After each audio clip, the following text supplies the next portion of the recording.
to Sub-Saharan Africa, where commerce meets progress. Welcome to SOUQ News, your source for business, economy, and development insights that drive nations forward. From the vibrant streets of Lagos, Africa's fastest economic hub, SOUQ News takes you on a journey of discovery, analyzing and reporting the facts that lay the foundation for growth and development. We don't just report the news, we create it. SOUQ News is more than a channel.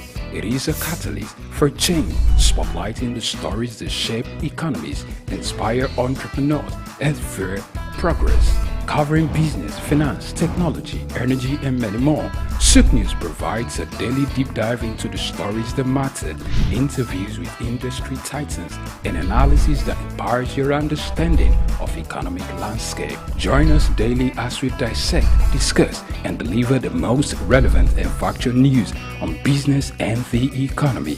SOUQ News is your trusted guide, empowering you with the knowledge to make informed decisions.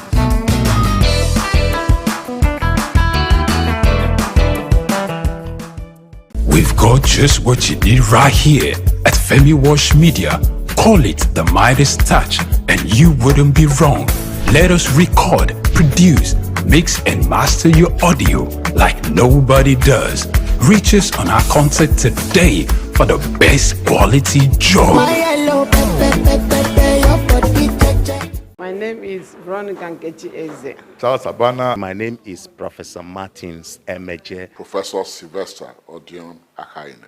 Keep watching SOUQ News TV. The best news channel online. It's elevating, it's enlightening, it's educating. Muhammad Ali found his root in Africa. Rumble in the jungle. I swear the king is humble. Jesse Jackson, O.J. Simpson, this is black history. Andrew Young visit Africa in the late 60s. Legend, Bob Marley make the life different. Martin Luther King and Malcolm X are big names. They fought for black Americans in the old days. We need same revolution in our own ways. Michael Jackson, Janet Jackson, Mr. Jay-Z, Snoop Dogg, Dr. Dre and Eddie Murphy. American prosperity ain't complete with African poverty. It's legendary Idris Abdul Karim, and you are on to SOUQ News. You don't touch that dial. In today's fast-paced world, staying ahead of market trends is crucial. Whether you're an investor, a business owner, or just curious about the economy, you need reliable, up-to-date information to make informed decisions. When we pay our tax, or when participants pay or contribute their tax, there will be development in such an organization or country. The Ministry of Marine and Blue Economy that is going to address that alone. The National Security Advisor and the Office of the President also need to see to it to ensure that the security situation is being addressed. On Market Insights, we'll provide comprehensive market analysis, expert opinions, and actionable insights that you can trust. Create detention ponds, create facilities where you can manage that water in such a way that you don't destroy the hard work and labor of very diligent farmers. West has taken the step to say, with every innovation that exists within the financial ecosystem, we will be number one.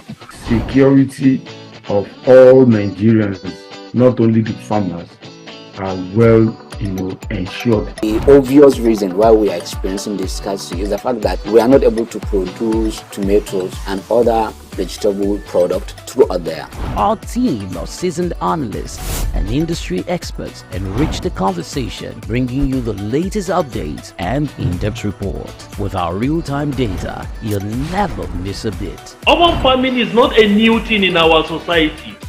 It has been an old tradition since olden days. There is this clash of interests as against the word cryptocurrency, most especially like Bitcoin, as you mentioned earlier, and the NSAS and all that came up with cryptocurrency. Get instant access to market movements, trends, and forecasts. Our expert analysis helps you understand the bigger picture, while our customized reports are tailored to meet your unique needs. Peri-urban agriculture plays a very, very important role in diversifying urban diets and also providing staple foods for daily consumption. Additionally, fluctuations in the exchange rates and disruptions in the global supply chain have further inflated costs. Join us on Market Insights, Monday through Fridays, 11 a.m. to 12 noon here on SOUQ News Television. We are your premier destination for cutting-edge market insights. Afrobeats is a classic overnight success story, except it didn't happen overnight. I'm happy to be here. One of the key things about the Omniverse is that it's designed to go beyond an event and designed to be fully something that people can engage beyond the summit. The point being that Nigeria has so much to bring to the world in terms of these things, but we will be bringing fresh energy, fresh ideas, a fresh engagement, and we're obviously open to collaboration. But hip-hop, it never dies. What's the difference between Thor and Shango? Thor is approaching $50 billion in revenue. Shango's broke somewhere outside Lagos. And that's a lack of imagination on our part, Africa, and they're all Nigerian. So to be seen and to be noticed is very hard if you're not in the place where all the noise is being made.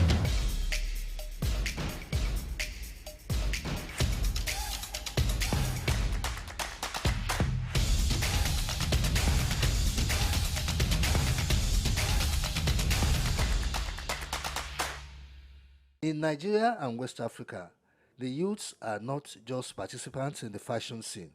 They are trend setters, innovators, and driving forces behind a vibrant renaissance that is reshaping the global fashion landscape.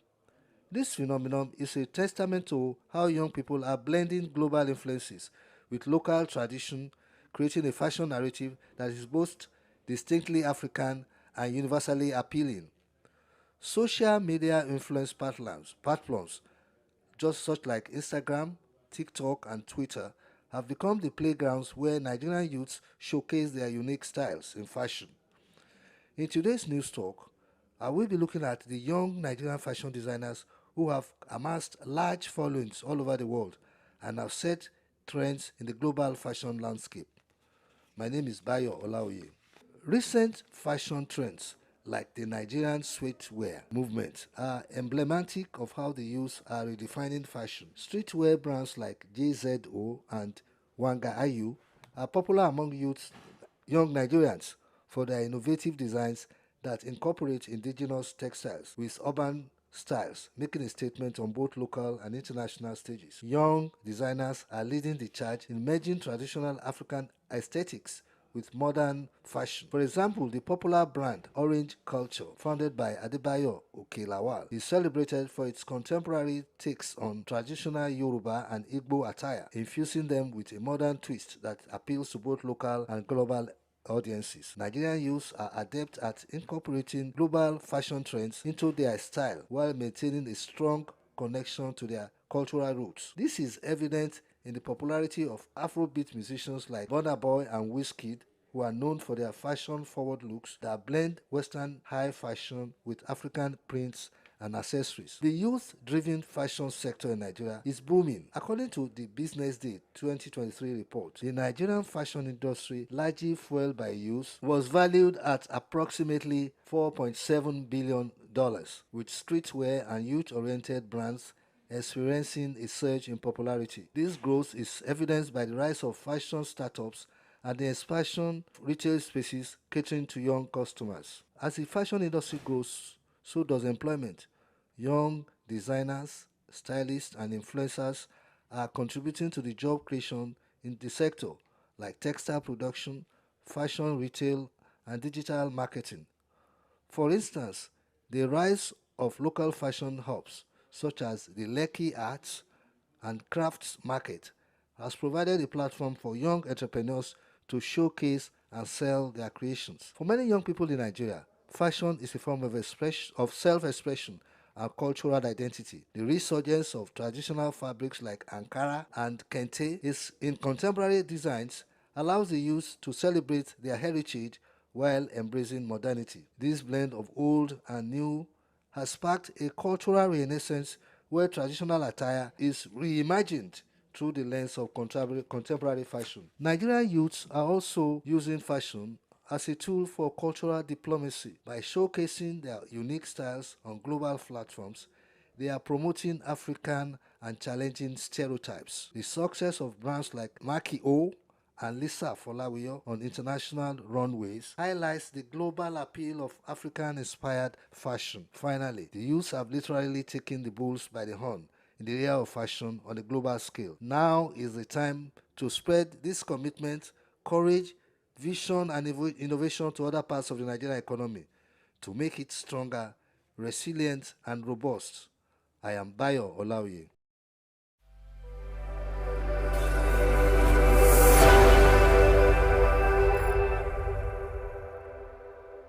Get ready to feel the pulse of the world around you. Welcome to SOUQ Pulse, your insert track on the stories that matter most. From the heart of breaking news to the forefront of culture and innovation, SOUQ Pulse brings you the stories shaping our world every week. On SOUQ Pulse, we'll deep dive into the topics that drive our lives, from the latest in technology and science to politics, culture, and investment, courage, and that commitment in spite of the challenges that entrepreneurship presents in Nigeria in particular. Perception is propaganda, malinformation, misinformation can be created for you to perceive a certain thing that is false. Sometimes it's true, but many times it's false. There's no state you go to in the world where you don't see construction that is consistently ongoing. No matter how developed Dubai is, they still construct roads on a daily basis. We are no longer enjoying. Go get your friends, your neighbors, those you quarrel with, those you have issues. This is time to talk. We tell you, here we don't keep quiet. It doesn't matter what policies are affecting. It doesn't matter what the papers, the prints are telling you in your own side or the neck of the wood, or your nation, or what business are pushing, profits, losses, what the stock market is talking about right now, what the Asian market is talking about right now. A whole lot of people are running down to their portfolios and trying to grab, sell off, or get some hedge. But in all this, you just say, let's talk. Your talking can make somebody better, give someone an idea. Join us on SOUQ Pulse every day by 4 p.m. as we explore the heartbeat of the world's most compelling stories. Don't miss SOUQ Pulse on SOUQ News Television. Tune in and stay ahead of the curve.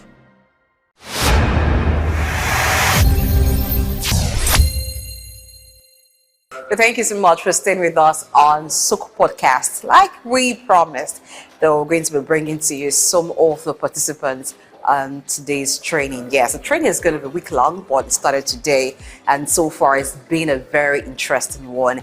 I could see the participants in there laugh and also respond. It's been very interactive and quite engaging as well. So we have with us here, right here, Dr. Irene Akindino, who is a medical practitioner, and she is with the Ira Specialist Teaching Hospital in Edo State. So she's traveled all the way from Edo State to be part of this training.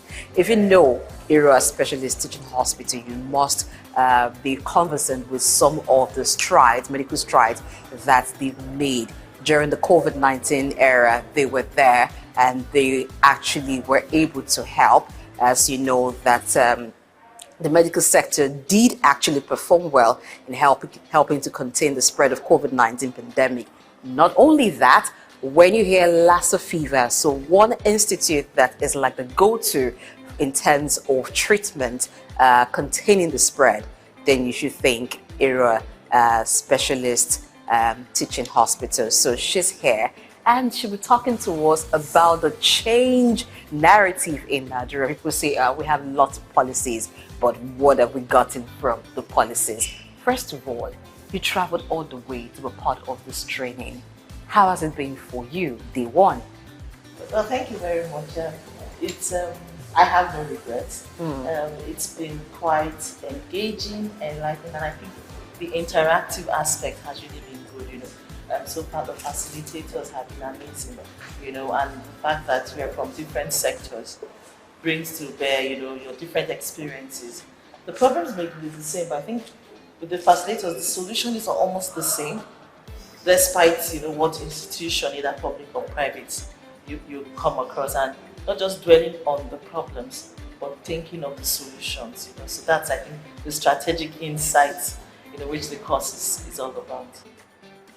All right, so now this is Lagos, but apart from it being Lagos, this training has afforded you to meet with your colleagues, counterparts in other fields, and like you said, the conversation is revolving around the same thing. What can be done better for these organizations to stay relevant and be able to deliver value to the consumers? Now, the theme is strategic insight and planning. Now, if we look at government agencies, how does this apply into this world, knowing that the global thinking is changing? So around different sectors, there's a paradigm shift. How is Nigeria playing to ensure that it's not left out? Yeah, thank you. We talked today about things like looking at competition in a positive way. And looking more towards collaboration and partnerships than competitiveness. The way it is even globally, you can't necessarily have all the resources, but you can partner with public, private sectors. The federal can partner with the state. I was telling someone, I said, yes, initially we used to be the only one, when it came to top Lassa fever, but we're a country of over 200 million. There is no way we can, cater for everybody. So the important thing is, how do you grow other people in other regions? So places like FMC or are also growing in this. We dialyze patients that have Lassa, no other hospital will be. And we've had 0 to low mortality of staff from Lassa fever. So when other people come, we have a fellowship now. People can come and do a fellowship and look at all aspects. I'm an intensivist. So we ventilate and we have a critical care unit for them. But the main thing is collaborations, your strengths. What are the strengths each person has? Because really, that is the only way to grow. Okay. You realize that there's a deficit. How do we meet up? You collaborate with private sector. I think Blue, Lawsuit, and Triton are doing that for cardiac. And they're able to achieve more and train personnel. So I think that's a big one. And really, attitudinal change is key. Okay, so let's talk about policy. Different policies are made to fit specific sectors and purposes. So would you say your sector, you find it very easy adapting to the policy meant for your sector? Are there challenges? How are you trying to, make this work? I mean, I see you smiling. It's a challenge, but because we mentioned that earlier, that we have good policies, but the issue is making sure that you see them to the later. People get to do this thing. So, in your own sector, how would you say this works? Well, if we have to be sincere, really, these policies, everybody knows we need very fantastic policies. But how do they get into fruition? And I think that is where this comes in. These are the policies, There will be a lot of challenges. We understand how the landscape is, You have a policy on availability of healthcare, the number of doctors, but in reality, a lot have left. But you need to still be able to render care, because policy, you are there, you are this center for that, Okay. But the main thing is, in the same thing, you have these issues and these challenges. How do you improve your strengths and make them become competencies? How do you become creative? I was telling them, I said, because we had experience with Lassa so much, and we're always running out of PPEs, we decided to produce our own PPEs that we could wash, we could autoclave. So when COVID came, we already were used to something. When you prepare before the need arises, you go through all the downs, and we're able to do that. Now we have, whenever at the end of a Lassa peak, we still have our regular meetings and updates. And how we look, reflect, where did we go wrong? How do we improve? So the thing with policies that they can be there, but when you put them on ground, you have to continue to evaluate yourself, and improve and be creative. We have to be creative. That's true. That's the only way. Okay, so let me also ask you this. I think at the course of the training, Dr. Ken mentioned attitude. So I'm bringing it to your sector. I remember he was talking, he even referred to an incident, talking about the attitude of a nurse towards someone and all of that. So as a leader in that field, how well would you say you've been able to change this narrative? Well, in sincerity, I think even if you have all the equipment you have, especially in the health sector, the attitude is poor, you're not going to really achieve a lot. There's a lot of psychology managing ill people, and just your attitude and your perception goes a long way in providing some aid. We all have mission and vision statements, and really, how many of us who work will live and work with those ethos? And I think for me that is something that we should take. The cleaner should understand, I'm in the hospital, I'm working as a cleaner because I want to be part of healthcare delivery. So if a patient, if I'm sweeping and somebody walks past, I shouldn't be angry that the person has dirtied, maybe they're coming from the money place. I should realize that this person is ill and has come for help, and I shouldn't, my attitude shouldn't be one that makes person feel bad. The same thing with the healthcare professionals.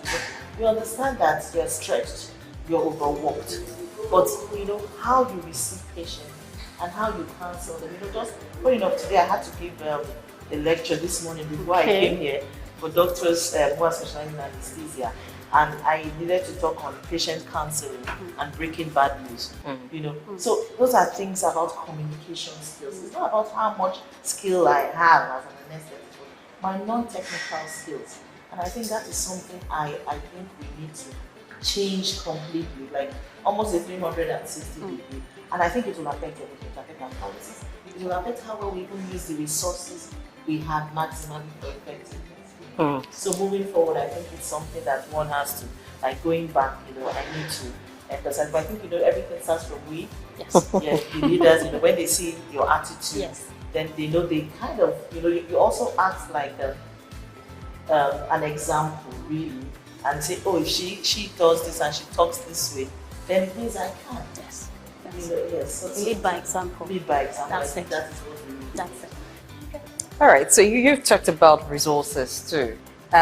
This is a time where there is limited resources, whether it's for government or if it's for private enterprises. So alongside strategic thinking, strategic insight, thinking, planning, comes the issue of budgeting. If we look at the health sector, now, how do we appropriate the funds, limited funds that is budgeted for healthcare service? In the course of the training today, primary healthcare facilities were mentioned. And we know that at this time, it's of priority to the Federal Ministry of Health to revitalize the primary healthcare system. But when we come to budgeting for them, equipping this primary healthcare system, doesn't look actually that there is a lot of thoughtful thinking and planning into how the primary healthcare system should work and meet the needs, deliver value to the consumers of healthcare. Thank you. What I realized is what the primary healthcare needs minimal equipment. A ventilator would cost about 30 million naira. A primary healthcare center does not need that. They need the basic things to check patient's pulse, things to check patient's blood pressure. But what they need at that level is capacity development and training. To know, how can I identify someone who is critically ill and do a little bit essential care and move. So those things don't really cost so much. But the important thing is if you invest and ensure that they have the capacity, they have the training, they have that incentive, they're meant to feel important, it improves the overall health indices of the country. So yes, a lot is budgeted there. How well is it being utilized? And I think because I go to a lot of places, because I also do a lot of non-governmental work. I'm the president of the Medical Women Association of Nigeria in Edo State. So we do a lot of training and advocacy, and we go, to talk to, health care workers and all of that. And realize that they just need education, they need incentive. They also want to feel that they matter in the overall health. And they really matter because they're the ones closer to the people. The community, people in the community feel comfortable with them than coming to the hospital I work. Because there's that personal relationship. Yeah. So I think investing in primary health care is good because it will improve the overall health indices. But capacity building, is key in doing that. And we hope that we will have that the insight and the zeal to do that and provide such in all the communities. Okay, I'm going to take it from here now, the insight. How do we get the insight as to the exact need of the people? We're looking at the medical field now, or the medical sector, because that's your area. Now, it's one thing to say, let's focus on the primary healthcare sector, and that's a way to ensure that healthcare gets to those at the grassroots. But how can these things be linked? So, someone goes to the primary healthcare, like you mentioned that the primary healthcare center doesn't need much equipment, but if the case becomes severe, because people go there for basic healthcare needs, maybe they're not feeling very well, for mild ailment, but where they're diagnosed with something more severe, then there's referral to a secondary healthcare system. You find that in some localities where you have primary healthcare centers, the nearest secondary healthcare facility is so far. So it's kind of hard for people to just move like from one level. So if it's very severe, then you easily move to the next healthcare facility that can attend to. Is that a missing link? Is that why sometimes certain policies that are supposed to yield results at the implementation stage seem not to be giving the right results? How can this be corrected? Yes, it's those are part of the things. You have to realize that there are a lot of delays in accessing healthcare and reducing all these mortality indices. From your home to the hospital, that's another thing. From the hospital to the referral center. Now, ideally, everything considered, to get to even the primary healthcare center, the roads may be bad. So even if I know I should get there, I can't even access. But another thing, the very important thing is that these healthcare centers should have ambulances. Means to move patients from the primary. It shouldn't be their responsibility anymore to say, oh, I have to now think of how to move myself. And you can domesticate this. You see, these tricycles have been used in places like India as a means of moving persons from the primary healthcare to a secondary healthcare. And that responsibility is not borne by the patient, it's borne by government. I should be able to transfer a patient, even from my facility, to another facility that does more of the cardiac issues if I can't handle that, or in neurosurgical if we have limitations. Now, who bears that responsibility? Should it be the patient or the government? It should be the government. Because the person has come to a government facility to seek care. And we all understand, you can't have all the facilities in one place. So you also have, we talked about the ratio of doctors, and realize that we are far from ideal, But the thing is, if you need to repair that bridge, the ambulance services, it is responsibility of government. You have trauma centers. But if I have a trauma on the road, is there an ambulance that will pick me and take me to the closest trauma center, or I have to wait for passerby and good Samaritans who will take me? And sometimes they even increase the mortality in moving critically ill patients. You understand? So it's I would say it's complex. Sometimes it seems daunting, but I think it is something that can be done. You see other societies and see, oh, these policies they've had, how did they? You understand it. And you should try and replicate, not in full. You domesticate it based on your needs, environmental factors, and all of that. But see how it works. I don't want to believe, oh, there's a problem that cannot be solved, because I think that's why we are humans and intelligent. Yeah. Okay, so I'd like you to speak to this. There are some roadblocks that I call it roadblocks because oftentimes, if that's the right word now, you see people when they are in a state of emergency, bring them to the hospital, and you hear that there are some policies or rules that are in place saying, oh, we can't do this, oh, sorry, you have to provide this, and all of that. I think health, they say, is wealth, right? So if someone is alive first, he or she could find a way to run around to sort out some other necessary things, So is it possible we move away from, if this is not available, we cannot treat? Those roadblocks. Is it possible? Oh, sure. Now there used to be a lot of hesitancy. Oh, do you attend to gunshot victims until you get a police report. You know? Recently they have said no. You attend to them while in the process of doing that. And I think it's wrong to tell people to pay before, because that is where that is what you call emergency. In the first 24 hours, and that is critical in survival. Because I could be walking across the street, I wouldn't take my ID card, I probably didn't take my phone. I get knocked down by a vehicle. I get to the hospital, I'm unknown. Yes. Because at that point, nobody knows who I am. But that doesn't mean I'm not even on a health insurance policy and all that. But it is important at that point in time to offer emergency and essential critical care. And that is something we're trying to advocate really, to ensure that is available for 24 hours. Be able to give oxygen the patient needs it, and stabilize that person in the first 24 hours at least. Subsequently, you can now find ways, and I think a lot of hospitals are actually changing that narrative. However, where I work, I can only speak for where I work in the ISTH era. For the first 24 hours, sometimes you get emergency care. All right.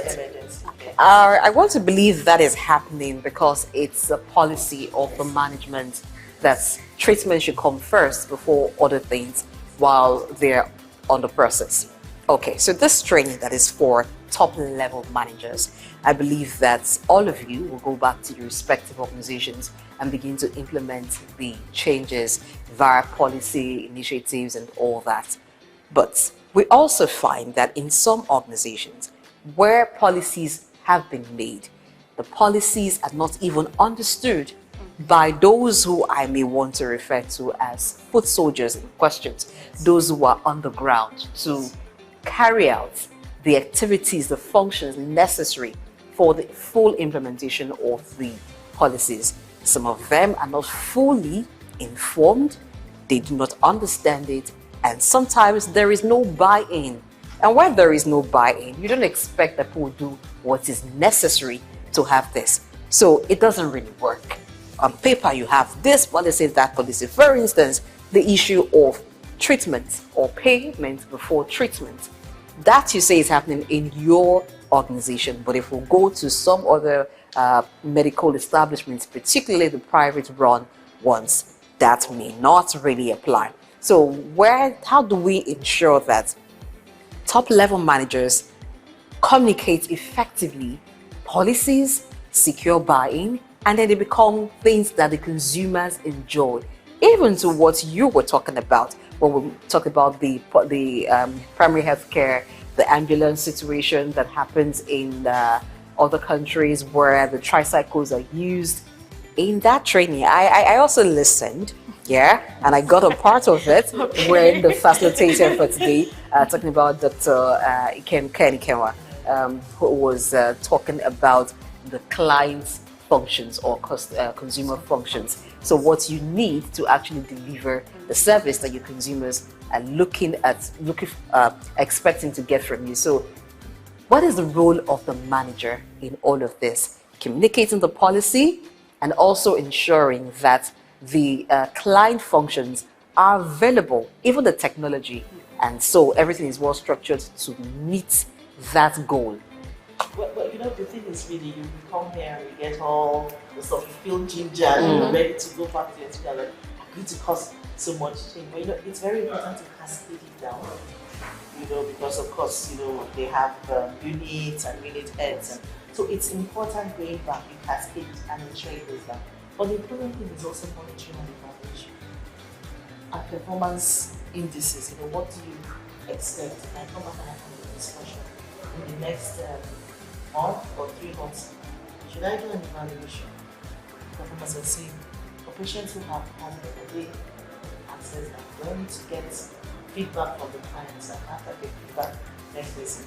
Do I need to develop the institution's website and let clients know they can go there and give us feedback on, when I came in, how long did I spend the whole day before I saw a doctor in clinic, or I came and I, because I had booked the appointment at some time and I didn't want to be kept waiting, and I did see, or I came by 7 a.m. and I didn't wait till 5. So we must monitor and evaluate, and I think that's really very important. We must get feedback from the clients, our patients who we render this service, And then I think getting feedback from them shows us where are the points we need to improve. Because they are the consumers really. We may think we have like the idea, perfect idea to make this, but if we don't engage them, we won't really know exactly if they're actually making a positive impact and all the policies really are to their best interest, which is what it should be. But I think one, cascading this information down to everybody, even up to the cleaners, the porters, it's really very important. And I do that because I do a lot of work in the intensive care. So I will tell the cleaners, I say you are very important here. Because people who are here are very, very ill. Talk to them with empathy. Talk to the relatives with empathy. They are going through a lot.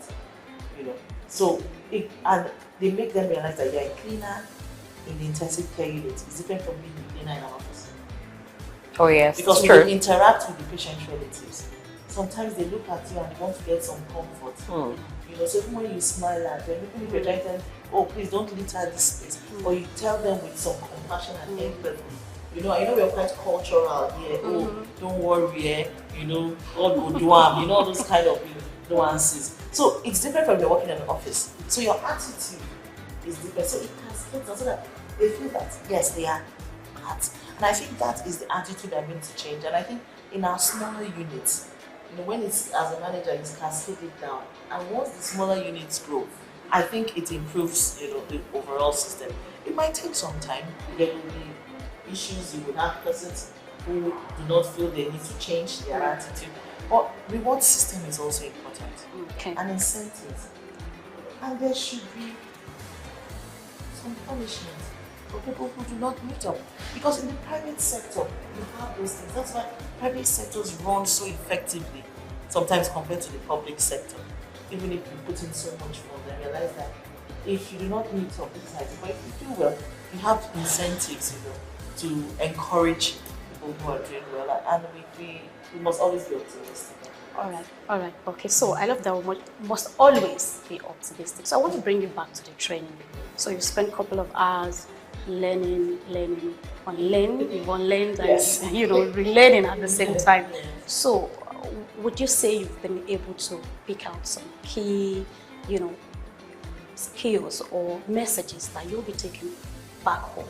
Talking about probably you identify a major challenge in your sector and you feel this training has actually availed you the, what's it called now, a way out, solution to solve those challenges. Yes, and there are two things, maybe not just in one place. I think I've learned the fact that, maximizing your strength and then you need to be proactive and creativity. The idea that you don't necessarily need to like someone if somebody has those strengths. Maximize the person's strengths. Usually we feel, I really don't like you, so I don't really want you to work in this office, even if the person has the capacity. But then I realize, why don't you maximize that person's capacity, to deliver whatever thing you need effectively? Then I think the key is collaboration. Because some of us in public institutions, we all want to, this office is the best. We're the best, we're better than this other one. But really, we can collaborate and be much bigger than what we want to. So for me, I think that's idea of collaboration is key. Attitudinal change is really key, and letting everybody's decision be linked to the vision and the mission of the institution. I think that's aspect, because when you did ask me about that, I was like, do you think even how many people know the vision and mission of your institution, and does the cleaner know that? Because if they're linked to it, it changes a lot. Well, you just took the question out of my mouth when you talked about collaboration, because in there it was quite an issue when the facilitator for today's session talked about moving away from competition to collaboration. Yes, you can have competition in the private sector, but when it comes to the public sector, it's more about collaboration. And I think that's what's missing. That's why it seems like everybody is fighting one person. Some agency wants to be the hero, and while others feel like, well, what can we do? So there's like a superiority fight and all that. Well, thank you so much, Dr. Mrs. Irene Hideno, who has been with us here on SOUQ Podcast. She's a participant at the ongoing ADSC, that is African Development Studies Center, and the National Institute for Public Strategic Studies here in Lagos. So she's not the only one. We promised you, and we're actually delivering on what we promised you, that will bring to you some of the participants as well as the resource persons. The show continues, or rather, the training continues, meaning SOUQ Podcast will continue tomorrow. We're bringing to you the facilitator and all the participants. So you need to stay tuned so you can be up to date as it concerns happenings here at the ongoing ADSC NIPS training. I am Blessing AJ. I've been doing this today with Grace Komalafe. Thank you very much, Blessing. Like I said earlier, it's a pleasure doing this with you, and I hope I'll be here again tomorrow. Oh yes, of course. Yes, we'll do this together tomorrow again. All right, till tomorrow, we'll see you.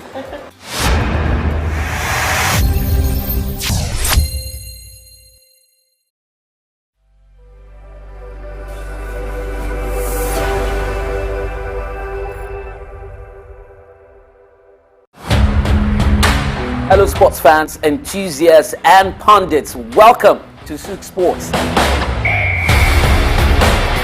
Well, your humble boy, your loyal boy from the hood, Kevin Ojefe, and I'm glad to be here. This is SOUQ Sports.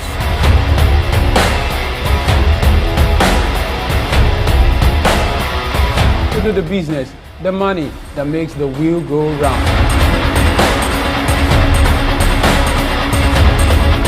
Barcelona and Napoli. Napoli is out and Barcelona has qualified for the quarterfinals of Champions League.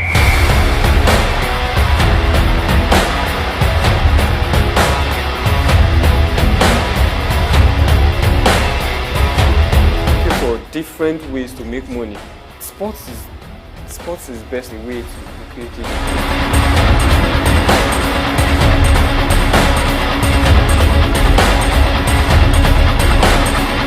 Now the next 45 minutes are going to be very exhilarating.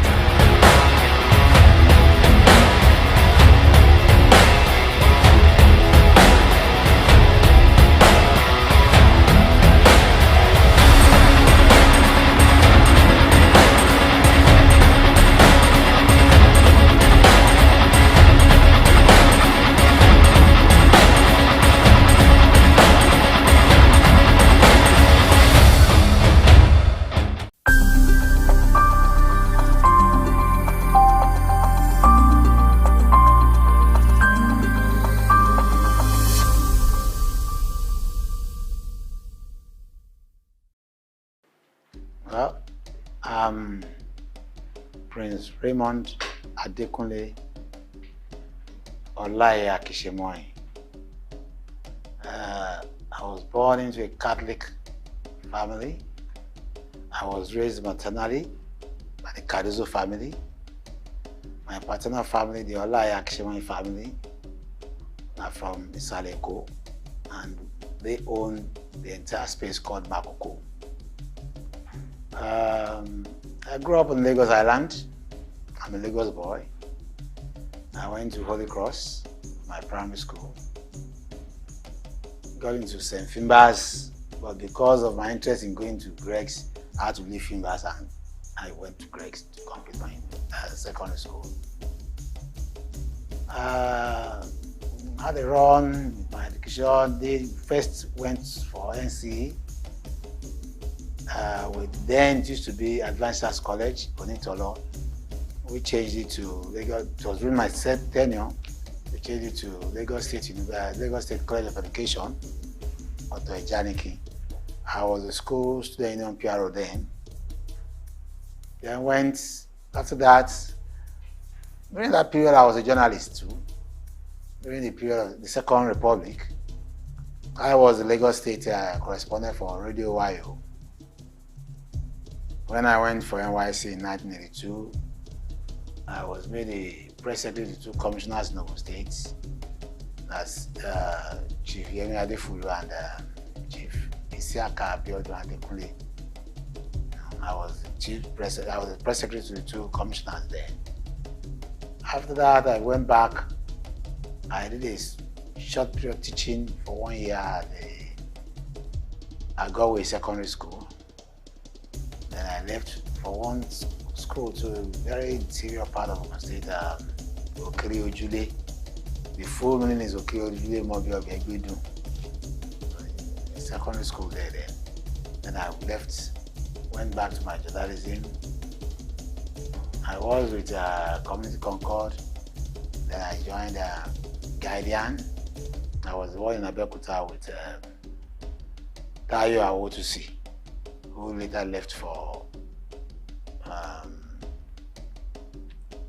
this one newspaper. Then he went to Liberia and he died in Liberia. Then after Guardian, I started Republic with them. I was the first Ogun State editor of Republic newspapers. Then going back to Guardian, Concord. But within that period, I was the NUJ. I started the general in Ogun State during the period of media, Badejo, Demola Badejo was the secretary. I was the assistant secretary. And after that stint, I was the national financial secretary of our SWAN, Sports Travel Association, during the time of Ndubuisi.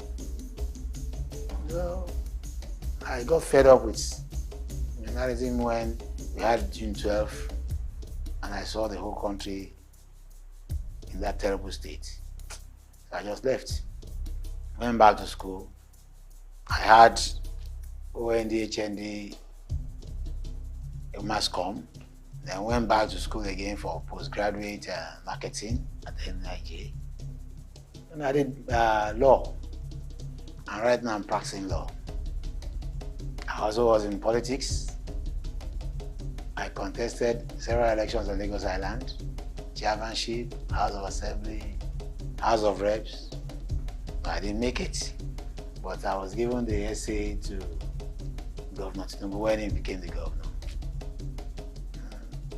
That's it. And really, I don't feel like joining politics any longer, because the way I sit now, may God help Nigeria. With the kind of politicians who are around now, there's nothing to write home about them. There are still some honest ones among them, but a lot of them are there for what they just want, not for what Nigeria will take to develop. I mean, we have so many things in this country. We have not even many, we have so much. We can't count them. The resources are there. We have everything that God can use to bless people. But we as a people, we are not ready to take advantage of all these things. And that's why we are here where we are today. That is it. All right, from your story, it's proper to refer to you as proper Oboingo. Now, I would like you to give us a picture of what I'm a Nigerian. I'm a Nigerian. Though first and foremost, I'm a Yoruba person before becoming a Nigerian. There's no part of this country I've not been to. But my Omoiko in me, the Omoluabi in me, will always be there. Yes, you're right. I'm an Omoiko person.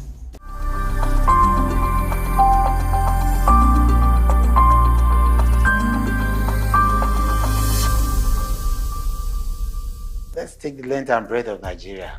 Lagos used to be the most beautiful area in the whole country, the most beautiful. Talk of the waterfront here. I grew up in this Holy Cross. After the mass service at Holy Cross, where the young kids will all come there, flock down to the marina side, serve all the breeze, eat fruits, look at the boats, the ships, and we'll all be happy. The breeze, you will just be there enjoying yourself. It's not like that any longer. Later, the quayside came, and there were shops. You could buy as many as you wanted. Then, Lagos was beautiful. Our taps went dry. We would do these small paper boats, and we'll put them in our gutter in the house, and we'll follow it to the flow. Where are those ones now? The drains are now just there. They are not moving. You see, they are like ponds. In those days, I could remember if you have thieves, there were not so many. Even the issue of stealing started becoming rampant, I think, after the Civil War, if I could remember. We were all sleeping outside their houses. We have our houses. Comfortable houses. Small as they were comfortable. But we were all sleeping outside, getting the breeze and everything. It used to be ECN then. Electricity Corporation of Nigeria. ECN, yes. And these days, you see armed robbers everywhere. You see armed robbers everywhere. So that is, you see, it's a pity that things like that are happening now. It was shortly after the war that we started seeing the case of armed robbery. And Babatunde Foronsho got himself in the history book as being the first set to be shot. You know? I could remember when my mom came back from England, 1967, and she got the house, I think number 6 or number 8, I'm not sure again, at Lawani Street. She was working at Lutz as a nurse then. And this man went to, she thought good enough for her, she went for night duty in the hospital. By the time she came back in the morning, all these Babatunde Foronsho people had visited her apartment. We were in Lagos with our granny, in Lagos. They had visited her apartment, and while they were going, whether they were living in a hotel or something, they left their submachine guns and everything on the window. The police couldn't do anything. Just shortly after that, he was arrested. So that actually spurred me into going to see his execution at the beach, and that was 1970. Yes, that was 1970. It was the first set, and shortly after, we started having so many cases of armed robbery. You know, because the guns were so many after the Civil War. I pray Nigeria goes back to its old self, where people were safe. I wonder how the government can do that. Now the security people can do that. But I pray that Nigeria should go back to its old self.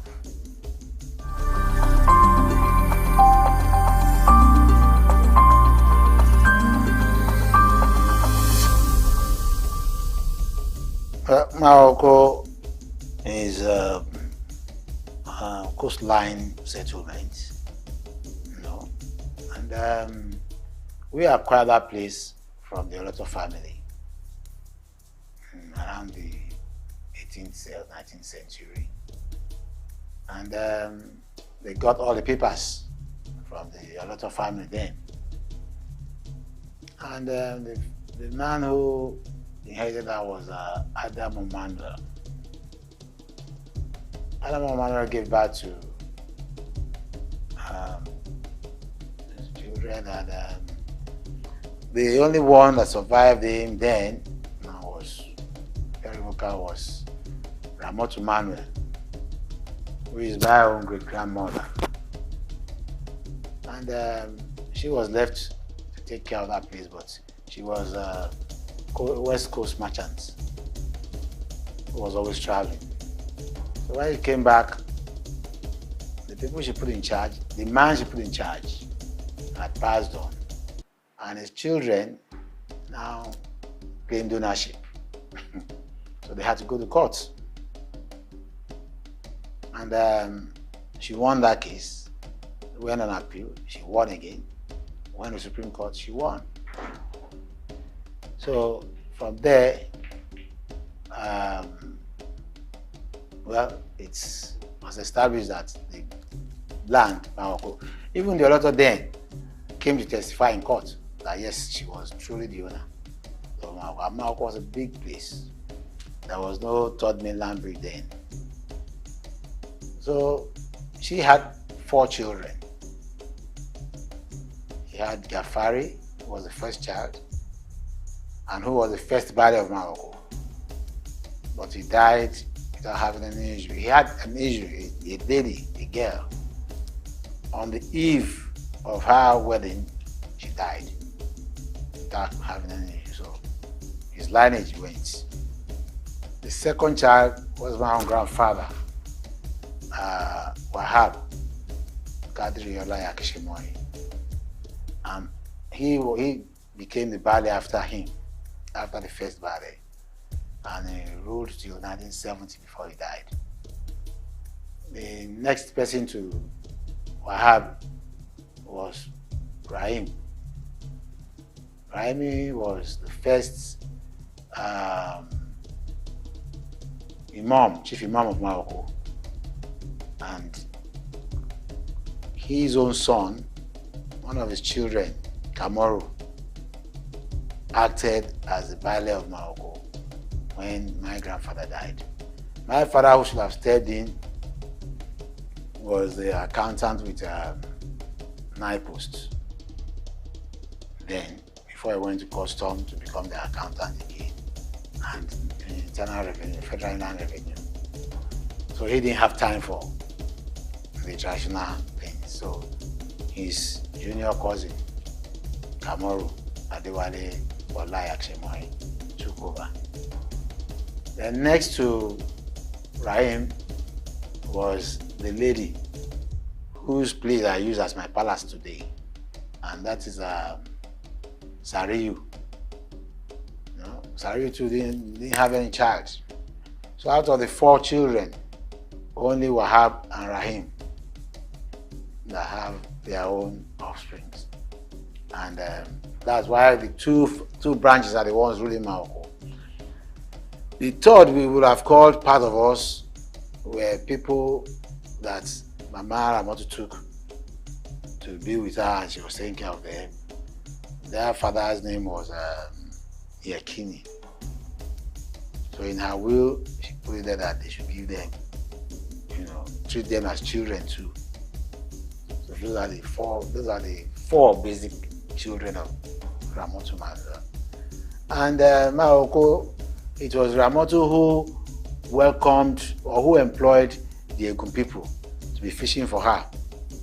And I have papers where they were even pleading that it should be given a space to use, to be staying while fishing, because they used to fish and would leave. And they told her that where they were coming from was far. So she told them to settle at the river bank, and she specifically instructed her children to collect rent from them. But over the years, because of the friendship and everything, they left them, and they've been going ever since. And that is why we have that chaotic situation on the waterfront, where everybody just comes now, build your stilts house, and you are good to go. That's why I have now told the government now that, look, come, let us redevelop Morocco, which is now being kicked against by some people. They think I want to drive them. No, I'm not driving you away. Let's redevelop Morocco in line with new developments in the world. We cannot continue to be looking at Morocco. People will be flying the third mainland bridge, and you'll be seeing that debt, that rot. Once we redevelop that place, unlike what the governments are doing in many places, because the government will take your land, build a house where the masses will not be able to buy into again, we can give those who are there, part of what we've built. Those, I called them once, I could remember, I called them, I said, look, those who are presently on a portion of land, on a parcel of land, will be taken as co-owners. So when we develop, you take your share. The developer will recoup his money, and all of us will be happy. But God knows, things are changing in Nigeria. Things are changing. It's a pity. I hope and I pray that one day we'll have those who will think possibly for the development of this country.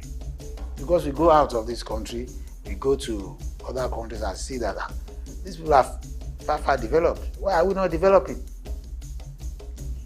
Morocco has a lot of resources. Morocco is known all over the world for fish industry. And there are so many people who have left Morocco to other countries that have made it. So why can't we make it?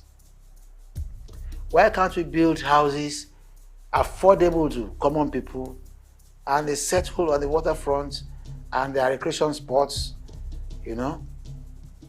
I spoke with the Emirates, the people from Dubai, from the United Arab Emirates some years back, and they agreed that they were going to invest there. Why couldn't we do it?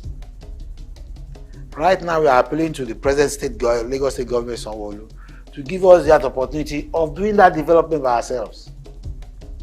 I don't know why government will not be interested in owners of a land, a parcel of land, developing their land.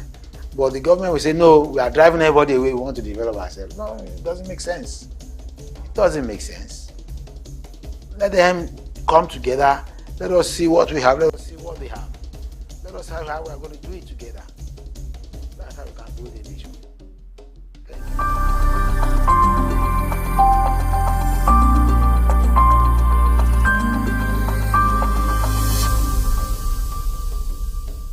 The first I would say is misinformation. The world is being fed only about bad things about Morocco. Oh, Morocco is a slum. Morocco, they are living on water. Morocco, no, there are so many good things about Morocco. So many good things. Yes, we have all these area boys, we have all these, I'm a made person who shouldn't be. But we have people who are investors too in Morocco. As far as Lagos is concerned, Morocco is the biggest fish industry in Lagos State. Are you getting what I'm saying? All over the world, people know Morocco for the fish industry. And if government comes together and partners with the people and develop that industry alone, it's bam. The other one is this plywood industry. You get what I'm saying? Yes, government is trying to relocate them to elsewhere. But there are cottage industries that could be made for this kind of businesses in Morocco, and the people in Lagos will still be benefiting. And you won't lose all these spaces you are seeing being wasted. We organize it in such a way that every sector will be confined to specific areas, and government will make billions of money, and the people too will be happy.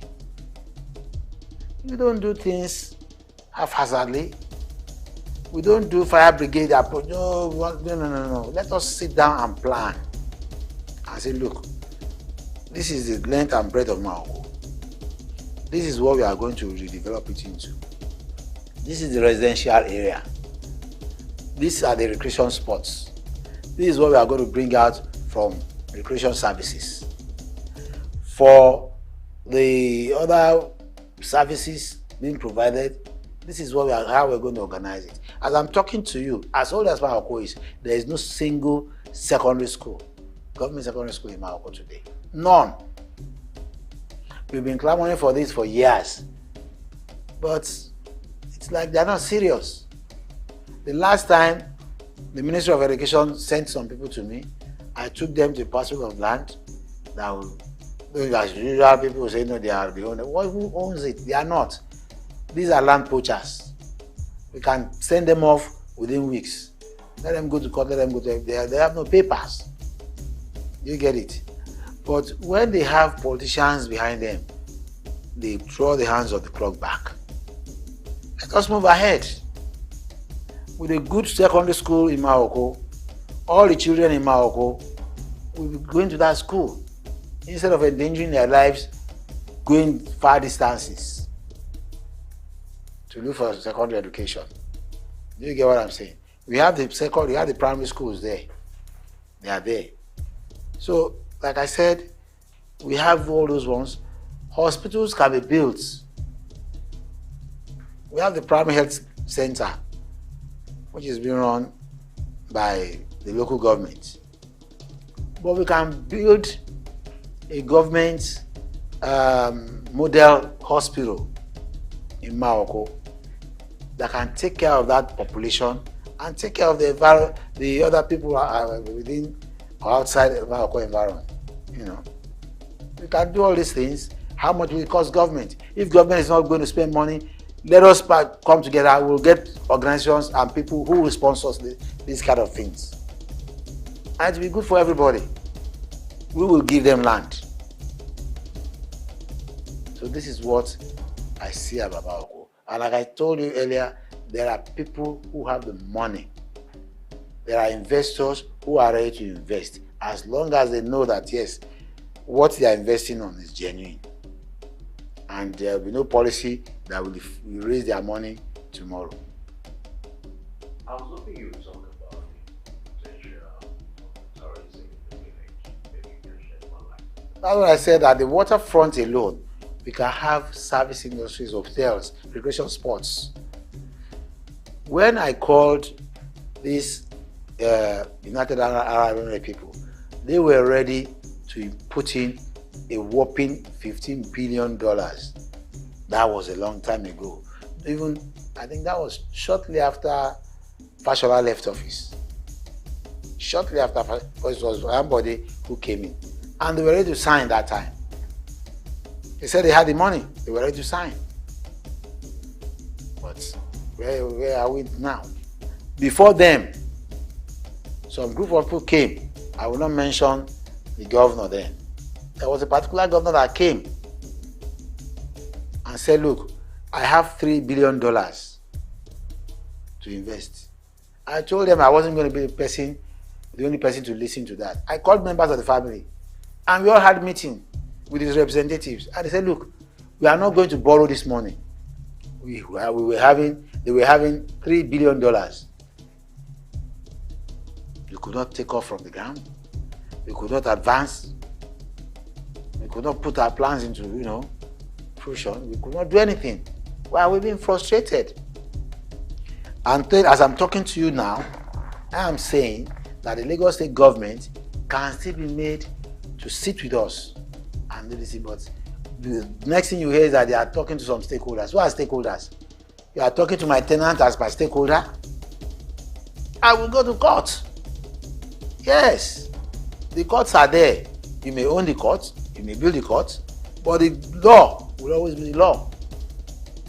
You can't talk to my tenants as somebody who is a stakeholder over my property.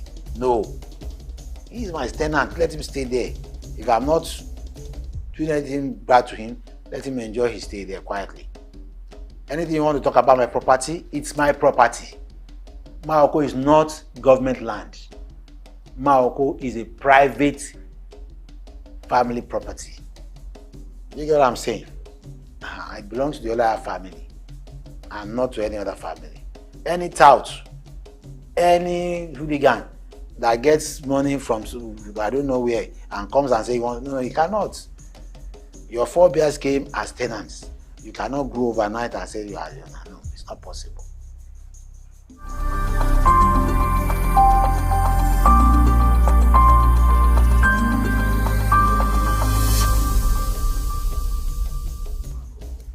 Well, the initial joy to me was that when I got there, at least I minimized criminal activities. I brought in the police, I brought in the security agencies to assist me in apprehending those hoodlums and bringing sanity into that, because before I got there, on monthly basis, they were killing themselves. They were raping openly. But I brought some senses into them. Unfortunately, the president is in Nigeria now has erased all those ones, because only hooligans these days in Nigeria make mouth. You even pray to God that God save my life. Because when you talk and you say police should go and arrest them, they won't. I have lists of a lot of people they can arrest now.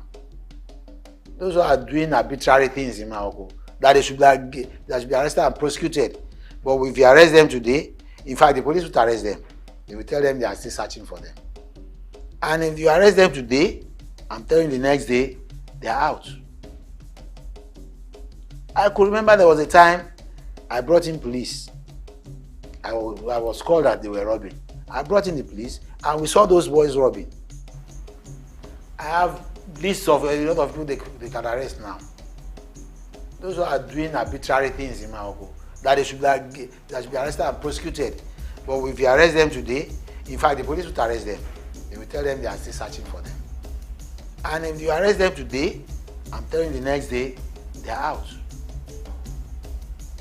I could remember there was a time I brought in police. I was called that they were robbing. I brought in the police and we saw those boys robbing.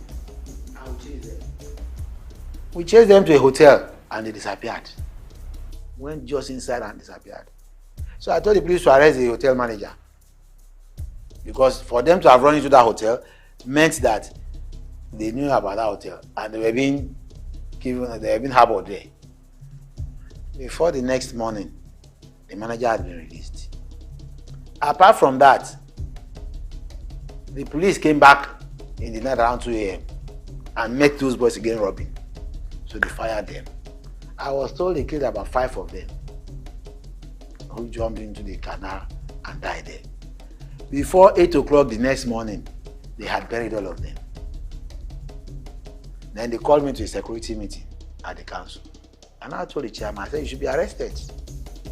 I told him, I said, you should be arrested. He said, why? I said, who owns the government cemetery? Who owns the cemetery? Aton Cemetery. He said it belonged to the government. I said, who controls? He said, government. Fine. This incident happened on a Saturday night, stroke Sunday. Sunday morning, before 8 o'clock, all these girls had been buried in government cemetery. How did they get in? Who authorized it, their burial? He saw where I was going. He now turned to the people. He said he didn't know anything. He now said, go and call the people in charge of the cemetery. He put in charge of the cemetery. They called the boy. When they called him, as soon as the boy saw me, he started raining abuses and invectives on me. This is the head of ram robbers and that. The man said, keep quiet. That's not what I brought you here for. Answer this question. What happened with those boys the police killed overnight? So and so. He said, I don't know. He said, you don't know. Were you not the one in charge of the cemetery? Were you not buried in the cemetery? He said, yeah, my guy will see you there. Don't see me in front of everybody. You know what the boy did? He now turned and looked at, there were 2 DPOs sitting with us, and looked at one of them and said, okay, but you 2, you were there when they were burying them now. While we were discussing, the DPO didn't say he was there. So the boy now told the DPO that, DPO, but you led them to us to be buried. Now you gave them cover now. So why are you not talking?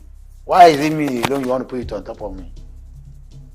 How do you now solve that problem? Are you getting what I'm saying? One of the legacies I would have said I had was I brought sanity, but it's been erased off. Even my own brothers are involved in this criminality these days. In fact, they are the heads of those leading criminals to perpetrate terrible things in Morocco, and yet the police cannot catch them.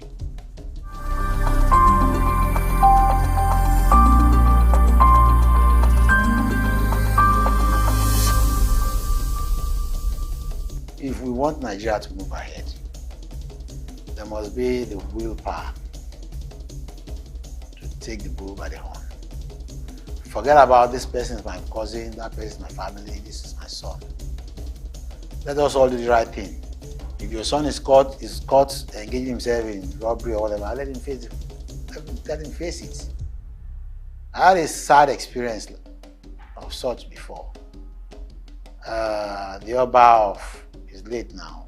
The Oba of Odiolu of Ilaro had a son, Abiodun Adekombi.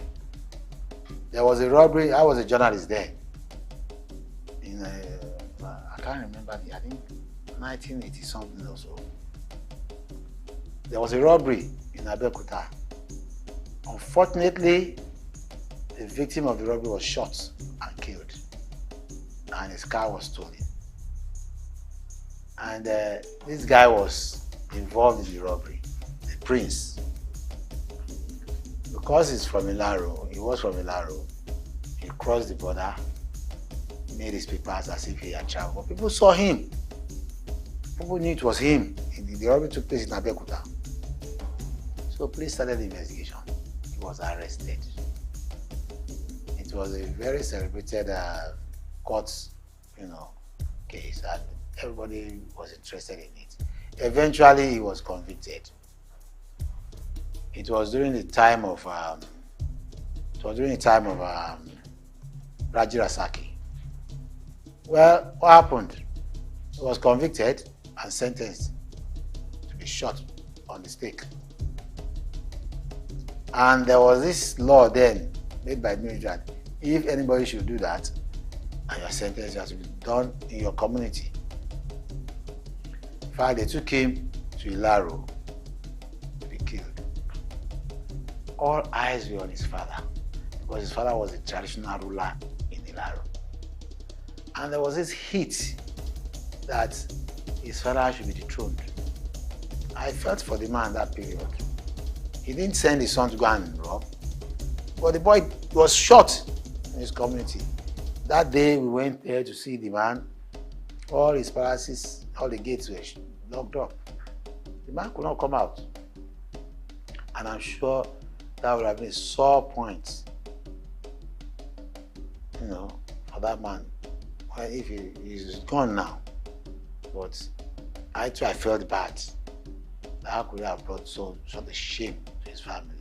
And I'm telling you that these things should be done that way, so that people can talk to their children. When you bring a deviant child home to punish him or her in front of the whole community, his siblings or her siblings will not do that again. And the other families will also warn their children that, look, try this and you bring shame to the family.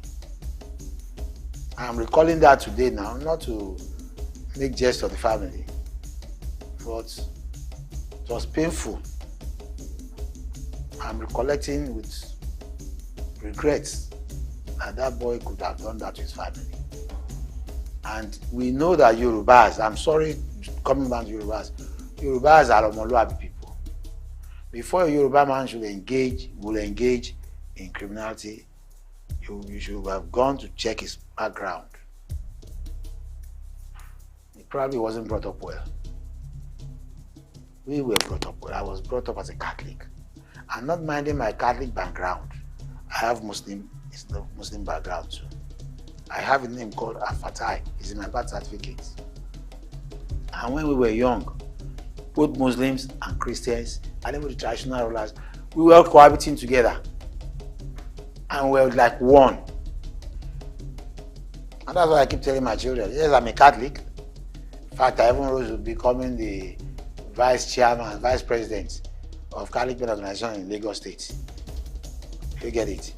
But I don't know how to pray in Islamic way, but I've not forgotten my Islamic background. I'm a traditional ruler.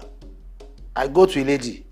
I perform everything they say I should perform. We are all praying to the same God. And that is the spirit that can take Nigeria forward. When you start discriminating, when you start seeing the other person as bad, we are nowhere. Even the advanced countries these days, the advanced countries today, they don't hold so much importance to religion. They do the needful and hope that God will help them. That's all. There's this advocacy in some quarters that traditional rulers should be ascribed in the constitutional role. I fully support. At the local government level, I don't see why somebody, all in the name of the constitution, saying if you stay in a place, you should be taken as part and parcel of that. No. There are people today that don't know anything about where they are ruling. They don't know anything about where they are ruling. You call that local government chairman, the chairman of a local government, where he cannot even tell you the history of the local government. What kind of nonsense is that? The traditional ruler who is there must have been somebody from that area, must have grown from a family in that area, and should be held responsible for the minuses or the positive things in that area. Are you getting what I'm saying? If the local government chairmanship position is given to an educated traditional ruler, Obi Anoba, Obi Bale, you get it? Let that person administer the affairs of that area and know that if he fails, he's going back to that community. And they'll deal with him. They will deal with him. But if you allow them to come in, okay, let's say for instance now, if there are crises in this country, look at the trend of things. Where do they normally run to? They call the traditional rulers, come and speak to your people. Why are you calling them in a time of crisis? Why not call them when you are sitting down together, having a summit of how this place will be developed? Why are you not calling them during the implementation period? Are you getting what I'm saying?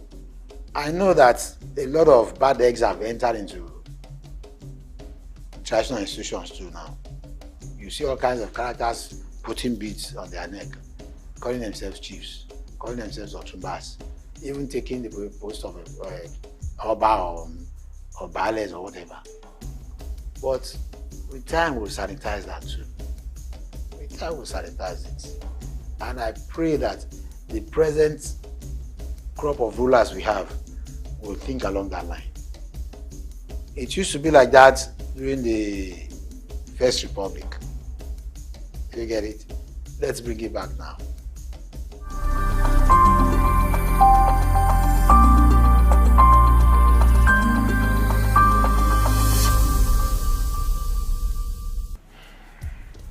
Yeah, I said I'm optimistic.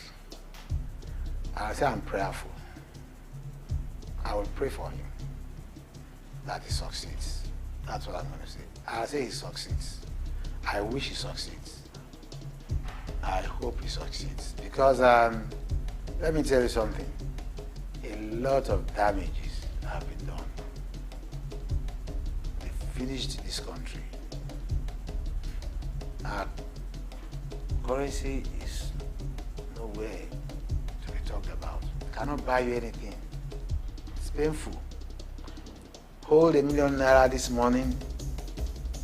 Before afternoon, you are asking yourself, what have you bought? What have you done with this money? In fact, ₦1 million cannot do anything again. It can't buy you a ticket from here to London any longer. You have to have more than that. Any foreign company operating in this country today would prefer to collect their money in hard currency, not our own local currency. So where is Tinubu going to start from? Oil refineries, he said they are going to work. Where are they? Where are they?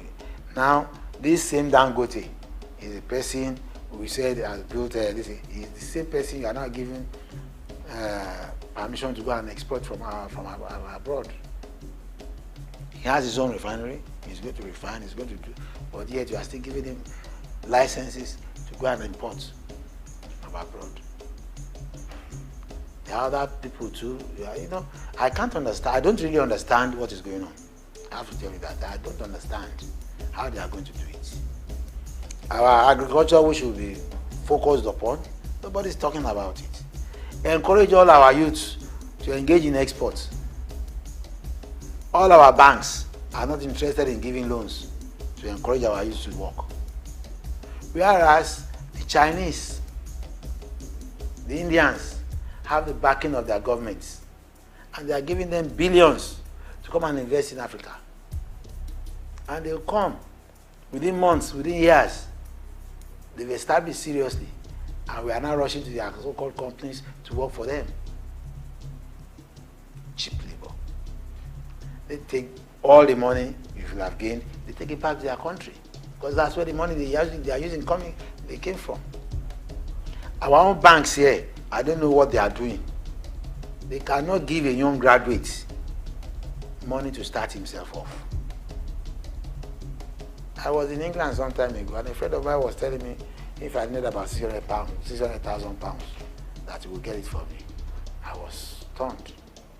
He said he even showed me letters written to him by his bank that he should come and collect loan. In Nigeria, they don't do that here. If they try to entice you to come and collect loan in Nigeria, look behind their terms and conditions. All right. What would you consider to be the secret of your success? Well, determination, doggedness.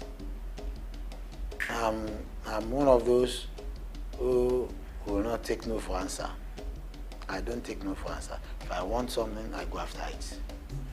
And once I focus, but I have series of experiences over that.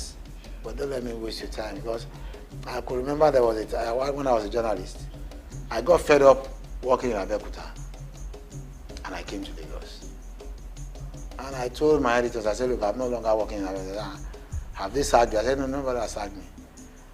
Funny enough, my friend, Tokubolo Ontoba, was the one covering the Don Barracks. And any time I came to Lagos, I was staying in his house. And I wanted that job.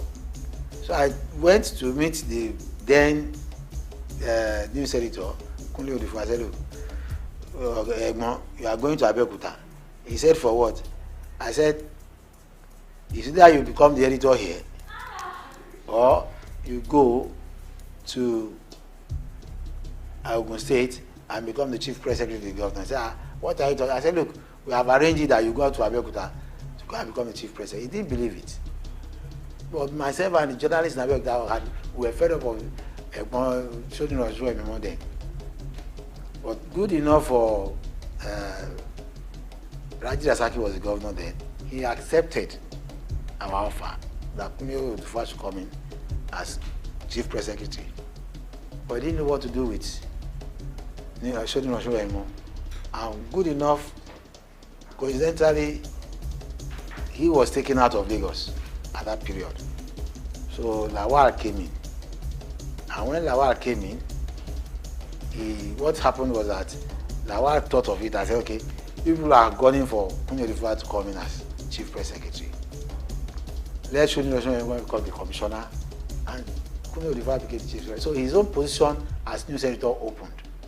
So I told Tokumbo, Olondoba, go and occupy that position. It was in-house politics. And Tokumbo became the news editor. So I went to meet double chief, Drew Onobuli. I said, look, I'm reporting here as the next Lagos State House correspondent. The man looked at me and said, where are you coming from? I said, I've come to tell you that I'm resuming. Nobody posted me.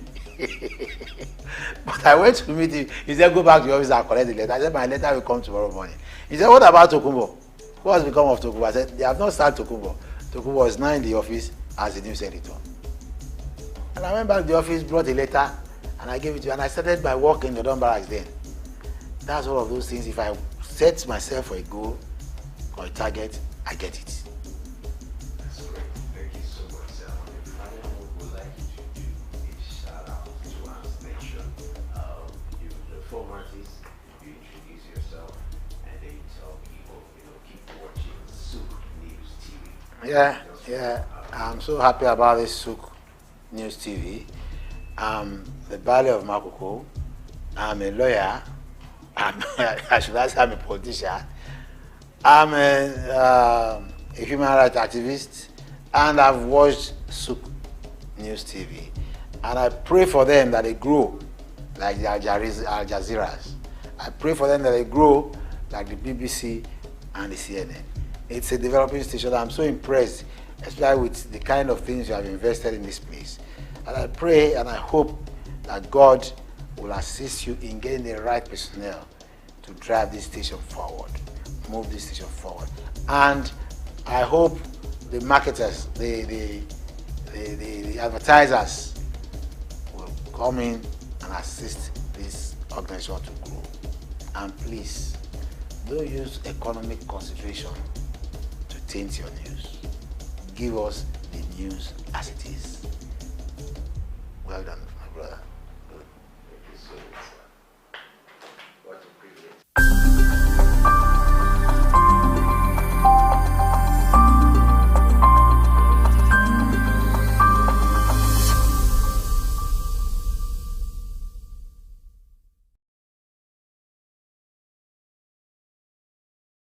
Palm oil has long been a vital component of Nigeria's agricultural heritage, with roots tracing back to pre-colonial times. Originally serving local needs, its importance has grown exponentially, propelling Nigeria into a prominent global producer. Spread across regions like Edo, Delta, Cross River and Ondo states, the country boasts extensive plantations and advanced processing capabilities. It takes about 4 years for oil palms to produce fruit, suitable for harvest. Each tree will then continue to produce fruit for up to 30 years, at which point they will have grown to around 40 feet tall. According to reports, Nigeria's palm oil production increased to 1.4 million metric tons in 2023, witnessing steady growth since 2009, with a peak surge in 2010. Despite a surge in domestic consumption, reaching 1.8 million metric tons in the 2021-2022 crop year, Nigeria still imports 350,000 metric tons, primarily from China and Malaysia. Similarly, some of the challenges plaguing the sector include declined production, outdated equipment, and insufficient financing, resulting in a notable production deficit. To address these challenges, government intervention is imperative, necessitating increased funding, favorable policies, and enhanced environmental protection measures. Furthermore, Nigeria and other African countries must move away from the local way of producing palm oil to a more mechanized method for effective and efficient production. Additionally, fostering collaborations among farmers, processors, marketers of consumers, and equipment fabricators is vital for sustainable production and value chain development. Israel Adeyemi, SOUQ News. Cocoa remains.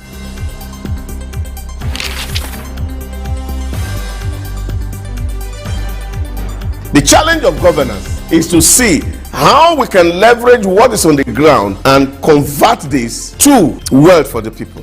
Russia, China are gaining entry into Africa, and it would appear that some Western countries are losing out. You're working as an expatriate worker, then you're paid in your currency. But then if you must spend those money, you need to convert those money to the local currency to spend. When we address this exchange rate volatility, we will see definitely cost of goods and services will come down. From a security point of view, we should employ the technology to ensure that we can track individuals and goods within the continent.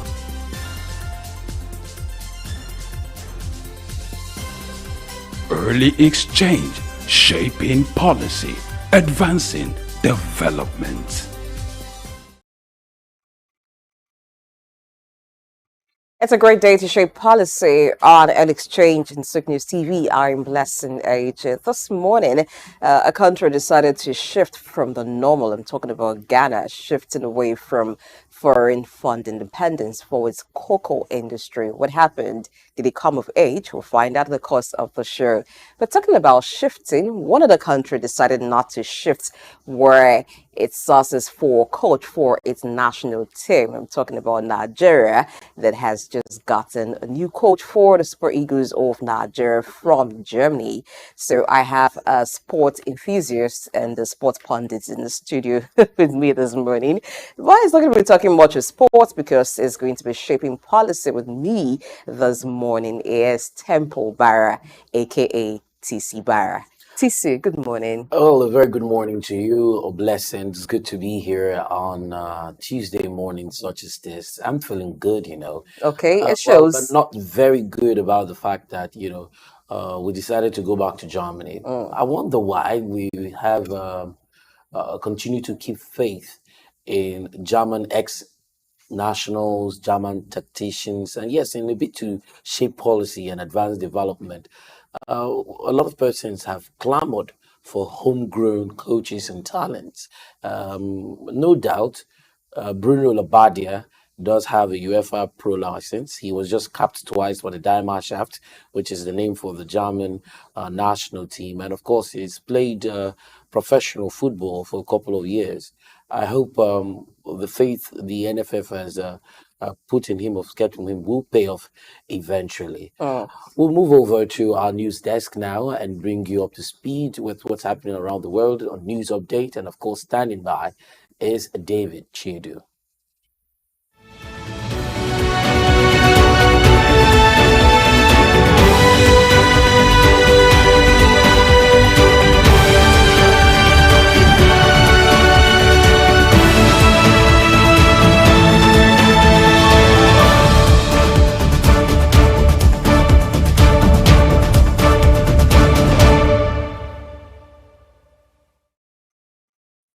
Hello and welcome to the news update this morning on SOUQ News Television. I am David Chidu.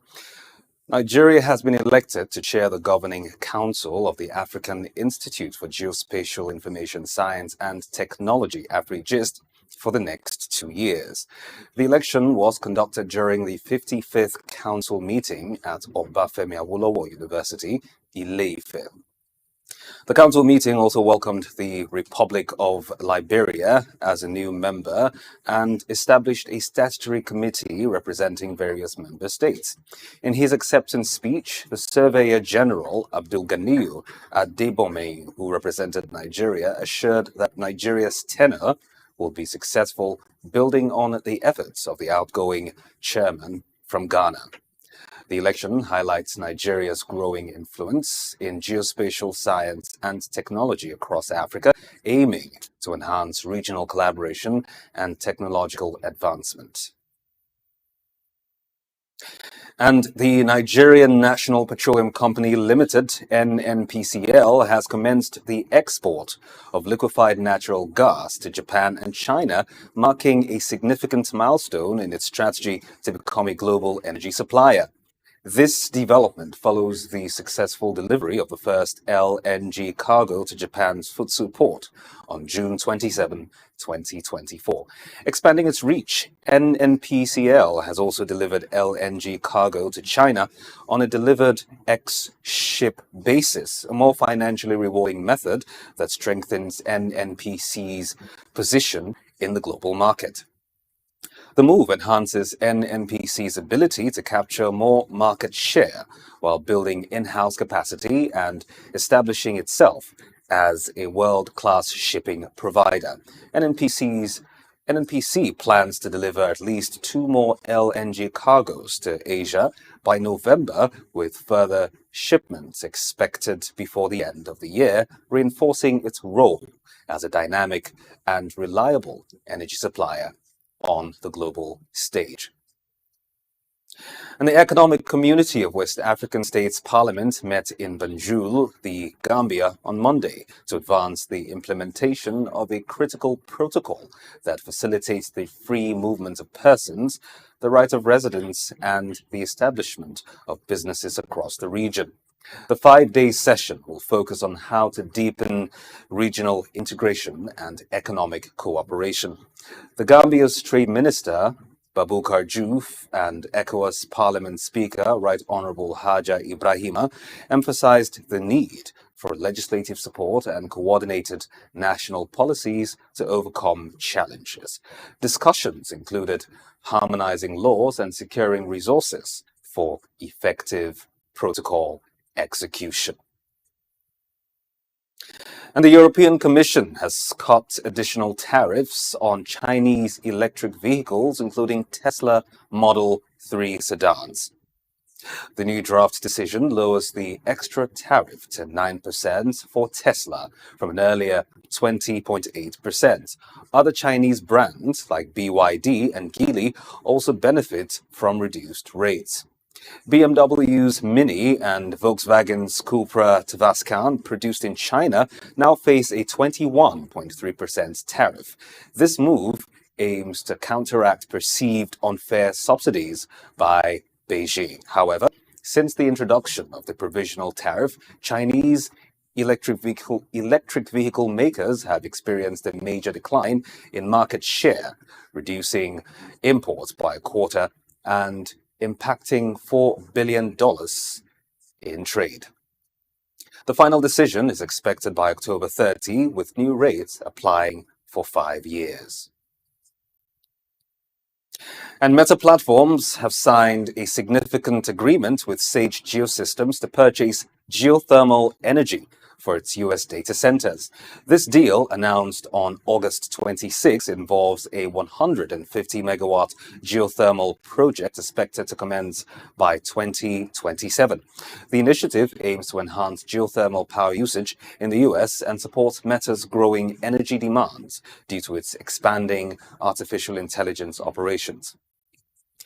While specific financial terms were not disclosed, the project is set to boost clean energy use significantly. This move aligns with the Biden administration's push for tech firms to invest in renewable energy, reflecting ongoing efforts to balance rising electricity needs with sustainability goals.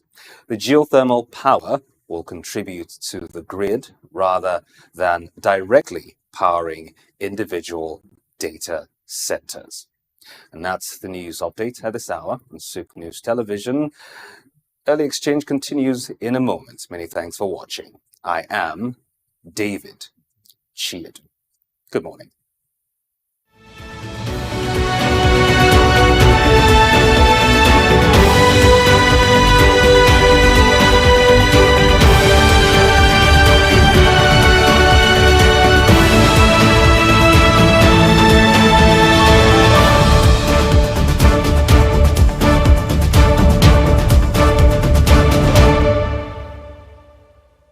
A significant cash crop in Nigeria, predominantly produced by small-scale farmers in the country's southwest region. Historically, cocoa served as a major source of foreign earnings until the 1970s, when the discovery of petroleum shifted the focus away from agriculture.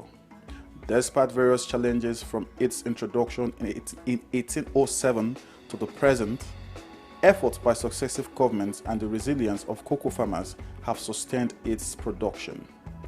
To better optimize productivity and ensure fair prices for farmers and high economic returns for the government, the Cocoa Marketing Board, CMB, was established in 1947.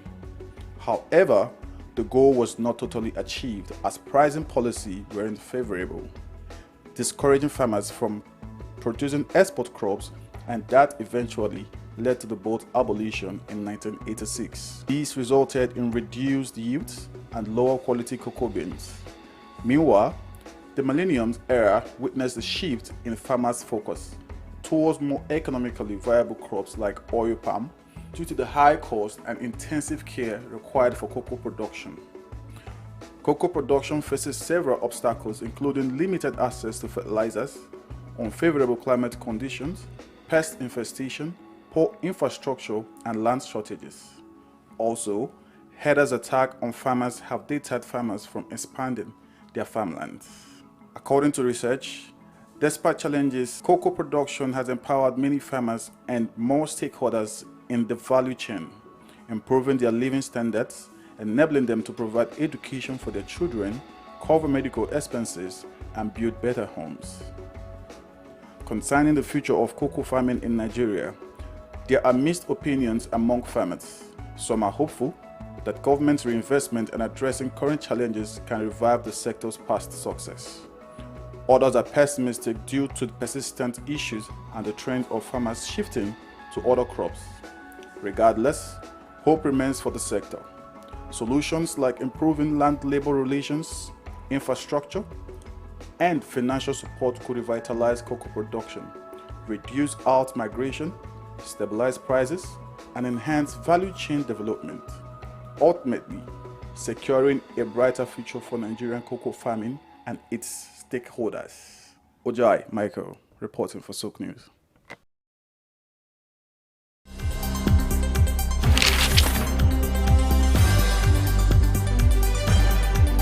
The challenge of governance is to see how we can leverage what is on the ground and convert this to wealth for the people. Russia, China are gaining entry into Africa, and it would appear that some Western countries are losing out. You're working as an expatriate worker, then you're paid in your currency. But then if you must spend those money, you need to convert those money to the local currency to spend. When we address this exchange rate volatility, we will see definitely cost of goods and services will come down. From a security point of view, we should employ the technology to ensure that we can track individuals and goods within the continent.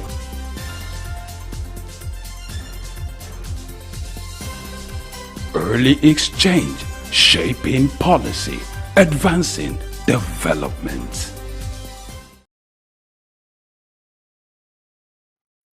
Thank you, Michael Oja, for that wonderful report on the cocoa industry in Ghana. For 32 years, the world's second biggest producer of the chocolate ingredient, cocoa, Ghana has depended on external funds for its cocoa industry. But now the country says that it will look inward in raising funds for its cocoa industry. How did they come to that decision? What happened? And what will be the implication of Ghana looking domestically for funds for its cocoa industry? This morning, joining the conversation virtually will be someone who will speak to the matter, and he is Collins Wike. He joins from Brussels, Belgium. Good morning. Very good morning to you, Blessing. I like how sharp and loud your voice is. It means that we're in for a great conversation this morning. No need to ask how you're doing. Your voice tells it all. Sorry, there is this echo on the background that is distorting, the audio. I didn't quite get the question. As a question, I'm saying there is no need to ask how you're doing because your voice tells that you're well. And for the echo, I think you could just listen and not try to watch and listen from your device, because that's where the echo seems to be coming from. Okay. Although it was improved, I did hear your statement, yes. Okay. All right. So let's take a look at Ghana's cocoa industry. For a very long time, the country has depended on foreign funding for its cocoa industry. For some reasons which we'll look at. Now the country is saying that it will look inward. It is ditching foreign funding for its cocoa industry. Before we get to the implications and how they arrived at that decision to ditch foreign funding, let's look at why the world's second biggest producer of cocoa has depended on foreign funding for the cocoa industry in Ghana. Could you speak to that, please? Right. Well, obviously, there is this tendency to look at external funding, funding beyond your internally generated resources, to finance operations from a negative, perspective. I think that is wrong. That is wrong because obviously, foreign funding of, Ghana Cocoa Board has, to some extent, been a blessing. Let us not, forget the fact that it has as well been a cause, a sort of a hindrance in many ways, because he who pays the piper actually dictates the tone. But Ghana also has a responsibility to look out for its own interests and manage its resources in a manner that is in the best interest of the people. Now, as the Cocoa Board was announcing the fact that they are actually ditching international funding for the Cocoa Board, the opposition in Ghana is actually drawing the attention to the fact that the reverse is actually the case, which means that they are saying that it is actually the international funders that are ditching Ghana because of the high debt burden. They have not been able to service their debts so very well, and so they have not actually approved the new application. I believe that the truth is somewhere in between. So all in all, there are reasons to believe that indeed the foreign funding has been of immense benefit to Ghana. But on the other hand, it is to be expected that, the foreign funder will protect its own interest because they're not there for philanthropy. They are there to make some money. But Ghana has failed so far to protect its interest more than the foreign funders have done. I think putting it in general terms, that is exactly the picture that we see before us. All right, SOUQ, if I had to weigh in on the conversation, typically, is it possible to ascertain how much Ghana probably would have borrowed from international lenders to finance cocoa purchases? Sorry, could you come again? Okay, so what I asked is if it's possible to ascertain how much Ghana had borrowed over the past couple of years to actually finance, if it's possible to get a range or a region to put in perspective how much we're talking about here now. There are some discrepancies about the figures, and I do not want to take the risk of putting any tag on the figures, but let us work with some percentages. It is understood that the borrowing that Ghana has done over the past decade, over the past 10 years, is amounts to somewhere around 65% of the GDP. Now, whatever that figure is in real terms, is another kettle of fish. Now, what that essentially means is that the burden on everyday Ghanaian is becoming increasingly so much that it is also helping to drive prices down. I mean, in terms of the seeds, but the call as well for value-adding operations that would necessitate the production, the processing of cocoa in Ghana itself to finish products like chocolates and all of that, which actually has more benefits for the Ghanaian economy, has remained something that they talk about but never quite accomplished. It is claimed by the Cocoa Board. We heard the CEO speak, I think, a day or two ago, that one of the reasons they are ditching the international funders is essentially to be the master in their own game by being able to work towards local production, to be able to service the global cocoa industry, and thereby making more money than they are doing right now with the borrowing and servicing of the loan. Okay, with what you just said now, that's the side or that's the narrative from Cocoa Board. But earlier, you mentioned something the opposition had said, that the reverse is actually the case. Cocoa Board had been unable to secure foreign funding, and that's why they want to look inward, not like they're actually ditching foreign funding. That's what the opposition says. Now, there's a report that sort of corroborates what the opposition says. Last year, the board was only able to borrow about $600 million as opposed to a minimum of $1 million that it usually needs for each cocoa season.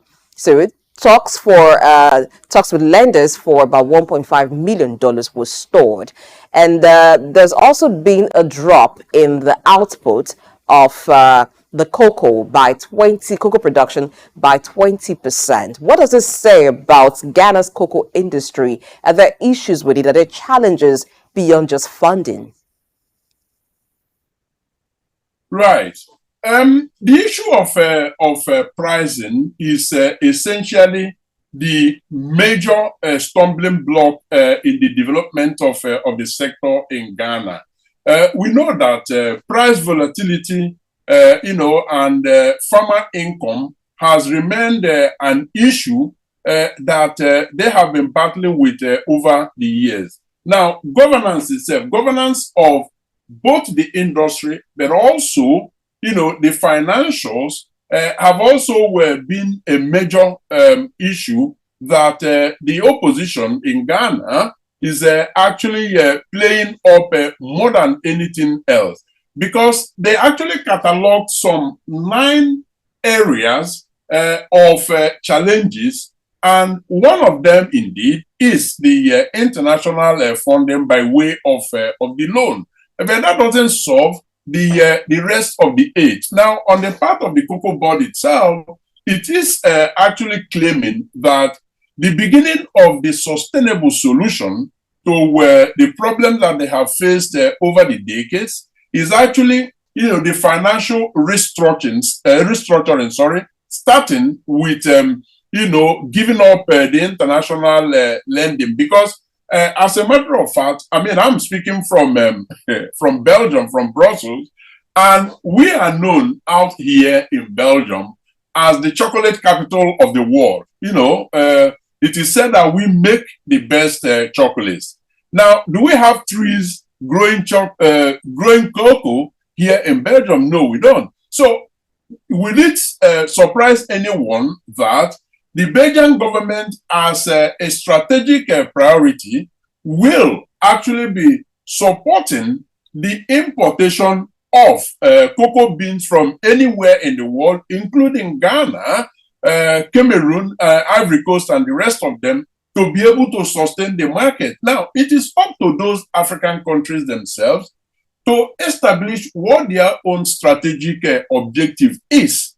And then, through a process of negotiation and through economic diplomacy, they are then able to achieve it. But over the years, what has become apparent is that the interest of the source country, Africa in this case, and more specifically Ghana, is actually, put under the ladder, and then the interest of the funder actually paramount. But as a matter of fact, they are not doing them any favor by funding, by providing loans, because it is business, it is a transaction, and they are not doing it because, they want to help Ghana. It is for the interest of their country, and Ghana should look out for its own interest more than they had done in the past.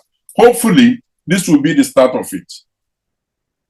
Well, of course, a lot of persons might be asking questions as to what the central bank did with all of the foreign exchange. And according to reports, these monies were used to manage volatilities in the exchange rate, which is not new to developing countries. Even in Nigeria, here, we've experienced these fluctuations in foreign exchange rate. But then the absence of foreign cocoa funding means that the Bank of Ghana will also have to wait for revenue from the sales of the beans to build its foreign reserves instead of, the bulk amount it gives every October when the harvest starts. And I'm wondering, in your expert opinion, what do you think this portends for the Bank of Ghana and eventually Ghanaian economy as a whole? I'm really so very sorry. I mean, the audio has become, very, very poor again. I hardly heard anything that you said as a result of, the echo. I wonder if it's the same so there. I probably would just go straight to the question. What I was trying to build on was the fact that with this recent development, foreign exchange coming in, immediately has been taken off, and that the Ghanaian government would have to, at some point, support the traders.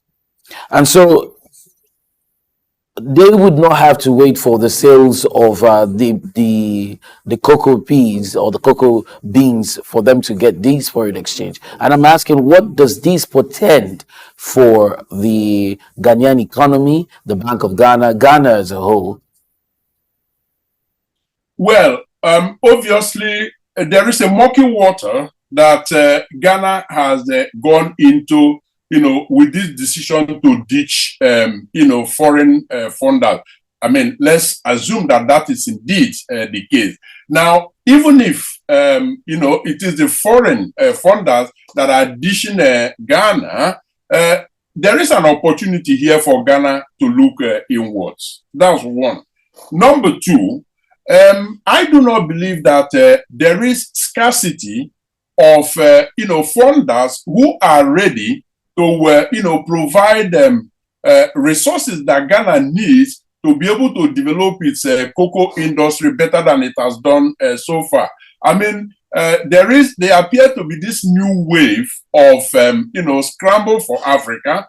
You've probably heard in the news as well how much China, for instance, has done in actually draining the brains in Ghana, those that possess expertise in cocoa production and all of that, professors from universities and other professionals, attracting them to Ghana to then start growing cocoa in China. Now, these are all bits and pieces of indication that if Ghana does its own strategic planning better than they have done so far, they will be able to indeed remodel their finances and come up with a mixture of internally generated resources, but also matching it up with foreign funding, but the conditions better than what we had seen so far, where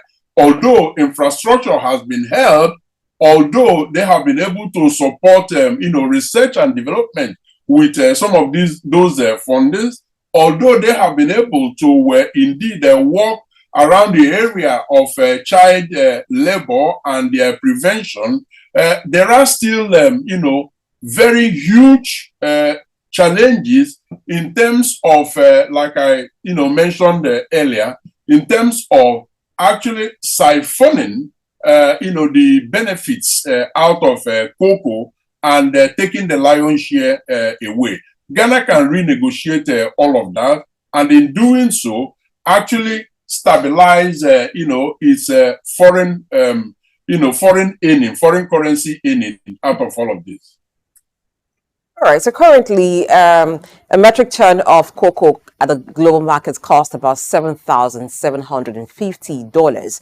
So Ghana is the second biggest producer of cocoa. You also have Ivory Coast producing cocoa in the world. And you mentioned some countries that are biggest manufacturers of chocolate: Germany, Belgium, Italy, and some other countries. These countries, they manufacture chocolate, according to reports, shows that the countries that manufacture chocolate actually earn more from manufacturing the chocolate than the countries that grow the cocoa beans. What is actually the issue with these countries in having the structure to add value to the cocoa beans that they grow, that in so many years of having been exporters of cocoa, they've not been able to create an industry, the value addition industry, to support the cocoa growing in Ghana, in Ivory Coast? Indeed, very, very important question that you've raised there, Blessing. Well, the reason is that the situation is structured to actually be that way from day one. Now, like I did say earlier, and in my part of Nigeria, there is a saying that if you do not lick your lips, the harmattan will destroy it for you.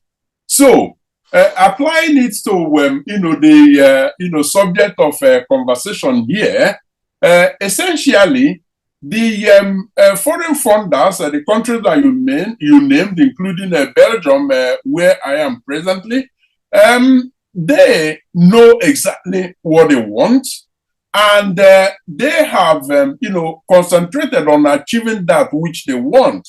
Now, does it mean that Ghana will not cherish a situation where, local production of chocolate, using the cocoa, isn't desirable? Of course it is desirable, but obviously they haven't paid sufficient attention to that. Now, if actually the conversation now within the Cocoa Board of Ghana is about how to, restructure the use of the fundings to enable them, start local processing and local production. Of course, that would be a much more, worthwhile conversation. Rather, the conversation is focused more on dishing international funding, if that is exactly what it is, perhaps in the hope that they will get other funders that will make the playing field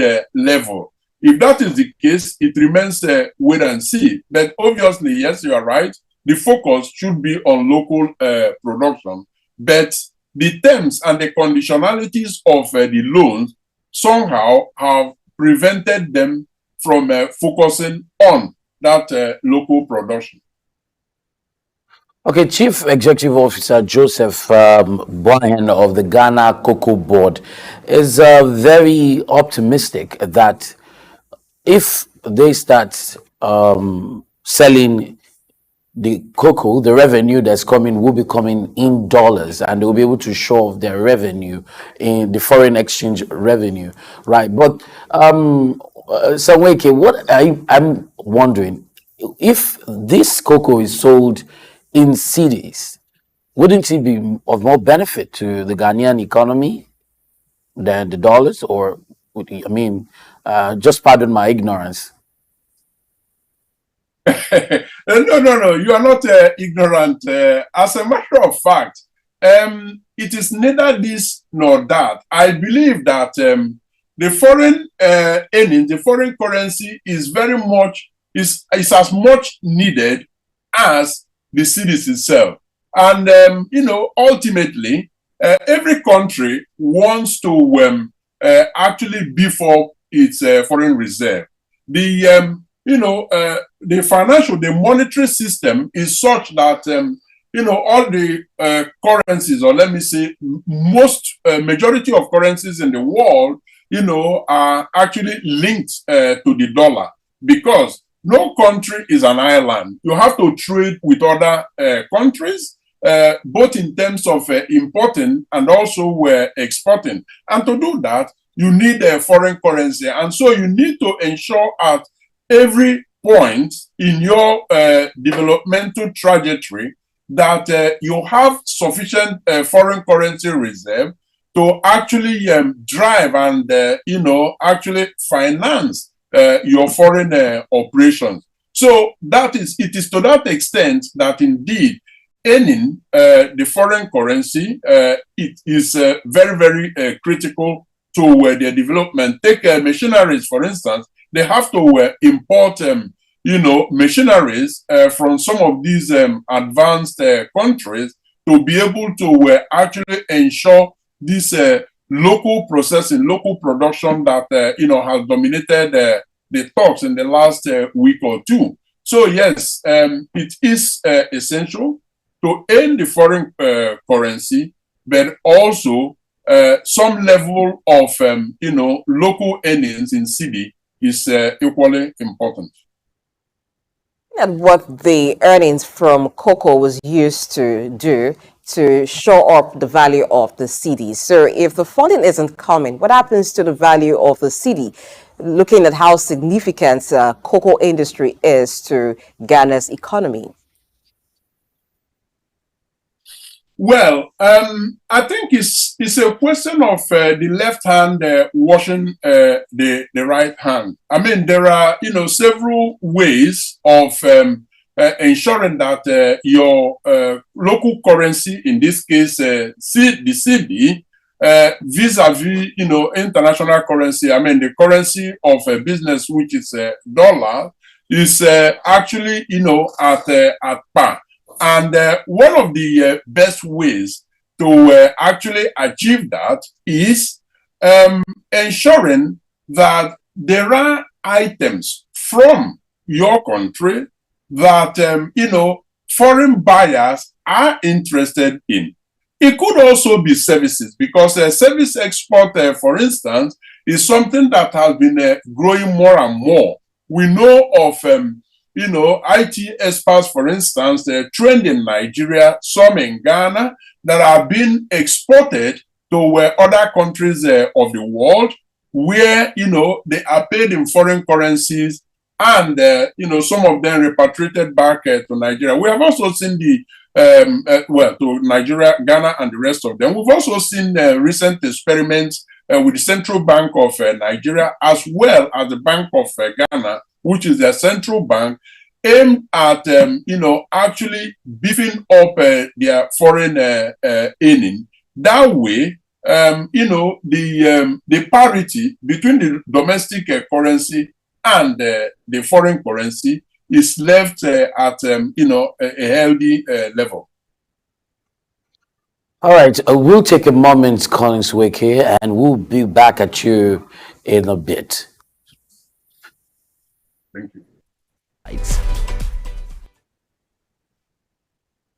In today's fast-paced world, staying ahead of market trends is crucial. Whether you're an investor, a business owner, or just curious about the economy, you need reliable, up-to-date information to make informed decisions. When we pay our tax, or when participants pay or contribute their tax, there will be development in such an organization or country.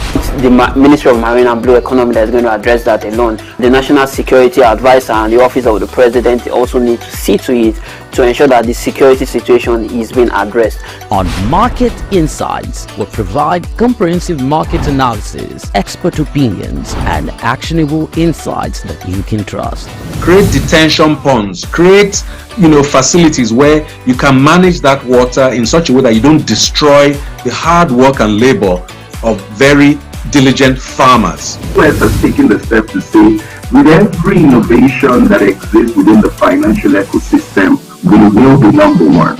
Security of all Nigerians, not only the farmers, are well ensured. The obvious reason why we are experiencing this scarcity is the fact that we are not able to produce tomatoes and other vegetable products throughout there. Our team of seasoned analysts and industry experts enrich the conversation, bringing you the latest updates and in-depth reports. With our real-time data, you'll never miss a bit. Urban farming is not a new thing in our society. It has been an old tradition since olden days.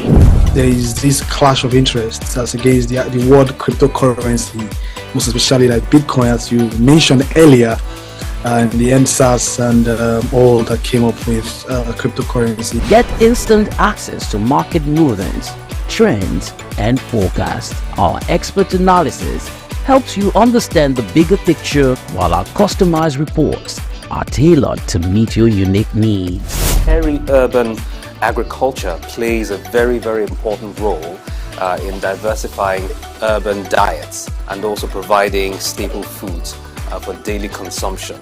Additionally, fluctuations in the exchange rates and disruptions in the global supply chain have further inflated costs. Join us on Market Insights, Monday through Fridays, 11 a.m. to 12 noon here on SOUQ News Television. We are your premier destination for cutting-edge market insights.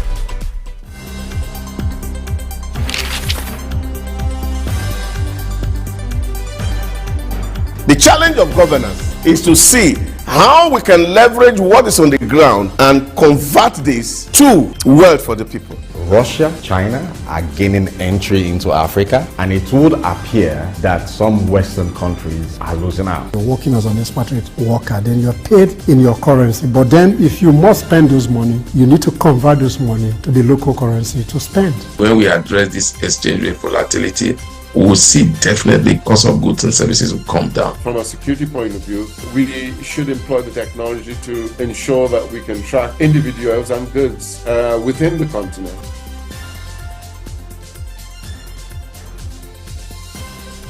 Early exchange, shaping policy, advancing development.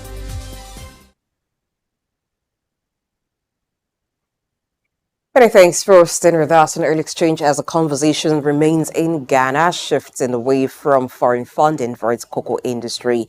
And we've been talking with someone who joins us from Brussels, Collins Wiki. And the conversation will progress now to the implication of Ghana shifting away from foreign funding for its cocoa industry. All right, Wiki, let's look at what the implications would be for farmers.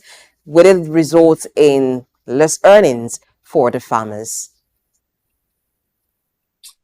Well, I think that's very difficult to ascertain at this point, because it is all dependent on how Ghana manages the post-exit from international funding. I mean, the current arrangement, because let's not rule out the fact that what might be happening here is that you have a bus.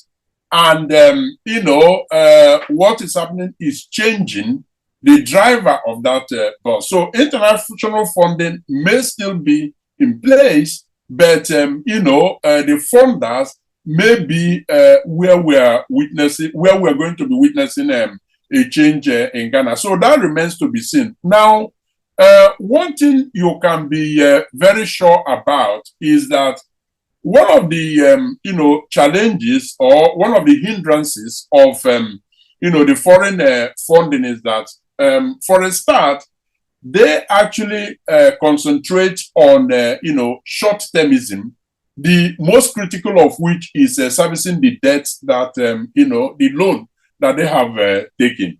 What that also means is that the long-term interest of the cocoa farmers is actually, put at the back burner. It is not a priority. Now, the prices, obviously, were also helped by part of the loans. Now that the loan or the loans are going to fall away if there are no replacement, yes, one can expect, some challenges in that price stability that the loan had actually helped to, establish in the first place. But I think it's too early to know now if that is going to be the case. It all depends on how, the funding is restructured. But I believe that there will be a period, hopefully a short period of instability, a short period of, uncertainty. Well, crop harvest target for 2024-2025 has been cut by 20%. You had mentioned that earlier on. And, we've seen Ghana trying so hard to see if they can show up revenue on all fronts. And of course, you've said it's neither here nor there if you're going with the CDs or the dollars. But then, policy makers have always said, look inwards, over reliance on oil, we should take a shift away from that. What would you say to other countries in Africa, considering what Ghana is doing now with cocoa? I mean, in that light, trying to see if they could go back to what they have in agriculture. Yeah, absolutely. Well, cocoa falls under agriculture. Another very essential, commodity for Ghana is gold. As a matter of fact, when comparisons are made, some would say that, cocoa is the bigger earner than gold. But I think the bottom line here is that there has to be a diversification. The time is dead and buried. I mean, if that time ever existed, where successful countries of the world, run a mono economy, an economy that is dependent on just one particular thing. So if it ever existed, that time is dead and buried. In the new economy that the whole world is embracing, you need to diversify. Ghana has got to now begin to, develop other, agricultural products beyond cocoa and also beyond gold. And there are quite a number of things that they can do in the shops. And I must say, very serious efforts are being made in that direction, because out here in Europe, If you enter some of the shops, you will find this, equivalent of, how can I call it, pepper sauce coming from Ghana. It is called shito, very well packaged and actually meeting European standards. Otherwise, it wouldn't have entered the market. I believe that such initiatives, that convert agricultural products into end user products that can actually don the shelves of major supermarkets out in the world is an area that Ghana has not quite explored extensively. I think an opportunity, now plays out, itself for Ghana to begin to do that. So the message is, yes, diversification. The message is move away from the monoculture mentality that has dominated the scene over the decades. The global cocoa market is, aside Ghana and Ivory Coast, there are other African countries that are big producers of cocoa. We have Nigeria and Cameroon as well in that list. What opportunity does it open up for Nigeria and even Cameroon? What can they do rightly to ensure that they get the big gains from the global cocoa markets? Well, in general terms, they need to avoid the pitfalls that Ghana went into, which was overdependence on, foreign funding for their cocoa. That's number one. Number two, they also need to avoid the situation of cutting away raw cocoa, cocoa seeds to foreign capitals of the world, where the best chocolates are made, and then shipped back to Ghana, Nigeria, Cameroon, and all the other countries and sold at exorbitant prices. The sort of deal, the sort of bilaterals that countries, Nigeria and the rest of them should be signing with foreign countries is, listen, let us, work towards a situation where local production is emphasized, at least half processed. For instance, rather than cutting away the cocoa bean, the raw cocoa, you could walk, around the area of half processing them into powder or, into, other forms that then could be shipped away. Of course, the other stage is indeed setting up shops, setting up factories out in these African countries where labor is still very much cheaper than it is, in other parts of the world. And I can say the same about Europe, where the new, members from the Eastern Bloc, Poland, Hungary, and the rest of them, actually have cheaper labor. And what we have seen is migration of, production activities to those places, even within the EU, where, labor is cheaper. So this argument could be, used for Africa. It benefits those, Western countries, but it also benefits Africa even more because of the huge potentials for job creation and the rest of it. All right, so I'd like to ascertain what the cocoa market in Nigeria is like. Do we have a strong relationship with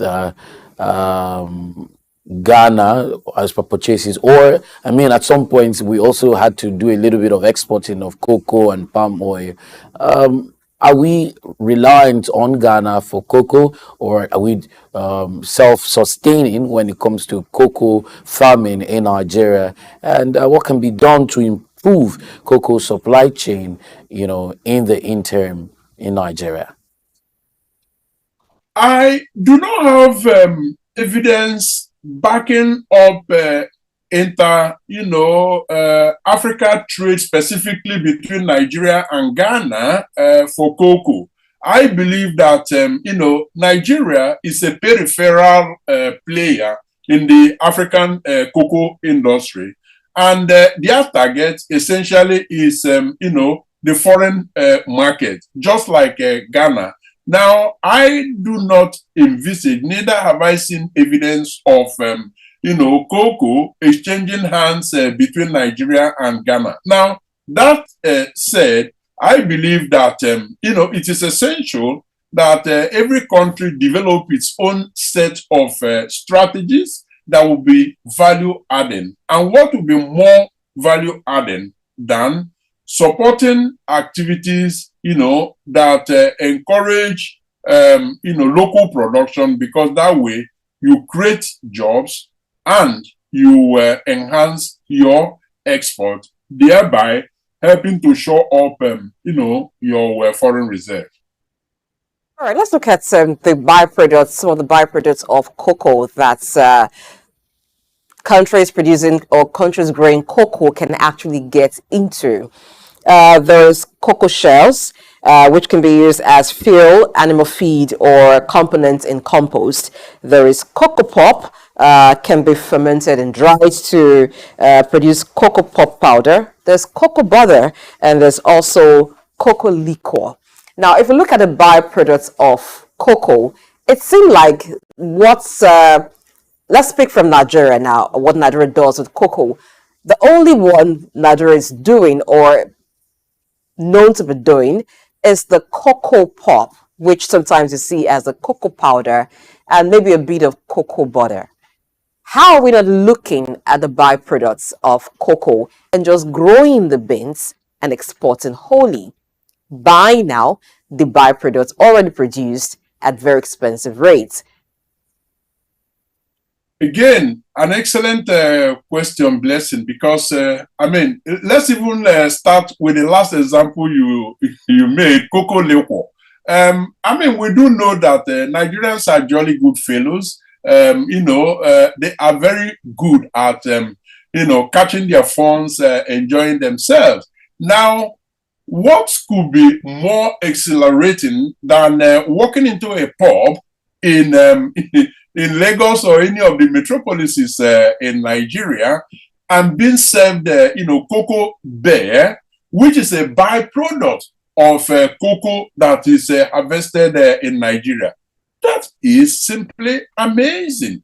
However, these are part of those unexplored, market opportunities that, Nigeria and other, African countries where cocoa is grown should begin to actually, negotiate deals with their foreign partners. I know there are quite a lot of, business forums, trade missions, and all of that going on.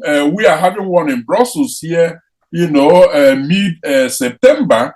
I believe that such conversations have now got to be initiated in terms of helping to transfer both machineries and technology to some of these African countries from the West where those productions could happen. Now, it should be for a reason that we have, the Cocoa Research Institute, both in Nigeria and in Ghana. I believe that Ivory Coast probably has that as well. They should get down to work and begin to explore more what the byproducts, away from the main product itself, what the byproduct could actually mean to the, supply chain and value adding for the economy. Right, Collins Wike, would like to sincerely thank you for coming on the program. It's been very insightful, and definitely looking forward to more conversations with you in the nearest future.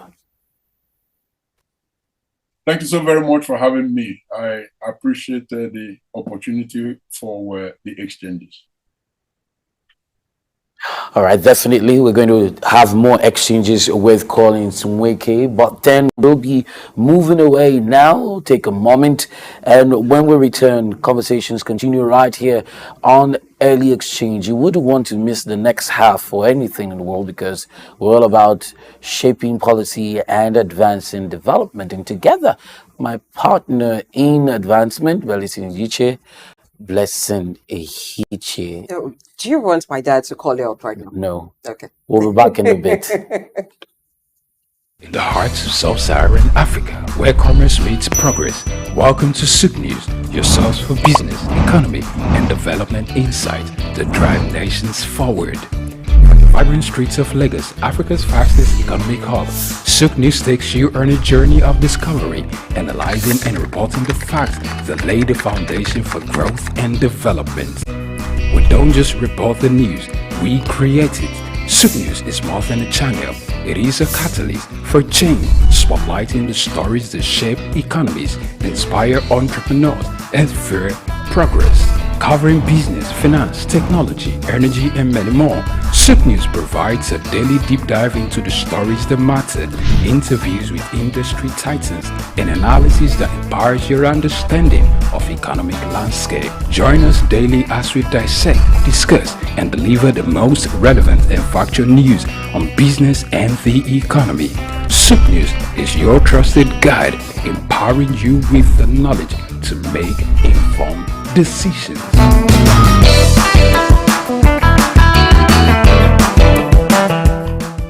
Get ready to feel the pulse of the world around you. Welcome to SOUQ Pulse, your inside track on the stories that matter most. From the heart of breaking news to the forefront of culture and innovation, SOUQ Pulse brings you the stories shaping our world every week.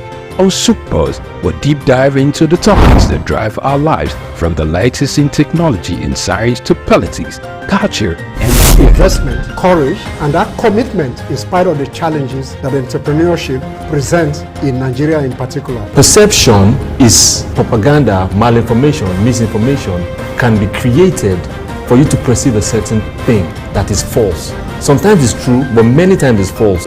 There's no state you go to in the world where you don't see construction that is consistently ongoing. No matter how developed Dubai is, they still construct roads on a daily basis. We are no longer enjoying the light we normally enjoy. And the university vice chancellor said, it now costs me about 300 million, some 250 million to begin, 250 million to 300 million a month. Governments should develop a particular product that will be of national value and, if possible, exportable to other countries from their own local government. Whether it's the next big innovation, a political shakeup, or cultural phenomenon, SOUQ Pulse is there, bringing you the story with clarity and context. You're not just only getting informed, you also become social. Then the business part of it, then we talk productivity. Then you know you're on SOUQ Pulse. It's that time of the day where we tell you, go, get your friends, your neighbors, those you quarreling with, those you have issues. This is time to talk. We tell you, yeah, we don't keep quiet. It doesn't matter what policies are affecting you. It doesn't matter what the papers, the prints are telling you in your own side or the neck of the wood or your nation, or what business are pushing, profits, losses, what the stock market is talking about right now, what the Asian market is talking about right now. A whole lot of people are running down to their portfolios and trying to grab, sell off, or get some hedge. But in all this, you just say, let's talk. Your talking can make somebody better, give someone an idea. Join us on SOUQ Pulse every day by 4 p.m. as we explore the heartbeat of the world's most compelling stories. Don't miss SOUQ Pulse on SOUQ News Television. Tune in and stay ahead of the curve.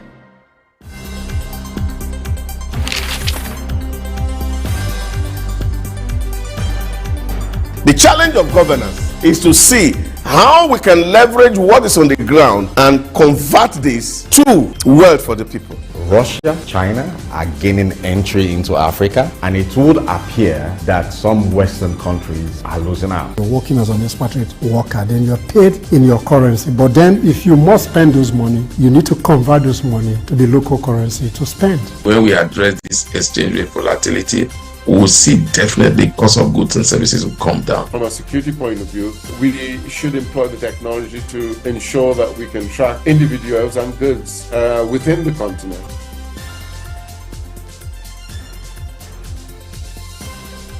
Early exchange, shaping policy, advancing development. Mr. Early Exchange, this time we're shifting the conversation away from cocoa industry to tourism and to other economic activities in Eurozone. As report has it that business activities in Eurozone has experienced a boost owing to the just concluded Olympics 2024 Olympics Games held in France. It began in July and ran through some parts of August 2024. And to join in the conversation this morning with B, Yele Okeremi, and he is the MD CEO of Precise Financial Systems Limited. He will be talking to how the parts of Euro have been able to gain from the just concluded Olympics, but not every country in Eurozone did gain from the Olympic Games. Why?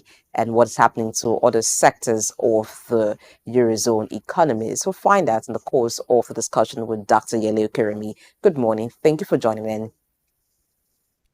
Good morning, Blessing. How are you? It's good to see you again. I'm well, and I believe you are doing great. I shouldn't complain at all. All right, let's take a trip now to the Eurozone. So beginning from Paris, where the 2024 Olympic Games happened, so report has it that economic activities in Paris particularly and some other Euro countries experienced a boost owing to the influx of sports fans and enthusiasts who traveled for the Olympic Games. Correct. It's expected anyway. Actually gained from the games. Yes, I missed the last sentence that you made, but I think I can fill in the gaps. So I figure that what you are talking about is that yes, there was some gain in terms of money flows to France, and not all the Euro countries benefited from it. I figure that that's what your question is, Blessing. And yes, my initial comment would be absolutely expected. So any country that hosts an event of the magnitude of the Olympics, I mean, it doesn't get bigger than that. I mean, when you talk about sports, talk about Olympics, you talk about the World Cup as well. Those are the two big events in sports. And expectedly, any country that's lucky enough to have the hosting rights of these events, we expect a lot of tourism activities to happen. And that's exactly what happened in this Olympics. Again, bearing in mind that I will say that the sky is clear, or the sky was clear. I remember that we are just recovering more or less from the pandemic. But now the recoveries from pandemic is virtually over. If you take a look at IATA data that speaks about air travel, you realize that the world is back to the pre-COVID era. The IATA has reported that air travel have even surpassed the pre-pandemic era. So that's why I said the sky is clear for the Paris Olympics. It happened at a good time, meaning that at a time when there were no restrictions, no major health issue, no major security concern, and of course, also a time when people also want to ventilate, and a very good choice of the city of Paris. If you take a look at it, Paris is definitely one of the most visited countries in the world. I mean, and there came a time when people would say, "See Paris and die." You know, people began to think that, oh well, people would write, some of the things they wanted to achieve in their lives. And one of the things they wanted to achieve was to see Paris. And so you expect that when a country like France is hosting the World Cup, that mantra of see Paris and die also plays a role. And of course, you also have to appreciate one very important country strategy that France has. And we can talk about a whole lot, By the way, France has a very diversified economy, particularly take a look at their service industry, so that's interesting. But one other thing that Paris has also done is positioned itself as a very romantic city, so to speak. So people, find themselves flocking to Paris. And of course, you also see what they've also done in terms of luxury goods and things like that. So all those are the things that have worked very, very well for Paris. And then now hosting the Olympics post-pandemic, when, the world has virtually eased and people want to actually travel, expectedly, we think it would have very significant impact on the economy of France. And just like you have said, the reports have come back and told us that, yes, indeed, there was significant impact on the economy of Paris. And purely, tourism. Because if you look at tourism is a very interesting, is an intangible, but very interesting in terms of capital inflows. Because what happens in the countries that have promoted tourism effectually is that it is a fantastic way of attracting foreign capital very easily. Not only is it easy, it is also constant, it is sustainable. And when you look at what Paris, what France has done, they've also done it in a manner that, yes, it's summer, but they also make it possible for you to wish to visit France pretty much all year round. But you expect that the climax of people visiting France will be during summer when, the weather is just clement and all this. So these are all factors that have played a role in guaranteeing that France sees very, very significant inflow of money coming. And of course, when that happens, we know what follows it. Now, you also have made the point that, yes, some other countries, I think you mentioned Germany, didn't quite benefit. We'll talk about that, we'll unpack it actually. But basically, you realize that what's going on in the Eurozone is very interesting, because the European countries have come together and said they wanted to trade like a bloc, and so they have only one central bank, and that suggests that all monetary policies are unified in the Eurozone. So the European countries cannot compete on monetary policies. They can only compete on fiscal policies. And they would have to look at, each of them now begins to look at, okay, what are the things that we can do for ease of investing money, and secondly, for ease of producing goods and services, first for security in each individual nation, and then secondly, for export. And so you realize that some countries may have challenges in terms of what incentives they are providing businesses, what incentives they are providing investors, and what the general climate of doing business are. That will explain why certain European countries will probably do better than others. It's just a game of how well things are going on the fiscal side. The monetary side remains constant for all of them.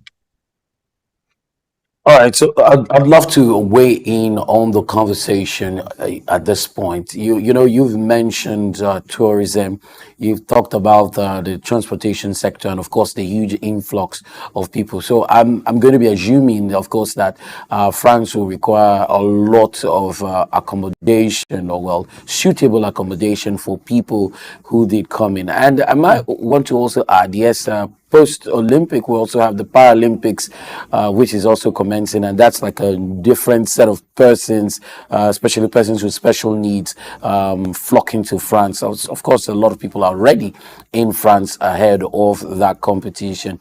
But then, what did France as a government put in place to ensure that, like you mentioned, tourism is sustainable? What have they done to ensure that they have these number of people who have come, and when they come, they enjoy the scenery, and of course, they've made tourism sustainable. They're able to host the magnitude of persons, the influx of persons who are coming into the country for one reason or the other. Thank you very much. And I think that's a very interesting perspective that you have brought in terms of tourism and country strategy. So, first of all, let me state that having sustainable strategies for tourism is not a walk, it's not a stroll in the park at all. It requires a lot of heavy lifting. It requires a lot of introspection and execution. So when you, in the case of France, and I will speak about France, and if you permit me, whatever I say, I'm absolutely Nigerian. I always like to bring everything home. So I'm going to speak about it and then contrast. And then I'm not going to just criticize. My job is to engage and probably present a roadmap for our own very dear country to see whether these are possibilities in Nigeria.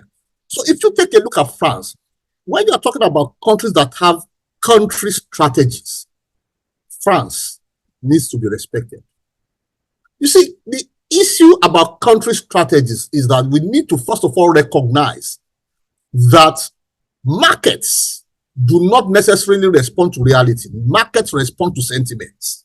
And that's why when market analysts are talking, you always hear them talk about what are the market sentiments. And sentiments are influenced by narratives. Now, and narratives are very important. Narratives can be legends, can be stories, can be whatever, that are consistent. France has consistently done something. They have presented Paris to be a country where, believe it or not, you want to be there. Not only have they promoted these narratives through the years, even since a number of us were much younger than this. I know people, I have some of my own contemporaries who many years ago, when we were all young engineers, who would want to go to London, and they would say that whatever they do, they will still want to go to Paris. Why? Because of that narrative that's been promoted through the years. But you see, it is possible for you to promote a narrative and package a rat like an elephant. So you can deceive some people for a short time. But when the reality sets in, then that narrative will no longer hold. And that suggests that if you are promoting this particular narrative, if you want to be sustainable, then you must actually walk the talk. And that's what France has also done. You take a look at the transportation system in France. Very excellent. So you have the rail, very good, what you call the tram system, very well. And then you have easy road transportation. The roads are reasonably good. And you look at the fact that, again, even when you are walking on the streets of Paris, it's also been well done in a manner that makes it very easy for you to do. You look at their taxi system, and you look at France, and you might even say, and indeed you might say that their language is French. That's a disadvantage. But no, they've also taken advantage of ensuring the fact that, yes, France, their language might be French, but they speak very reasonably well in English. They communicate reasonably well in English. And perhaps that's the biggest thing that sells French today. Because people just want to go to France. So they've done that very well. Let's take a look at France. Through the years, security. We don't get to hear of major security threats in France. So these are things that, affect people who might wish to visit the country. So, and then of course, like I said, they have also created not just the narrative, but the ambience. That when you get into France, they tell you want to go to the opera, you want to go to, some of these places that are tourist attractions, the Eiffel Towers that people really, really want to go visiting. And for the children, they have, now Euro Disney. So all these are the things that France has done. And of course, take a look at their hospitality business. It's really world-class. So you see very excellent hotels in France. And some of the hotels have also done it in a manner that it depends on who you are. If you want a 5-star hotel, you're going to get yourself completely spoiled in 5-star hotels. And if you want hotels that are, reasonably priced as well, with some reasonable services, you find them all over France. And then the Europeans have also mastered the art. What we now call Airbnb had been in existence in Europe for very, very many years before, we started talking Airbnb. If you went to France, if you went to Germany, I mean, and I've been doing that for more than 30 years, when you get there, you always get people who have homes, like what happens in Airbnb today, where you can pay for like a homestay. So those are the factors that have promoted and sustained the narrative of tourism in France. And so it's a little surprise that France has pulled this off, and they are still going to pull it off for the Paralympics. But again, when we contrast that to Nigeria, and I want to say something, like any country that really wants to use tourism as a pivot for development, there are certain things that may be natural geographic significant sites. It turns out that France doesn't really even have much of those. They created theirs. But let's come back to our country, Nigeria. Nigeria has a lot of sites that if we packaged ourselves very properly and we did the right things and we promoted ourselves appropriately, I don't see any reason why we might not be able to at least compete favorably with countries like France. I was in Mauritius a few weeks ago, and I've never been in Mauritius. I had to go there a few weeks ago. I was extremely surprised at how well these guys had organized such a very small island. And every time I went and everything I saw, I was like, this is Nigeria's money that we are spending here. Because everything that they have based their economy on in terms of tourism, Nigeria could have surpassed. So I think that we as a country need to begin to think, first of all, in terms of our infrastructure, secondly, in terms of security, but in terms of our people, yes, we also have people. But again, we need to begin to reorient our own minds to understanding that if you want to promote tourism, then you must understand that service comes first. Whatever you do, you want to give service to your guests. And these are the kind of things that I see happening in France. I also see it happen in even Germany. Although, like if you compare the economy of France and Germany today, you see that Germany might be struggling, but their economy still remains strong. But again, these are just some of the things that they've done right. The average French person, we said the French people are nice people. You know, they smile at you. They want to propose service to you and not somebody trying to extort you. So it's a manner, in a manner you go there with the back of your mind wishing to come back. And that's what they've done. And if you ask me, I think over a few years of hard work, Nigeria might actually get into the map of countries that have the capacity for tourism. I mean, take a look at us. We've got everything. Starting from Lagos, aquatic splendor. Is that not what a lot of us go to do in places like Seychelles and Mauritius that I just came back, or Malta? You know, that's what a number of people go look for. Take a look at the whole of the waterfront in Lagos. What are we doing with it? So those are the kind of things that I think Nigeria really needs to take a look at. And if we took very sound look at that, it would not just be tourism in Lagos. So people would come to Nigeria, come into Lagos, and there might be over a day you drive them to Abeokuta by road when you have excellent transportation system, and they take a look at the Olumo Rock, which in itself is a wonder. And then you have a fantastic air transportation and take them to the east to go take a look at places and sites like the Binike caves. And then you take them all the way to the south to Obudu Cattle Ranch. And then you take them all the way to the north to see the Mambila.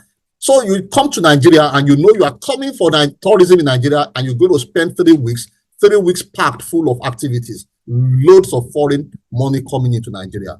But a lot of work has to happen if we are going to achieve that. Now, looking at the work that needs to be done to make Nigeria the go-to destination when you talk about tourism, France have hosted the Olympic Games 3 times. 2024 happened to be the 3rd time that they have hosted the Olympic Games. And they're also hosting the Paralympic Games. That's a lot for just one country. It's an opportunity that many countries of the world have never had. So far, just about 32 countries have been able to host the Olympic Games. Now, there seems to be something about France, which you have said a lot about, talking about how France has a good reputation in terms of the city. Most people have that on their checklist for what they want to do in their lifetime. Perception and image. how can Nigeria build its own image that is not just about what you have, the sites that you have, how interesting a tour visit might be in Nigeria, but how is Nigeria perceived? Do people actually see Nigeria as that way? What kind of work needs to be done, image laundry and the rest, to ensure that it is on the top list? You may have a lot to offer, but do people know, and do they even want to explore what you have to offer? A whole lot of work must happen if we have to be on that map, like I said. And the first thing, like you said, Blessing, is the narrative. But you see, we are not just going to talk. We have to walk, and we have to walk that talk. So first of all, it's very challenging right now. And that's just being honest. I love this country with every shred of tissue in my body. But we still, when we look at ourselves and compare ourselves to these countries that have done very well with tourism, we have a reasonably long way to go. The first thing we have to take a look at, infrastructure. Take a look at what you get on the roads. How easy? Let's start from there. I mean, quite a number of Nigerians, you go to France, you even go to London where they drive on the wrong side of the road, or Mauritius, same thing, where they drive on the wrong side of the road. And you land in the airport. You don't even think.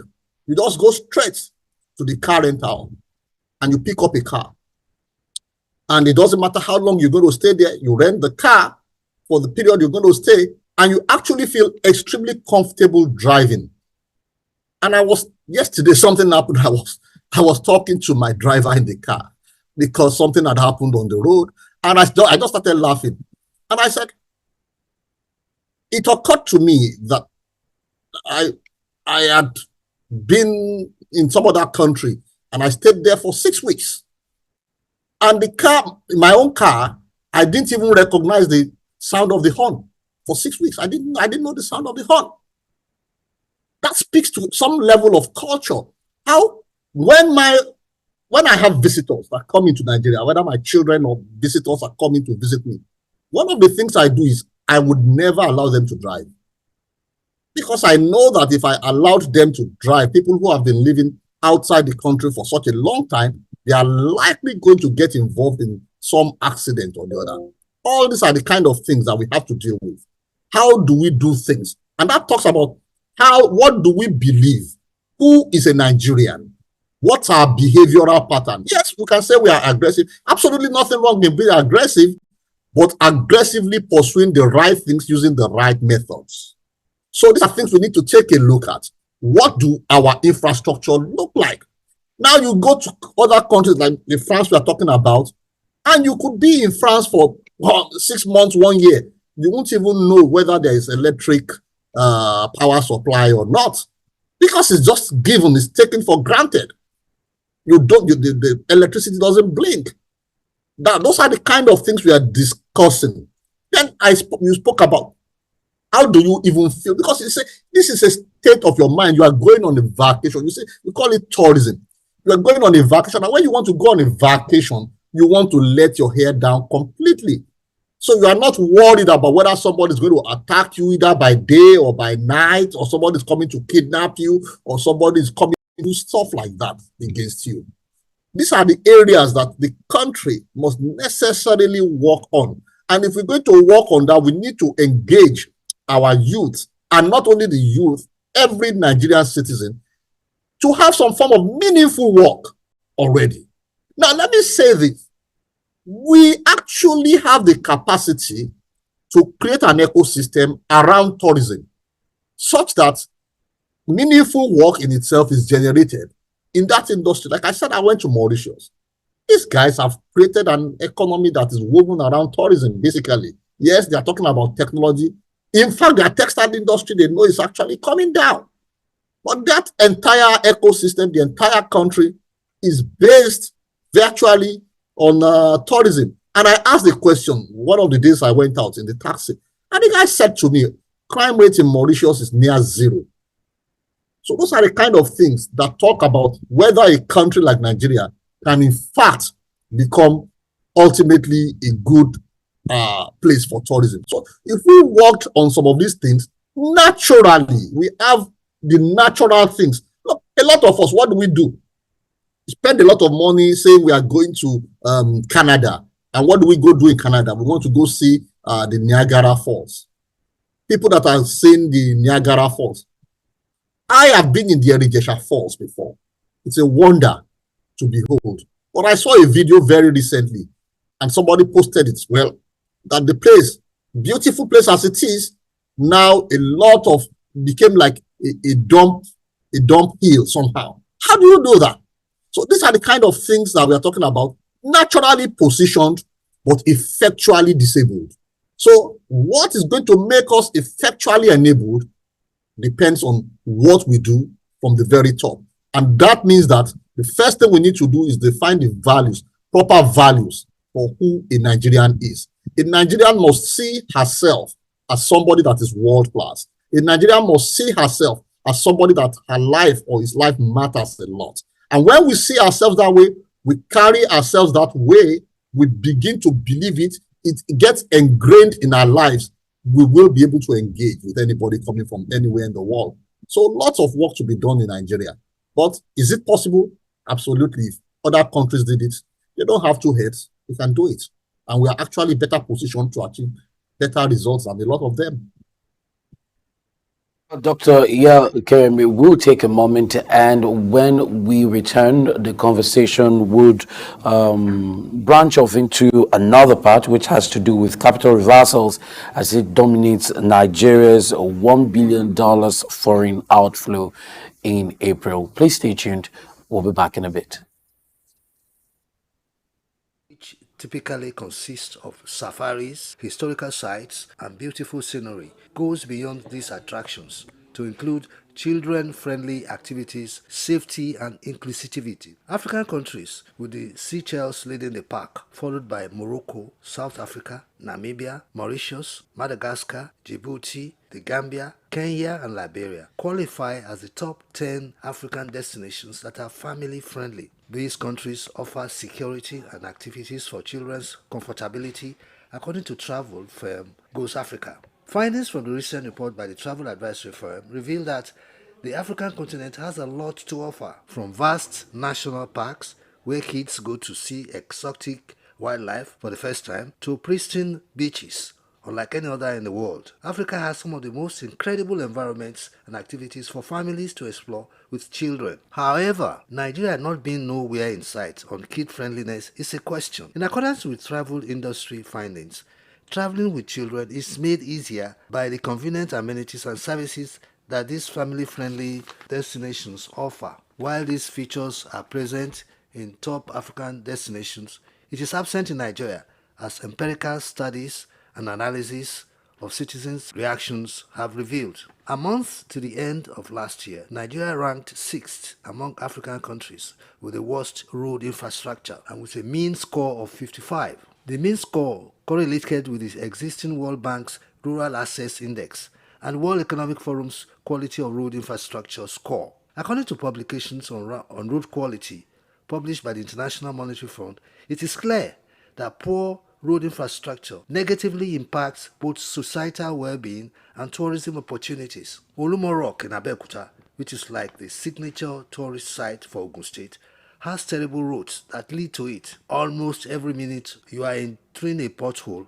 deep potholes enough to swallow your car tire. The road is an eyesore. The roads are also part of the tourist experience and should not be overlooked by those in charge of tourism in Ogun State. Tourist site is not only that matters, but the exquisite experience before, during, and during the tour matters. South Africa recently ranked as the leader of the top African tourist destinations by the Travel and Tourism Development Index, was evaluated by International Monetary Fund as the country with the best road infrastructure with a mean score of 100. An important amenity for seamless tourism made it possible for the country to be among the best African countries that are kid-friendly in tourism. Apart from the complaints of poor road infrastructure within the country, insecurity is another factor that has made the country an unfavorable option for family-friendly travel. Nigeria is ranked second out of 10 African countries with the largest crime index as on mid-2024, according to a data portal, Numbeo. Parents are unsure of their children's safety in a nation where small-time thefts and large-scale criminal networks coexist. Security and Defense Quarterly defined security as a crucial metric for safe tourism and could not be taken for granted. According to their research, tourists were suitable targets because they carry money or valuable things with them, and furthermore, they are in an unknown environment. The perpetrators of the criminal offenses are motivated, especially in the poor countries, by seeing a very clear difference between those who have and those who have not. And if there are no suitable guardians, such as police or security, the possibility of perpetrating criminal offenses against tourists is increased. It was also revealed that the best African country for a family-friendly vacation, Seychelles, has the best food situation in Africa. Food is a critical factor for travel and is described by the World Food Travel Association as a tool used to deliver a memory. The Seychelles had a food inflation figure of 2.9% at the beginning of the year. On the flip side, Nigeria's food shortage is the worst in Africa, with its inflationary rate at 40.7% midway through 2024. So, Nigeria must wake up and be counted. The federal government must lead the campaign to reposition and reinvigorate the tourism sector for the growth of the economy, as it is capable of contributing robustly to the country's gross national product. Bayo Olaoye, SOUQ News. Early exchange, shaping policy, advancing development.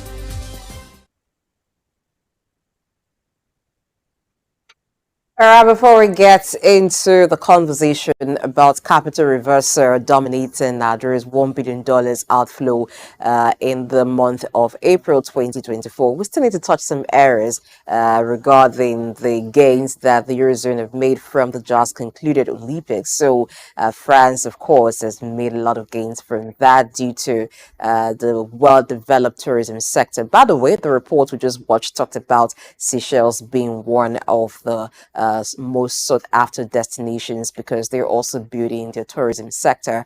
And our guest, Dr. Yele Okunremi, has been talking about how Nigeria needs to do a lot to build its own tourism sector. We'll get back to issues concerning Nigeria in a bit, but before we do that, let's look at Germany, which did not actually benefit from the Olympics, and it's also a report also shows that the economy of Germany seems to be contracting. In fact, the Eurozone is feared to be close to a recession. Manufacturing has declined, even as the services sector experienced a boost in the month of August. Dr. Yele, what's your thoughts on this? What are the issues specifically with the German economy? Very straightforward. You have said it. Your short tells us everything.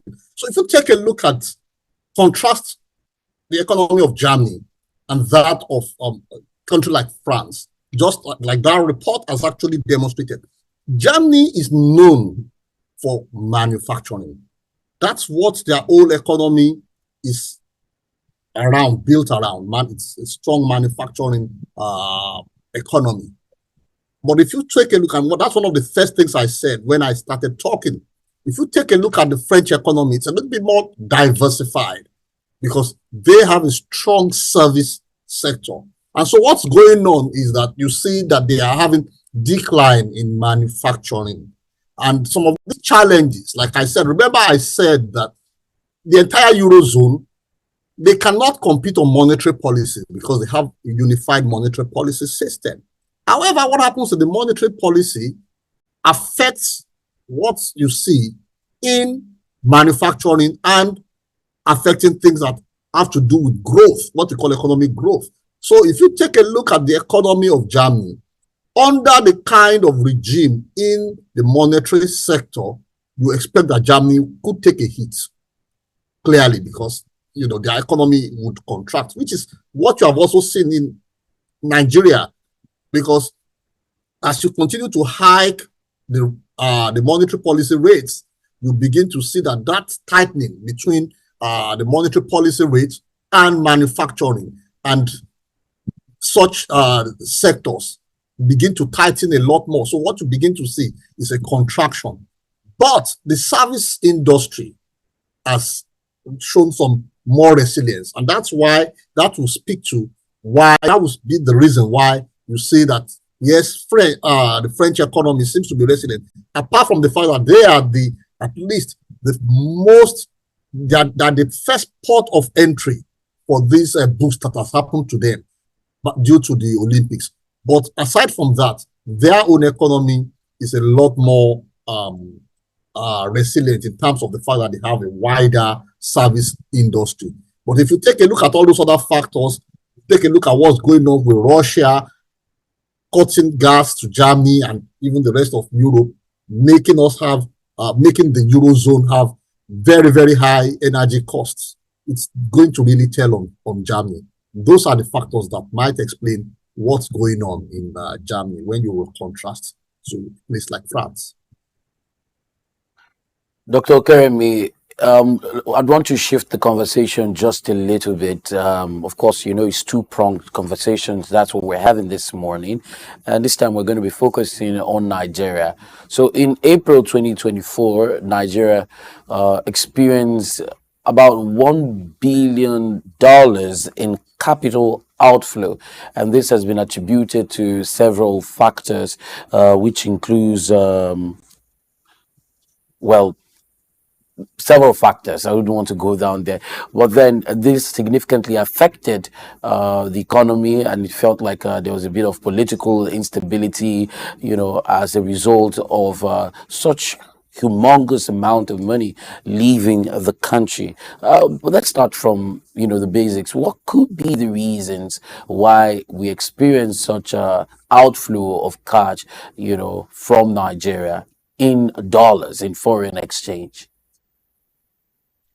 Well, see, like I said earlier, markets respond to sentiments even a lot more than reality. So there's always the lag between when the market responds to the reality of things from the fact that the sentiments, which are, like I said earlier, based on the narratives and things like that. So, and honestly, Nigeria is a very challenging terrain for businesses. And like I keep saying everywhere, capital is like water. Water, like capital, will always find its lowest point, whichever way you look at it. And like I said, this is based on sentiment. So let's take a look at the sentiment that we have right now. And I will take a look at the plus, I will take a look at the minus, and we'll take a look at what the resultant effect is. First of all, the devaluation of the currency. Is it a bad thing or is it a good thing? It depends on who is looking at it. Now, if you are a foreign investor, it's a good thing for you. It's a good thing for the country if you wanted to attract foreign investment, for your currency to be weak relatively. However, and I said this, I've said this in fora, that actually, you see, the central bank governor is really not concerned about whether your currency, whether the currency of the nation is relatively weak or not. The most important concern to the central bank governor is foreign exchange stability, the stability of the market regime. So what happens is that if your currency is weak, it's not bad. People are going to see it as an opportunity to bring in money to that economy to be able to do things. However, when your economy, your currency is weak, and we are still not able to find a stable rate, whereas the currency is, you know, weakening on a daily basis, it is definitely a wrong signal for any foreign investor, because it means that if they brought in money today, it would be much more difficult for them to take out that money tomorrow. So the best that any investor would do at that particular point in time, no matter how interested he is in investing in your economy, is to wait and see until you get to stability. All right. So I said that as a preamble to let us say that, yes, A weak currency. There are countries we know, for example, that China, for example, deliberately, as a policy, guarantees a weak yuan. Why do you think they do that? Because they want to make their goods and services relatively cheap. So when you have a country that has a weak currency, then you expect that that country necessarily needs to have a sound productive base to be able to produce effectively to ensure that their goods and services are cheaper. But what we are experiencing in Nigeria is a double whammy. We do not have a productive base. Our economy is weak. It's a triple whammy, actually. You do not have a productive base. The economy is weak. The currency is weak, and the currency is weakening. Triple whammy. And that is definitely going to be a reason, a disincentive for investors. So a number of investors might then look at it at that point in time and say, hey, let me count my losses. Now, is it end of the road? Absolutely not. Can this country recover? Absolutely easy to do. When I say easy to do, I'm not suggesting a stroll in the park. I'm saying if we tenaciously do the right things, the monetary side, we are seeing a whole lot of activities going there, but I want to see some more things going on in the fiscal side that promotes businesses, that promotes the local economy to make us strong, that attract foreign investments, and much more importantly, that guarantees a future. If we did some more of these kind of things, I think that's not a problem for all. First of all, I think the Naira is undervalued, absolutely. But again, it's a conjecture. I believe the Naira is undervalued. It's a matter of time. We would see what's going to happen. I have an idea what's likely to happen, but again, I'm not at liberty to say some of these things because again, it's just a conjecture in my head. I'm not the central bank governor. Central bank governor will determine what he's going to do at the end of the day. But I think these are the triple whammies that are affecting us. And so talking about capital outflow, again, same thing, no economy likes it, but again, what has happened is that, okay, when you continue to hike the rates, what you're doing at that particular point in time is likelihood of inviting foreign portfolio investors because your rates are looking good, particularly if, like I said, if your foreign exchange rate is stable. Those are the challenges we are having.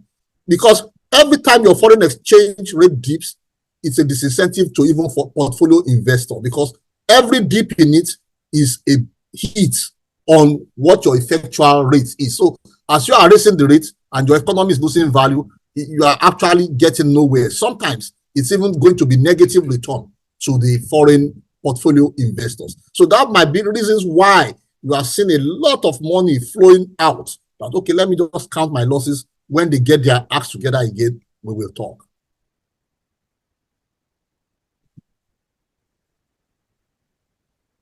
Listen, I can't hear you. You are mute. Blessing is mute.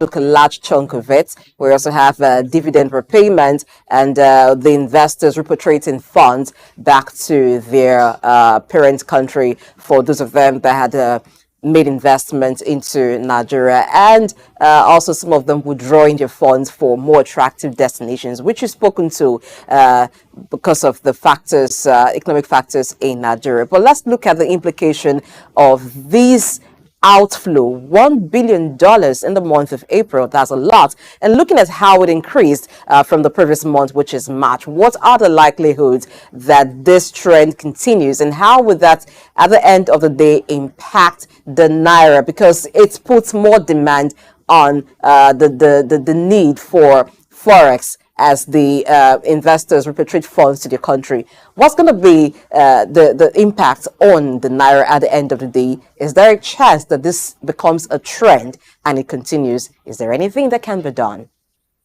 about it?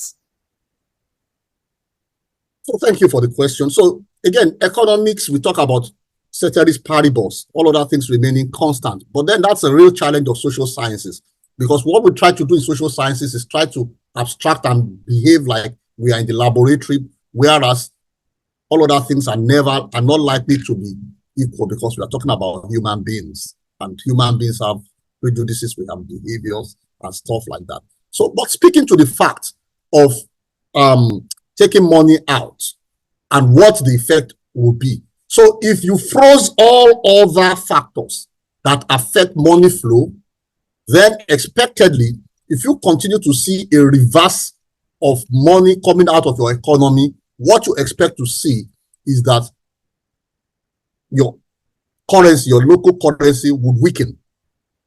That's what you expect to see, because it's a game of what we call in Adam Smith, the invisible hands, demand and supply. You get an equilibrium, and when the supply curve is shifting to the left, then of course you are going to have a lower equilibrium price, which talks about a lower exchange rate.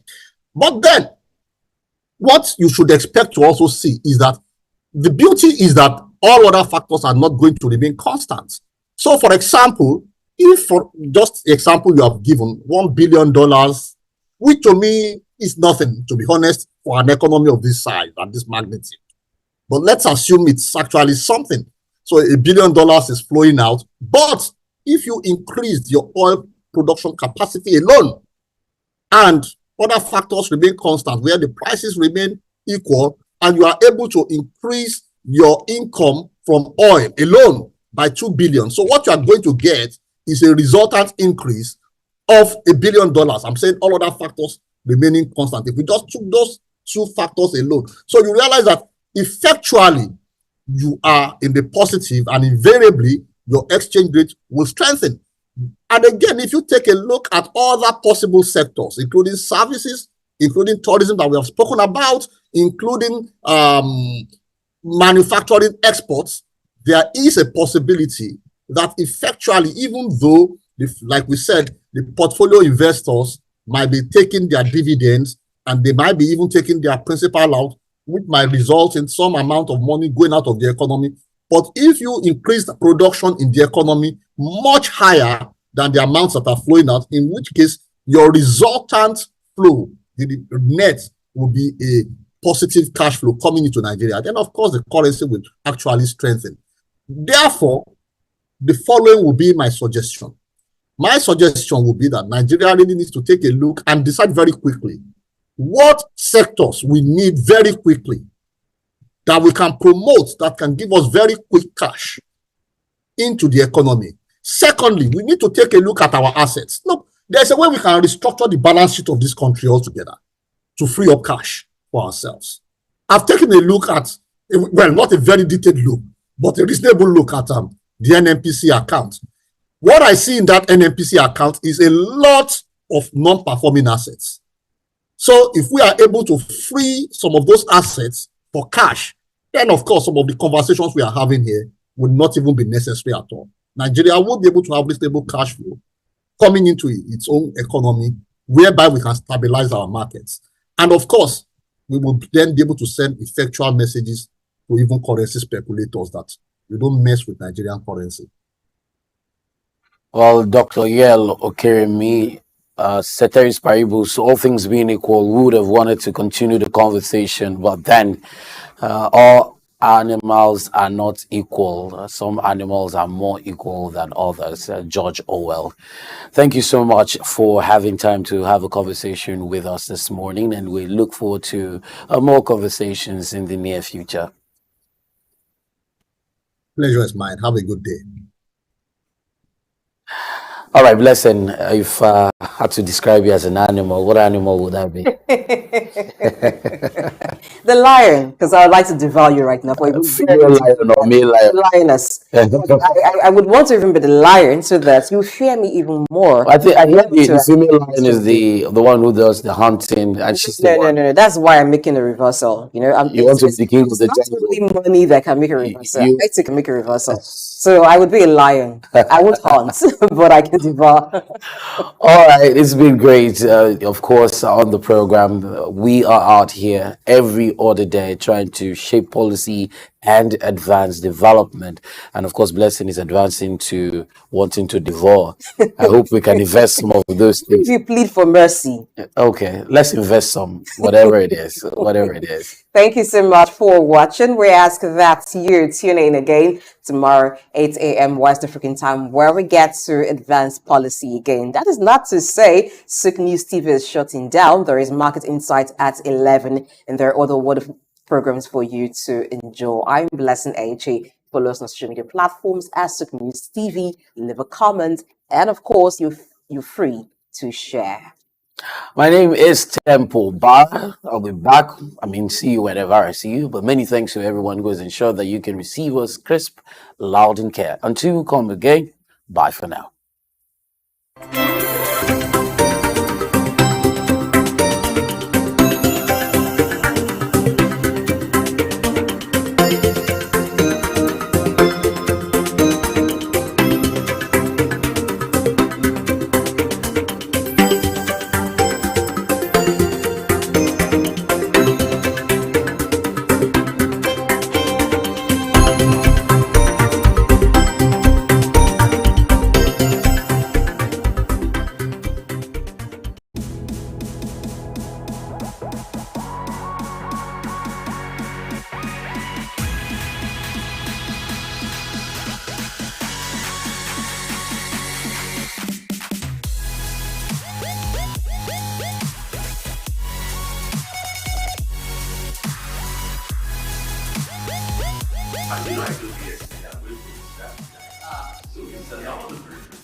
Yes, it was really, really extremely powerful just to help you start to inspire you to have.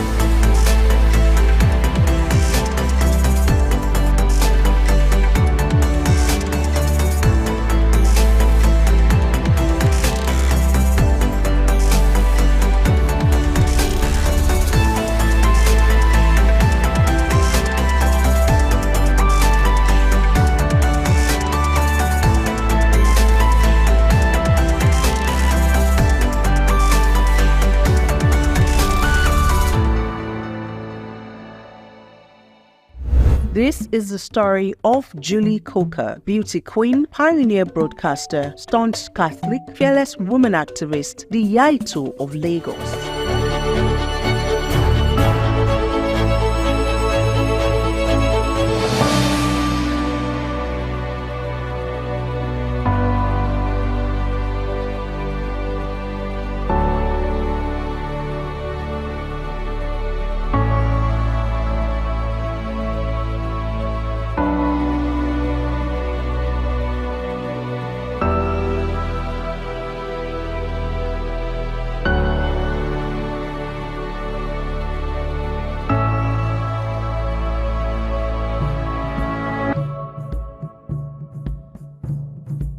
From a historical viewpoint, the first terrestrial signals of television broadcasting in Nigeria occurred when the then Western Regional Government established Western Nigeria's Government Broadcasting Corporation, popularly known as WNTV, on Saturday, October 31, 1959 at Agodi. WNTV was not just a pioneer in TV broadcasting in Nigeria, it also enjoyed the status of being the maiden TV station in the whole of Africa. WNTV belonged to the Western Nigeria Television Service. Africa has seen the emergence of exceptionally gifted stars in the broadcasting industry, particularly television gems. She's a wonderful woman. An icon and a legend. She's paid her dues in that industry. She's done so much. One of those unique creations of history whose outstanding quality precede them. Miss Nigeria. Julie. Now, so not be today fine. Long time she was hitting the headlines. When television started, Julie was already reigning as TV star. Oh, she was a big superstar in Nigeria. She's a great woman and continues to be great. She bears nobody any grudge. She's a happy-go-lucky person, and she takes life as it comes. She's not envious of anybody. This is the story of Julie Coker, beauty queen, pioneer broadcaster, staunch Catholic, fearless woman activist, the Yaito of Lagos. A wonderful, wonderful woman. She's an inspiration. I mean, this was somebody that I used to watch on television when I was a child. And when I met her again in England, she would sit down with me, we'll have a good chat and about so many things. I've learned a lot from her. And there are times, you know, we'll go out for a meal and she'll be telling me about the good old days of Nigeria. And really and truly, I want the good old days of Nigeria to come back. She's mentored a lot of people, a very down-to-earth lady. And I saw her recently. It was amazing. When she gave me her contact number and she could recall the number from memory, somebody was saying, how could you have done that, ma? I said, I really don't know. An eloquent speaker, elegant lady, a beautiful soul. I mean, there are too many qualities this woman has. And she was saying, do you know what? We have to do something for this generation. And these are people that we admire so much and will continue to admire them because they are like an institution. What can we do? We should have something like a walk of fame, honestly, for people like her. Ms. Taiwo Ajayi Lycett. This is also an institution as well, the veteran actress. And she is a very strong advocate for arts and culture.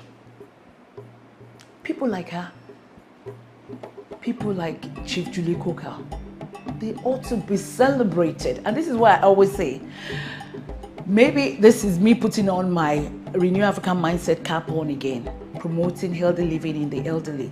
They ought to be celebrated whilst they're still alive.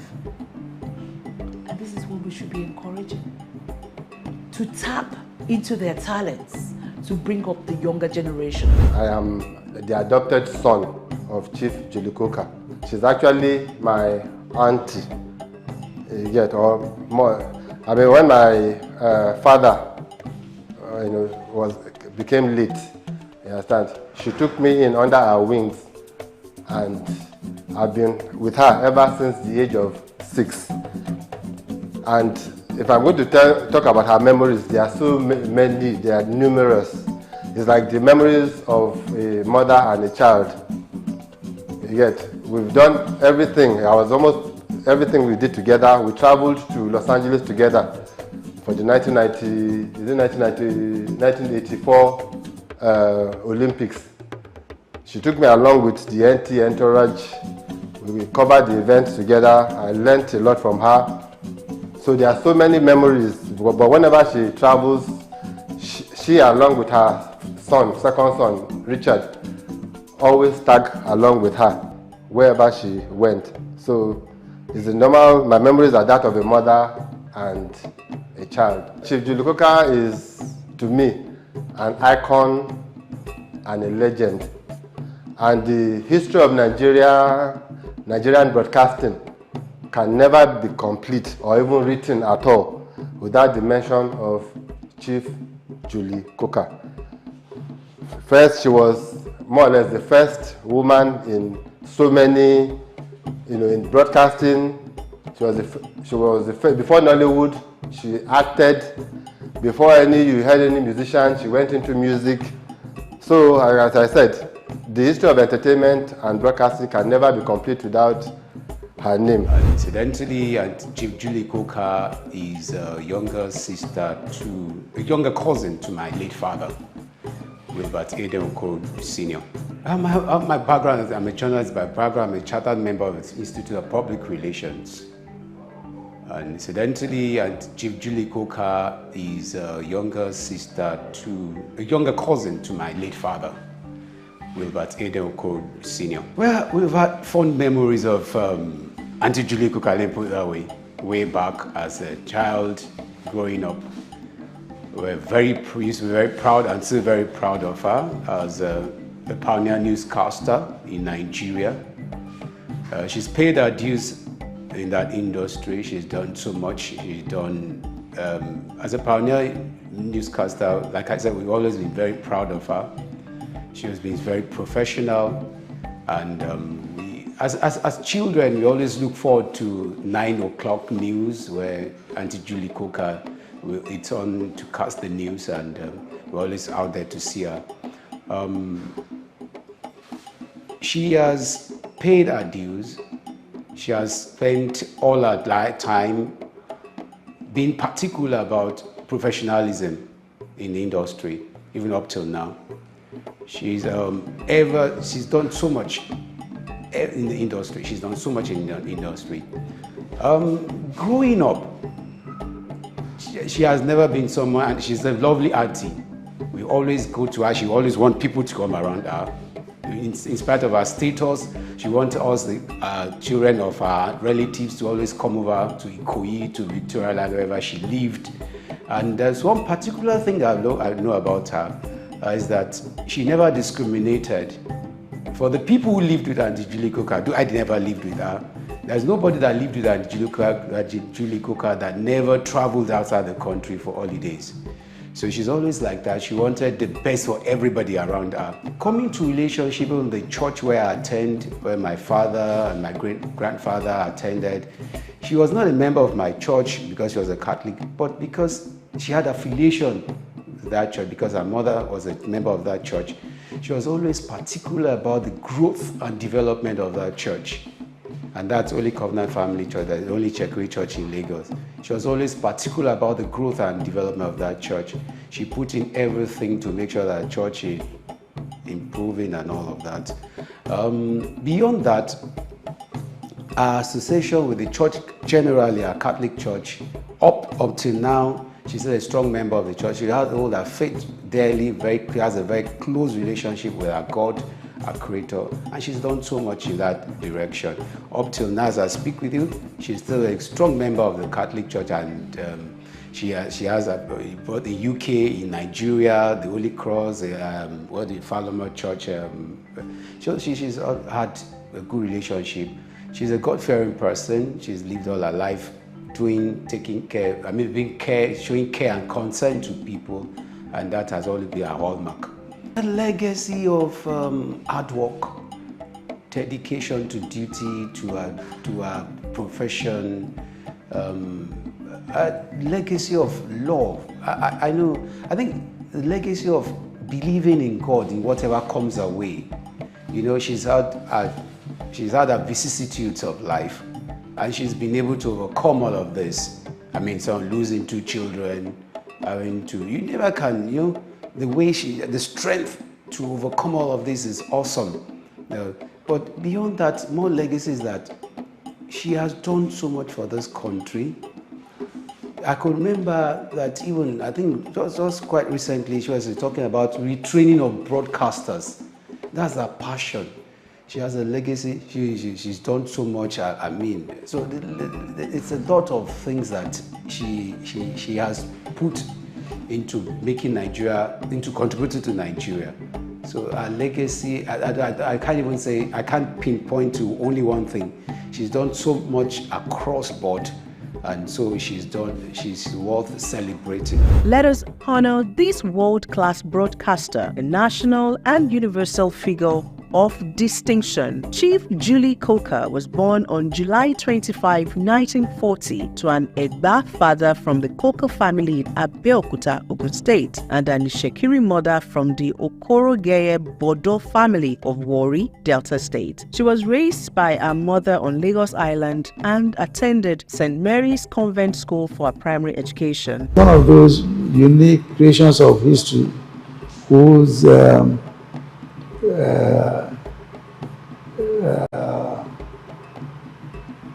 outstanding qualities precede them. My own recollection is that She was already a public figure, very glamorous on television before past cross. And of course, as it so happened in such circumstances, you actually, the reputation precedes the actual meeting. So, and I think it must have been in the early 60s when she was the glamour girl of Western Nigerian television. And I think before then, she was at Holy Child College, and from there proceeded to a much more public posture. And of course, if you go even earlier than that, you have to admit that she is the product of the cross-culture of the Benin, Warri, Sapele axis, and then of course in Lagos where she went to school. And then to capital, Ibadan, which was at that time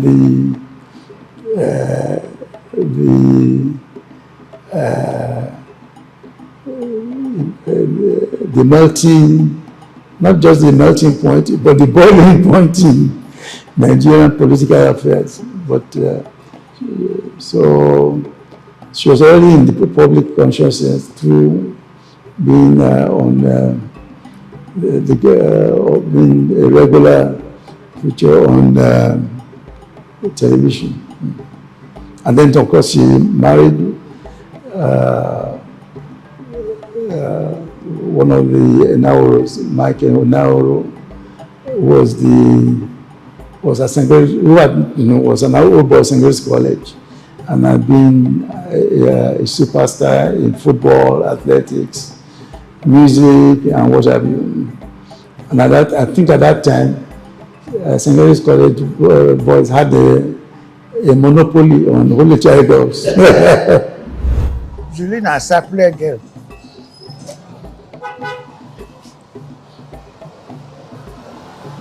I'm from Ogwanja in Saple. Right now, I'm president of Saple Boma Boys.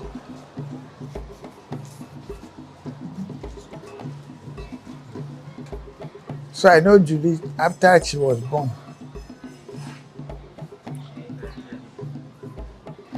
Miss Nigeria. Julie. Now, so not be today fine.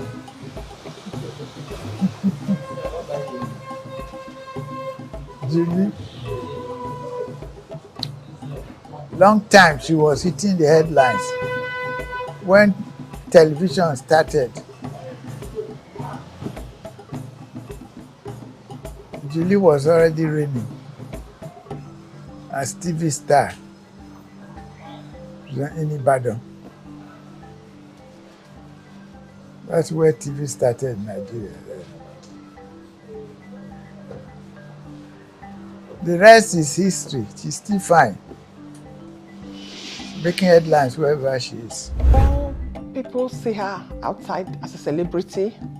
I see her as an auntie. Like, she's my mother's first cousin. Her mother and my grandmother are sisters. Or we are sisters because they are all late. And it's an auntie I've always admired.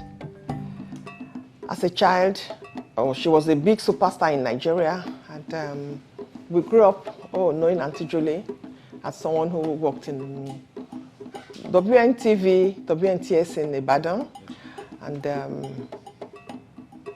we all grew up to love her. She was very beautiful. She still tries to be beautiful now, even at her age of 84, she'll be 84 in July, And we worked together in NTA. I left NTA some years ago. We left NTA around the same time. I was the company secretary, legal advisor to the NTA. And I was the closest to her because we saw every day at work, being that she's my auntie as well. We got on very well. She's very patient. And she's a great woman and continues to be great. She bears nobody any grudge.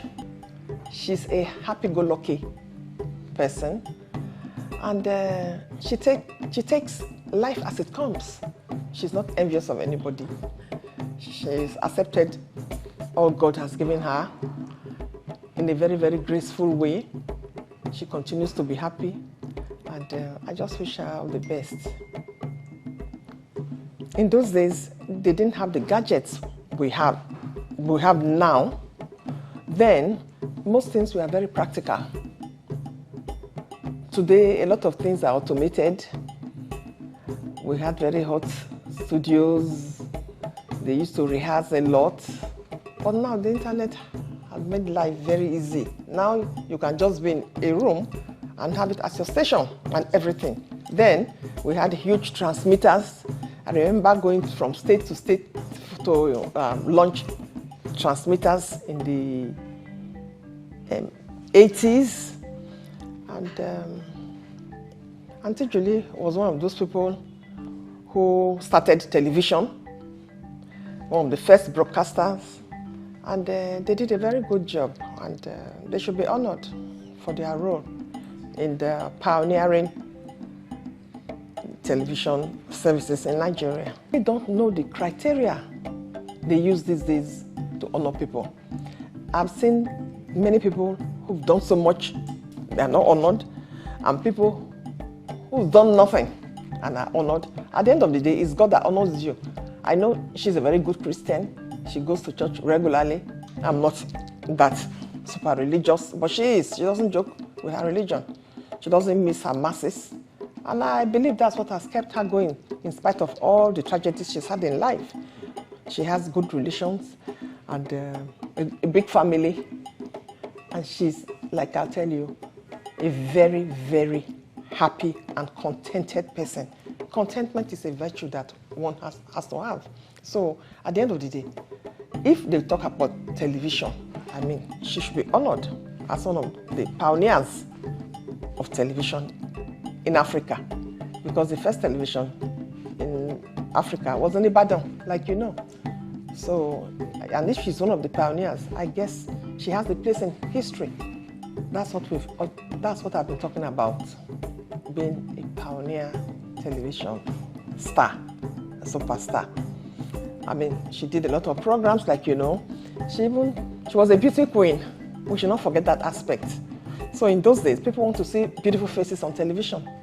And she combined both beauty, eloquence, gait. She was very calm. I've never seen her lose her temper. I do. I lose mine. But I've never, no matter how you sort of annoy her, she's always very calm. She never loses her temper. And she has a lot going for her. But contentment is the greatest, I say, and the fear of God. Like I told you, she's very religious. And I think that's her greatest strength. And Only Child College, Obalinde, Lagos, for her secondary education. Her journey to the limelight began with our winning the Miss Western Nigeria Beauty Contest in 1957 and our coming second in the Miss Nigeria Beauty Competition in 1958. She joined the Western Nigeria Television, WNTV, in 1959 as the second female face on television in Africa. She attended numerous courses in England, United States of America, Germany, and Norway, where she was groomed in the art of television broadcasting. Upon her return from one of these overseas courses, she joined the Nigeria Television Services (NTS), which later became the Nigerian Television Authority (NTA). She became an icon at the WTA, where she anchored the network news and numerous programs and events. She retired as an Assistant Director of Marketing and State Operations. Though now retired, she is not tired, as she tirelessly runs a pet project, Richard Coker Foundation, a charitable organization established in memory of her late son, Mr. Richard Coker Enaro. The major objectives of this organization is to help people suffering from sickle cell anemia. This documentary spotlights Julie Coker, particularly her family life and her days in the broadcasting industry, from her humble beginnings through the various travels and triumphs of being raised by a lone parent, her dear mother, her meteoric rise to stardom, and managing fame and popularity at a young age. I am a broadcaster by training. And broadcasting has been part of my life since I was 8 years old. And by the grace of God, I practiced the profession and got to the pinnacle of my career, having worked with the NTA as a news correspondent, sports commentator, and sports anchor. Chief Julie Coker is not only a beautiful, delightful, immensely talented woman, but is a Nigerian, and I dare say a human being that comes only once in a lifetime. And when God created her for a purpose, because she's been able to effortlessly, effectively, and joyfully serve God and save humanity. She is a Catholic by faith and religiously goes to church every day, even at the age of about 83 years old. And she's been a broadcaster by excellence. She's been able to impact the lives of not only Nigerians but foreigners alike, both in Nigeria and in the United Kingdom, where she presently resides. She's from Delta State originally, and we've known her and admired her and worked closely with her all these years till date. Reverberates in my heart and in my mind is the fact that she's been a beacon of hope for both young men and women, but particularly for women. Because for any woman that aspires to be something in life, you look at the life and time of Chief Julie Coker, you know she's a woman who has gone to school, who has practiced her profession, who has served God religiously, and who is still serving God, and somebody that is a good example of what a woman, a mother, and a grandmother should be. Yes, my name is Stephen Kola Balogun. I happen to be a legal practitioner. I've been at the bar now for well over 40 years, and I'm also a former commissioner in Osun State. Chief Julie Coker. Well, Chief Julie Coker is an icon of Nigerian broadcasting. I don't think there's anyone of my age who would know her. I'm 64 years, and of course I've known Chief Julie Coker since I was a young boy, when she was at the NTA. She also happens to be a good friend of my mother, and I've retained a good relationship with her ever since. But most importantly, she remains a household name. I think she is what we call a mother of the nation. Everyone is very fond of her, and everyone remembers her for the good and sterling work she did while she was with the NTA. I said, when I was a young boy, we used to watch her on television.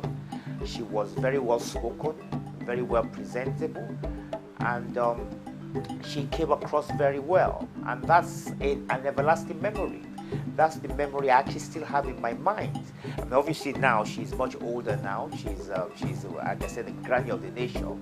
But that long-term memory of her on the NTA, reading our national news, remains a lasting memory for me.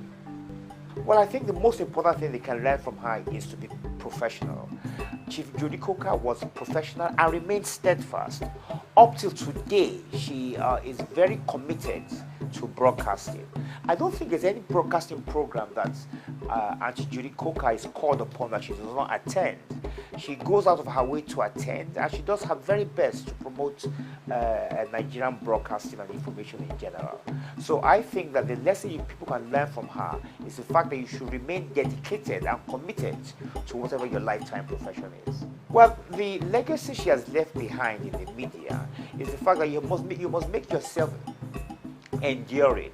You must also appeal to a wide audience as well. And actually, Julie Coker has done that very successfully. She remains an icon. She remains a woman who has appealed to the nation. Even though she's in her 80s now, she's still very fond of, still very much loved.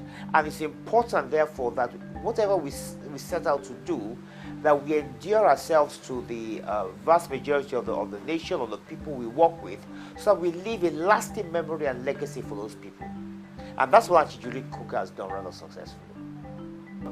Nowadays, our politicians, our leaders, enter government, get themselves engaged in all sorts of things, and there isn't what you call total commitment to the cause.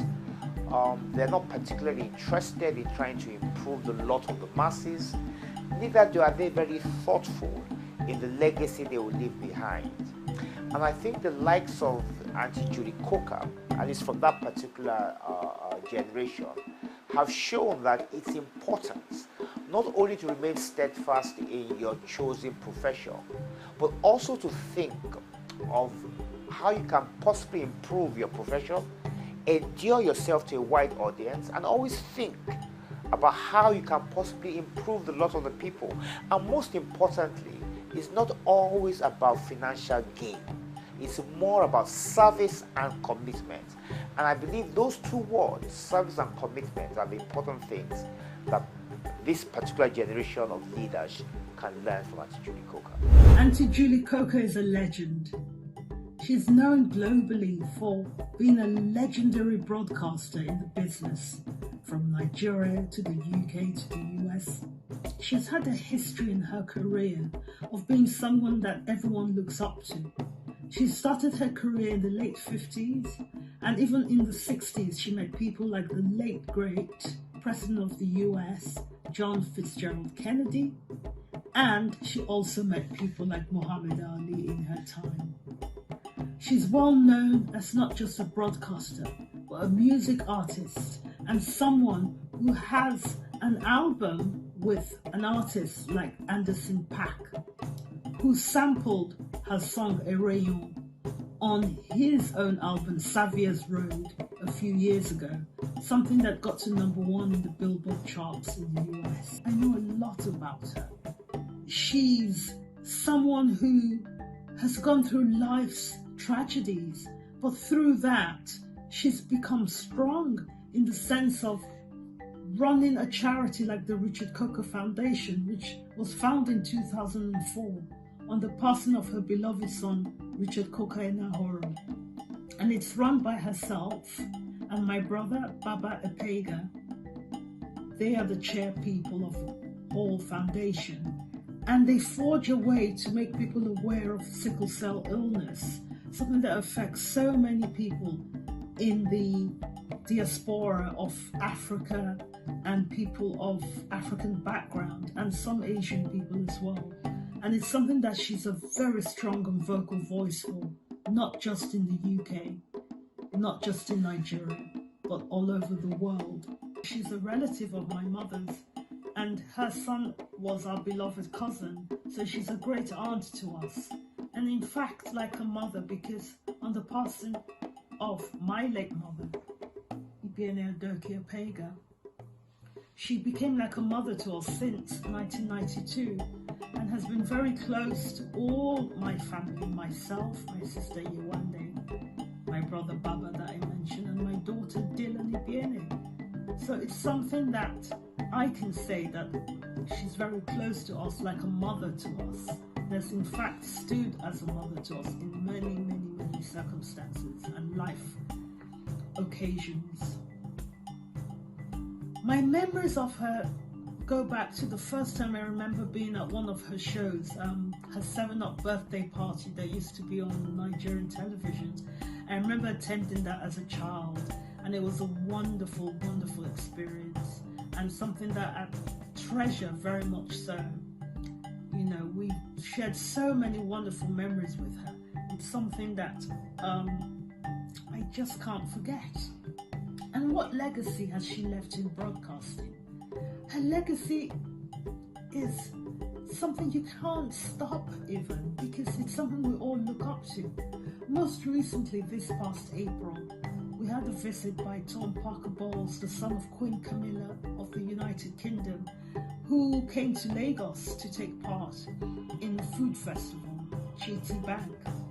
And he spent time with Auntie Julie. We introduced him to Auntie Julie, and he was thrilled when we told him of her background and who she was.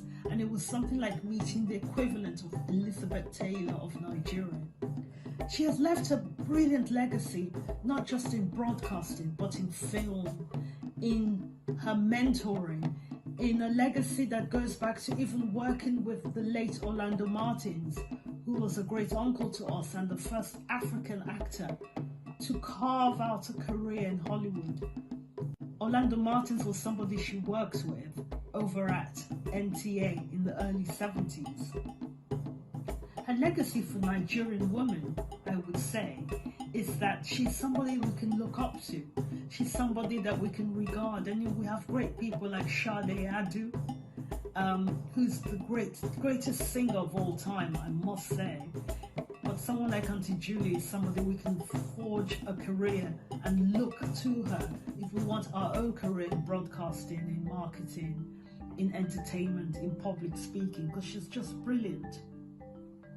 And for all Nigerian women, she's somebody that we can all look up to and really admire, because when you think of great women of Nigeria, like her niece, Senator Daisy Danjuma, she's in that scope of people that we look up to and say, yes,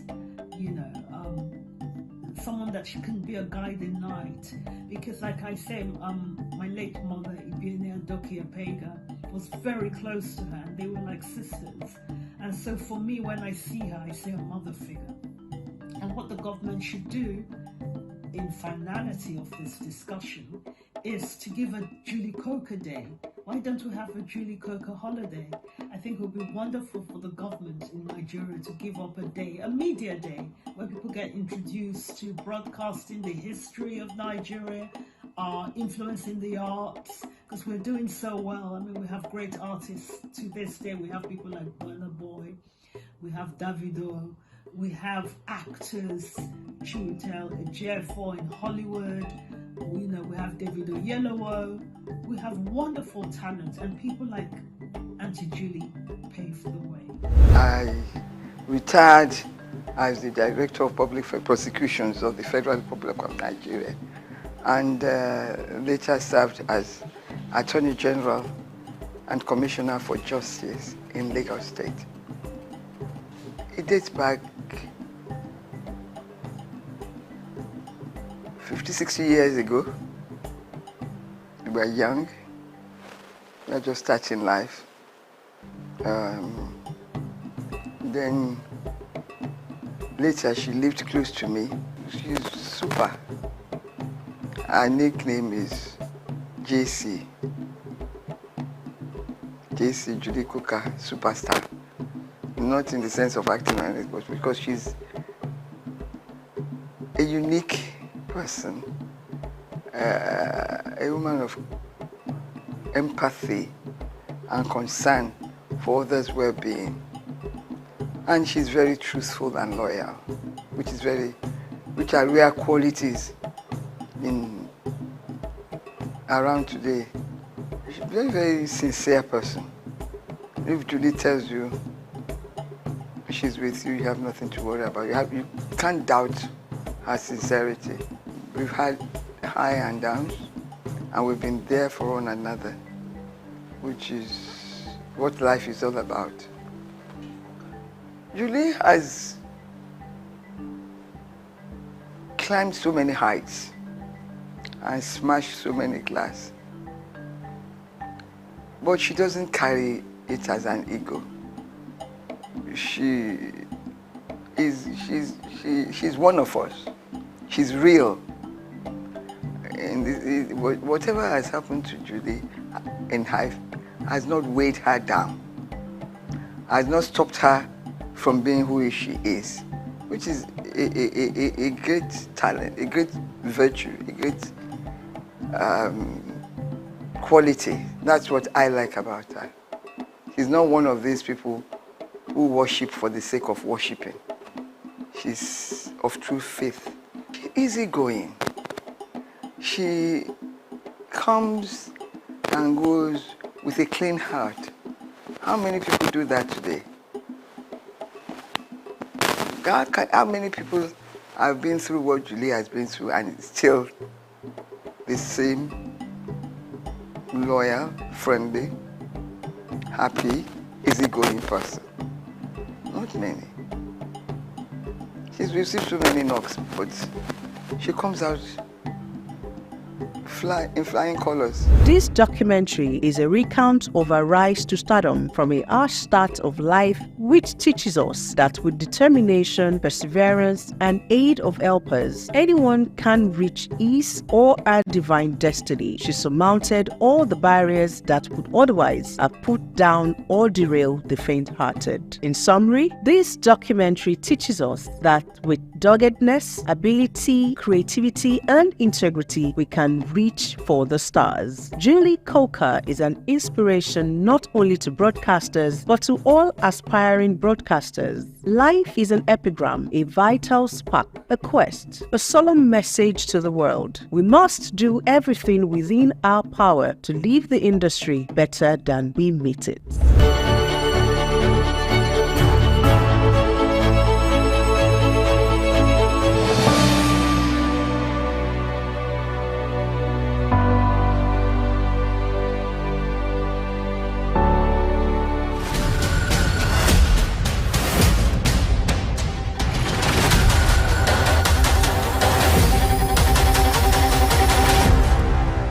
One thing that worth being treasured and celebrated is having a family of intellect, especially a father full of wisdom to lead aright.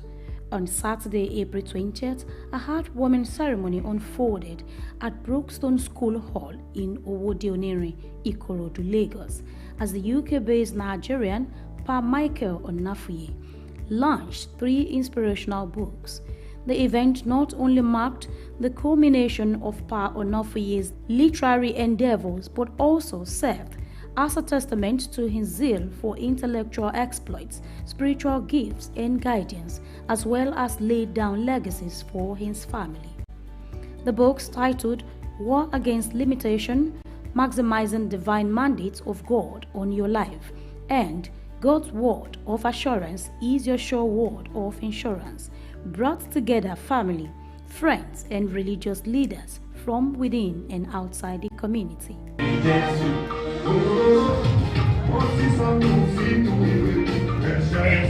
for my sins on the cross. In the midst of death, deliver me.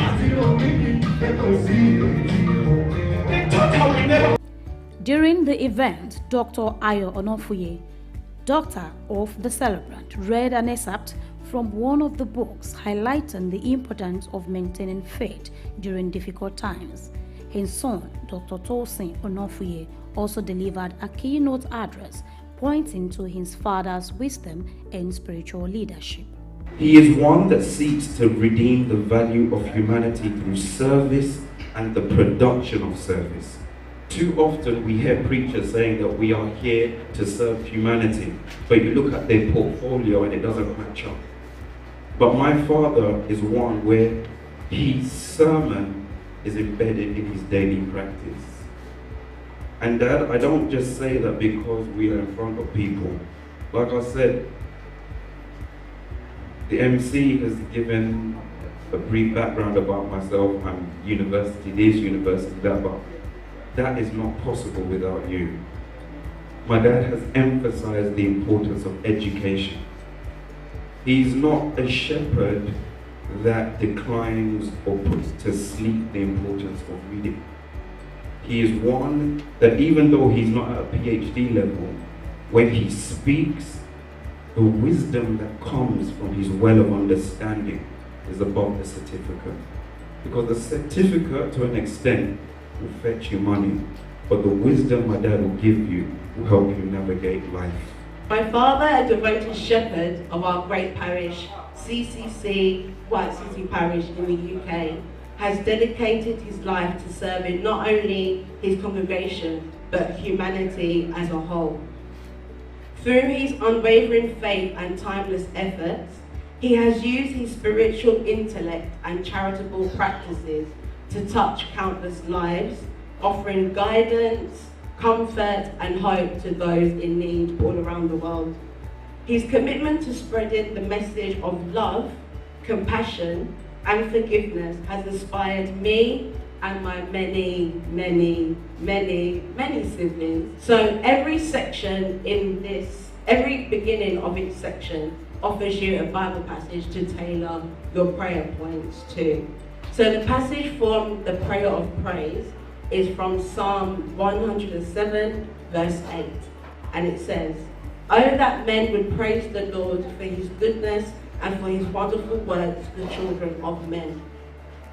So to start off, in my book, Living Above Limitations, I emphasize that choosing to rise above traumatic experiences and embracing the joy of praise is key to embodying the ideal spiritual life for genuine believers.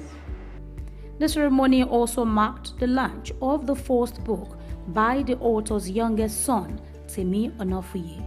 Temi expressed gratitude to his family for their unwavering support throughout the writing process. When I started writing, I never knew I would come this far. I mostly thank my dad for encouraging me to start writing in the first place. And I also thank my mother and my siblings for supporting me throughout my journey. I also thank God for guiding me when I'm writing the stories, giving me the ideas. And I thank God again for giving me this opportunity to come up in front of all of you and speak my mind. The president and CEO of Femi Wash Media Limited, a special guest at the event, commended Pa Onofuye for his dedication to his children's education, noting their achievements in academics and their commitment to following in their father's footsteps. So you're a good example for every UK resident like you and I and some other people that are here to emulate, because you're a shiny example, you're a shiny light. I'm proud of you and I'm proud of your children. So for you to be able to conceive that idea, write the first book, the second book, the third book, and getting up to this one, I'm proud of you, sir. I'm very, very proud of you. It means you're a winner. Speaking with SOUQ News, the Onofuyes and well-wishers shared their thoughts. Focus, have faith, have the Spirit of God in you, do the will of God, do it good, do it right. When you do it right, you get it right. And when you have time for God, God will make this possible for you. Just have hope in Him. And whatever you believe in, focus on your belief, work on your belief, and don't just sit back. Strive in that belief. And one way or the other, God will pull you through. God will take you there to that destination. We've seen him as somebody very unique. He's always different. Everything about him is always different. So we knew that God's grace is with him, and that's why. And that his dad being an author noticed in him that he had something in him. He loves writing as well, just like his father. So he actually, encouraged him to start doing that. And if you read the book, it's all about what's happened to him. That's why that title comes in as, the world around me. So that's why he's an author, the young author for today. What mostly inspired me was my dad, my father. He became something that I could look upon and look forward to, and he's already a great example of what would happen if you started writing. So now every day he just encourages me to start and pursue my career that I want to achieve, which is writing. To be fair, I saw him go through a few challenges, which hasn't always been easy, obviously, as his child. But at the same time, it was remarkable the way he came from those challenges and how he handled them first of all, and then what he produced through those challenges. And that's always been something that has inspired me. We've been for a few years, and since I've been with him, I really like him. I really enjoy him. Having him as my in-law, because he's very quiet, jovial, then intelligent, then accommodative, and very spiritual. So I learned a lot of him from him. Even I told my niece that I feel jealous of him. One thing I want to say mostly that I know about him is he's always learning. As he is always learning, he's always also teaching you. There is no day, even in church, that we're doing maybe a spiritual program, he will always want to bring something out that you, as an individual, as a youth, as a child of God, something to direct you back to God. It is with great pleasure and excitement that I stand before you today as we gather to celebrate the launch of a remarkable literary work.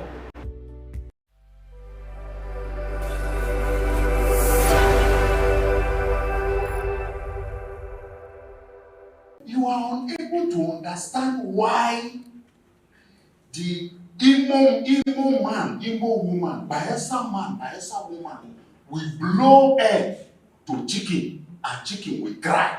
What is, you are the one that don't understand it. You can't understand the science behind it. So what you should do is go and study how to understand it. That was why China closed their border for 25 years. Today, the Europeans and Americans that are trooping to China to study TCM, they are in droves.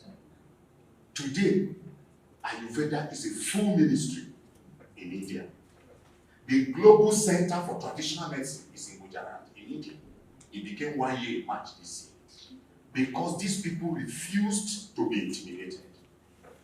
They even want to scrape us so that we will not talk. Because of the advent of drugs, hospitals, and modern technology, natural medicine in Nigeria have been relegated to the back for the longest of time in Nigeria. This situation has left Nigerians and Africans at large at the mercy of drugs produced abroad, as opposed to the effective, potent, and curing ability of leaves and roots. The Nigerian Natural Medicine Development Agency and natural medicine practitioners have partnered with Femi Walsh, owners of SOUQ News Television and the Isle 104.9 FM. The Memorandum of Understanding was signed at a meeting held between both parties on Wednesday, July 7, 2024 in Lagos.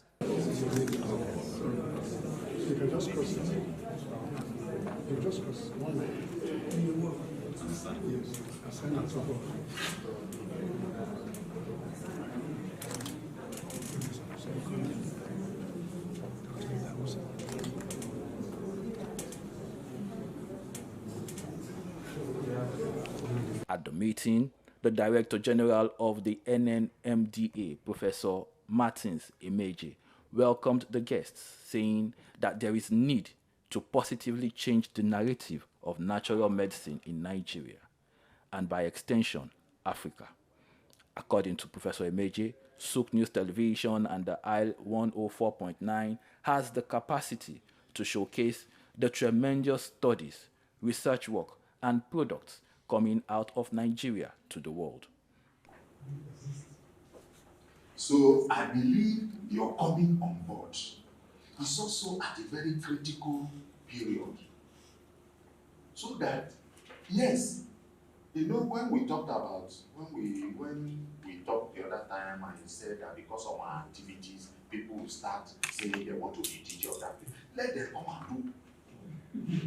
Yes, it is better for us to be known, to be lucrative, to be functional, so that people will compete to come and be DG, than for us to be obliterated. Do you understand? Because no matter how you do DG, you have expiry date. You will go. But let the organization remain for the benefit of our nation. Thank you very much. Professor Emeje, responding on behalf of the president of Femi Walsh Media, Ambassador Victor Oluwafemi Walsh, the vice president of Femi Walsh Media, Dr. Idahosa Osamanze, said, as Nigerians, we talk down on Nigeria a lot. The beauty about what we're doing is that we also know that the end of Pulse television is coming close to an end, because the Gen Zs, they don't watch too much of television, they are on their cell phone. And so we adopt the over-the-top technology as a company to distribute our content, both in Africa, Asia, and America. Yesterday, I was still talking to a friend of mine. I met him in Toronto, who's giving us an inroad into the Caribbean, where our brothers are who were moved from this place. Oh, yes. So we show to the world what we are capable of doing, and this will attract attention of the world to the agency. I said to Prof the other day that I know that very soon people will be struggling to become DG of the agency. Now there's no budget in it, that's why people are not struggling. Oh, yes. But very soon budget will come to Yes, and then everybody can live a decent and good life. So it's a pleasure to partner with you and to see how to drive this vision in the next 4 years as Prof is still here. Dr. Osamanze, in the presence of SOUQ News Television's Chief Responsibility Officer, Sam Orouje, Business Manager Shade Uwe, and Chooks John Rogers, appreciated the NNMDA management and staff for a wonderful meeting that has signaled the beginning of a beautiful relationship in times to come. Mrs. Patience Chima noted that a lot of children were becoming stunted and wasted, with them coming down with a lot of diseases because they did not eat well. She remarked that the cost of foods that supply average amounts of protein nutrients required for a healthy life, such as fish, had surged drastically, trapping millions of children and pregnant mothers in the web of malnutrition. 55% of Nigeria's public spending on food security and nutrition went into food consumption and health between 2018 and 2021, according to a new report on state food security in the world. Nigeria spent 45% of its food expenditure on tackling the major drivers of food insecurity and malnutrition within the same period, but the effort had little influence on access to nutrition such as fish. The global assessment was in collaboration between the Food and Agricultural Organization FAO of the United Nations and the International Food for Agricultural Development, the United Nations Children Fund, UNICEF, the World Food Programme, and the World Health Organization. The creation of a breeding population of genetically improved farmed tilapia fish to boost fish yield without compromising the nutrition quality was one of the interventions that the federal government implemented last year under a 5-year agricultural technology and innovation policy launched in 2022. The initiative saw high-yielding tilapia distributed to hatcheries and farmers in an attempt to diversify local aquaculture from catfish, which accounted for local fish farming. According to the Consultative Group on International Agricultural Research, this strain of tilapia originated from Nile tilapia, which has faced multiple generations of selective breeding, making it fast-growing, adaptable to a wide range of conditions, including cheaper feed requirements. It also provides many of the same nutritional value, such as zinc, iron, vitamin A, calcium, and protein as other fishes. In 2022, World Fish teamed up with others for a hatchery and fish farm in Ogun State to ship 60,000 tilapia pieces of fish from Malaysia to Nigeria, where they entered a mandatory months-long guaranteed period. By 2021, the altered fishes were used to produce a tilapia breeding population, with the resulting offspring supplied to farmers and hatcheries to establish their own production. The initiative went on to train about 200 farmers using the curriculum of tilapia breeding, nurturing, and grow-out farming. Bayo Olaoye, SOUQ News. On Thursday, 8th of August 2024, Sky Girl, Nigeria chapter, an initiative supported by the Bill and Melinda Gates Foundation, premiered a teen-themed TV series, Journey to Bloom. According to Dr. Kweju Adenusi, sexual and reproductive health consultant on the project, the production is a blend of key elements essential for raising a balanced adult. Journey to Bloom is actually a TV drama that one has been looking forward to seeing. I was privileged to go through the scripts as it relates to sexual and reproductive health, which is an aspect of health that we're trying to introduce through the Sky projects in Nigeria. And as you can see, the TV drama today, we just had about 2 episodes. So it's more like giving you a tip Yeah, a new face, the tip of the iceberg, but there's still something deeper coming in the different episodes. So it's looking at financial inclusion. How do you get teenagers, because Sky Girls looks at teenagers between the ages of 13 to 18, working with both in-school and out-of-school girls. And as you can see, you could see the Sky project itself, the background songs, you could see the girls themselves. So how do you, started with financial inclusion in Nigeria, how can they be money smart? Which you saw in the first episode. You saw Tife, having it out with her mom to say, look, I've been saving.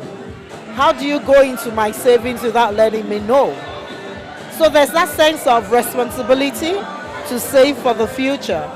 But also there's still an aspect that is coming on. So I'm not going to say it all, but it has to do with relationship.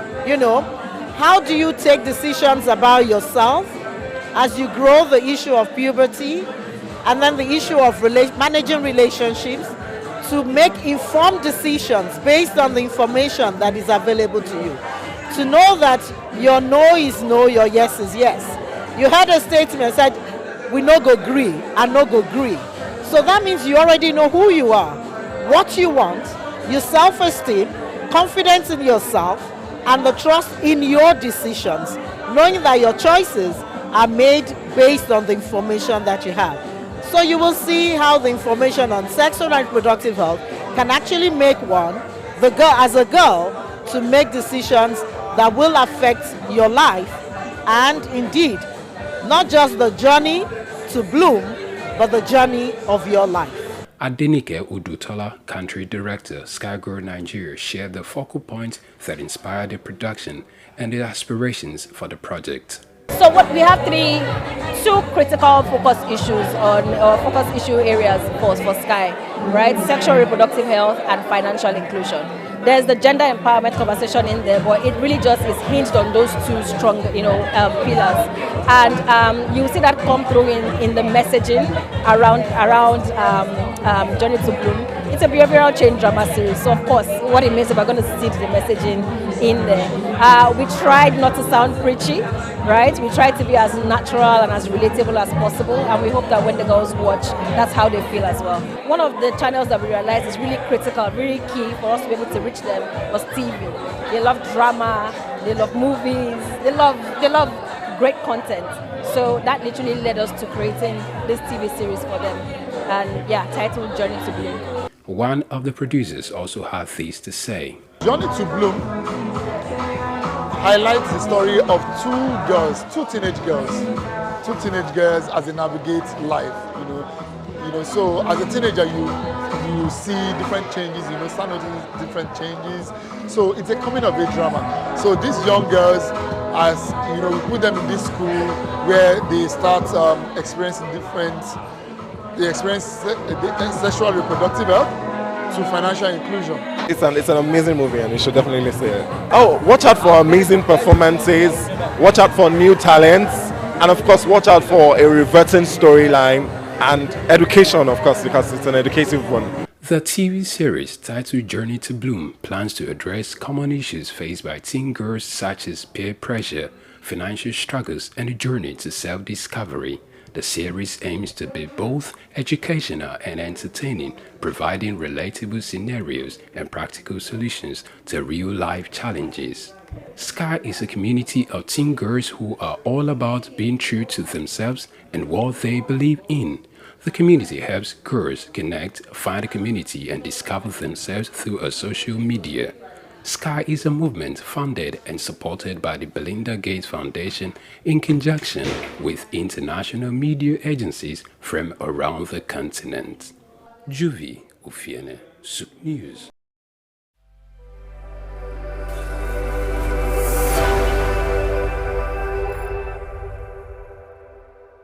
Palm oil has long been a vital component of Nigeria's agricultural heritage, with roots tracing back to pre-colonial times.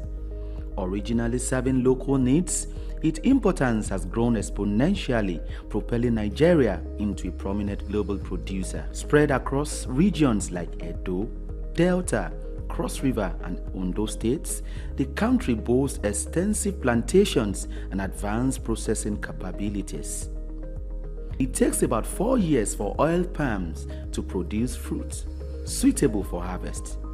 Each tree will then continue to produce fruit for up to 30 years, at which point they will have grown to around 40 feet tall. According to reports, Nigeria's palm oil production increased to 1.4 million metric tons in 2023, witnessing steady growth since 2009, with a peak surge in 2010. Despite a surge in domestic consumption, reaching 1.8 million metric tons in the 2021-2022 crop year, Nigeria still imports 350,000 metric tons, primarily from China and Malaysia. Similarly, some of the challenges plaguing the sector include declined production, outdated equipment, and insufficient financing, resulting in a notable production deficit.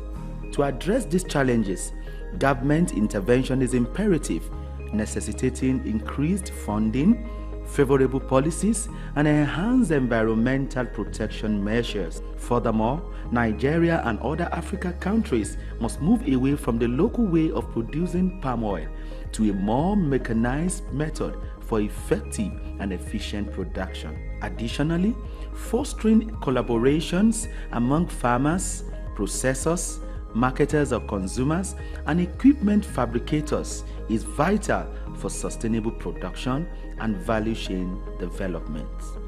Israel Adeyemi, SOUQ News. In today's fast-paced world, staying ahead of market trends is crucial. Whether you're an investor, a business owner, or just curious about the economy, you need reliable, up-to-date information to make informed decisions. When we pay our tax, or when participants pay or contribute their tax, there will be development in such an organization or country. It's the Ministry of Marine and Blue Economy that is going to address that alone. The National Security Advisor and the Office of the President also need to see to it to ensure that the security situation is being addressed.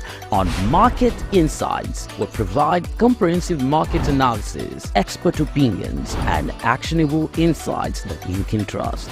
Create detention ponds, create facilities where you can manage that water in such a way that you don't destroy the hard work and labor of very diligent farmers. West has taken the step to say, with every innovation that exists within the financial ecosystem, we will be number one. Security of all Nigerians, not only the farmers, are well ensured. The obvious reason why we are experiencing this scarcity is the fact that we are not able to produce tomatoes and other vegetable products throughout there. Our team of seasoned analysts and industry experts enrich the conversation, bringing you the latest updates and in-depth report. With our real-time data, you'll never miss a bit. Urban farming is not a new thing in our society. It has been an old tradition since olden days. There is this clash of interests as against the word cryptocurrency, most especially like Bitcoin, as you mentioned earlier, and the NSAS and all that came up with cryptocurrency. Get instant access to market movements, trends, and forecasts. Our expert analysis helps you understand the bigger picture, while our customized reports are tailored to meet your unique needs. Peri-urban agriculture plays a very, very important role in diversifying urban diets and also providing staple foods for daily consumption. Additionally, fluctuations in the exchange rates and disruptions in the global supply chain have further inflated costs. Join us on Market Insights, Monday through Fridays, 11 a.m. to 12 noon here on SOUQ News Television. We are your premier destination for cutting-edge market insights.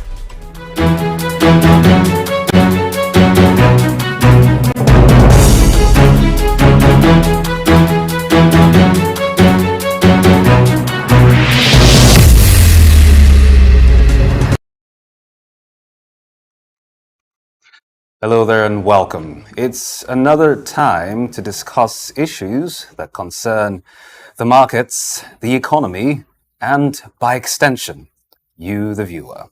This is Market Insights on SOUQ News Television today, Tuesday, the 27th of August, 2024. I am David Chiedu. On the program today, we're discussing the issues of food harvest in the country. Essentially, we are going to be taking a look at circumventing the challenges with regard to the aforementioned in the country. Now, recently we heard about the dropping of food prices in the country, but farmers across the board now seem to paint a much grimmer picture of Nigeria's imminent food prices this year. Now, the recent flooding in the country has further worsened the situation to crisis levels, or if you like, to crisis proportions.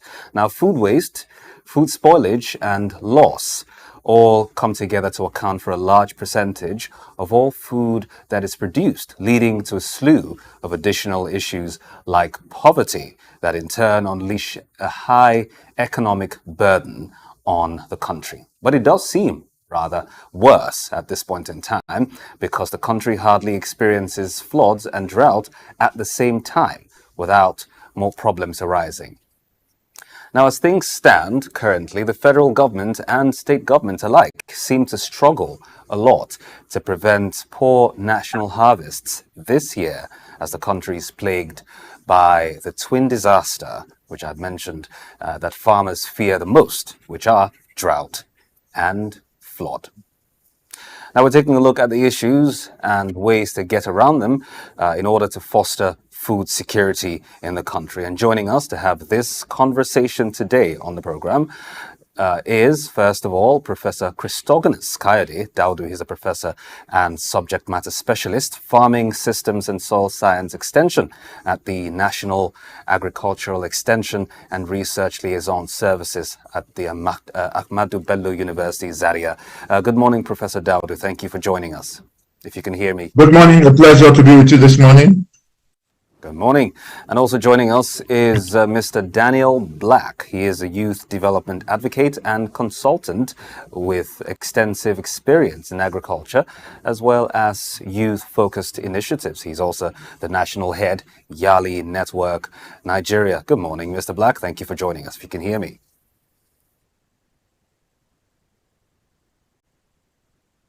It's a pleasure to be here.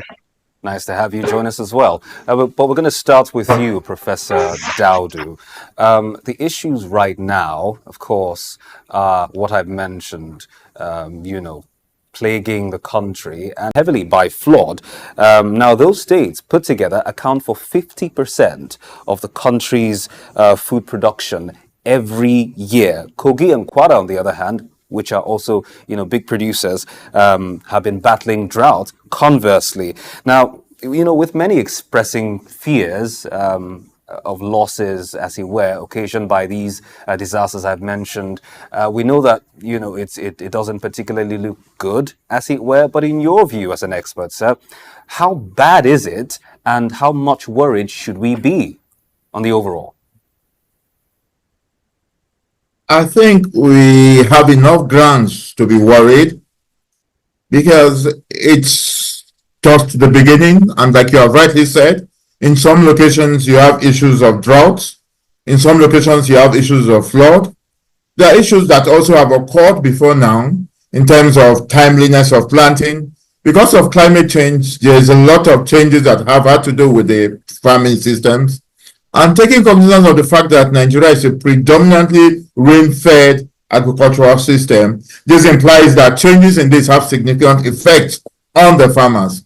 To further worsen this is significant proportion of our farmers are smallholder farmers, meaning that they have challenges in accessing resources, they have challenges in accessing issues related with extension, and most importantly, they have challenges in accessing issues of insurance.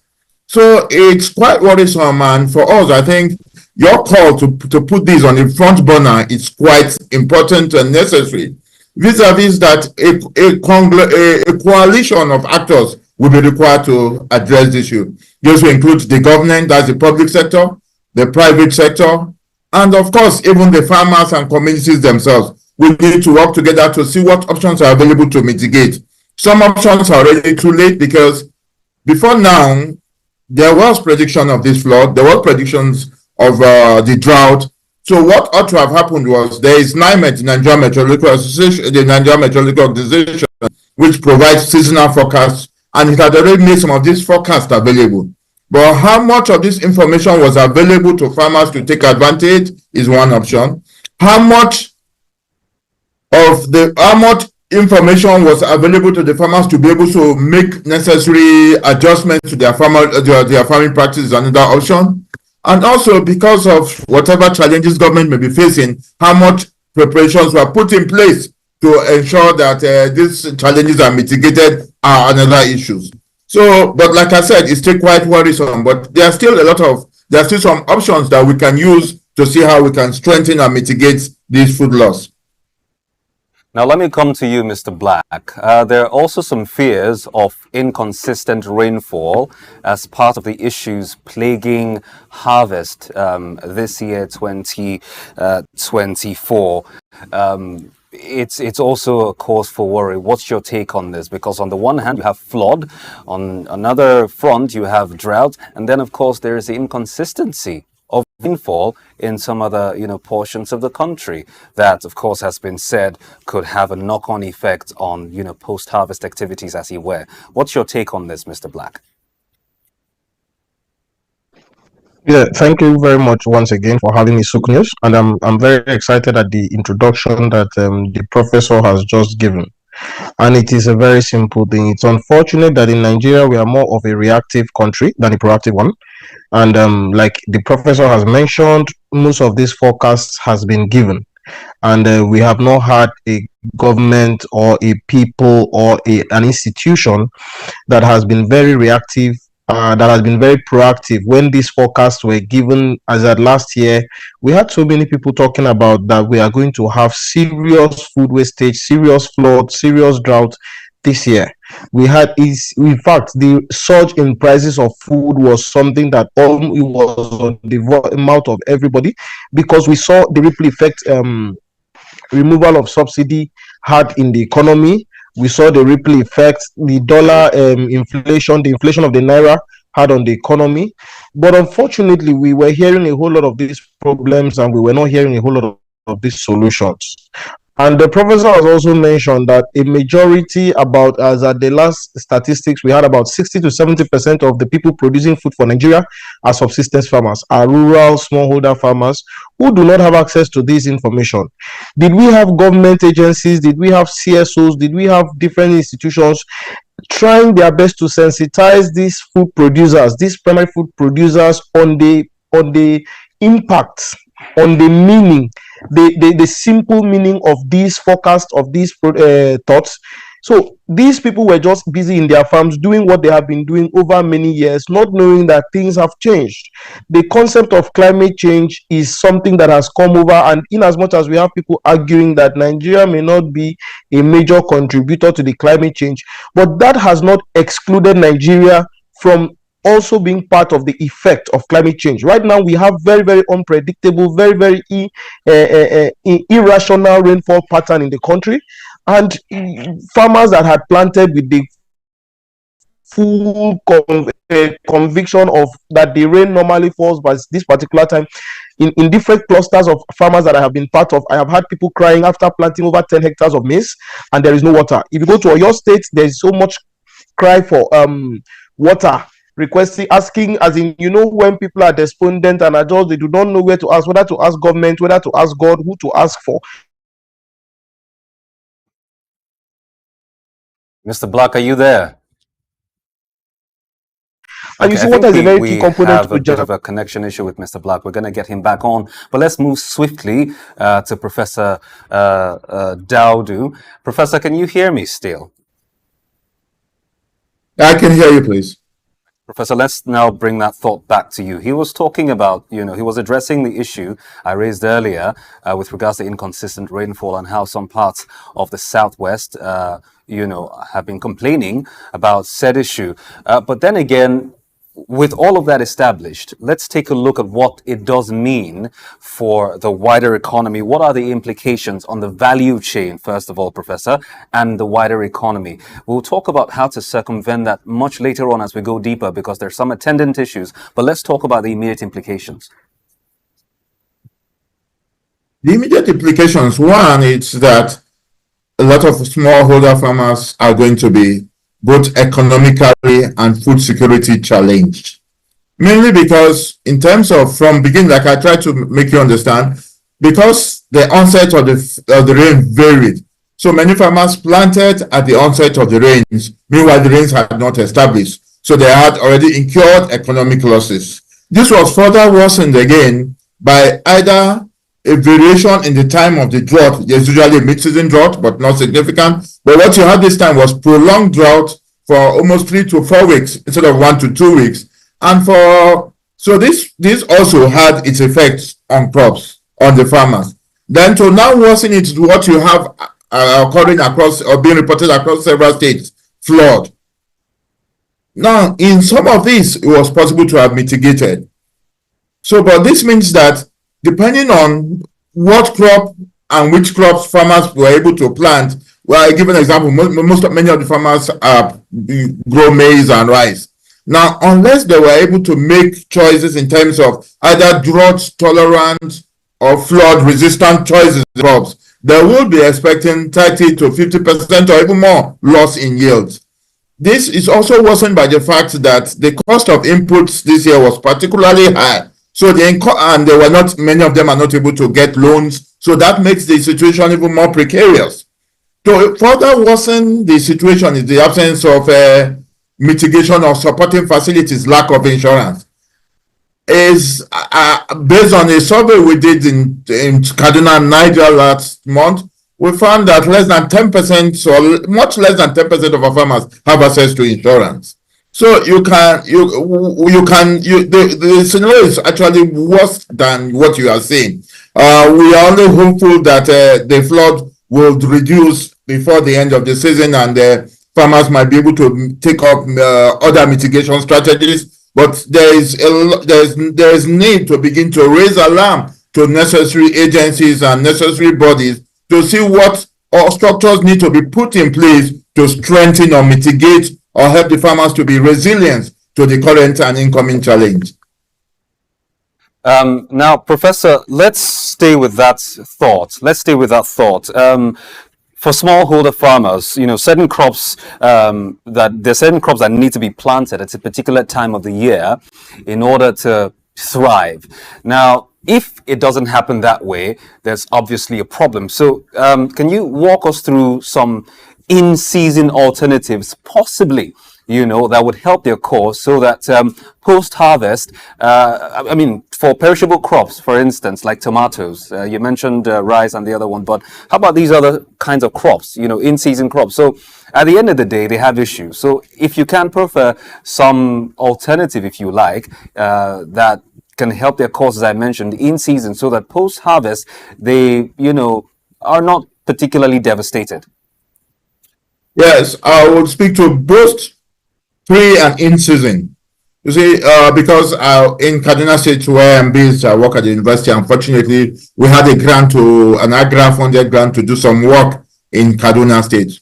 So for that, for the farmers who were able to work with, we were able to get the NIMED prediction pattern and was able to advise farmers on what particular crops they need to plant and what variety of crops they need to plant, and even advise them on when to plant. So, and then we're able to support them with regular feedback in terms of forecast, weekly and 3-day forecast by NIMED. But what is of relevance now is the season is far advanced, is mid-season. So what is of relevance is, depending on where you are, for example, in the north here, we expect that the rains, rather than ending September or early October, will extend to mid-October. This means that you can still take advantage to plant what we call early maturing varieties of crops. You can also take advantage to plant crops that you now take the advantage and see how you can synchronize. For those who want to plant cowpea, it's either you choose using the duration of the cowpea variety you want, you go ahead with that. For tomatoes, yes, you may need to be a little cautious because the rains are still going to be heavy and may still have effects on the crop itself. So it depends on what location you are, but what is critically important is how do we work with to take advantage and let farmers be aware that in your particular ecology or part of the country, the rains are likely to extend to a particular period, and then you can now have to plan for that. Then the next issue comes into marketing and post-harvest. Because of the elongated rainy season, it means that you may have strategies to see how we can support drying of the harvest crops. We may also be wise enough to see how we can begin to see options in which we can strengthen farmers' access to markets using so that as their products are being due for harvest, you already have people who are willing to take it off them. So these are some of the quick, low-hanging options we could look at. Thank you very much, Professor. I'm going to come back to your thoughts, the last one, particularly access to markets. We're going to get into the how in the coming minutes. But let me come back to you, Mr. Black. You were sharing your thoughts with us earlier. If you could continue with that, but also add to that, some other aspects of the challenges that smallholder farmers go through, access to their markets.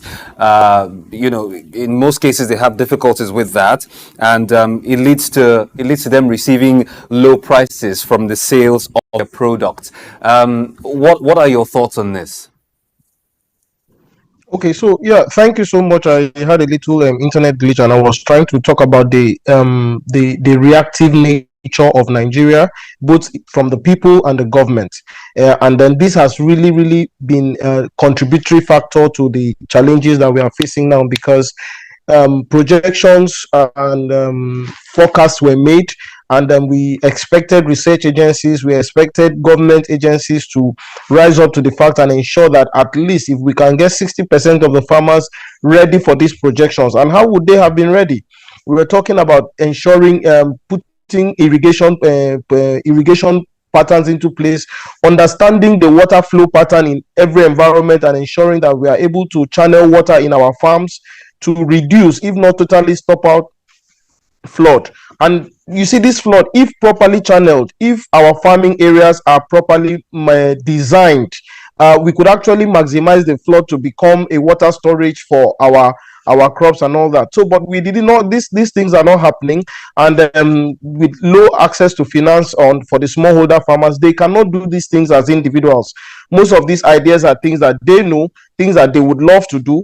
For those suffering from drought, there are irrigation materials that they can actually buy, but these irrigation materials are very expensive to buy and to actually install. So there always is that need, there always is that place for government intervention, because food is a serious business. Food goes just beyond a regular business. It is the mainstay of any economy. The moment we have a challenge in the food production system, then you understand that almost all components of the economy will be affected by that. So we are talking about access to finance for farmers. We are talking about access to information in their own understanding. We cannot be dishing out information as if we are giving to university graduates or professors. We have to dish information knowing that the major implementers or the major users of this information are people that are majorly illiterate, and we have to begin to redesign our information dissemination system to fit into that thing, because like I keep saying, this is something that we would have mitigated by almost 50 to 60% if we were able to get the information down and also provide the necessary infrastructure for these farmers to be able to adapt. It's basically climate adaptability, to be able to adapt. The professor had mentioned that we have crops that are hybrid crops that have been produced to adapt to different weather and different soil patterns. How many of these farmers are aware of this, and how many of them have access to get these things? This is where government should come in, making sure that we are able to make the people, the primary food producers, have access to these different kinds of. So if there is a prediction of drought in a particular region of the country, we should look at the distribution system of the inputs to be inputs that are drought resistant. That is what the farmer should have access to over there. If we are talking about flood, we should be going there and implementing farm designs, proper farm designs that could channel water properly away from the farms into storage systems that could be used for the future. So there's a whole lot of these things that needs to be done. And the moment Nigeria turns over from being a reactive to being a proactive system, we will be able to mitigate these things by far, because I need you to know that these challenges are not challenges faced by Nigeria only. The climate activity, the erratic rainfall system is a global pandemic, but the effect and the level that it is affecting us is dependent on how well prepared we were for it. And I dare say we were not prepared for it. All right. He sums that up with us, and by us I mean Nigeria, not particularly being prepared like the for the upheavals. But let's come back to you, Professor. Mr. Black has talked about government interventions, and he's also talked about access to financing, sort of kind of like how you alluded to loans much earlier in your, in your remarks much earlier. But as I mentioned not too long ago, that we were going to talk about the access to the markets, which you talked about as well in your previous submission. The question right now is how? It's easy to talk about it, but really, truly, underneath it all, when all is said and done, when the chips are down, how do these smallholder farmers, which for all intents and purposes, or who rather for all intents and purposes, are very critical stakeholders in the agri sector, how do they get access to the market, from farm to table, as you were?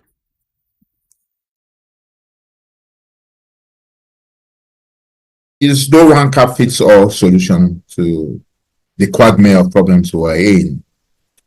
And one bedeviling issue cutting across all the challenges we are facing in agriculture, including this climate challenge, is the collapse of what we call public extension. These are people who are usually paid by governments to address farmers' issues and also take farmers' problems back for feedback. Permit me to speak a little on this.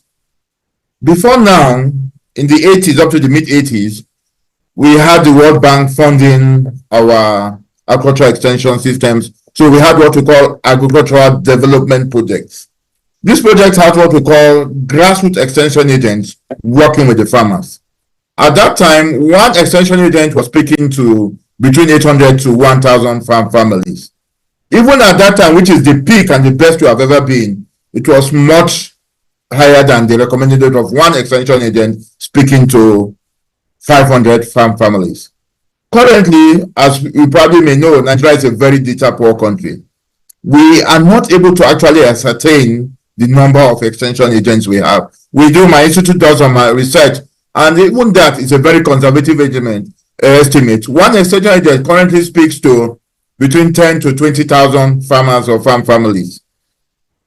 It's terrible, and it remains a challenge to either mitigating climate change, helping farmers to assess improved knowledge, or even helping farmers, I'll get there quickly now, or even helping farmers to address issues of market access.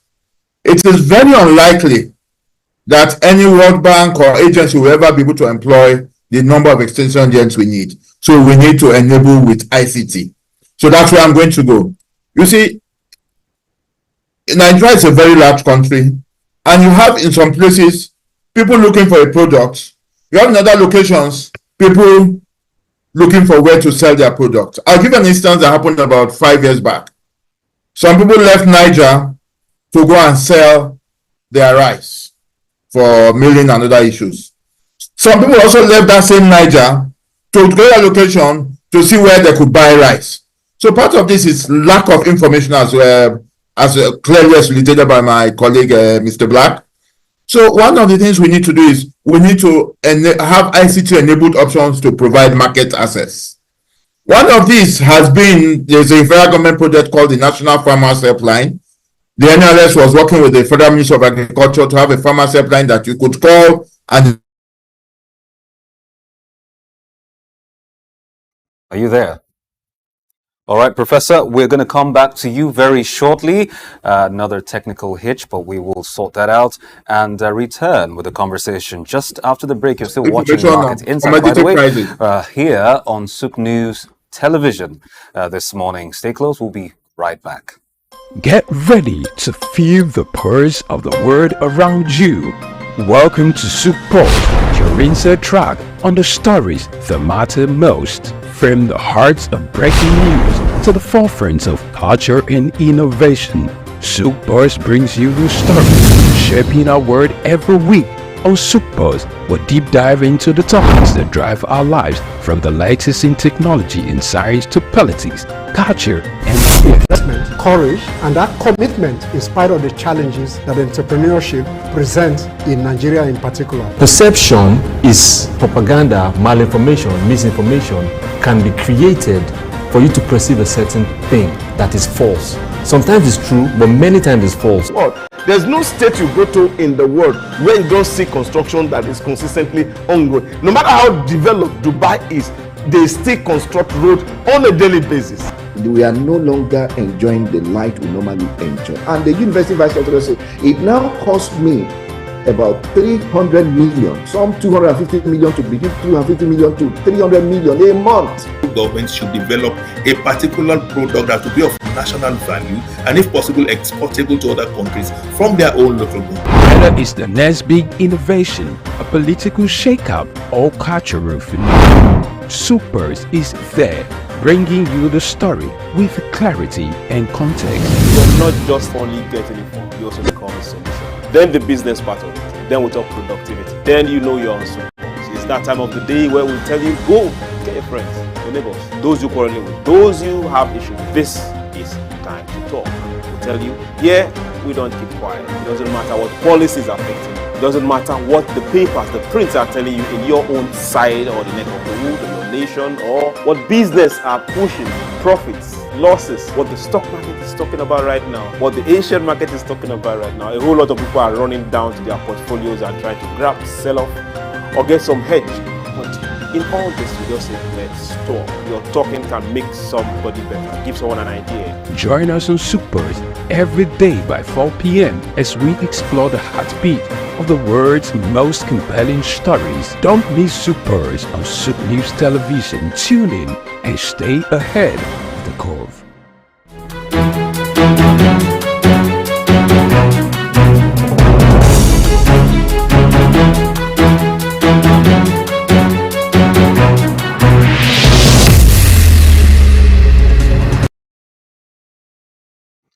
Welcome back to Market Insight here on SOUQ News Television. We're still talking about food harvest in the country and circumventing the challenges attached therein. Having joined us so far are two gentlemen, experts in the field, as you were, Professor Christogonus Kayode Daudu, who's a professor and subject matter specialist, farming extension or farming systems and soil science extension at the National Agricultural Extension and Research Liaison Services, Ahmadu Bello University, Zaria. Also having joined us, or joining us as he wears, Mr. Daniel Black, who is a youth development advocate and consultant with extensive experience in agriculture and youth-focused initiatives. He's also the national head, Yali Network, Nigeria. I'm going to come back to you, Professor. You were walking us through the methods of access to markets for particularly smallholder farmers. We lost the connection there with you, so if you can round up your thoughts, and then, we can look at other matters. Let me quickly just say three things. One, we need to strengthen smallholder farmer access to price and commodity and market information using digital options. I also give an example of the National Farmers Helpline. We also need to see options on how we can strengthen contract growing or aggregators to reach out to farmers. We also need to strengthen farmers being able to collect their produce and being able to collectively market their produce. We also need to see options in which we can integrate market pricing, market commodity prices and related options into their mobile devices. Our recent study found that WhatsApp and Facebook are one of the most common options by farmers to access information in terms of social media. But we believe that, for example, the WhatsApp option is a more effective means to communicate information to farmers in real time in terms of commodity prices. So basically, three: strengthening grassroots access of commodity farmers to institution, strengthen and integrate ICT options for farmers to be able to access and take advantage of market and commodity prices, and also address and link to linkages to buyers and aggregators in the market, including contract growers. Thank you. Right. Now, let me come to you, Mr. Black, for the next question. I was going to ask Professor Daudu, but I'm going to ask you instead, Mr. Black, and I'll tell you why in a moment. Now, let's talk about what government has done or is doing, as he were, to deal with a lot of these issues, as we have known them to be. Now, taking a look particularly at some of the efforts being made by the federal government in recent time, particularly over the years, and coming down to recent time, what they have done and the various programs that they have implemented, to promote food security, boost local production, and also increase agricultural yield and productivity, as he were. Some of these programs include the ATA, that is the Agricultural Transformation Agenda, the National Agricultural Economy Revitalization Program, and the Anchor Borrowers Program as well. Even institutions, now this is why I'm asking you this question as opposed to Professor, institutions like the National Agricultural Extension and Research Liaison Services, which Professor represents, provide, that is set up to provide support to farmers. In your view, Mr. Black, how would you say that these programs have fared? How effective would you say they have been, in your view, that is? Yeah, all right. Thank you so much. And I'd want to take this question as a representative of the young people that have majorly been a target, or that are presumed to be beneficiaries of these intervention programs. First and foremost, I'd give it to the government. There are quite a lot of agricultural intervention programs that have been going on right from time, and this government has come and introduced quite its own, where the government came and declared a state of emergency in the food sector, and has done quite a lot. But you see, as a player in the sector, one of the major challenges, you asked me how have they fared, but let me start with identifying one of the things that has made most of these interventions counterproductive, is that there has been no synchrony. You see, different NGOs are carrying out agricultural interventions, government parastatals are carrying out interventions, ministries are carrying out interventions, but it just seems to be like there is a repeat process. There is no synchrony of data. One farmer who is lucky to have access to information, or who is, in quotes, in the Nigerian parlance, connected, can be receiving multiple interventions. Meanwhile, there is another farmer who is in his village and has not even had access to one intervention. So these projects have been faring to the best of their capacity. You would look at the Anchor Borrower Scheme, it had to be stopped. To the best of my knowledge, I don't think it is ongoing currently because of the rate of default by farmers, by the so-called farmers. And you also found out that the criteria for accessing or benefiting from a scheme like the Anchor Borrower Scheme was a criteria that was above the head of the average smallholder farmer in Nigeria. So you had some middlemen, in quotes, take advantage of the situation and rip farmers off, thereby reducing the ability of farmers to repay back the Anchor Borrower Scheme, and a whole lot of other projects that have been carried out. You have people who come in and are able to write their names and are able to provide certain data that is required from farmers. The average smallholder farmer in Nigeria does not have data of the number of trees, the number of crops he planted last year, what was the size of his bed, and all this. He is just doing a cultural practice that he repeats over time and time again. But there is a young man in the city that is preparing a business plan, that is making very, very humongous projections, and is submitting these things to the banks, submitting these things to the institutions, and he is the one that gets to get this access. So where am I heading to? These interventions are well-intentioned. These interventions are interventions that, if well implemented, would create a serious positive dent, positive impact on the food production system of Nigeria. But then again, they have not been well implemented. There is no synchrony of data. If an NGO is in Borno State providing fertilizers to farmers, Government should not be in that particular place again providing access, providing fertilizers. Probably they should be providing extension services on how to use those fertilizers. Probably they should be providing irrigation services.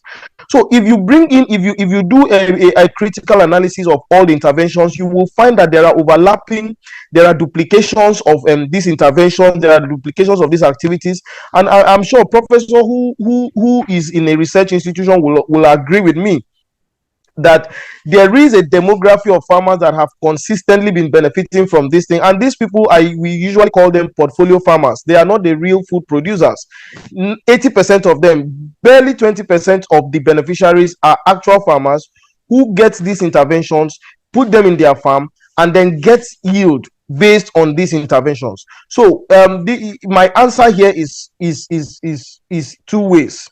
One, these interventions are properly well intended. They are interventions that we should welcome and implement well. But we have to go back to the drawing board and ensure that we design it in such a way that the real food producers become beneficiaries of this intervention, so that we begin to benefit from the impacts, which are real, the realistic impacts of these schemes. Thank you so much. Come back to you, Professor. Now, Professor, I reckon you understand why I had to ask Mr. Black that question. I hope you didn't mind my asking him first, because, of course, you represent that particular organization or entity, as you were. So I had to ask it neutral. But very quickly, in a few seconds, Professor, because we need to redeem the time. There's a lot of other things I really want you to share your expert insight regarding. But quickly, if you want to respond to what Mr. Black has said, in a few words, please, Professor.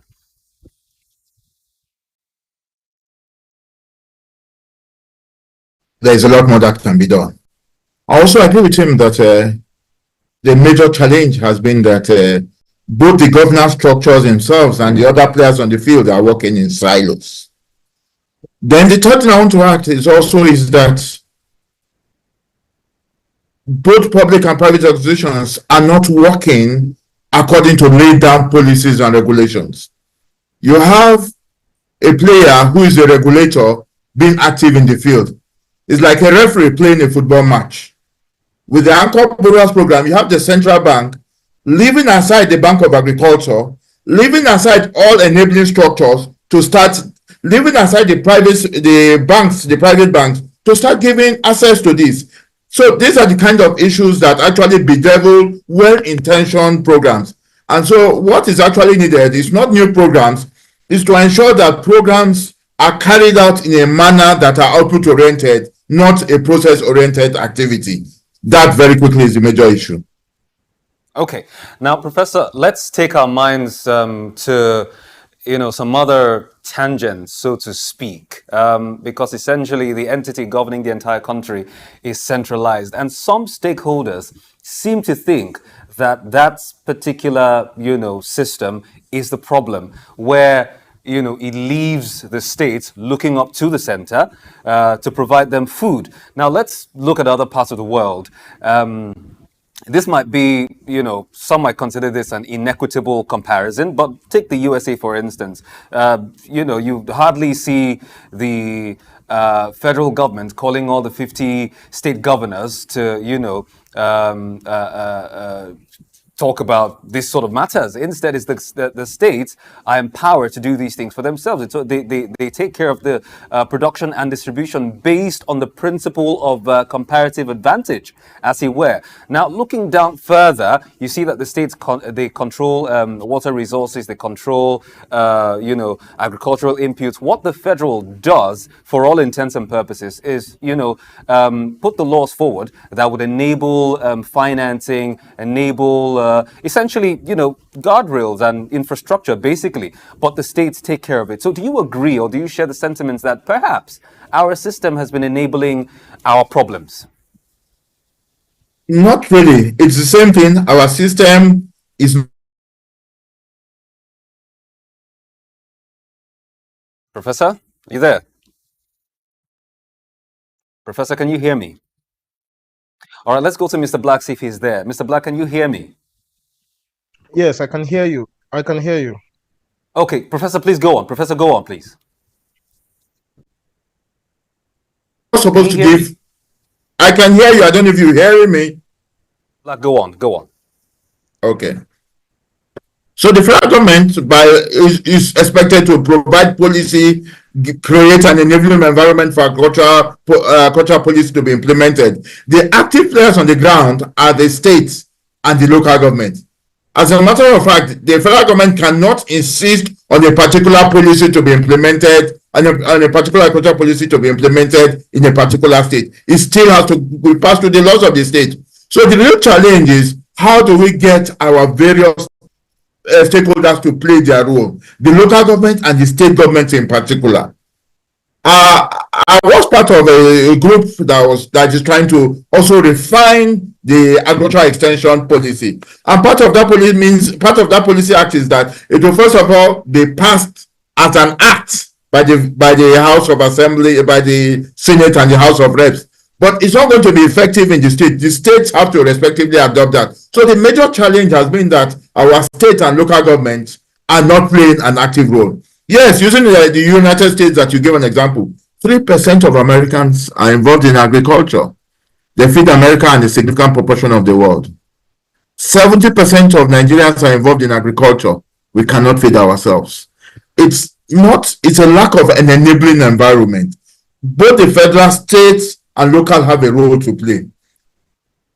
We could go on and on, but where we could stop is, how can the federal government strengthen the local and state government to play their roles as defined in the Constitution? You see, who should provide grassroots extension? It's the state and local governments. All right. Now, Professor, I'm still going to stick with you for this one.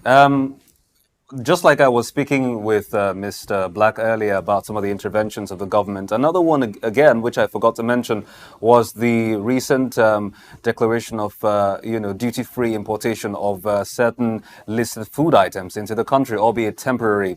Now, that's laudable for all intents and purposes. Nigerians loved it. I particularly loved it. But just last week, I reckon if it was last week, the modality toward the implementation of said declaration, as it were, or said directive, to a large extent, according to most stakeholders, fell short of the expectation to help curb what we're facing in the moment. Because the report, according to that particular guideline, it provides that only companies that have the capacity to mill 100 tons per day and have been in business for at least 5 years will be allowed to import rice paddy. Now, if you take this token into, if you take this particular token into account, essentially you're cutting out a large swathe of the market, especially in the south, because a lot of these people that have this wherewithal, so to speak, are up north. So you're cutting out millions of southern market. Lagos, for instance, has a rice mill at Imota, right, which badly needs paddy rice. And it does need that in order to save the entire, or to serve, the entire South. But it hasn't particularly been in business for a very long time. So, is it smart at this point in time to have that particular clause, or that particular caveat for this duty-free importation? You see, part of the challenge we face as a nation, like Daniel said, it's most of the decisions taken are reactive and are not informed decision basis. Beyond even looking at this now, immediately I saw that the major challenge I felt was for the smallholder farmers. You need to give me 2 minutes. You will find that now cost of production, that is at farm level, has doubled or tripled in terms of cost of fertilizers, cost of labor. Now, these imports are likely to come in at the time of harvest, suggesting that the smallholder farmer is not likely to recoup his investments unless he has a place to store and sell later. So I'm just telling you that the problem is even much wider than what you said. Yes, I do not really understand the reasoning why they have excluded some larger organizations that have demand. But it may be possible that even using some of this, using the skills of 5 years and below and size of the companies, it may be possible that they want to restrict it to ensure that the lower scale processors have access to produce, and they're the ones that benefit from that strategy. So the real issue is we don't know, or it is not clearly stated what informed government decision along this line. So if one had a proper understanding of what information they used to make this, but from a superficial analysis, I would say that there is not, it may not be very positive if it's implemented as it is. The worry is why transport to the north and then re-transport parboiled rice to the south, when Lagos can easily get the job done at a much lower cost. But that's a lingering concern. Let's come back to you, Mr. Black, as we round up. Let's talk financing at this point in time. A lot has been said about, financing, particularly for smallholder farmer, which you also made reference to much earlier, and I did say we're going to come back to. So as we round up very quickly, what are your thoughts regarding that? And you want to kindly juxtapose that, if you will, please, with climate smart solutions as we close. Okay, thank you very much. Like I have always said, there is a high level of financial illiteracy among smallholder farmers in Nigeria, and then the requirements that banks and financial institutions have to be able to provide financing and support to the agricultural sector. Most times these farmers do not have access to, and that has created a gap that has allowed middlemen in the name of business developers to rip farmers off, give them false promises and all. So we need to do a reality check on our system. We need the banking sector to design a fit for all financial system for our farmers. If it means state governments having to guarantee farmers, if it means financial institutions having to do PPPs with input providers, providing finance in the standard and the already existing way does not fit smallholder farmers. If you tell smallholder farmers go to the bank and ask for a loan, if you tell smallholder farmers World Bank is giving out a grant, go and apply for it, I tell you that 90% of actual smallholder farmers will not meet up the criteria for those loans.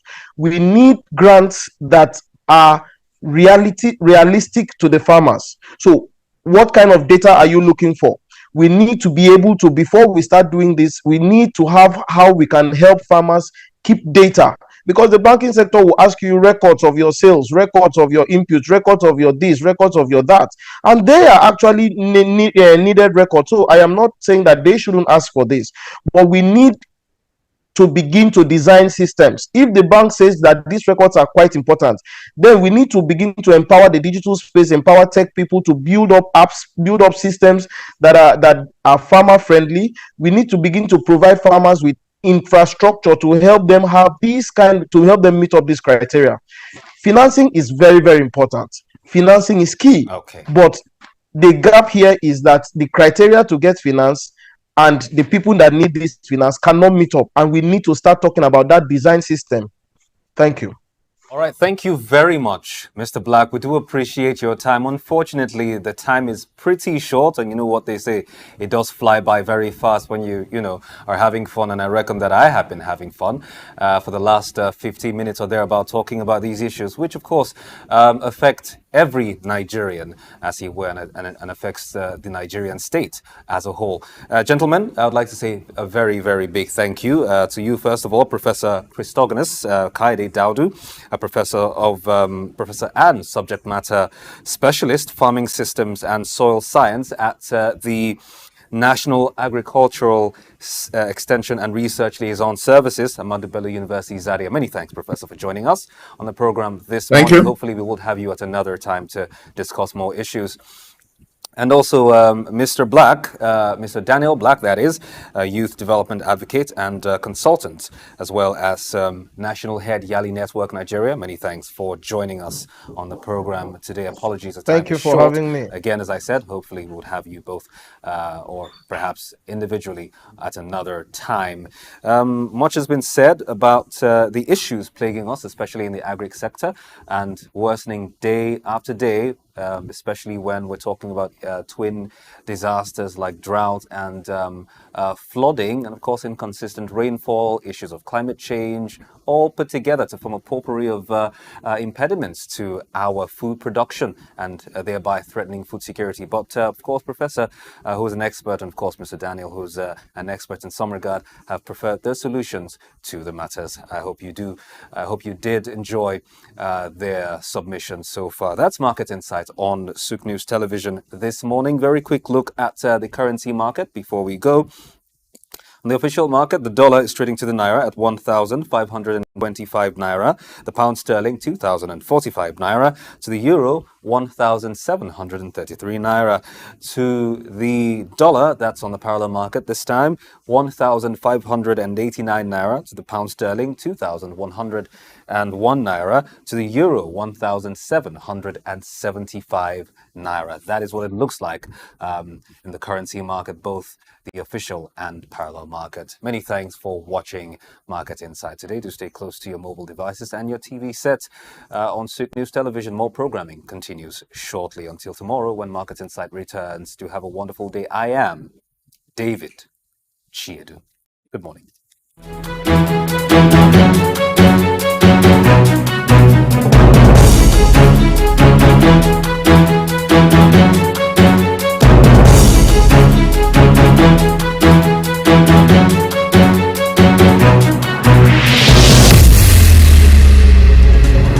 Through the Federal Ministry of Education, the National Board of Technical Education (NBTE), and stakeholders in the polytechnics sector are finally on the same page about the need for a dedicated commission to regulate polytechnic education. Despite being established to produce middle-level manpower for the country, the polytechnics remain the tertiary institutions in the country regulated by a board and not a commission. In today's news talk, I shall be examining moves to give legal backing to the clamor for a National Polytechnics Commission. I am Bayo Olawi. The battle for the establishment of a dedicated commission to regulate polytechnics and monotechnics education in the country dates back to the 1990s, when some polytechnic workers, under the auspices of the Polytechnic Lecturers Association of Nigeria, Polycat, and the National Association of Polytechnic Students, NAFPCS, started a struggle for a separate commission to regulate polytechnic education. The argument then was the differences in focus and philosophy between polytechnics and universities. Incidentally, the polytechnics appear to be the only arm of the education sector without a dedicated commission. While the universities are regulated by the National Universities Commission, the colleges of education, the primary schools, the secondary schools, nomadic education, adult and non-formal education, and until recently, Al-Majari and out-of-school children have dedicated commissions regulating their activities. The need for the commission later gained momentum with the Academic Staff Union of Polytechnics and Alumni Association of Polytechnics joining the fray. Arising from pressure, the federal government set up a committee in 2010 to review the mandates of the National Board for Technical Education (NBTE) and consider the possibility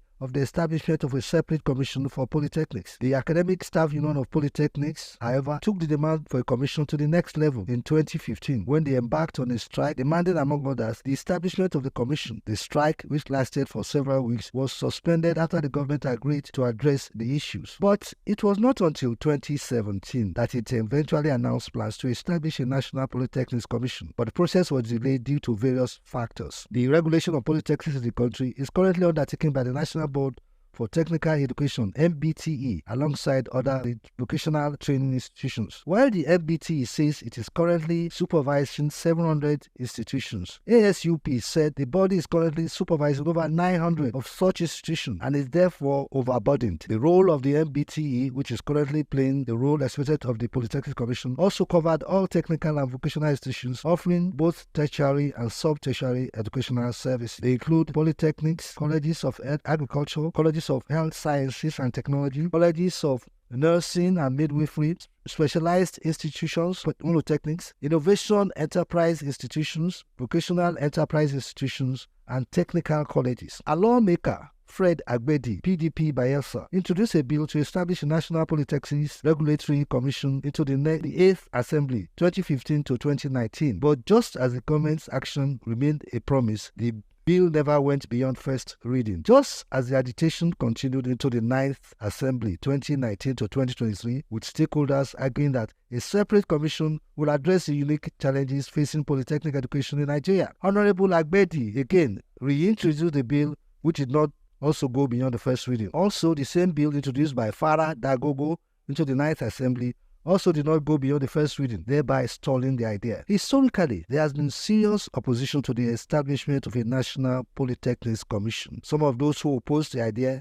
including some other regulatory bodies in the education sector and academic staff, believe that having a separate commission for polytechnic education will lead to duplication of efforts and create unnecessary bureaucracy. Some others expressed concern that a separate commission for polytechnics will undermine the university system and create a parallel education system. Incidentally, some officials of the Federal Ministry of Education have also argued that the existing MBTE was sufficient to regulate polytechnic education. The Permanent Secretary in the Federal Ministry of Education, Sani Gwazo, spoke of the decision of government to establish the commission, saying that it was long overdue as it would take over proper regulations of the sector. Gwazo, who commended the House of Assembly for initiating the bill, said ordinarily the proposed ministry, adding that apart from coming at the right time, the commission, when established, will bring the polytechnics in conformity with their counterparts in other parts of the world. He said that the ministry will support every move aimed at putting in place a standard commission that will ensure standards, assuring that the ministry was ready to offer any assistance needed to ensure quick passage of the bill and establishment of the commission. The Speaker of the House of Representatives, Abbas Tajuddin, said that the National Polytechnic Commission will serve as a regulatory body that ensured standards were upheld across polytechnics nationwide. The Speaker said the initiative was aimed not only to enhance their education but also to promote uniformity and excellence within the polytechnic system, adding that by doing so, we could ensure that graduates from these institutions are well prepared to meet the demands of industry and contribute meaningfully to the nation's economy. I am Bayo Olaoye.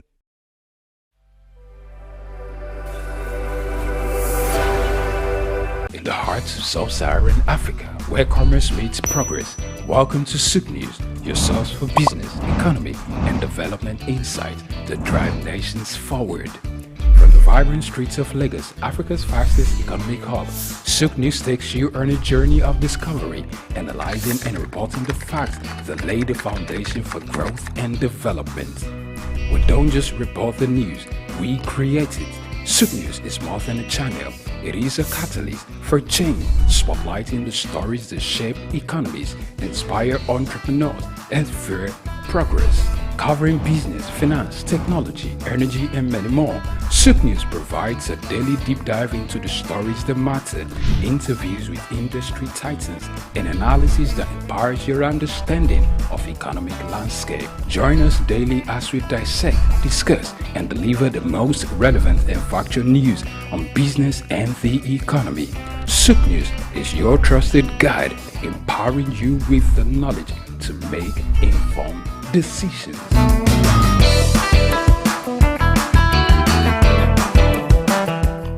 Got just what you need right here at Femi Wash Media. Call it the Midas Touch and you wouldn't be wrong. Let us record, produce, mix and master your audio like nobody does. Reach us on our contact today for the best quality job.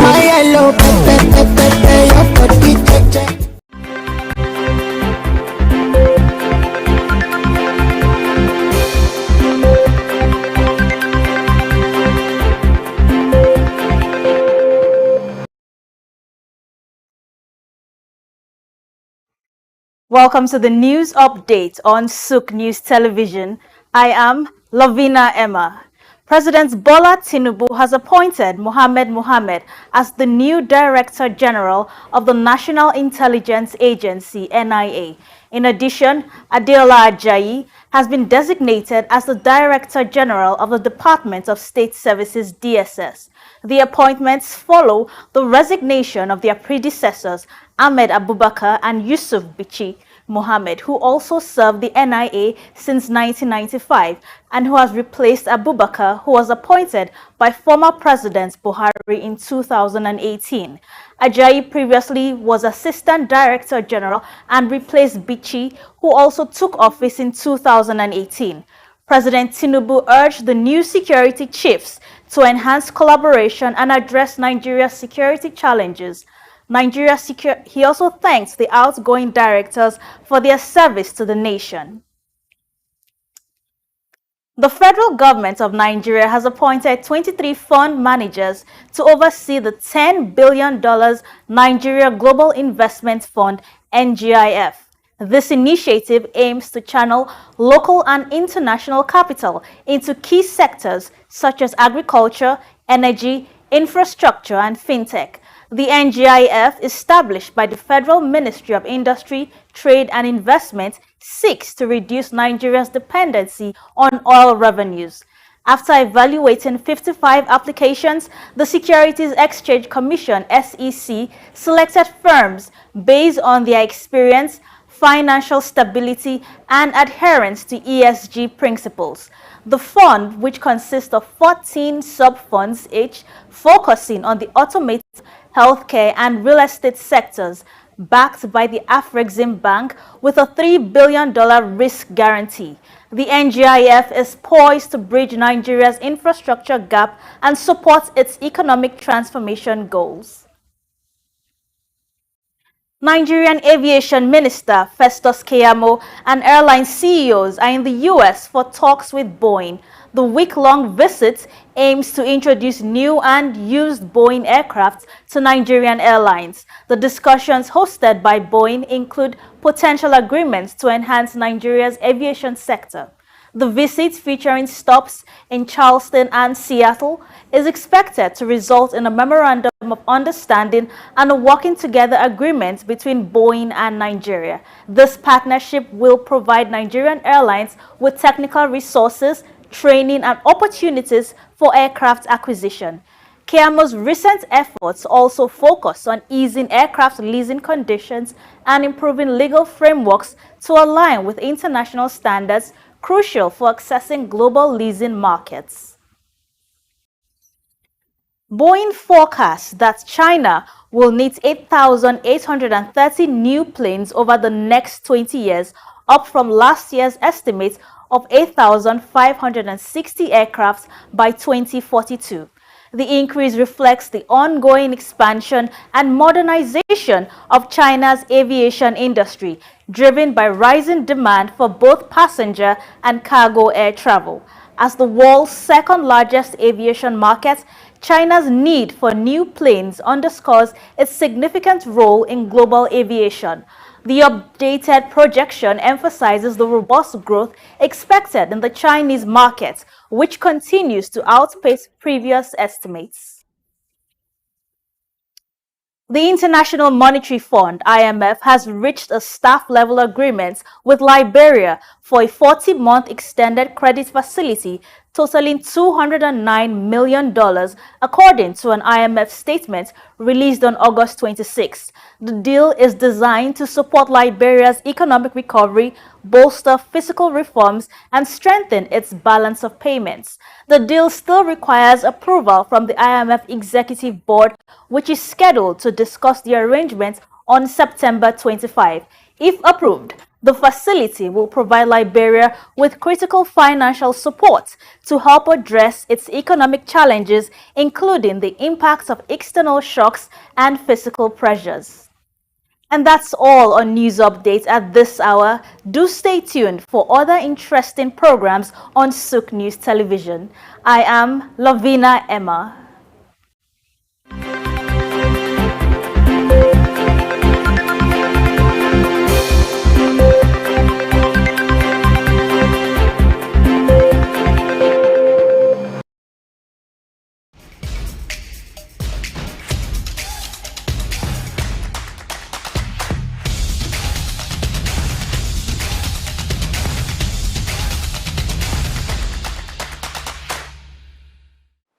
Welcome to another edition of Inside Life, where we have exclusive communications and discussions and every other thing about special people from across the country, across the city, and at large across the world.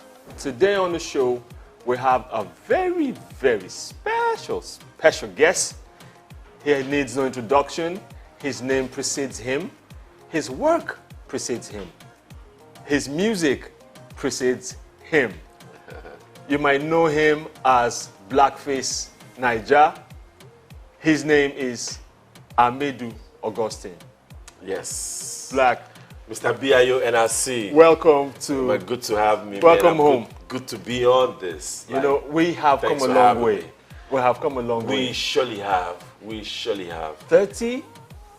Yeah, like 30, 31 years. That's a long time. That's a long time. Since the days of IMT. Right. And I see you doing big things. Congratulations. And likewise, I love how you're looking. Yeah, you too, bro. So, introduce yourself the way you want people to perceive you. Well, for those that don't know me, my real names are Amedu Augustine. And as a singer, I have a stage name we call Blackface Naija. And I used to be a member of, I'm still a member though. I used to be a part of. Sorry, before you proceed.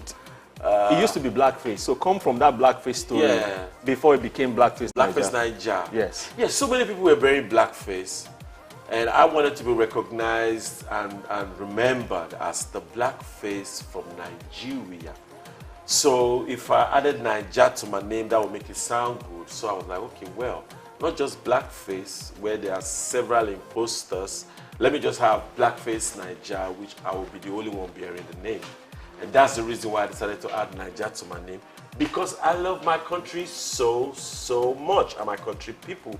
So I wanted to rep for my people and say, I'm repping for Naija. So it's Blackface Naija.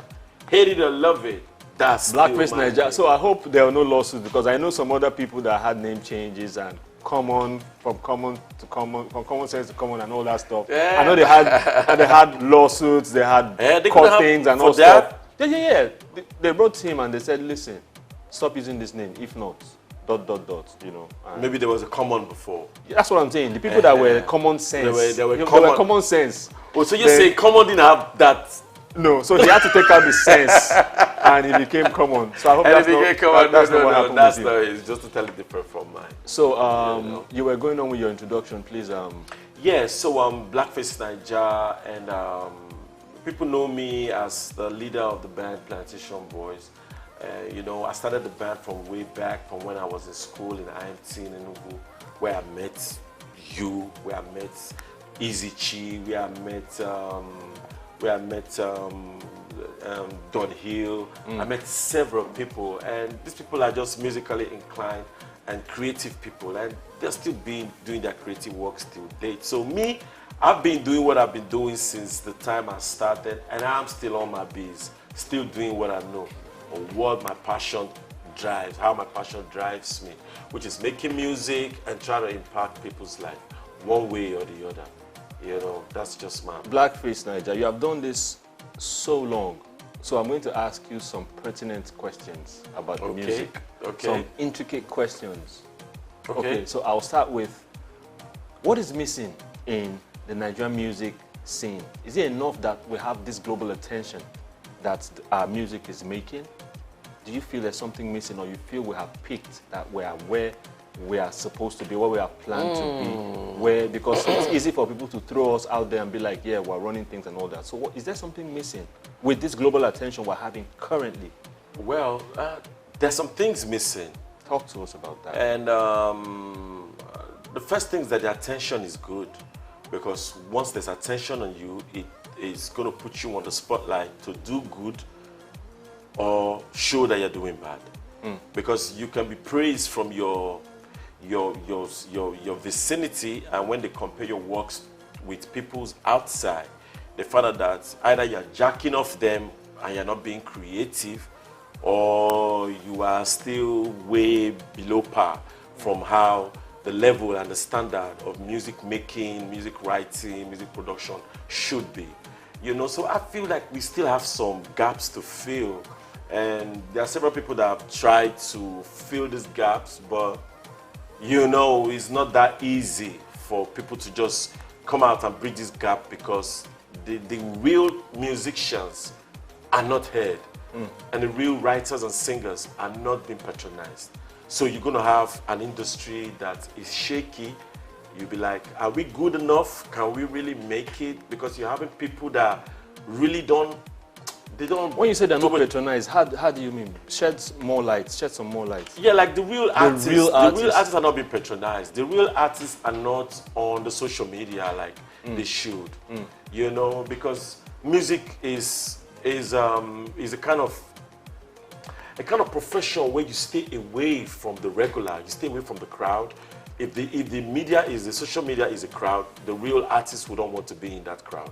They just want to go somewhere, stay away, don't get caught up with the distraction of what somebody might be telling you or what somebody's not telling you. So the real artists really don't, you know, but people like us be like, I know I'm a real artist, but I don't want to let that hit me. I will still be in that media space, and I will still tell them, yo, chart your course. Check my stuff out. I think I got what the industry is missing. And that's the reason why many of them have to come to my catalog to look for what to take to create. Okay, let me come from this angle. You know, recently major labels are coming to Nigeria, right, and setting up shop and stuff. Okay. And more recently, we're talking about the Universals, the Warner Brothers, Atlantic Records, and all the major labels, right? And recently there was a deal that went through. You know, they invested 200 million in the record label in Nigeria. What's your take on such a combination, such a collaboration, or such an investment? What do you think about that? Do you think that the West might be colonizing Afrobeats? Let me put it like that. Or make it theirs and stuff. What are your thoughts? Because this has come from several quarters. Well, you know, where there's a fallow land, people tend to, you know, try to look to that side. And our industry is like a fallow land right now, just trying to grow. And we have the populace. And, you know, so these people have seen it that the industry has developed to a level that people are really ready to patronize what the artists are doing. So if it's a fallow land and it's a virgin land, they're definitely going to be thinking about trying to invest in the sector. If the government is not giving the small record labels grants and giving small record labels, you know, or even investing themselves. You know, if they're not doing that for the people, they're going to see that there's a space here. Room. And then they can come with their own orientation and with their own plan. You know, I listen to some big artists who used to sing about liquor, who used to sing about different things. But these people really don't do those liquors. They don't drink and they don't smoke. But they're the ones making music about drinking and about smoking. And when you find out that they don't do these things, it tells you that the labels are probably telling them what to rap or sing about. So if they are coming to invest, I hope they're not going to be telling our people what to sing about, because our people have their own pain and their own plight and their own direction that they should be independent to create.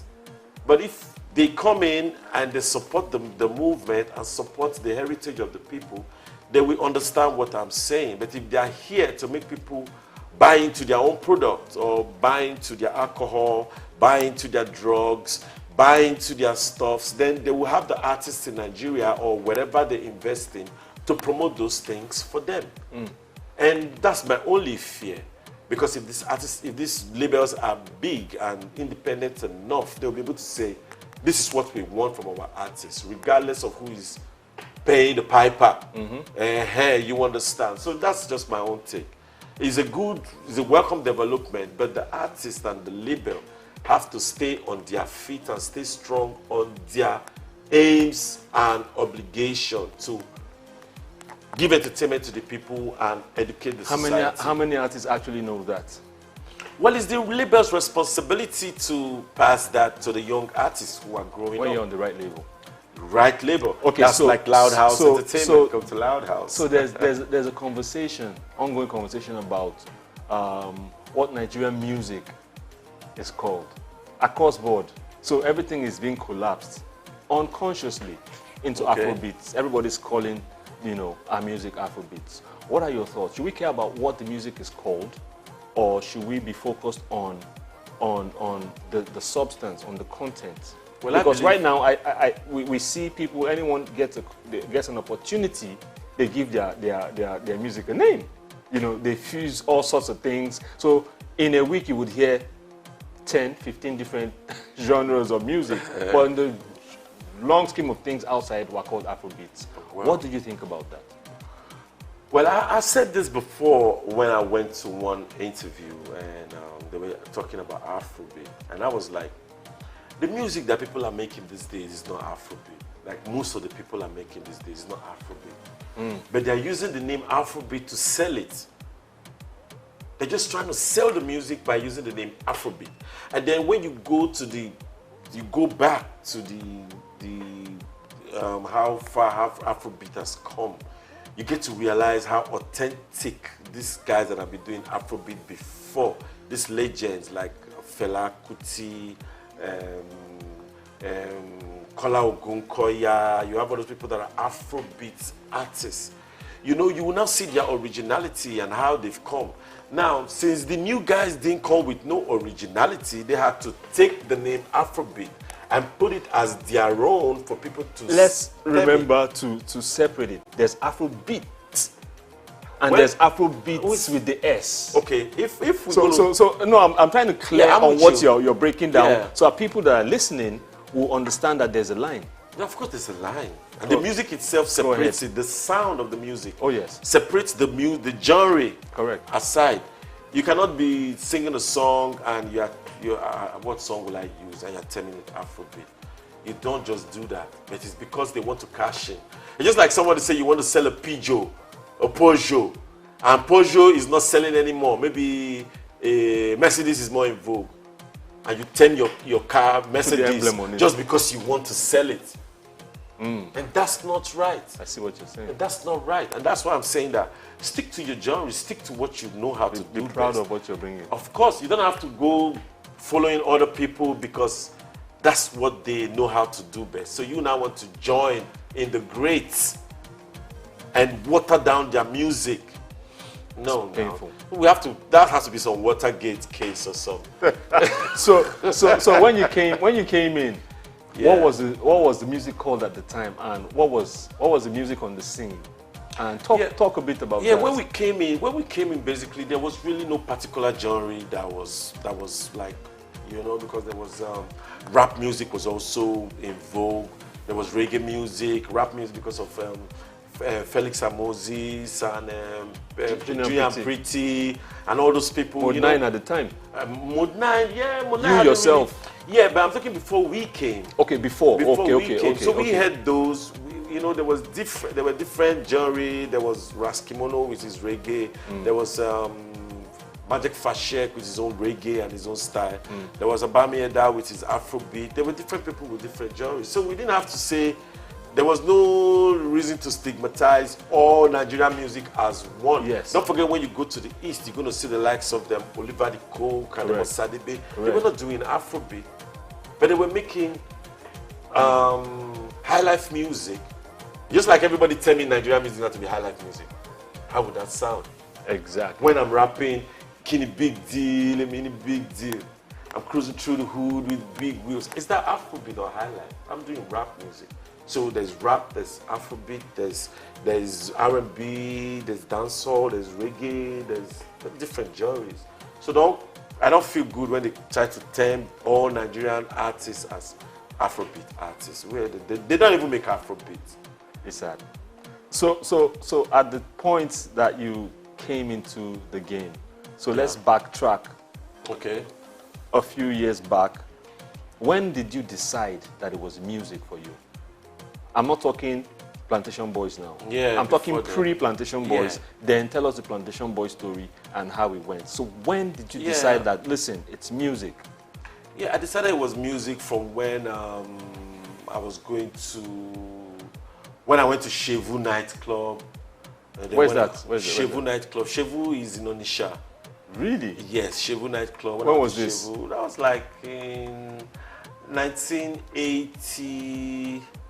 That should be 1989, 88, around that time, you know. Wow, That okay. period, very, very long. Okay. You know, and then while I was in school, I used to go to, you know, Enugu, you know, go there, perform, come. Even in school, we used to go to all this normal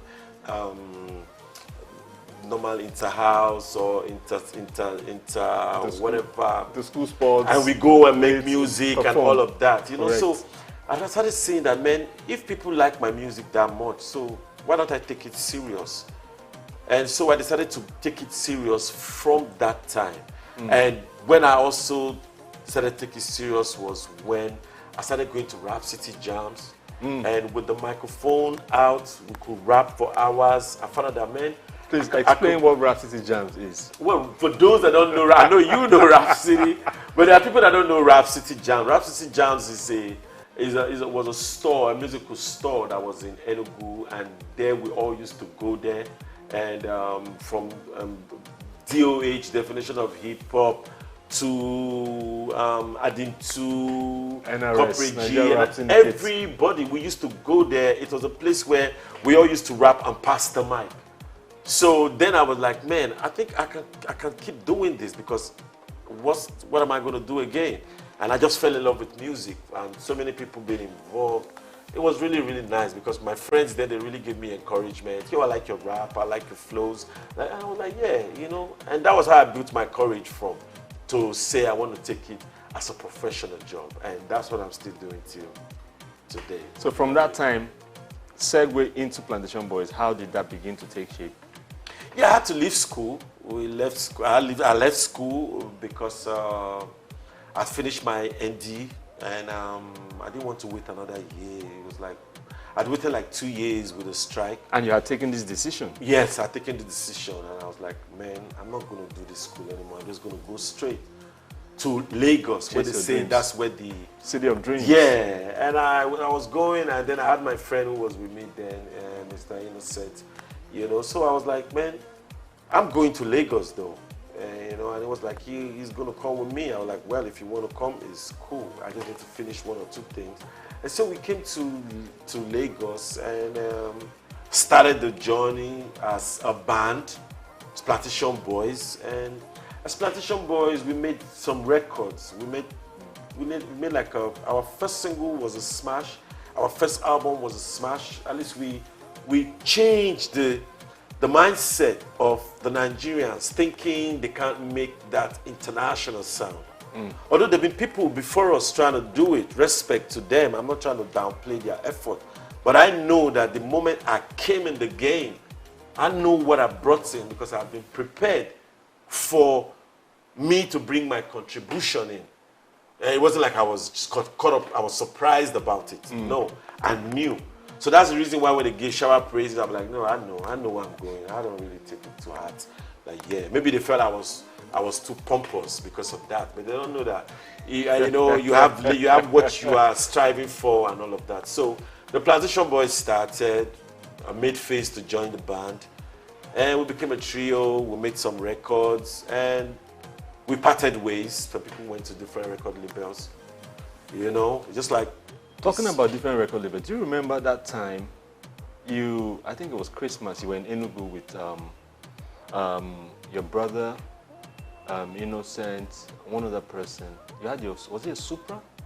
Yeah, my Supra, we had a problem with my car on the road. No. You guys were in Enugu at that time. You were talking, that was the first time you talked about leaving Dove. Was it Dove? Yeah. So you talked about leaving Dove, and that when you get back, you were going to shop for new labels and stuff. Yes. At the time, Dome Workers was in Enugu. You know, we had a meeting in Jerry at Chris's house. If Dome had tried to make you an offer, would you have taken it? I don't know, depending on what the contract would have stated then. But then, you know, when you're ambitious, you're just looking for that headway. You know, and it's good for you to be sought after when you're already aware of who you are. Because sometimes you might not be aware of who you are. It gives you a negotiating power. Yes, because then you can negotiate. But then, there wasn't really total cohesion about what we really wanted to do, because there were individual preferences. Some persons wanted to be on the label. I wanted to be independent. I wanted to be independent, like start up my own label, start up my own publishing house. I wanted that. But I couldn't do that with the beginning. I had to, first of all, be able to work with some other persons, learn the process, learn how this thing works. So that's why I was open to working with anybody. But not just anybody, because I turned some people down to work with them. You know, and can you divulge one of those people? No, everybody knows. It's not like it's you know, they offered me their contract, but I didn't accept. You know, like Kenny's Music offered me their contract, I didn't accept, because I was the witness to Tenny Tutila's contract, and I told Tutila that if it was me, I wouldn't be signing this contract. But I was his witness on the contract. But he wanted to come out, so let him go out. Yeah, do it. Even though I wrote some songs for him, then it's okay. But let him come out. It's his choice. So I had to let that go. Awesome. Yeah. So, personal question.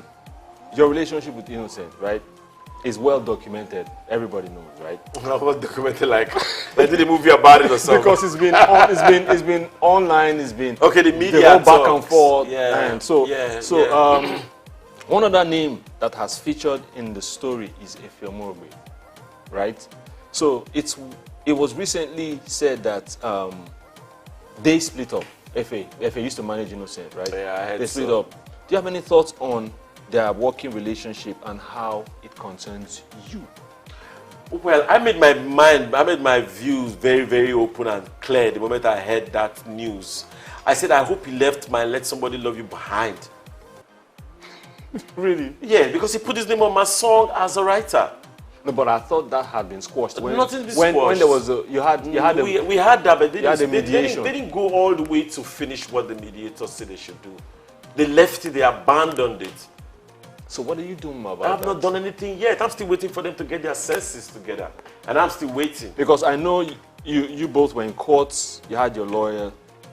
Yeah, they decided to settle out of court. Then yes, I know about that meeting. Yeah. So what are you able to speak about that meeting? Because I know NDAs were passed. Are you able to speak about it? Well, there's nothing to hide about it. It's just the fact that they didn't go to the extent that they were supposed to do. What was said give at the me meeting? credit for what my works were. And it was agreed upon? Yes. But they've not done that. From then till now? How long has that been? That's been some time. That's been some time. 2-3 years? Yes, that's been about 2-3 years. And I'm still patient. Still waiting for them to wake up in the morning and say, I'm supposed to do the right thing. I don't So, really, so the question now that this poses for me is, being that they agreed at the mediation to do the needful. Yeah. It's a rhetoric. Why all the hula balu all these years? It's been set up that you didn't know what you were saying, that it wasn't, you didn't like the music. Why did all that happen? They only just try to discredit me. They only just try to discredit me and discredit my personality and put me down like I'm not somebody they should be listening to. You know, that was all they tried to do. Why do you think they would want to do something like that? Why would they want to try to do something like that? They should try to do something like that because it's like taking out competition, quote unquote, right? Of course. So most of the niggas don't want no competition. Similar to play my video for television. You know, it's competition. And they're not ready for the competition. Right. Okay, so do you feel misunderstood by sections of the audience? Because I'm asking this coming from Hard Life, smash hit. Yeah. I'm coming from Ahead of the Game, smash hit. Yeah. So how does the things that happened around that period differ from now? Do you feel the audience, let me ask it again, do you feel the audience misunderstands you? And if so, why? Well, I don't think it's the audience that misunderstands me. I don't think it's the audience. I think it's a set of people with their agenda trying to make it seem like the audience don't like my music. So that they can have a reason to downplay me when they are on the table with entrepreneurs and investors. That's just the reason.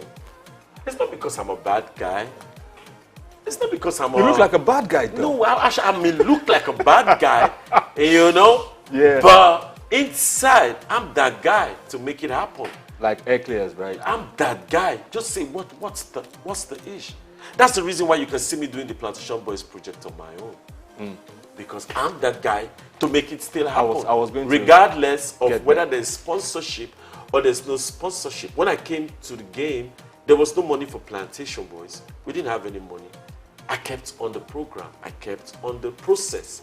I believed in the process. And I kept telling them, believe the process. Until the process paid out when we went to the Rothman's Groove and we were able to have money to record our debut album. If I didn't believe in the process, I won't be here today. I won't be here today. I remember Rothman's Groove. Yes. 97, 98? Yes. You guys were big at the time. We were big because the sound was big. We were nobody. Oh my goodness. We were nobody. The Nobody music knew was us. But massive. the moment you heard us on stage, we were sounding like Drew Hill or like New International. Edition. Yeah, because the standard was not all about where we were, but what was upstairs. It wasn't ever about the music. But the music. So that's the reason why people see us that way. We didn't have an album out, but we were big. We didn't have a private house of our own. We were squatting with people, but we're big. We were having people come to our house to come and visit us, plenty people. We didn't have our own personal car or bus to convey all of us, but we were big. Why were we big? It was because of the work we put in. And the people loved the work. So they regard us as our work. So you are as big as your work. You're not as big as how much money you think you have in your bank from last year. You're as big as your presence What you're doing now. currently. And that's how the people took to us. And they really respected our craft. And they saw the vision about where we were going. And they respected us for that. You know, while they were respecting us, until people got to realize that the more they are respecting these people, almost,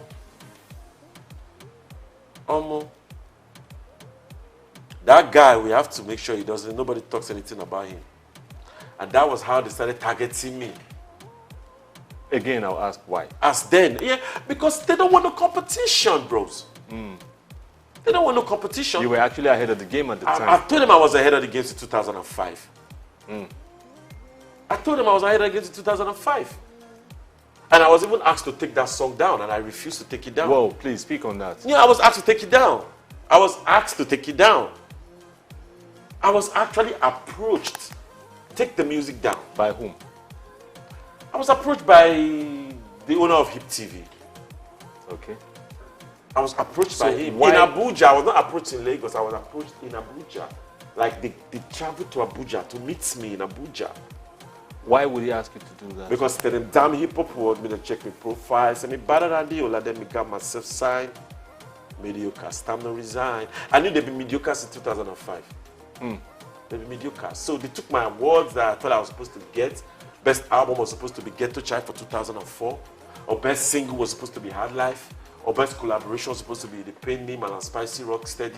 Those were supposed to be the awards given to us for the work we put in. Because those songs were big at the time. They were the But biggest they songs gave that it year. to other people because we were not part of the people that they want to promote. That's what I feel. I may be wrong, but that's what I feel. And that's the reason why it propelled me into being, I know you people have your plans about me, but no problem. Keep doing what you're doing. I will see it's going to last long in this game because they say, I'm nothing without the press. The beginning will be the press and the ending will be the press. I said it's a lie. The press can't press me. I like the sound of that. That's what I told them. I said the press can't press me. And this is me 2023, 24. I'm still here, bros. The press have tried to press me for how long? Go to my Facebook page. They're all there. What are they doing there? Just talking about me wrongly. I wear my suit. Oh, this your suit is too hot. Why don't you wear a suit? Do you know the car I drive if I have so much AC in my car? Oh, this your glasses. Why don't you change it? It's my glasses. Oh, you should, because they always say that once they want to cancel you, they always have a reason to complain.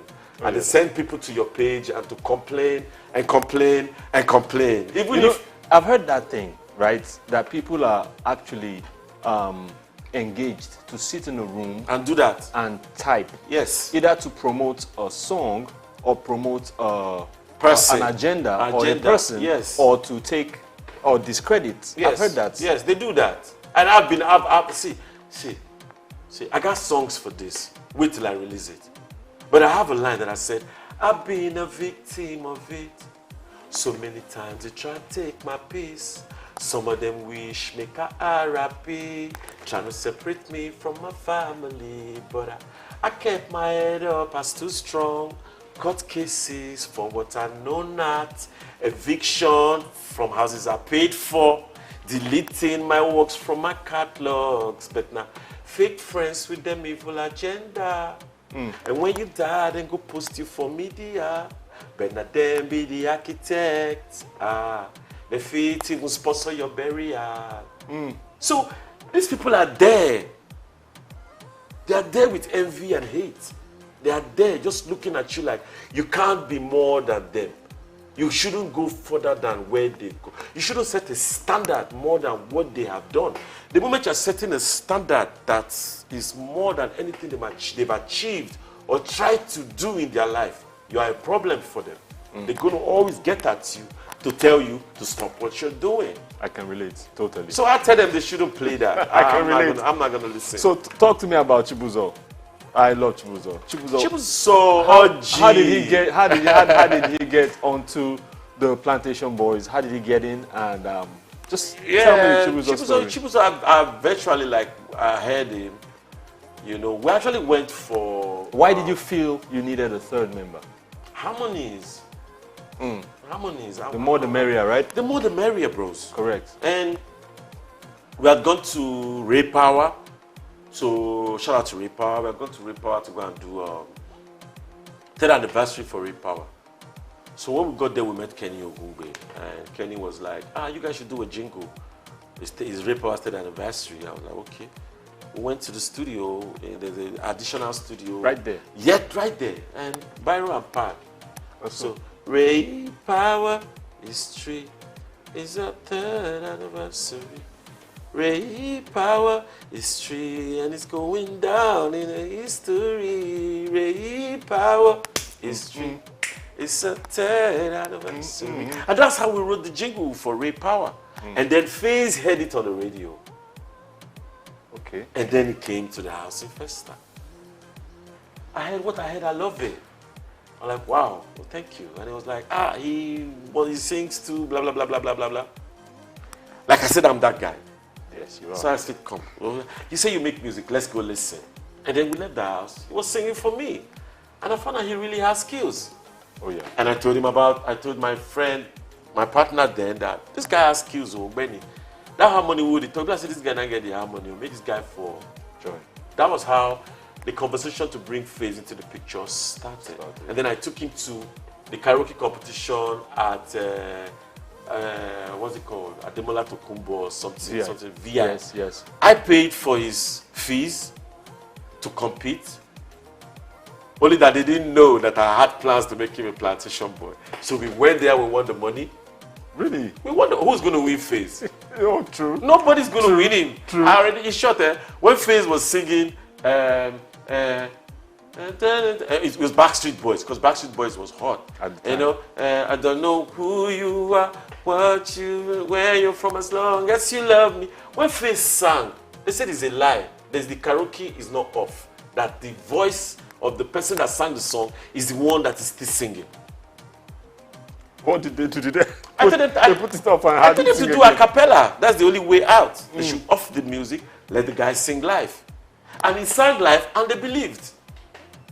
You know what intrigues me with FaZe is he hits Mariah Carey notes. No, the boy is good. I just say there's one thing about FaZe. I wish he can understand, come to realization that you are who you are and you are who you aspire to be. You're not who people tell you to be, but you are who you want to be. So you have the skills, you have the talents, you have the looks, you have all the projections, you have people around you to push you, you have me. So what's the problem? What if who you say you are is not positive and is not enough? Then you have to See, believe that's a in problem. people. You have to believe in, because sometimes The person that believed to in take you. the person that believes in you will tell you Correct. you can do it. Correct. And that's the encouragement. You know, like I said, I like to be a football coach someday. You're one of those people. I'm one of them. Trust me. I'm like Alonso. See, Alonso went undefeated in his whole league. That's the kind of coach I like to be. Or maybe train a boxer. I'm that guy. I can't do it. Like, I know it's at the back of my head. All I have to do is, what is our obstacle? What are we up against? And how do we beat that? Then we go. We plan it. We discuss it for hours, days. We come to a solution. We move towards the... Where is Face right now? I wouldn't know. Maybe he's in Abuja or he's in Lagos. Does he have new music? I don't think he has any single out yet. Maybe he's working on some. You know, he should be working on Because some I know because his fans are really... heard Well, recently. even me, I'm waiting to hear from him.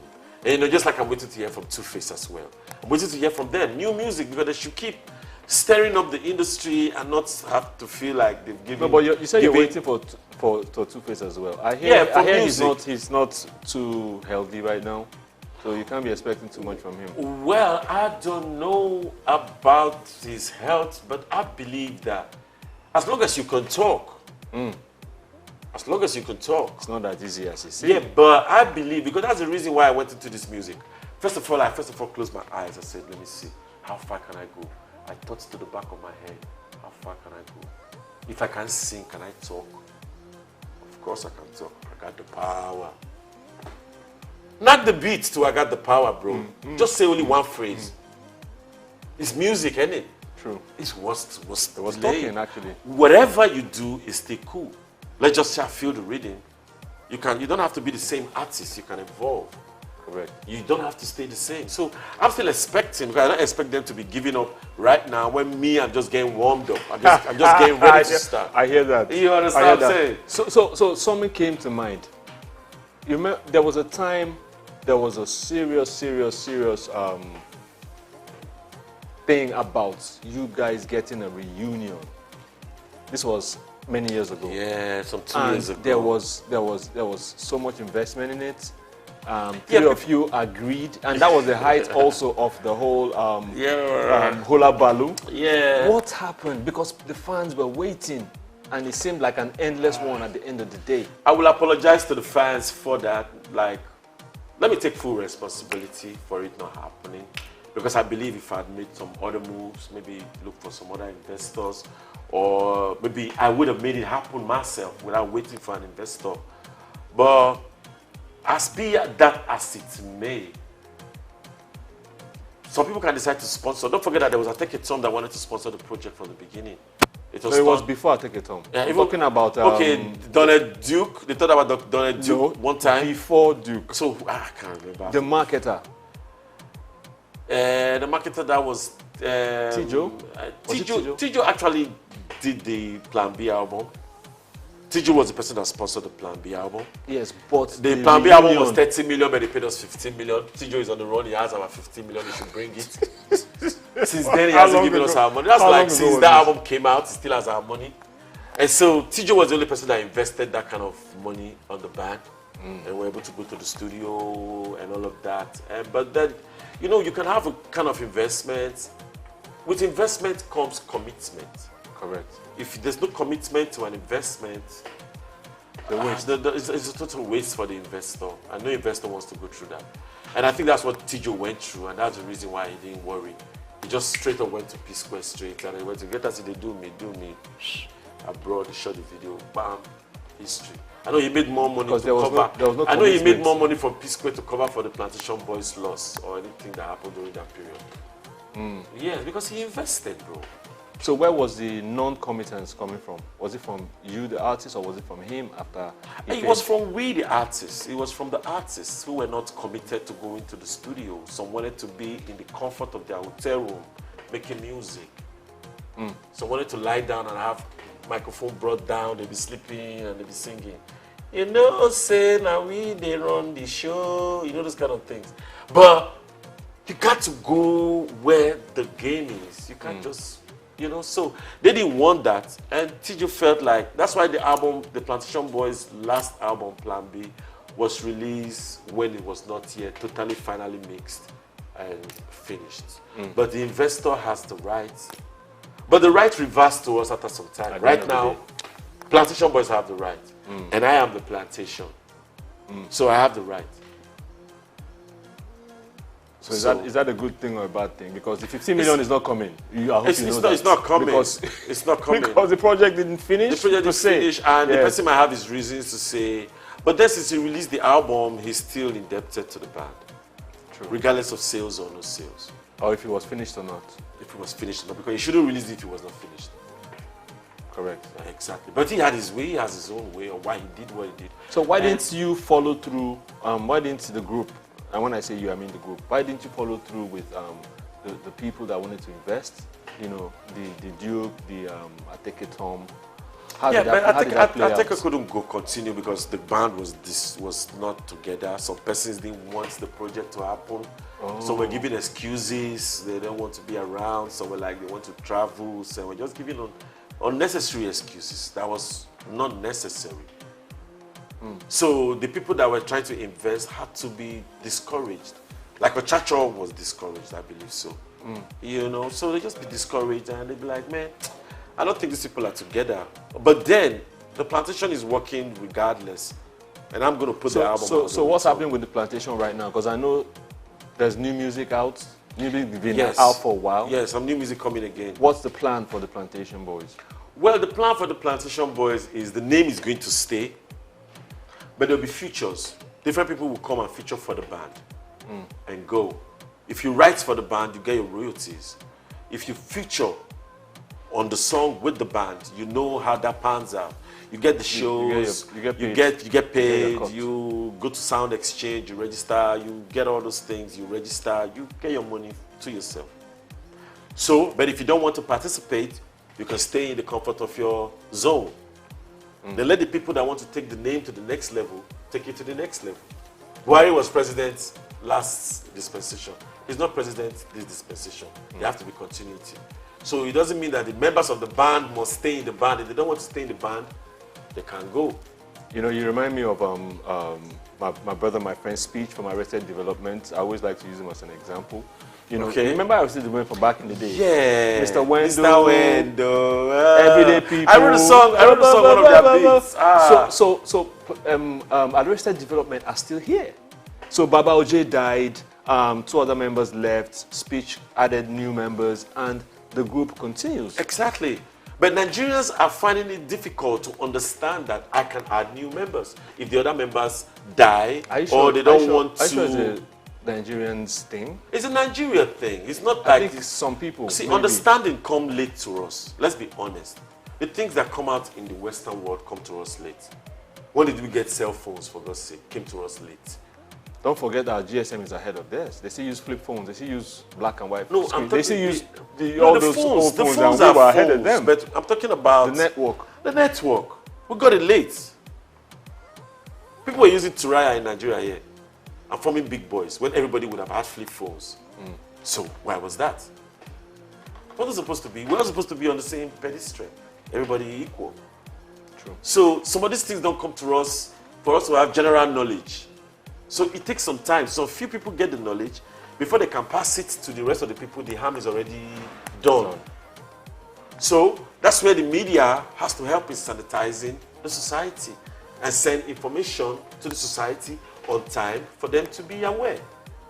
Positive information, good information, yes. helpful information, yes, which is what we do here at SOUQ News. You guys are doing a great job. Isle 104.9 FM. That's what we do. You guys are doing a great job, man. Shout out, shout out, shout out, shout out, shout out. You guys media is the best, man. Perfect. Right. Man, you guys blew my mind when I came here. I won't bring my employment letter when I do the job. so but I said that the Oga chair won't sit down. I don't want to get a job for another place. So the Oga chair won't sit down. That chair, I love that chair. You see that chair, see the view. Can't tell it. So talk to that young man, that young girl that wants to make music for a living in Nigeria. Yeah. Talk to her.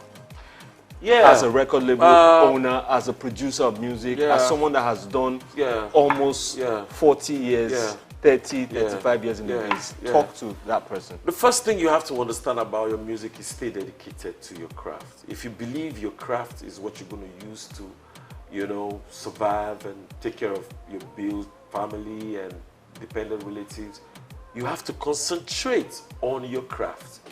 There are several people that say they want to make music today. They wake up in the morning, the first thing they do is they're going to do one petty job outside. Then they go do a petty job, they come back, they would have had some misunderstanding from the petty job is affecting their mental. They can't think straight. It's going to affect your music.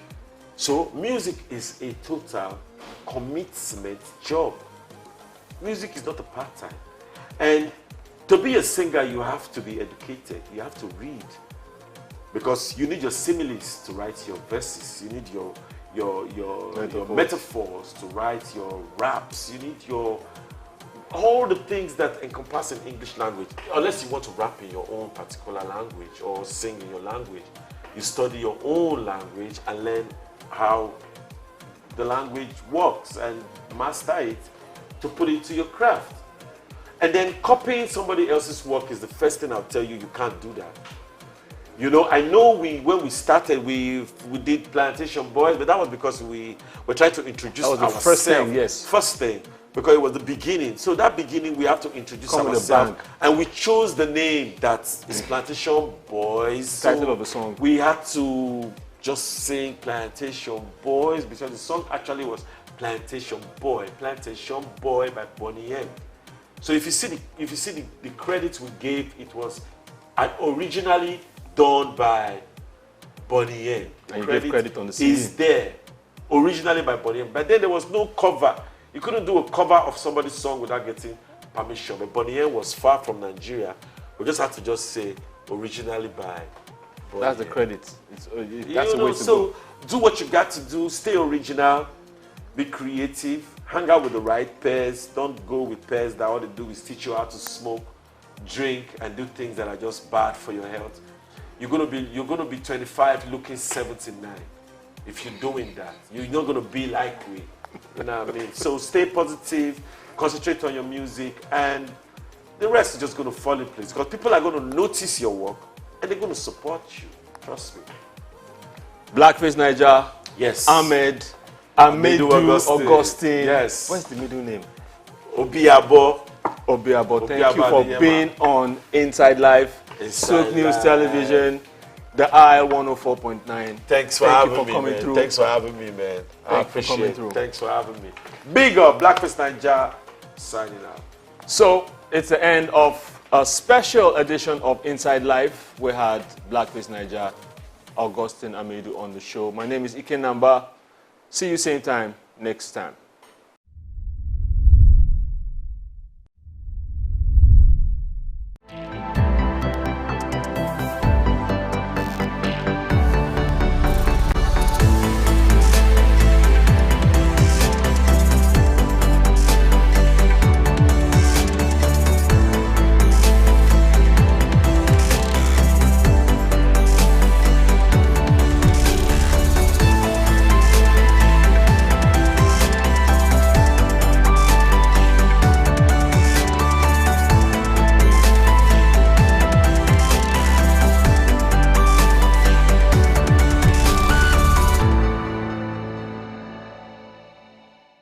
Optimism is a strategy for making a better future, because unless you believe that the future can be better, you are unlikely to step up and take responsibility for making it so. Responsibility is the price of greatness. How else can one explain the thought process of a 24-year-old youth leaving the luxurious comforts in the United States to fill in for his incarcerated father in sub-Saharan Africa, Nigeria, and run a family business holding the fort till stability was achieved? This is the story of Abdul Samad Rabiu, an unassuming, silent achiever.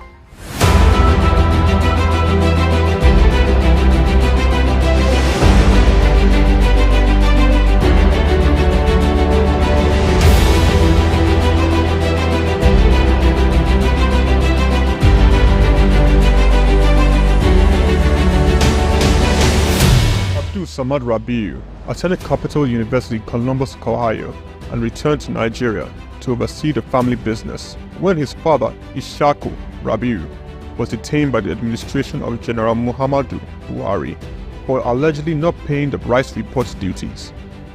Not only was his father under investigation, the family business was under scrutiny. These harsh realities of being thrust right into the middle of it all shaped the young man's resolve to hard work in silence. Abdul Samad Rabiu is the son of one of Nigeria's foremost industrialists, late Khalifa Ishaku Rabiu, founder of Ishaku Rabiu and Sons Group. The family-operated holding company with a history of investment in manufacturing, insurance, banking, and real estate. In the 1970s, the group invested in manufacturing, with its first investment being the Kano Suits and Packaging Cases Company, a factory producing suitcases and handbags. In 1972, the Bagauda Textile Mill, manufacturing woven clothes for uniforms, importing and trading in different segments of the economy, including frozen food service, sugar, and a motor vehicle and parts distribution company specialized in Daihatsu products. Abdul Samad Rabiu was born with a very big silver spoon in the ancient city of Kano on the 4th day of August in 1960, 57 days to Nigerian independence. 24 years later, responsibility beckoned. He was in the family business till 1988. Abdul Samad Rabiu, following in the steps of the family business, established BUA Bois International Limited in 1988. Solely for commodity trading, Bois International Limited imported rice, edible oil, flour, iron, and steel. The much-needed wins to his sale came in 1990. The government, owners of the Dettol Steel Company, got into a contract with Bois to supply its raw materials in exchange for finished products. This was the young company's much-needed windfall. Bois expanded further into steel, producing pellets, importing iron ore, and constructing multiple rolling mills in Nigeria. Nigerian Oil Mills Limited, the largest edible oil processing company in Nigeria, was sadly bought by Bois in 2005. Bois started 2 flour milling plants in Lagos and in Kano. By 2008, Bois had broken an 8-year monopoly in the Nigerian sugar industry by commissioning the second largest sugar refinery in sub-Saharan Africa. In 2009, the company went on to silently acquire a controlling stake in a publicly listed cement company in northern Nigeria, Sokoto Cement, and began to construct a $900 million cement plant in Ogu-Obela, Edo State, completed and commissioned in 2015, which was at that time the single largest non-oil investment in South Nigeria, and had a capacity of 6 million metric tons per annum upon completion of the second line. This was followed by a new 1.5 million metric tons line in Sokoto in 2018 and another 3 million metric ton line, which commenced in 2020 and was commissioned in 2022, bringing the total installed capacity for his cement holdings to 11 million metric tons as of January 2022. Abdul Samad Rabiu is very entrenched with his family in business, having over 40 siblings. His younger brother, Rabiu Ishaku Rabiu, was the CEO of IRS Airlines Limited, an airline based in Abuja, Nigeria. He operates scheduled domestic passenger services. Its main base was Nnamdi Azikiwe International Airport. The airline was established in 2002 and started operations in March 2002 and ceased operations in 2013. Kabiru Rabiu, our younger brother, currently serves as the Group Executive Director of Bois Group. In 2020, Kabiru was named the Best African Economic Leader under the age of 40 in the 100 African Economic Leaders for Tomorrow Awards by the French Institute Chausseo. Bois invested $300 million in the 20,000 hectares Lafiaji Sugar Estate project, which comprises a sugar mill, sugar refinery, ethanol processing plant, and 35 megawatts power plant. The company also built an export-focused refinery in Port Harcourt, the only destination sugar refinery in sub-Saharan Africa. Abdul Samad Rabiu is constructing a 200,000 barrels per day petrochemicals refinery in Akwa Ibom State, Nigeria. The agreement was signed with Access of France in August 2020 for the refinery aimed at solving Nigeria and the West African petroleum refining needs. It is expected to be completed and operational by 2025. The privately owned Omu-Ogbela Cement Company was in January 2020 merged with the publicly listed Cement Company of Northern Nigeria, where Abdul Samad Rabiu already held a controlling stake in the $3.3 billion transaction, and BUA Cement PLC was born. Abdul Samad consolidated all his food businesses in sugar, edible oils, rice, flour, and pasta milling into a new company, SOUQ Foods PLC. In December 2021, it was listed on the Nigerian exchange. SOUQ Foods emerged as a consumer goods leader in market capitalization, experiencing a phenomenal 206% year-to-date appreciation. Share prices soared from 65 naira per share in December 2022 to the current value of 379.9 naira per share as at 24th March 2024. In terms of fundamentals, SOUQ Foods exhibited robust financials with a 54% increase in profits to 105.6 billion naira in the first 9 months of 2023. Revenue witnessed an impressive 80.95% year-on-year growth, reaching 524.428 billion naira, and return on average equity stood at 43.42%. Despite challenges, Rabiu strategically increased his direct shares in BUA Cement by 56.37%, totaling 96.12% ownership. This move, executed on June 26, 2023, demonstrates Rabiu's confidence in his company's future growth.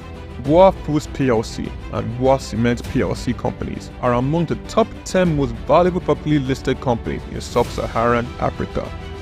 From a relatively small company in 1988, BUA Group has grown to a world-class conglomerate, contributing significantly to the country's GDP while providing employment opportunities for tens of thousands of Nigerians. Abdul Samad Rabiu's philanthropy is silently second to none. He founded the Abdul Samad Africa Initiative, ASR Africa, and an African-focused fund for social development and renewal which seeks to support Nigeria and other African countries in the area of health, education, and social development. In October 2022, Abdul Samad Rabiu, through ASR Africa, donated $500,000 to the United States Agency for International Development, partner on tuberculosis control, HIV, and gender-based violence prevention efforts in Nigeria. Development of a 7.5 billion naira 200-bed specialist hospital in Kano State during the global COVID-19 pandemic. Abdul Samad Rabiu championed Nigeria's donation to this COVID-19 intervention by a single individual or corporate donating, amongst other things, 1.35 billion naira to the COVID private sector coalition, 300 million naira to the Presidential Task Force on COVID-19, over 1 billion naira in cash donations to 10 state governments across the country, 70 ambulances, medical equipment, face masks, provision of foodstuffs for over 1.5 million persons in Kano, Lagos, and River States. ASR Africa Initiative donated a 4 billion naira police hospital in Abuja and donated 1 billion naira each for 6 universities across Nigeria through the ASR Africa Tertiary Education Grants Scheme for infrastructural development. The beneficiaries of the 6 billion naira tertiary education grant schemes are Ahmadu Bello University, University of Ibadan, University of Maiduguri, Nnamdi Azikiwe University, University of Ilorin, and the University of Benin. ASR Africa Initiative also donated 2.5 billion naira each through its tertiary healthcare development grants for health projects across 4 geopolitical zones in the country. These are in addition to 5 billion naira donated to build the first teaching hospital in Akwa Ibom State, donated 10 billion naira to the Security Support Fund of the Nigerian government.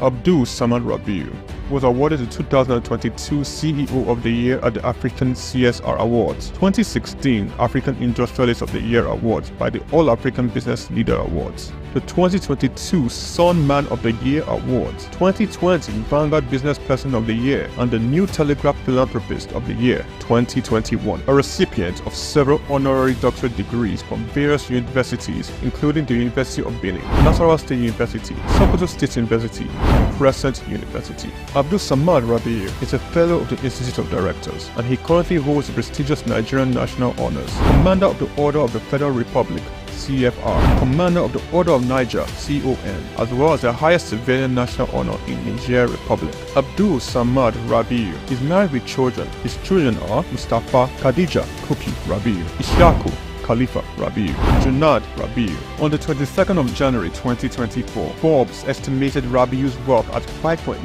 billion, putting him as the 6th wealthiest man in Africa and 508th in the Global Billionaires Club. The family man, the silent achiever, the giver, Abdul Samad Rabiu.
The bank was totally gone, so there was nothing to say they had.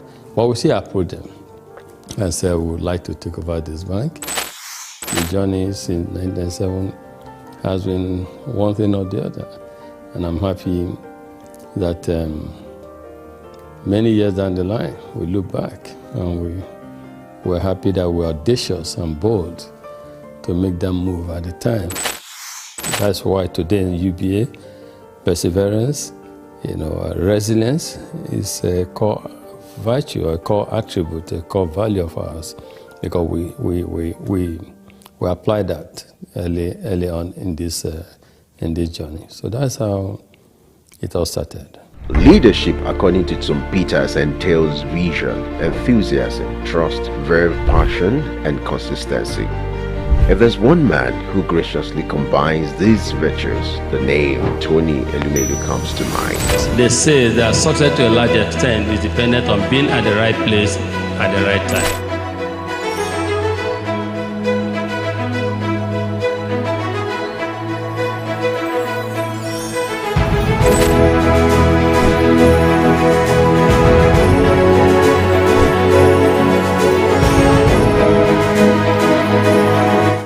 I say to people, my elder brother, who is 7 years older than me, he doesn't have gray hair. I have gray hair. My gray hair started from the merger, because making it work, serving your customers, making sure that everyone in the universe of the institution, which was we have 428 branches at the time, that it was same level of service across board. Customers of standard trust bank that were used to a certain level of service delivery, you will not want them to come to the new institution and have a drop. From the womb of time, Tony Elumelu has been an embodiment of nobility and excellence. He remains one of the flying eagles and shining eggheads of the banking industry. The life and times of Tony is an inspiring tale. He is one Nigeria who is unmoved by material wealth and self-aggrandizement. Tony's noble qualities were on from his humble background.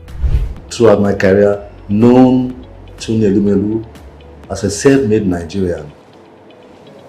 The name Tony Elumelu is synonymous with youth development and entrepreneurship.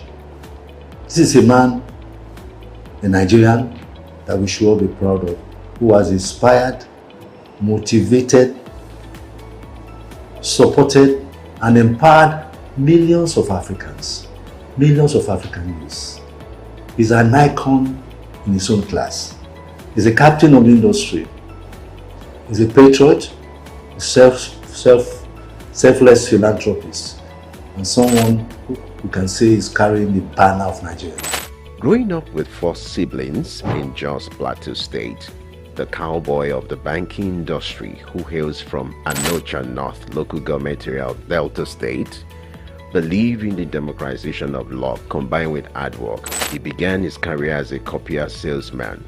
One of those days when we used to meet at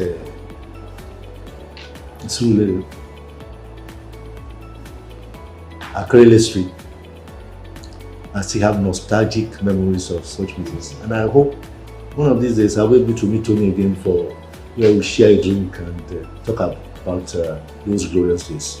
The Ambrose Ali University graduate of economics also bagged a master's degree in economics from the University of Lagos. In 2019, he received an honorary Doctor of Business degree from Bayero University, Kano. Going to university, I just thought I wanted to be a businessman because my mom's brother, my mom and his brother were just 2 of them. So my uncle was a businessman, in Nigeria, and was quite successful at the time. And I was influenced. I thought he was very rich, and also I wanted to be a businessman, but not knowing whether just a businessman, you know what I mean? Because he was described then as a businessman. And but in the university, that was why I read economics, just to see. But in university, I got more enlightened because I knew more how things operated. And first degree, I was saying I just wanted a good job that would give me the start. But when I came to do my master's at Unilag, being in urban or Unilag, a lot happening at the time. And that was the era of new generation banks, a lot happening. Our friends, in banking, our friends, some got jobs in some banks. And so that was all of us who were doing masters at the time. I did masters in economics. Who were doing masters at the time, we just became interested and fascinated. We were interested in working in a bank. New generation bank, not old generation bank, not. And so that was how it all started. And we started applying for jobs in our banks. And I got, yes, at the master's level, it was clear I wanted to work in a bank. And yes, that was started. As in then, Santana was a posh guy. So they oppressed us in school, I must say. And then we too wanted to become the big boys in future with the brochures, suspenders, white shirt, dark suits, etc. The growth and development of any institution is determined by the quality of its leadership. For Tony Elumelu, his sterling performance and leadership scorecard in the banking industry remains a reference point. He rose quickly to become the youngest bank branch manager at Allstate Trust Bank at the age of 36. He formed a coalition to acquire a distressed financial institution, Crystal Bank, and became its CEO, an action that earned him and his circle of peers the nickname the Cowboys of Banking. In 1997, some of us came together and acquired a distressed financial institution. We acquired the distressed financial institution, we turned it around, we set targets for ourselves, strategic plans, right?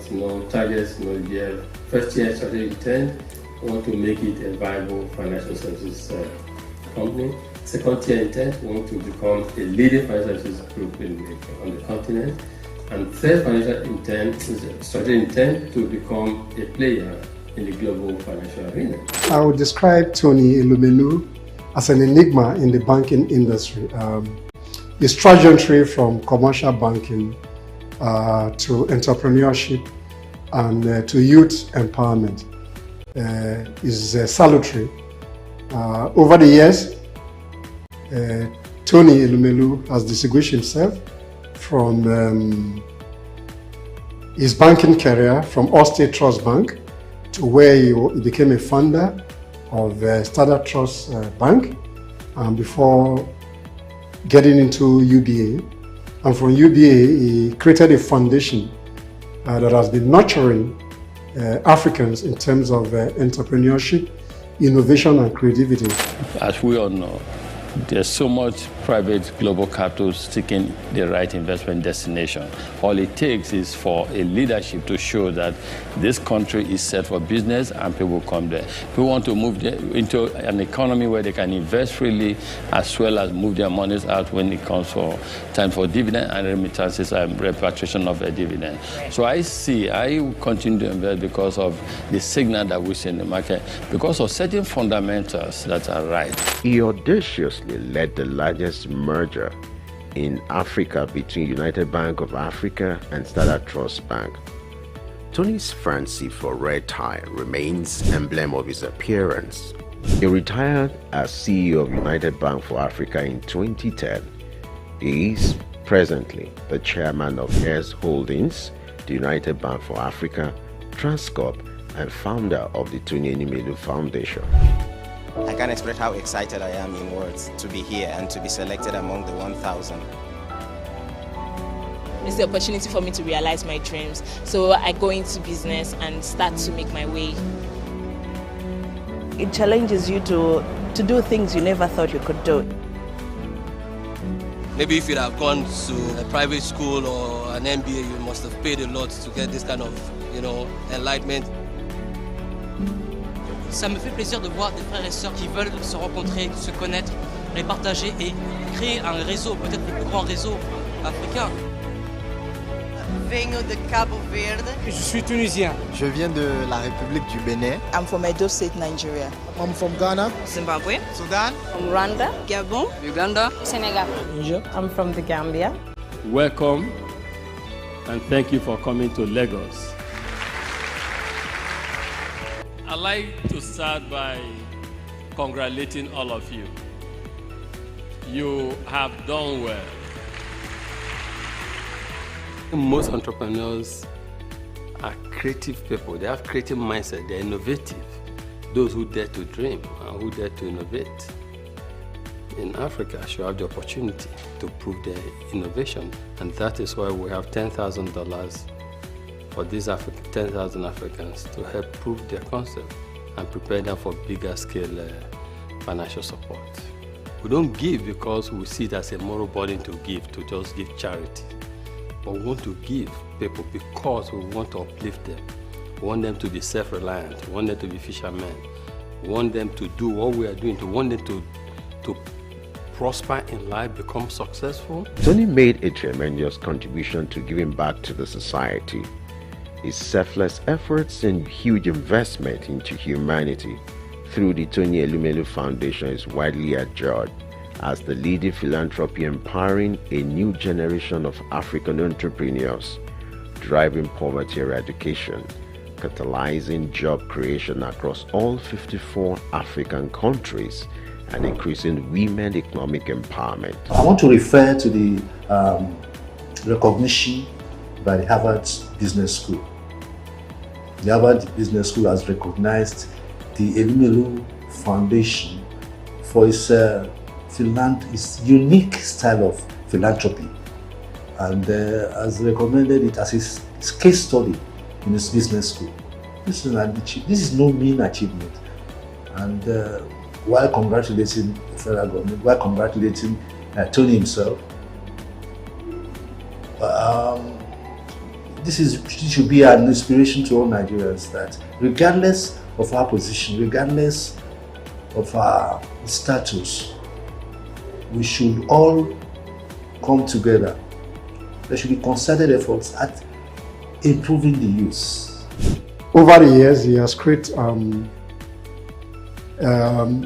kind of new entrepreneurs between the ages of 20-something to 30-something across Africa with the concept of Africapreneurship, which is his initiative that we need to catch young African entrepreneurs young, make investment in them so that they can improve the levels of their engagement in business development from micro and medium enterprise to full enterprises. that will help to grow the economy across Africa. In that respect, Elumelu is a leading light, to some extent, a big torchbearer when it comes to banking and innovation. He has even moved from banking to oil and gas by acquiring some offshore oil rig, which he has developed optimally, and that is adding to the revenue of Nigeria. Since the launch of the entrepreneurship program in 2015, the foundation has trained over 1.5 million young Africans on its digital hub. Tony, the Nigerian economist, entrepreneur and philanthropist, holds the Nigerian National Honors, the Commander of the Order of Nigeria (CON), a member of the Order of the Federal Republic (MFR). He has been responsible for creating business that are critical to Africa's economic development. He is a proponent of Africa capitalism, an economic philosophy which advocates for the private sector's commitment to Africa's development through long-term investment in strategic sectors of the economy that drive economic prosperity and social wealth award. He was awarded the Daily Times the Nigerian Man of the Year in 2016. He was honored with the National Productivity Order of Merit Award in 2019. He is also on the list of Time magazine's 100 most influential people of 2020. On October 11, 2022, Elumelu received the National Honor of Commander of the Order of the Federal Republic of Nigeria. Tony, as a staunch professional and chairman of Foremost Bank, may understandably runs a busy daily schedule like that of a bee, but he balances the equation with creating time for sports. His love for lawn tennis and football stands undeniable. My good workout favorite, I think I would say that I like to jog on the sport. I love yoga, as you said. Yeah. But these days I'm trying to get in the groove of planting. Tony is not just a champion in the banking hall. He equally balances the equation when it comes to family life. For me, as a family man though, I try to make sure I balance things. I try to make sure my family side is not so. In that process, I was also growing a family, having my kids and co. So, but everything came together. Tony is happily married to Awele Vivian Elumelu, who is the chairperson of Harvey Medical Practice Limited. Vivian also oversees the healthcare investment of his holdings. She holds a Bachelor of Medicine and Bachelor of Surgery degree from the University of Benin. The marriage was consummated in 1993 and blessed with 7 children. According to Forbes' list, Tony is among the top 10 richest entrepreneurs in Nigeria with a net worth estimated at $1 billion. We don't just preach. We don't just theorize, we practice. Tony has stooped to conquer not just in the banking industry, but in life. The strides of this living legend, popularly referred to as the Lion of Africa's financial industry, remains iconic. So entrepreneurs who are listening, quick one, short one, straight to the point. Entrepreneurship is a long-term journey. Stop seeing it as a short-term goal. Long-term journey. Great companies, great and accomplished entrepreneurs did not make it in 1 year. They didn't make it in 3 years. It's a long-term journey. So moving, dare to dream, implement your dream, and stay focused.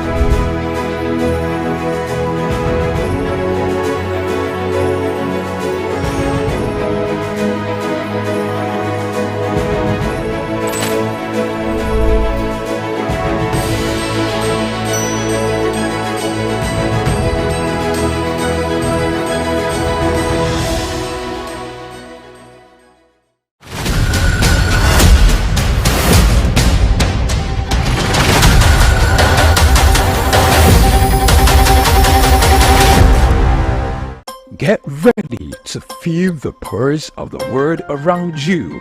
Welcome to SOUQ Pulse, your insert track on the stories that matter most. From the heart of breaking news to the forefront of culture and innovation, SOUQ Pulse brings you the story, shaping our world every week.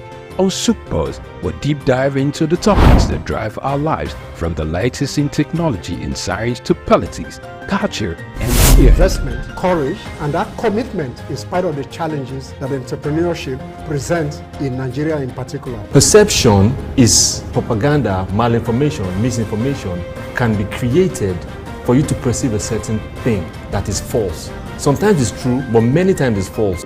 There's no state you go to in the world where you don't see construction that is consistently ongoing. No matter how developed Dubai is, they still construct roads on a daily basis. We are no longer enjoying the light we normally enjoy. And the university vice chancellor said, it now costs me about 300 million, some 250 million to begin, 250 million to 300 million a month. Governments should develop a particular product that will be of national value and, if possible, exportable to other countries from their own local government. Whether it's the next big innovation, a political shakeup, or cultural phenomenon, SOUQ Pulse is there, bringing you the story with clarity and context. You're not just only getting informed, you also become a solution. Then the business part of it. Then we talk productivity. Then you know you're on SOUQ Pulse. It's that time of the day where we tell you, go, get your friends, your neighbors, those you quarreling with, those you have issues. This is time to talk. We tell you, yeah, we don't keep quiet. It doesn't matter what policies are affecting you. It doesn't matter what the papers, the prints are telling you in your own side or the neck of the wood or your nation, or what business are pushing, profits, losses, what the stock market is talking about right now, what the Asian market is talking about right now. A whole lot of people are running down to their portfolios and trying to grab, sell off, or get some hedge.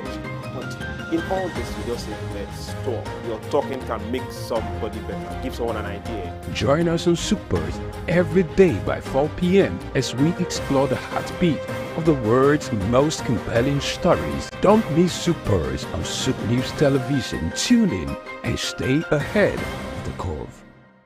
We've got just what you need right here at Femi Wash Media.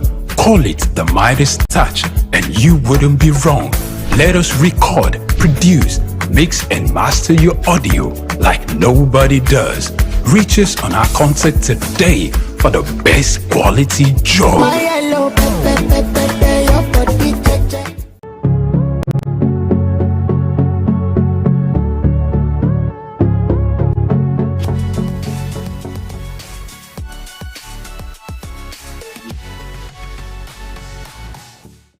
Okay, as you know, my name is Babatunde Jala Ipega. I shortened it. That was part of my journey to Baba Jala Ipega.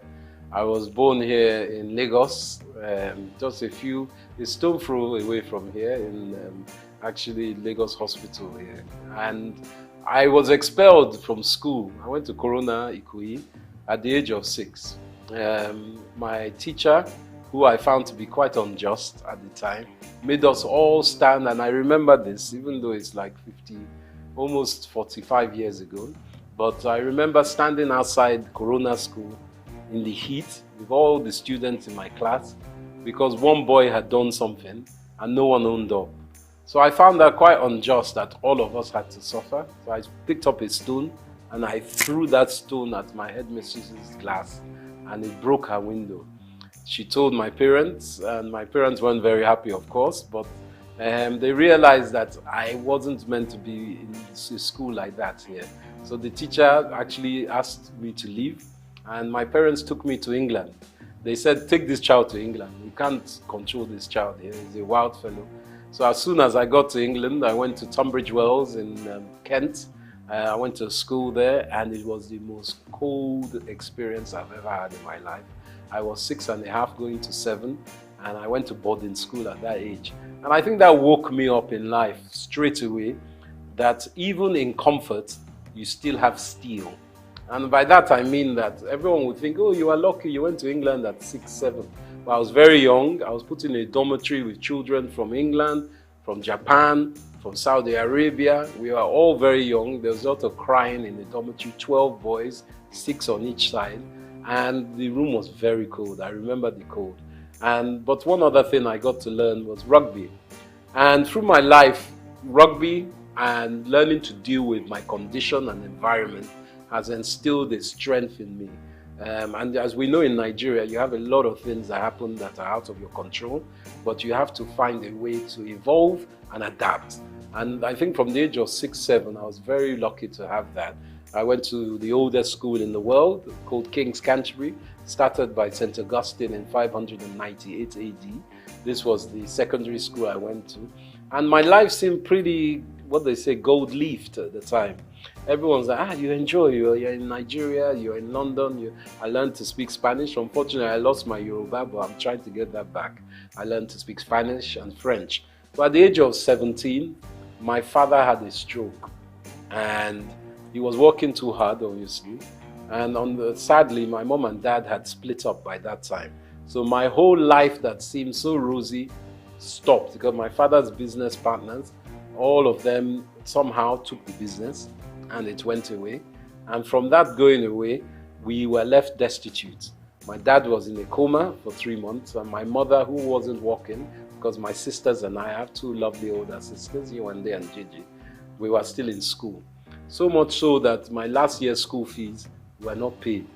But one of my uncles kindly paid for my school fees, and my mother had to go to work. She started her own business. She too was a journalist, Mrs. Ibiene Epega, but she started a chauffeur driving company and started using cars to drive people with her staff. So from that age where I thought a university was going to be given, I was left floating in the abyss because we didn't have financials. So for 1 year I had to work in a post office in London, and it was quite an eye-opener for me, but it didn't stop me from adapting. And again, adaptation helped me grow. So from being in a very wealthy family as a young man, coming to the age of 17 to become an adolescent, a grown-up, I realized that nothing is given. My father sadly was in a stroke, and when he had that stroke, he became semi-paralyzed.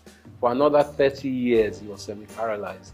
But my mother died quite soon after that time in a car crash on the road to Warri, because my Okrika side and Warri side is where my mom was from, even though my father was Ijebu. So my mother died at the age of, when I was 21, which was 20 actually, when I was starting university.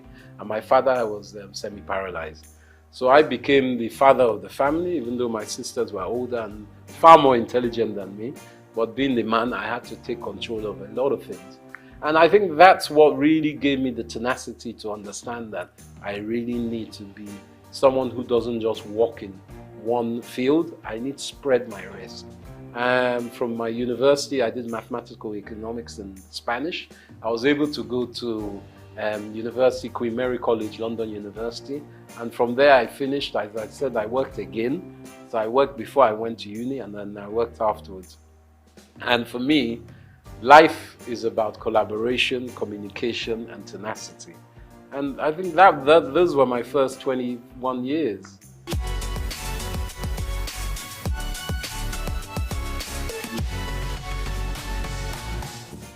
There were less people in Lagos in those days. I won't lie. I grew up every summer and even Christmas where we could afford it. Back in my day, 1978-79, Naira was 0.8 to £1. So you can understand that people were very wealthy. I think in those days there was like 40 million people. It wasn't that much of it because my dad was an estate surveyor. So we used to go to Abuja a lot. And he was one of the surveyors that gridded Abuja when it was being built during the late 70s, 80s with Obasanjo, and even before Murtala Mohammed. They were gridding it. And Lagos, or should I say Abuja, was made the capital. And Abuja is a model city of Milton Keynes, which is a model city of Paris. Just like Brasilia in Brazil was changed from Rio de Janeiro as a capital. So for me, coming back to Lagos was a joy. I enjoyed it because I was young. We used to just walk, run the streets on our bicycles and cycling, just exploring. Everything was open. There weren't as many cars. It was no big apartments, and there weren't as many people. So I had a beautiful time. There were a lot of lizards on the ground, and we used to throw stones at them. But that was my own youth. We used to go to the beach a lot. Bar Beach was around. It's not around now. Sadly, my dad used to take me to Bar Beach to see the capital punishment killings of armed robbers, and even Dimka, who was one of the leaders of the coup d'etat against Murtala Mohammed. We saw him shot there. Saturdays was a big day, and NTE used to have a channel. I think they still have their studio there.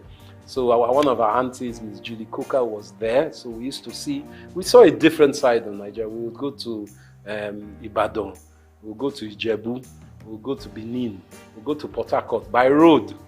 In those days, you could travel, and along the way, we go to Akure, you pick up mangoes, you pick up coconuts. My dad would pick up palm wine, all these things on the road that I don't know if you get it now because security is an issue. So for me, it was a romantic time.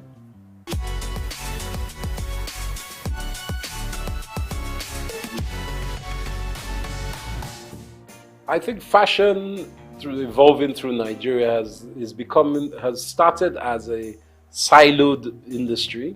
By that I mean every individual was doing their own thing, whether they were a seamstress, a tailor, a designer, a stitcher, they were doing their own thing. But we are realizing that with the 200+ million people we have in Nigeria, you can't be an individual alone doing your own thing. So the evolution of fashion that I've seen in my own small way, as someone who's worked in the industry, is that there's more collaboration. The designers are looking for higher specialist artisans to help with their stitching, the styling, and the putting together of clothes and accessories. So I'm also seeing small grassroots shoots, very small at the moment, of the government playing a part in bringing together some kind of foundation so people can articulate their fashion designs to the world, because we have seen it in a lot of music. Obviously, Afrobeat is one of our biggest exports in this country. Obviously, there's oil and all the others, but I'm talking about within this entertainment, luxury, lifestyle industries. So we're trying to learn from that how private sector can play a part to enhance this fashion sector. So now we're seeing a lot of vibrant colors, a lot of styles. Men fashion is big. It's not just women's fashion. Men's grooming is massive. Hair and beauty as well. So men are taking care of ourselves more and more.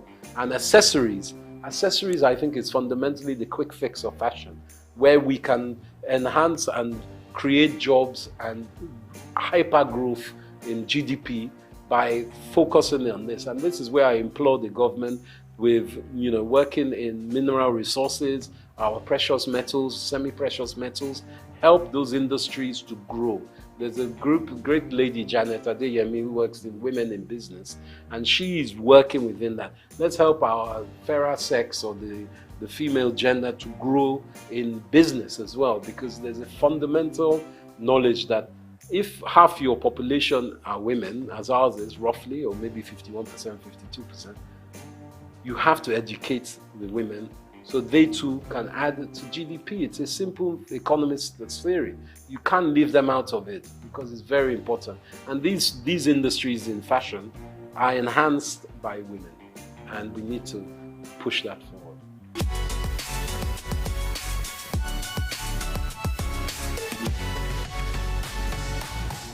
I think the banking system needs to be augmented, and I'm saying this from the government's perspective. The ease of doing business in Nigeria, as an investor myself, a foreign investor as well as being an indigent in Nigeria, the problem is not getting your money to Nigeria, it's getting your money out of Nigeria. Not that you want to suck all the money out of the country, but what can help is the floating exchange rates, the flow and liquidity of money that can come in and out of the country. A lot of investors are worried about how they get their money out of Nigeria. So I think our banking system, going back to the central bank, which they're working on, needs to be much more fluid. So people feel they can invest and take money out. But also, we need to articulate what is on offer. We need to start some kind of documentation of who is available to have investment with, where they can be found, because it's because we are quite an opaque economy meaning that people can't see the end of where they're putting their money.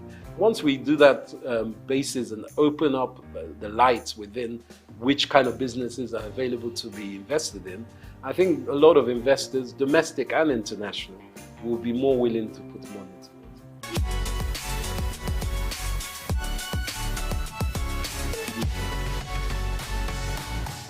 I think content creation for me has been an evolution.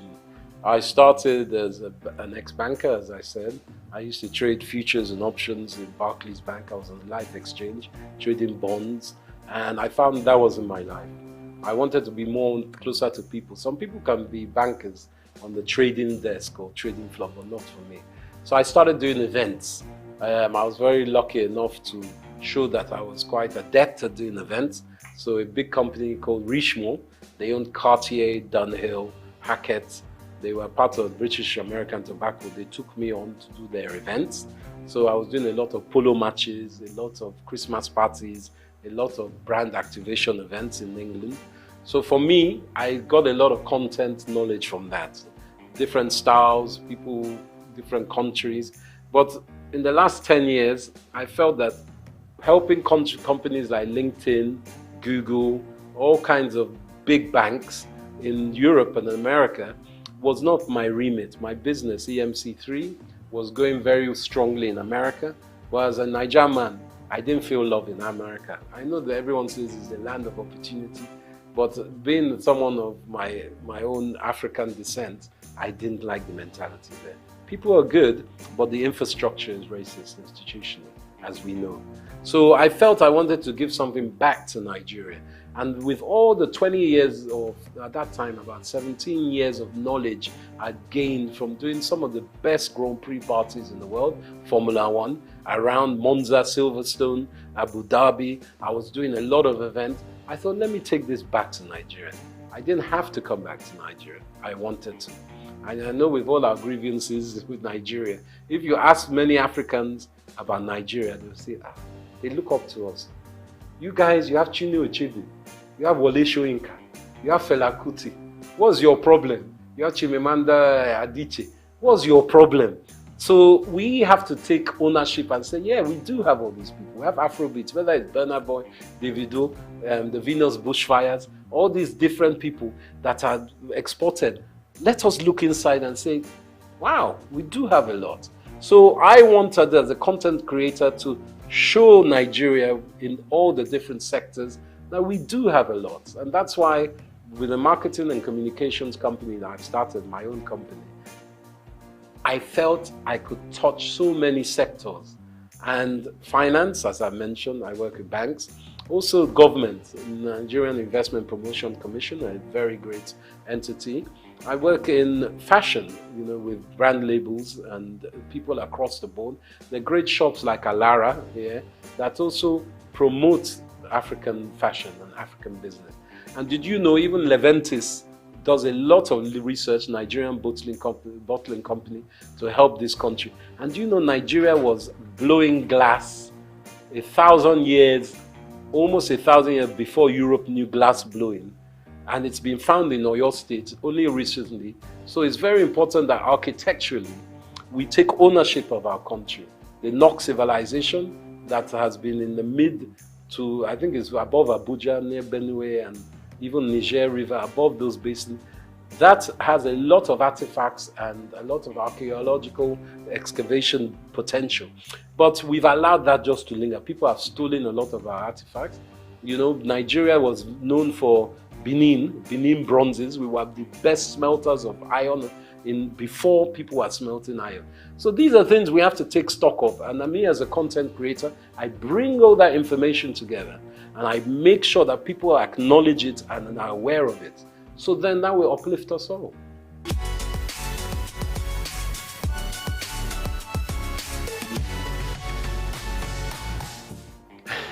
Now, this is a political question, but I believe with our background of the last 20, 30 years, we've had, sadly, leaders who have been militarily inclined, let's just call it that.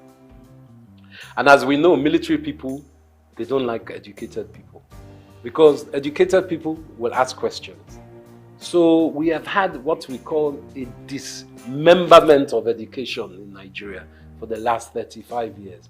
And that has played an endemic part in retarding the gross domestic productivity of our country, because our youths and even people up to my age and older have not had the infrastructure, middle-class education that is needed for a country to grow.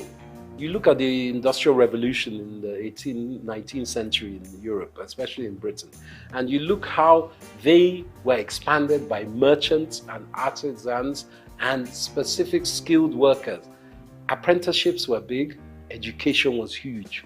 There was what they call a noblesse obligée, a nobility obligation that people who are rich give back to institutions, not to church, to institutions that will help education. And that is where I think we've had a disconnect. Education was lacking. So for me, the way that we can help, it takes time. This new government is in. They are trying to implement the 8-point agenda, which is a good agenda. But everyone's looking for results now. Nigeria has been in a very bad state. There's global downturn. Obviously, cost of living is so high as it has been for a while. Nigeria is exacerbated, but in Europe, cost of living is high. There are some stupid wars going on around the world that has meant oil prices have skyrocketed. And you know, with the rocketing of oil, everything goes up price-wise. So Nigeria needs to reevaluate education and apprenticeship. I believe even in fashion industry especially, apprenticeship is very important. Whether it's weaving, designing, marketing, online, whatever it is, factories, you need apprenticeship. And that's the quick fix of education. But education is fundamental to everything. Education of men and women, or girls and boys, both. Let's be honest, we need both sides of our genders to work together. You know, Yoruba, we've always been what we call a dual binary kind of culture. We've always thought of male and female as one, and it's very important. Even in our names, Taiwo and Kehinde, we won't know if it's male or female. So we have to really educate ourselves that we can work together. And I think our women are our future. I can't even emphasize that more. And education is key. But it takes time.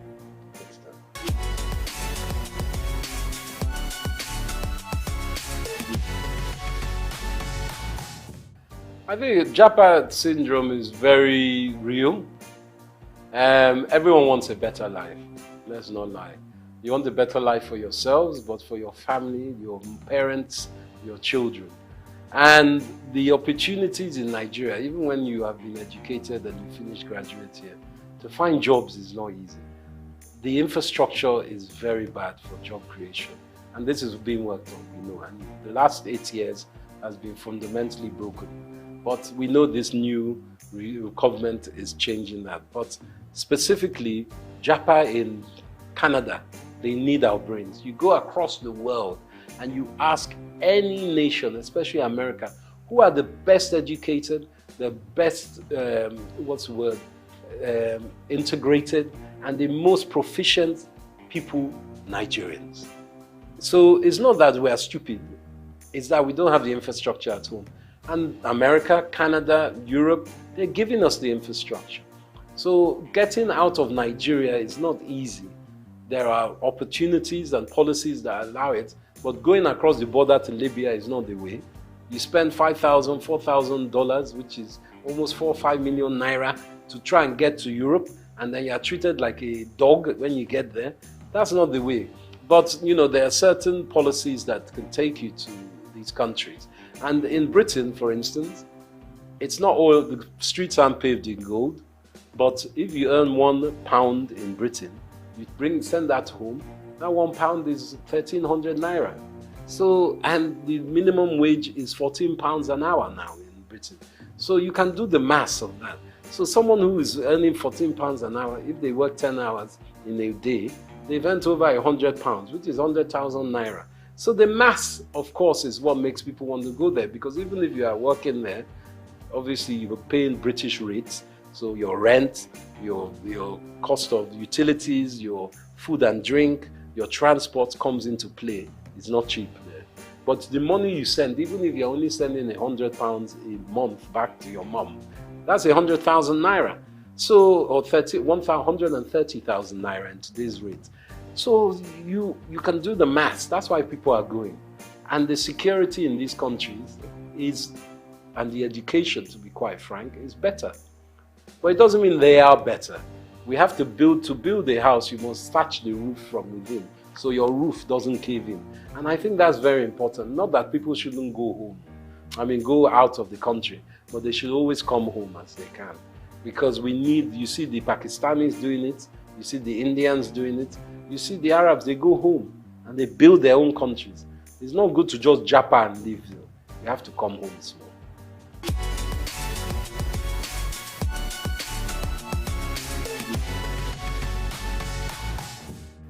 I think my success is down to, as much as I can say a success, because it's still a book that is not finished and the stories are still unwritten, is a tenacity of hard work. It's very important that people understand that it takes a lifetime to look like an overnight success. It doesn't just come. What I'm still doing, I'm not the most successful in my business, but I love my business. And if you can find something that you love and you can make money out of, then you're in heaven on earth, to be quite frank.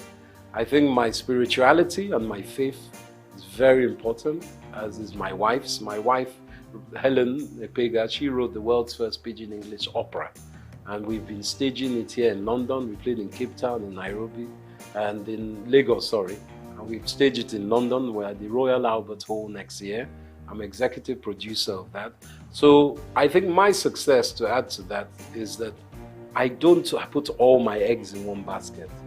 And I work very hard to make sure I research and obtain knowledge of the next thing, or what was the last thing. I'm a historian as well. And I put things in perspective. And I try to add value as I can. But as my momsy used to say, you have 2 ears and 1 mouth for a reason. So I like to listen as well. And from children you can learn, from grandpapa you can learn. So humility is very important. I'm not arrogant with it. And I think that's the most important part. Collaboration, humility, and shared drive. But also knowing that for me, Saturday and Sunday, I'm off. That's my time for the family. I take a break. Sunday, even God rested on the 7th day. Me too, I rest. I'm not 24/7, even though this weekend we have a big fashion event, but that's work. But when I take my tools down, it's tools down. No one can call me on Sunday morning. So you can't be BOing to people. Never let anyone own you like that. That's what I say. Someone calling you on Sunday morning, obviously in journalism, in film, it's a different from projects. I'm not saying every time, but just be aware of yourself and your mental health. That's the most important.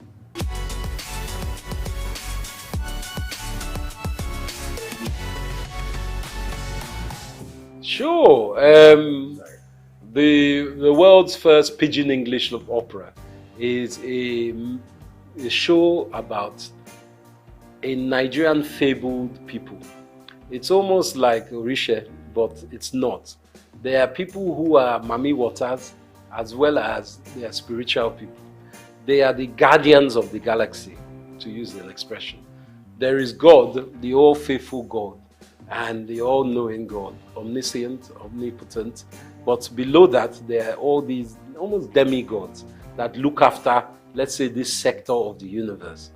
And these people are singers. They sing opera. But they sing it with Pidgin English. And you know, Pidgin is a language that is known by most Nigerians, but it's a language that people shun and say, it's a bad language. But they speak Pidgin in Hawaii. They speak Pidgin in China. They speak Pidgin, Old English Cockney is Pidgin. American even is a form of Pidgin because they Yankified English. So what my wife has done, Helen Epega, she's also known as the Venus Bushfires.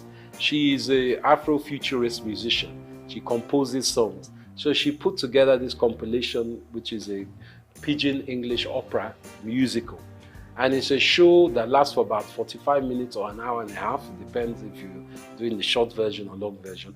So we have tenors, we have sopranos, we have violinists, we have kura player, and my wife plays something called the hang, which is like 2 tortoise shell steel drums that sound like a harp. and she plays that, and she sings. She's the main protagonist in this. And it's a drama about all these people that have come, the Meneme people, who are meant to look after the planet, but they lose their voice. So Earth is, because God is angry with them, the Earth, and says these people are rubbish. But the Meneme people say to God, please, give them one more chance. They're not that bad. I know they're fighting, there's lots of wars, but give them another chance. So the lead Kanate of these Meneme people has to go to the Venus bushfire, which is the heavenly celestial place, to bring the voice back, to sing Earth back into harmony. So it's a drama, and it kind of plays on our old cultural awareness in Africa and heritage of Nigeria of there are other beings. And you must have faith in your ancestors as well as in a God. And the deities, as we know in Yoruba, I think there are 7 deities. And these are very important cultural awareness that we try to give to children as well.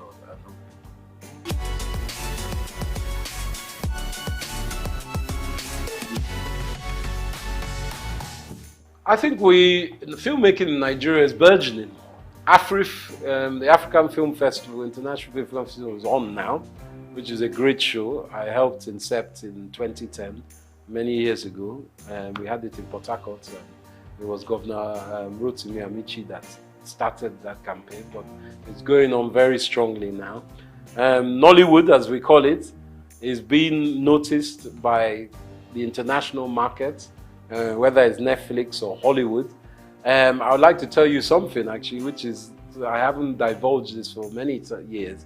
My great uncle, whose name is Pa Orlando Martins, God rest his soul, was one of the first African actors in Hollywood. He acted in the 30s with people like Ronald Reagan, Katharine Hepburn, and Bob Hope. And he always played a part as an African prince or chief. He was never like denigrated or made into a lower African slave or anything.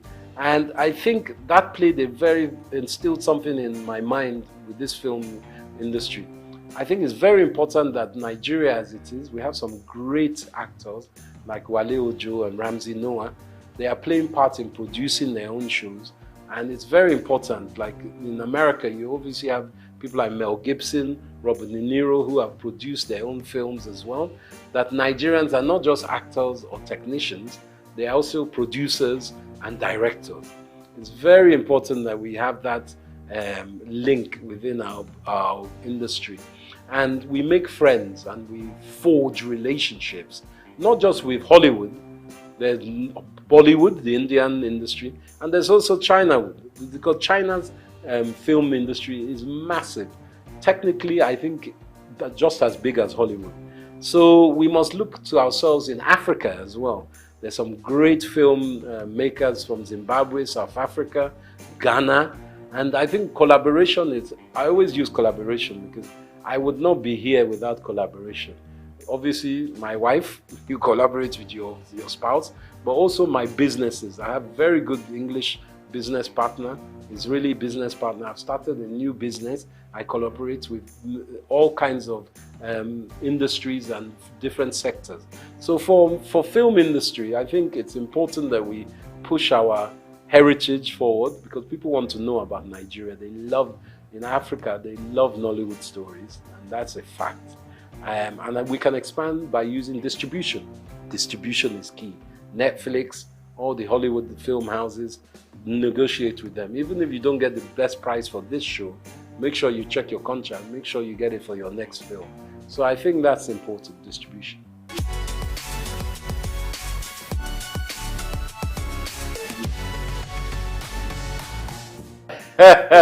While I'm still alive, that's a very good question. Hope springs eternal with me, and I am optimistic about Nigeria. I think Nigeria is not what we all will think it will be. It's something it's a country that needs to be more fluid. We have in diaspora a lot of powerful individuals and groups.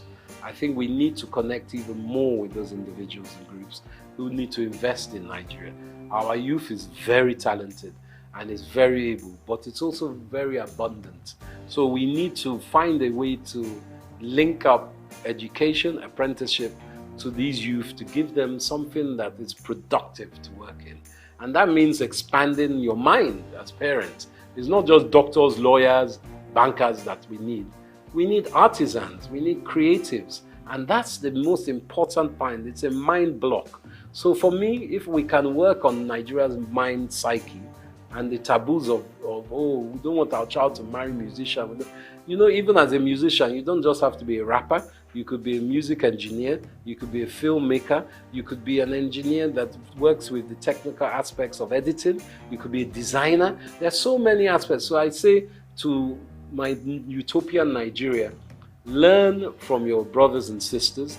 International research online is very important. And for me, the dream is to see Nigeria as a fluid country of strength in Africa, where we're trading with African countries and we're using what we have as our asset. Technically, of course, we need Europe and America and everything, but we have it in Africa. We have it in Nigeria. So my beauty of Nigeria would be if we become our own Wakanda, working with other African states and enhancing our own GDP as well as our region and our continent's GDP working together.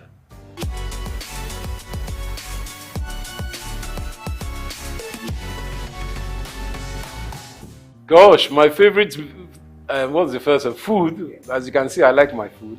I like a mixture actually. I like amala. I like yams. I swallow very well.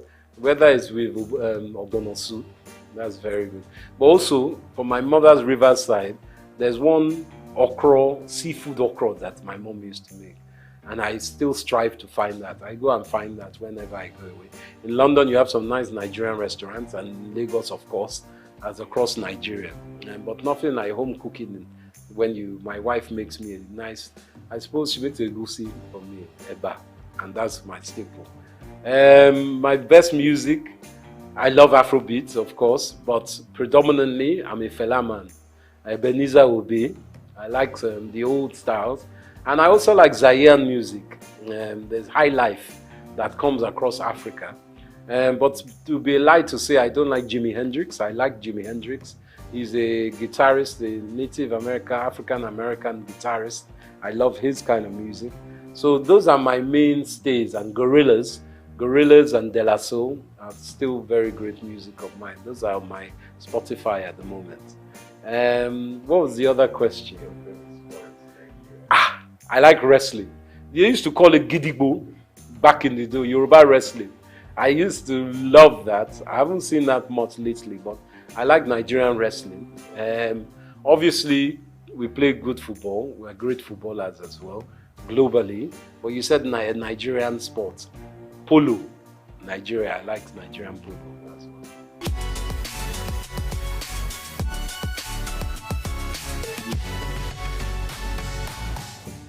To my young brethren and children of Nigeria, I say it's important hard work. Hard work, research, and belief in yourself. Obviously, times are very tough at the moment and money is tight. But with your own creativity, you can build your empire from there. I always believe that from one's mind, you can make worlds and you shouldn't give up. Obviously, if you're not very great at one thing, you find what you are great at. But always be honest with yourself and treat others how you want to be treated. And remember, collaboration is the key or the little sister of success. And always have a smile. Very important. That's what I say.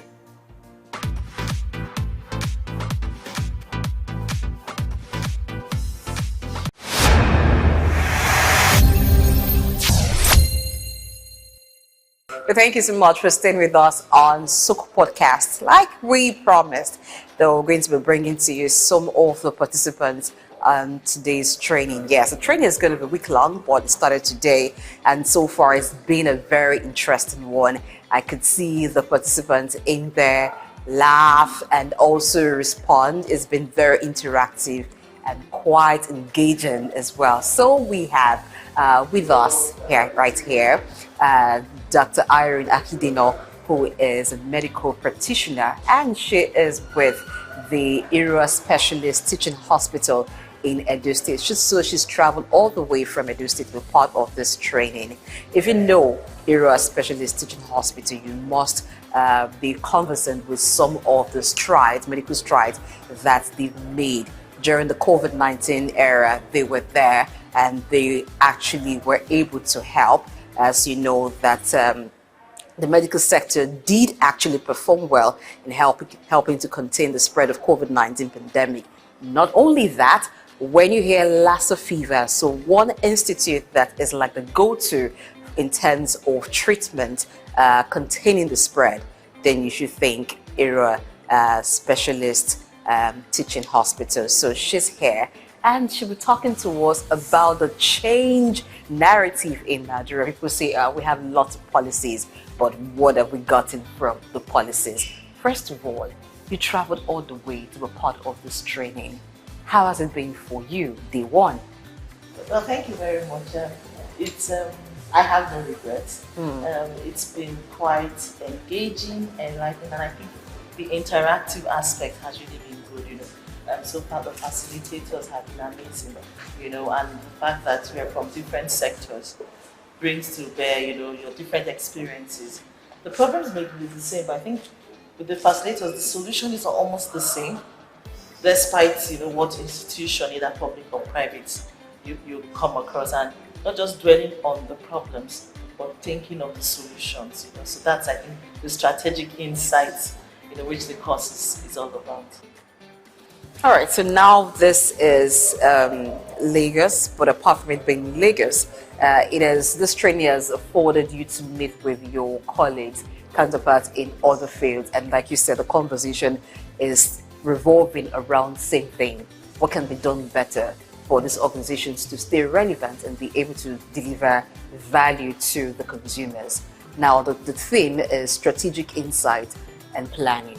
Now, if we look at government agencies, how does this apply into this world, knowing that the global thinking is changing? So around different sectors, there's a paradigm shift. How is Nigeria playing to ensure that it's not left out? Yeah, thank you. We talked today about things like looking at competition in a positive way. And looking more towards collaboration and partnerships than competitiveness. The way it is even globally, you can't necessarily have all the resources, but you can partner with public, private sectors. The federal can partner with the state. I was telling someone, I said, yes, initially we used to be the only one, when it came to top Lassa fever, but we're a country of over 200 million. There is no way we can, cater for everybody. So the important thing is, how do you grow other people in other regions? So places like FMC or are also growing in this. We dialyze patients that have Lassa, no other hospital will be. And we've had 0 to low mortality of staff from Lassa fever. So when other people come, we have a fellowship now. People can come and do a fellowship and look at all aspects. I'm an intensivist. So we ventilate and we have a critical care unit for them. But the main thing is collaborations, your strengths. What are the strengths each person has? Because really, that is the only way to grow. You realize that there's a deficit. How do we meet up? You collaborate with private sector. I think Blue, Lawsuit, and Triton are doing that for cardiac, and they're able to achieve more and train personnel. So I think that's a big one, and really attitudinal change is key. Okay, so let's talk about policy. Different policies are made to fit specific sectors and purposes. So would you say your sector, you find it very easy adapting to the policy meant for your sector? Are there challenges? How are you trying to, make this work? I mean, I see you smiling. It's a challenge, but because we mentioned that earlier, that we have good policies, but the issue is making sure that you see them to the later. People get to do this thing. So, in your own sector, how would you say this works? Well, we have to be sincere, really. These policies, everybody knows we make very fantastic policies. Or how do they get into fruition? And I think that is where this comes into play. these are the policies, there will be a lot of challenges. We understand how the landscape is, you have a policy on availability of healthcare, the number of doctors, but in reality, a lot have that. But you need to still be able to render care, because policy, you are there, you are this center for that, Okay. But the main thing is, in the same thing, you have these issues and these challenges. How do you improve your strengths and make them become competencies? How do you become creative? I was telling them, I said, because we had experience with LASA so much, and we were always running out of PPEs, we decided to produce our own PPEs that we could wash, we could autoclave. So when COVID came, we already were used to something. When you prepare before the need arises, you go through all the downs, and we're able to do that. Now we have, whenever at the end of the NASA week, we still have our regular meetings and updates. And how we look, reflect, where did we go wrong? How do we improve? So the thing with policies that they can be there, but when you put them on ground, you have to continue to evaluate yourself, and improve and be creative. We have to be creative. That's true. That's the only way. Okay, so let me also ask you this. I think in the course of the training, Dr. Ken mentioned attitude. So I'm bringing it to your sector. I remember he was talking, he even referred to an incident, talking about the attitude of a nurse towards someone and all of that. So as a leader in that field, how well would you say you've been able to change this narrative? Well, in sincerity, I think even if you have all the equipment you have, especially in the health sector, the attitude is poor, you're not going to really achieve a lot, there's a lot of psychology managing ill, and just your attitude and your perception goes a long way in providing some aid. We all have mission and vision statements, and really, how many of us who live and work with those ethos? And I think for me, that is something that we should take. The cleaner should understand, I'm in the hospital, I'm working as a cleaner because I want to be part of healthcare. So the patient, if I'm sweeping and somebody walks past, I shouldn't be angry that the person has dirtied, maybe they're coming from a muddy place. I should realize that this person is ill and has come for help, and I shouldn't, my attitude shouldn't be one that makes it go bad. The same thing with the healthcare professionals. You understand that you're stretched, you're overworked, but how you receive patients and how you counsel them. Just funny enough, today I had to give a lecture this morning before I came here for doctors who are specializing in anesthesia, and I needed to talk on patient counseling and breaking bad news. So those are things about communication skills. It's not about how much skill I have as an anesthetist, my non-technical skills. And I think that is something I think we need to change completely, like almost a 360 degree. And I think it will affect everything. It will affect our policies. It will affect how well we even use the resources we have maximally for effectiveness.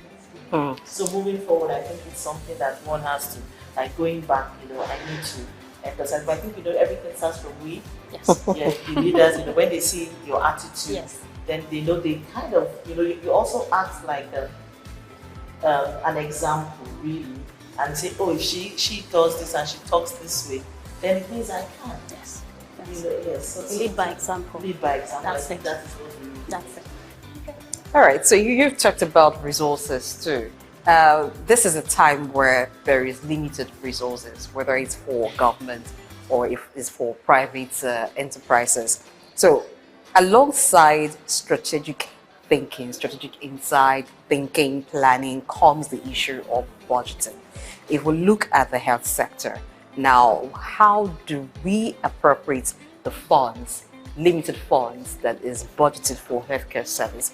In the course of the training today, primary healthcare facilities were mentioned. And we know that at this time, it's of priority to the Federal Ministry of Health to revitalize the primary healthcare system.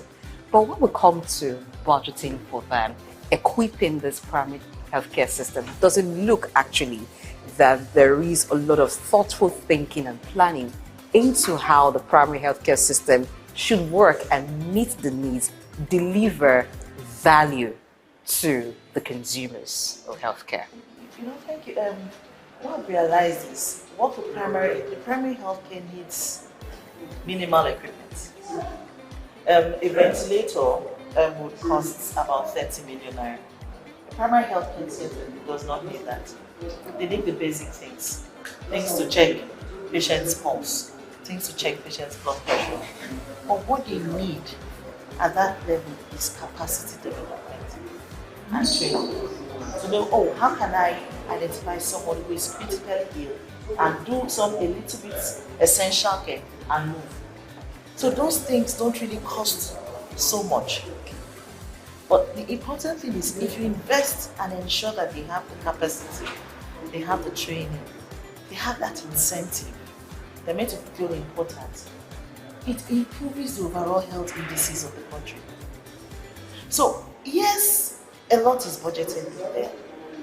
How well is it being utilized? And I think because I go to a lot of places, because I also do a lot of non-governmental work. I'm the president of the Medical Women Association of Nigeria in Edo State. So we do a lot of training, advocacy, and we go, to talk to, health care workers and all of that. And realize that they just need education, they need incentive. They also want to feel that they matter in the overall health. And they really matter because they're the ones closer to the people. The community, people in the community feel comfortable with them than coming to the hospital I work. Because there's that personal relationship. Yeah. So I think investing in primary health care is good because it will improve the overall health indices.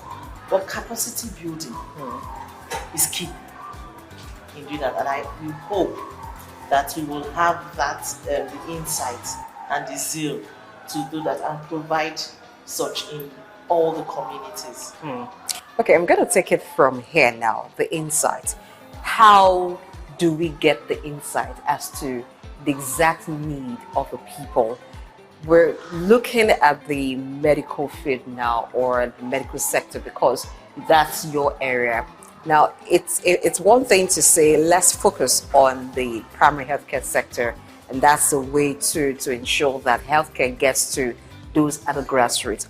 But how can these things be linked? So, someone goes to the primary healthcare, like you mentioned, that the primary healthcare center doesn't need much equipment, but if the case becomes severe, because people go there for basic healthcare needs, maybe they're not feeling very well, for mild ailment, but where they're diagnosed with something more severe, then there's referral to a secondary healthcare system. You find that in some localities where you have primary healthcare centers, the nearest secondary healthcare facility is so far. So it's kind of hard for people to just move like from one level. So if it's very severe, then you easily move to the next healthcare facility that can attend to. Is that a missing link? Is that why sometimes certain policies that are supposed to yield results at the implementation stage seem not to be giving the right results? How can this be corrected? Yes, it's those are part of the things. You have to realize that there are a lot of delays in accessing healthcare and reducing all these mortality indices. From your home to the hospital, that's another thing. From the hospital to a referral center. Now, ideally, everything comes to get to even the primary healthcare center, the roads may be bad. So even if I know I should get there, I can't even access. But another thing, the very important thing is that these healthcare centers should have ambulances. Means to move patients from the primary. It shouldn't be their responsibility anymore to say, I have to now think of how to move myself. And you can domesticate this. You see, these tricycles have been used in places like India as a means of moving persons from the primary health care to a secondary health care. And that responsibility is not borne by the patient, it's borne by government. I should be able to transfer a patient, even from my facility, to another facility that does more of the cardiac issues if I can't handle that, or in neurosurgical if we have limitations. Now, who bears that responsibility? Should it be the patient or the government? It should be the government. Because the person has come to a government facility to seek care. And we all understand, you can't have all the facilities in one place. So you also have, we talked about the ratio of doctors, I realize that we are far from ideal. But the thing is, if you need to repair that bridge, the ambulance services, it is responsibility of government. You have trauma centers. But if I have a trauma on the road, is there an ambulance that will pick me and take me to the closest trauma center, or I have to wait for passerby and good Samaritans who will take me, and sometimes they even increase the mortality in moving critically ill patients, you understand? So it's, I wouldn't say it's complex. Sometimes it seems daunting, but I think it is something that can be done. You see other societies and see, oh, these policies they've had, how did they, you understand it. And you should try and replicate, not in full, you domesticate it based on your environmental factors, and all of that. But see how it works. I don't want to believe, oh, there's a problem that cannot be solved, because I think that's why we are humans and intelligent. Yeah. Okay, so I'd like you to speak to this. There are some roadblocks that I call it roadblocks because oftentimes, if that's the right word now, you see people when they are in a state of emergency, bring them to the hospital, and you hear that there are some policies or rules that are in place saying, oh, we can't do this, oh, sorry, you have to provide this, and all of that. I think health, they say, is wealth, right? So if someone is alive first, he or she could find a way to run around to sort out some other necessary things, So is it possible we move away from, if this is not available, we cannot treat? Those roadblocks. Is it possible? Oh, sure. Now there used to be a lot of hesitancy. Oh, do you attend to gunshot victims until you get a police report? Recently they have said no. You attend to them while in the process of doing that. And I think it's wrong to tell people to pay before, because that is where that is what you call emergency. It is in the first 24 hours, and that is critical in survival. Because I could be walking across the street, I wouldn't take my ID card, I probably didn't take my phone. I get knocked down by a vehicle. I get to the hospital, I'm unknown. Yes. Because at that point, nobody knows who I am. But that doesn't mean I'm not even on a health insurance policy and all that. But it is important at that point in time to offer emergency and essential critical care. And that is something we're trying to advocate really, to ensure that is available for 24 hours. Be able to give oxygen the patient needs it, and stabilize that person in the first 24 hours at least. Subsequently, you can now find ways, and I think a lot of hospitals are actually changing that narrative. However, where I work, I can only speak for where I work in the ISTH era. For the first 24 hours, sometimes extended, you get emergency care. All right. I want to believe that is happening because it's a policy of the management that treatment should come first before other things while they're on the process. Okay, so this training that is for top level managers, I believe that all of you will go back to your respective organizations and begin to implement the changes via policy, initiatives, and all that.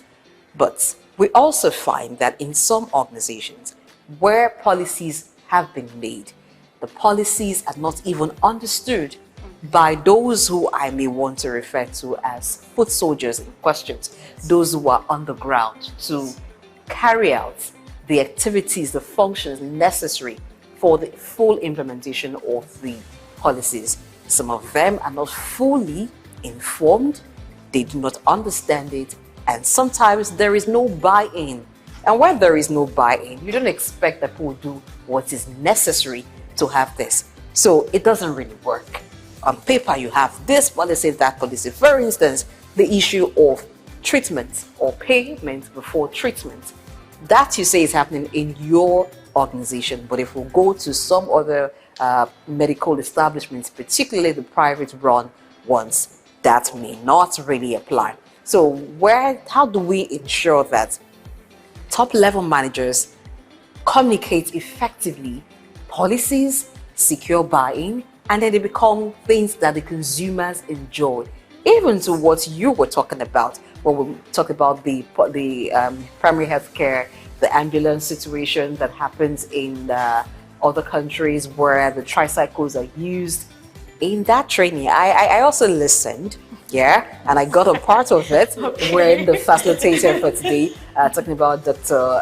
Ken Kenwa, who was talking about the client's functions or consumer functions. So what you need to actually deliver the service that your consumers are expecting to get from you. So what is the role of the manager in all of this? Communicating the policy and also ensuring that the client functions are available, even the technology, and so everything is well structured to meet that goal.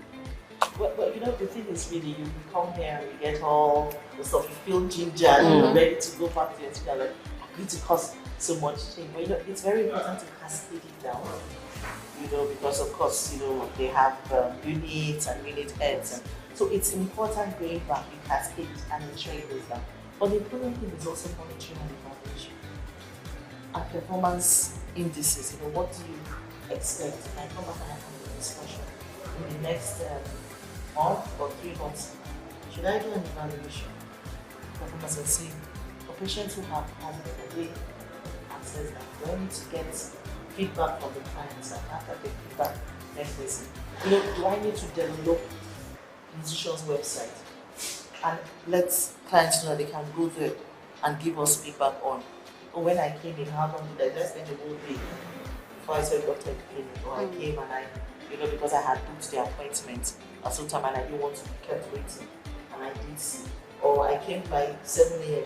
and I didn't wait till 5. You know, so we must monitor and evaluate, and I think that's really very important. We must get feedback from the clients, our patients who we render this service, you know, and then I think getting feedback from them shows us where are the points we need to improve, because they are the consumers really. You know, we may think we have like the idea, perfect idea to make this, but if we don't engage them, we won't really know exactly if they're actually making a positive impact and all the policies really are to their best interest, which is what it should be. But I think, one, cascading this information down to everybody, even up to the cleaners, porters, it's really very important. You know, and I do that because I do a lot of work in intensive care. You know, so I will tell the cleaners, I say, you are very important here. Because the people who are here are very, very clean. You know, talk to them with empathy. Talk to the relatives with empathy. They are going through a lot. You know, so and they make them realize that you're a cleaner in the intensive care unit. It's different from being a cleaner in an office. Oh yes, because when you interact with the patient's relatives, sometimes they look at you and they want to get some comfort. You know, so even when you smile at them, even if you're trying to tell them, oh, please don't litter this space, or you tell them with some compassion and empathy. You know, I know we're quite cultural here. Oh, don't worry, you know, God will do you know, all those kind of nuances. So it's different from you're working in an office. So your attitude is different. So it cascades on so that they feel that yes, they are part. And I think that is the attitude that needs to change. And I think in our smaller units, you know, when it's as a manager, it's cascaded down. And once the smaller units grow, I think it improves, you know, the overall system. It might take some time. There will be issues. You will have persons who do not feel they need to change their attitude. But reward system is also important. Okay. And incentives. And there should be some punishment for people who do not meet up. Because in the private sector, you have those things. That's why private sectors run so effectively, sometimes compared to the public sector. Even if you put in so much for them, realize that if you do not meet up, this is like, but if you do well, you have incentives, you know, to encourage people who are doing well, and we must always be optimistic. All right, okay. So I love that we must always be optimistic. So I want to bring you back to the training. So you spent a couple of hours learning, unlearning, you've unlearned, yes. And you know, relearning at the same time. So would you say you've been able to pick out some key, you know, skills or messages that you'll be taking back home? Talking about probably you identify a major challenge in your sector and you feel this training has actually availed you to, what's it called now, a way out, you know, solution to solve those challenges. Yes, and there are a few things, you know, maybe not just in one place.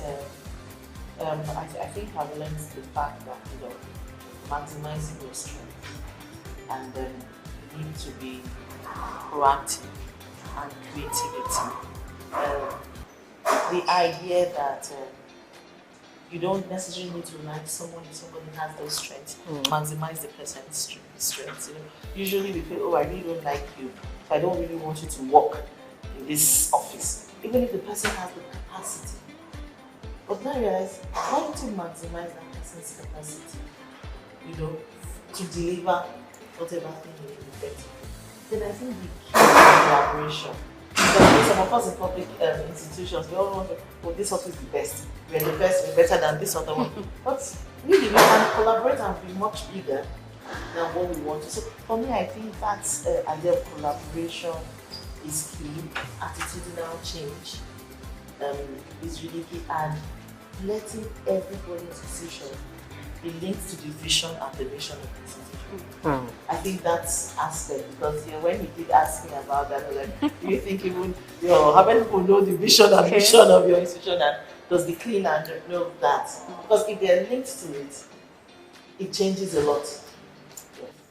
Well, you just took the question out of my mouth when you talked about collaboration, because in there it was quite an issue when the facilitator for today's session talked about moving away from competition to collaboration. Yes, you can have competition in the private sector, but when it comes to the public sector, it's more about collaboration. I think that's what's missing. That's why it seems like everybody is fighting one person. Some agency wants to be the hero, and while others feel like, well, what can we do? So there's like a superiority fight and all that. Well, thank you so much, Dr. Mrs. Irene Hideno, who has been with us here on SOUQ Podcast. She's a participant at the ongoing ADSC, that is African Development Studies Center, and the National Institute for Public Strategic Studies here in Lagos. So she's not the only one. We promised you, and we're actually delivering on what we promised you, that we'll bring to you some of the participants as well as the resource persons. The show continues, or rather, the training continues, meaning SOUQ Podcast will continue tomorrow. We're bringing to you the facilitator and all the participants. So you need to stay tuned so you can be up to date as it concerns happenings here at the ongoing ADSC NIPS training. I am Blessing AJ. I've been doing this today with Grace Komalafe. Thank you very much, Blessing. Like I said, it's a pleasure doing this with you, and I hope I'll be here again tomorrow. Oh yes, of course, of course. Yes, we'll do this together tomorrow again. All right, till tomorrow, we'll see you.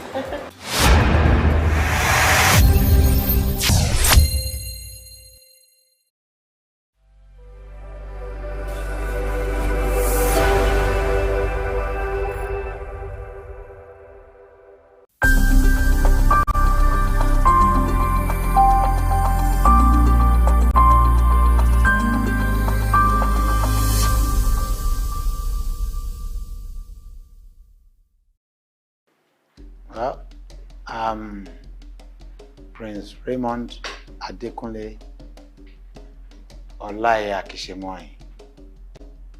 I was born into a Catholic family. I was raised maternally by the Cardozo family. My paternal family, the Olaye Akishemoy family, are from Isaleko, and they own the entire space called Makoko. I grew up in Lagos Island. I'm a Lagos boy. I went to Holy Cross, my primary school. Got into St. Finbar's, but because of my interest in going to Greg's, I had to leave Finbar's and I went to Greg's to complete my secondary school. Had a run with my education. They first went for NCE. Then it used to be Advanced Arts College, Onitolo. We changed it to Lagos. It was during my tenure. We changed it to Lagos State College of Education, Otto Ejaniki. I was a school student union PRO then. Then went, after that, during that period I was a journalist too. During the period of the Second Republic, I was the Lagos State correspondent for Radio YO. When I went for NYC in 1982, I was made a press secretary to 2 commissioners in Ogun State. That's Chief Yemi Adefulu and Chief Isiaka Abiodun Adekunle. I was the press secretary to the 2 commissioners there. After that, I went back. I did a short period of teaching for 1 year at Galway Secondary School. Then I left for one school to a very interior part of Ogun State, Okiri Ojule. The full meaning is Okiri Ojule Mobi Ogegbedu. Secondary school there then. Then I left, went back to my journalism. I was with Community Concord.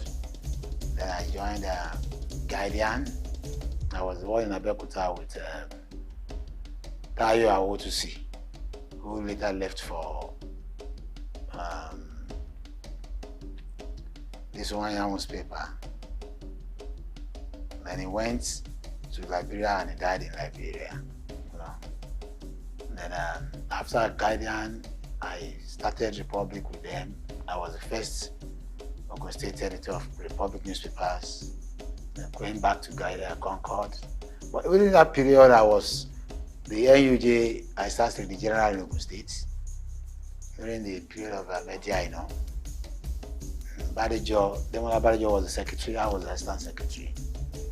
And after that stint, I was the national financial secretary of SWAN, Sports Travel Association, during the time of Ndubuisi.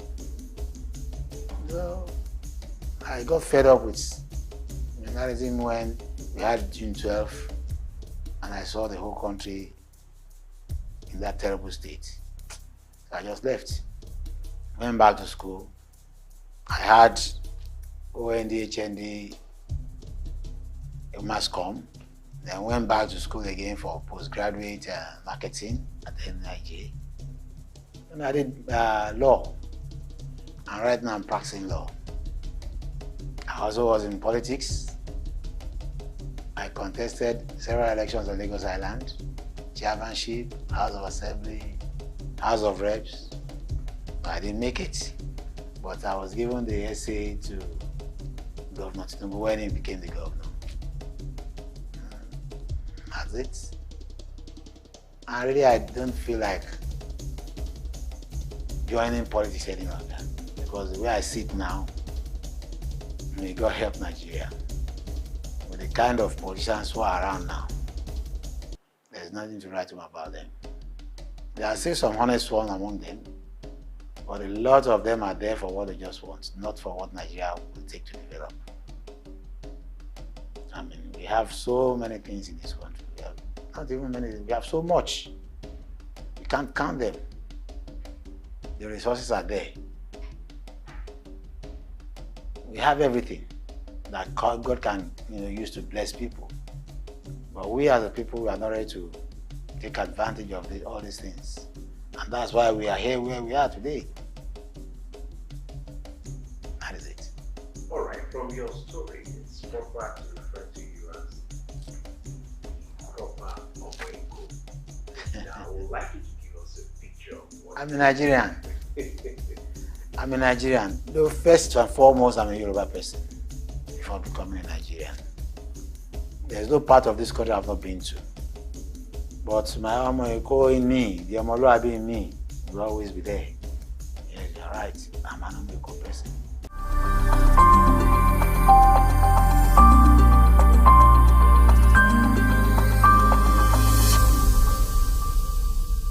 Let's take the length and breadth of Nigeria. Lagos used to be the most beautiful area in the whole country, the most beautiful. Talk of the waterfront here. I grew up in this Holy Cross. After the mass service at Holy Cross, where the young kids will all come there, flock down to the marina side, savor the breeze, eat fruits, look at the boats, the ships, and we'll all be happy. The breeze, you will just be there enjoying yourself. It's not like that any longer. Later, the quayside came, and There were shops.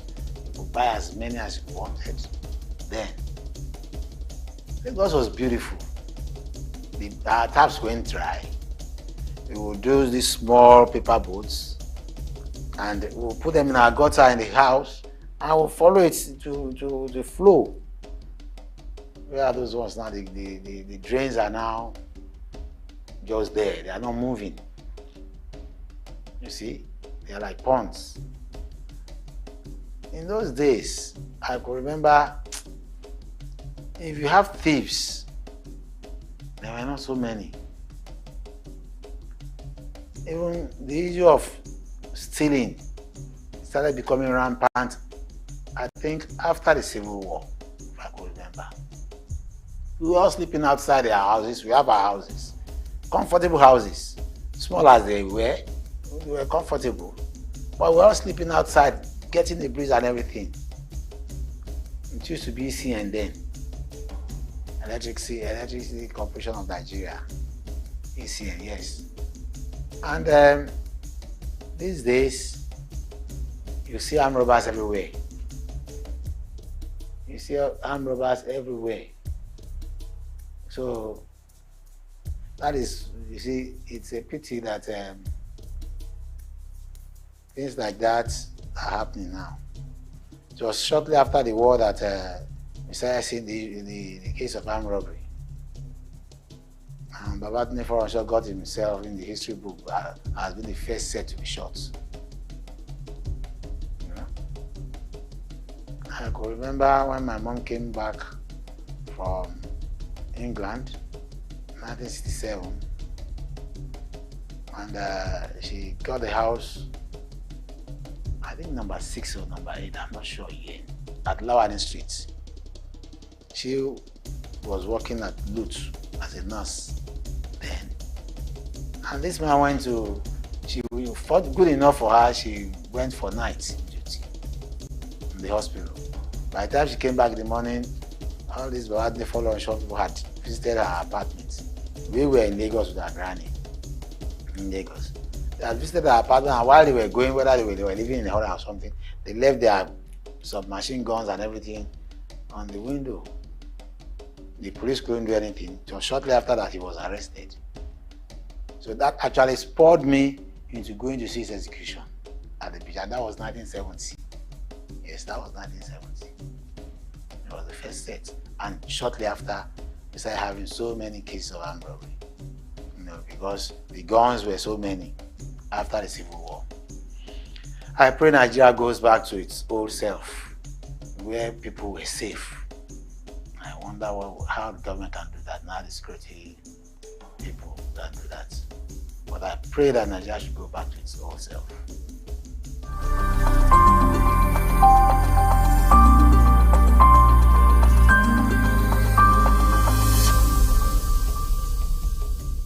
Morocco is a coastline settlement, you know, and we acquired that place from the Oloto family around the 18th or 19th century, and they got all the papers from the Oloto family then, and the man who inherited that was Adam Emmanuel. Adam Emmanuel gave birth to his children, and the only one that survived him then was very vocal, was Ramotu Emmanuel, who is my own great-grandmother. And she was left to take care of that place, but she was a West Coast merchant who was always traveling. So when he came back, the people she put in charge, the man she put in charge, had passed on. And his children now claimed ownership. So they had to go to court. And she won that case. Went on appeal, she won again. Went to the Supreme Court, she won. So from there, well, it was established that the land, Maroko. Even the Oloto then came to testify in court that yes, she was truly the owner of Maroko. And Maroko was a big place. There was no third mainland bridge then. So she had 4 children. She had Gafari, who was the first child, and who was the first body of Maroko. But he died without having any injury. He had an injury, a lady, a girl. On the eve of her wedding, she died without having any injury. So his lineage went. The second child was my own grandfather, Wahab Kadri Olaya Kishimoy. He became the Bali after him, after the first Bali. And he ruled till 1970 before he died. The next person to Wahab was Rahim. Rahim was the first Imam, Chief Imam of Morocco. And his own son, one of his children, Kamaru, acted as the Baile of Morocco when my grandfather died. My father, who should have stepped in, was the accountant with NIPOST. Then, before he went to custom to become the accountant again, and internal revenue, federal inland revenue. So he didn't have time for the traditional things. So his junior cousin, Kamaru Adewale Olayakshemoy, took over. Then next to Rahim was the lady whose place I use as my palace today, and that is Sariyu. Sariyu too didn't have any child. So out of the 4 children, only Wahab and Rahim that have their own offspring. And that's why the two branches are the ones ruling Morocco. The third we would have called part of us were people that Mama Ramotu took to be with her and she was taking care of them. Their father's name was Yakini. So in her will, she put it there that they should give them, treat them as children too. So those are the four basic children of Ramotu Mazda.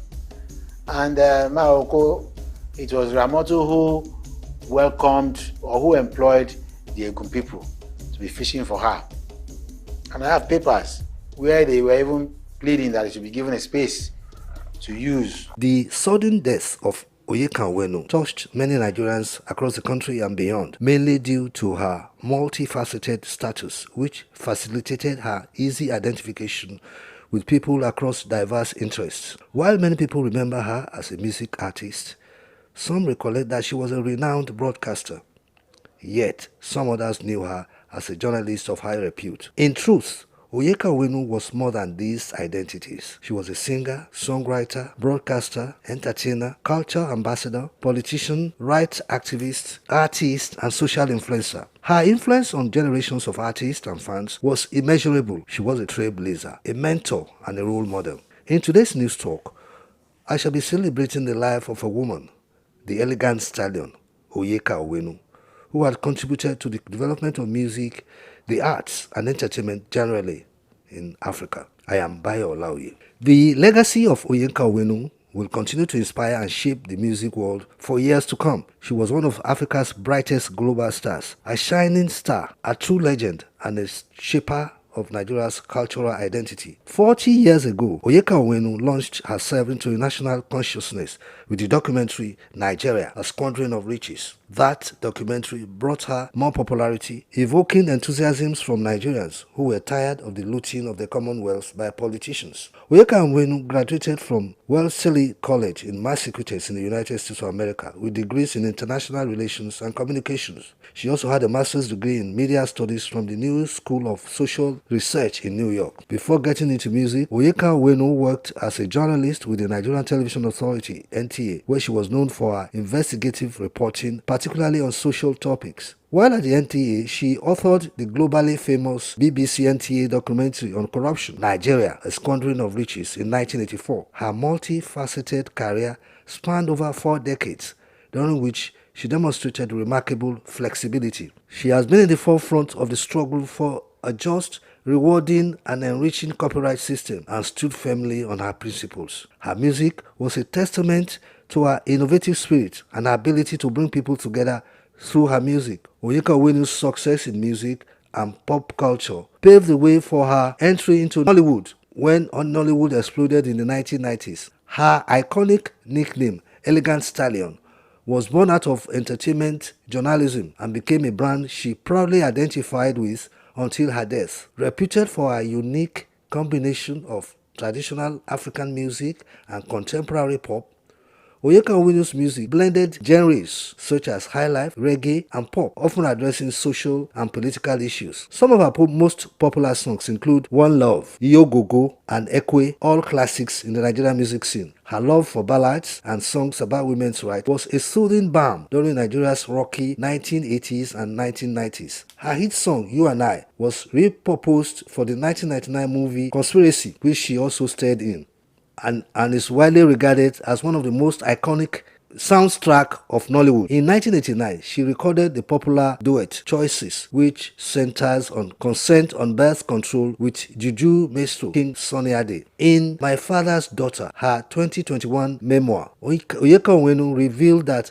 after the release of Afrobeat icon and legend Fela Anikulapo Kuti was released from one of his numerous detentions, he asked her to marry him, a request she emphatically turned down, although with good humor. She told him that she was a jealous lover and would not be able to cope as an appendage of his harem. Before switching to become a gospel singer in the 1990s, the late music maverick released 4 albums and was awarded national honor by Nigeria in 2003 and 2011. This include member of the Order of the Federal Republic of Nigeria (MFR) and accolades and collected various music awards ceremonies. As an actress, she won the Africa Movie Academy Award for Best Actress in a Supporting Role for her performance in the movie Widow's Court in 2006. She was nominated that same year for Best Actress in the Leading Role in the movie Rising Moon. The late British-Nigerian filmmaker B.E. Bandele cast her in the 2013 film Half a Yellow Sun. 5 years later, she also starred in Genevieve Unaji's Lionheart, Nigeria's first Netflix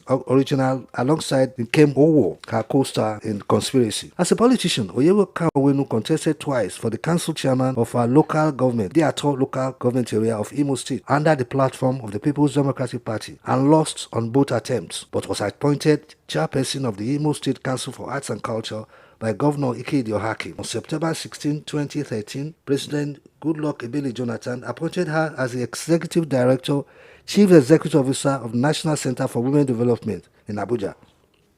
It is a measure of her huge place in our hearts that in spite of the upheaval in American politics, the ongoing wars in Gaza, Ukraine and Sudan, and the late bad governance protest, her said passing dominated the headlines and animated the social media space. Onyeka Onwenu gave robust effect and energy to Igbo culture. She rendered some of her immemorable songs in the Igbo language. She epitomized the energetic resilience for which the Igbos are known for. She was an industrious daughter of an industrious people, and we will miss her after knowing her for over 40 years. Good night, Elegant Stallion, and thousands of angels will sing thee to thy rest. I am Bayo Olaoye.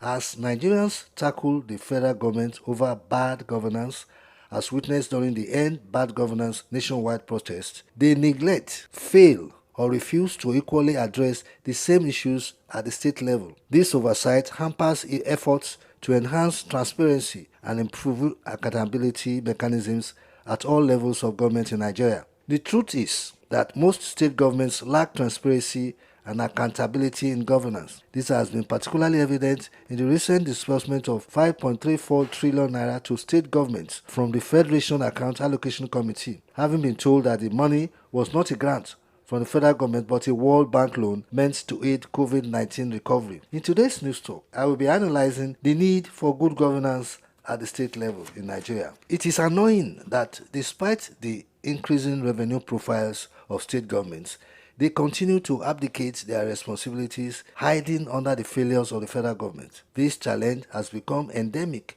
pushing over 133 million Nigerians into poverty. It cries out for remedy. In Nigeria's federal system, the state governments have constitutionally assigned roles and responsibilities on education, healthcare, agriculture, and social welfare, which directly impacts poverty alleviation and reduction of human suffering. Therefore, state governments should assume responsibility for poverty alleviation and foster a culture of accountability and good governance. This can lead to more efficient use of public resources, better service delivery, and an improved quality of life for citizens. Beyond the legal and constitutional responsibilities, there is a moral obligation for state governors to improve the lives of their citizens. Leaders who genuinely care about the welfare of their people must act to eliminate poverty and human misery regardless of the challenges at the federal level. In so doing, citizens will not need to look to the federal government to solve their basic needs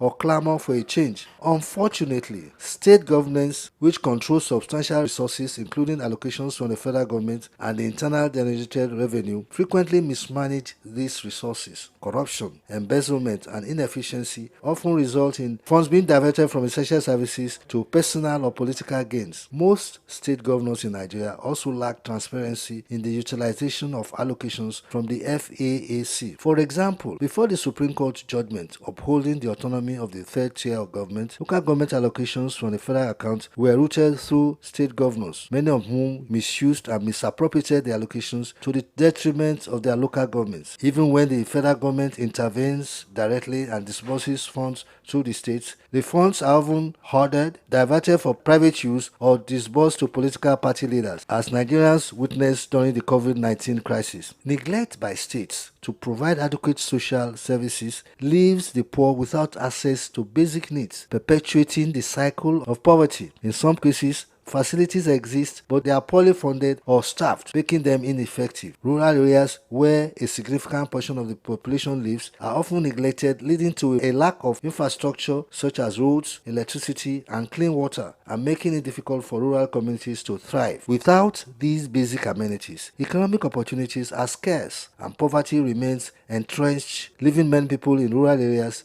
to drift endlessly to urban areas in search of the elusive white-collar jobs. Additionally, development projects in many states are often politicized. Instead of being implemented based on the needs and potential impact, projects are often awarded based on political loyalty or the desire to win votes. This leads to uneven development, where some areas receive attention while others are neglected. Instead of focusing on creating an enabling environment for economic development and growth, such as improving infrastructure, providing incentives for businesses, and supporting local industries, some state governments hypocritically prioritize short-term populist projects that do not address the root causes of poverty. This lack of strategic economic planning stifles job creation and sustainable development in the states. State governors should stop relying heavily on federal allocations and instead put more effort into boosting their internally generated revenue through local economic activities. This dependency syndrome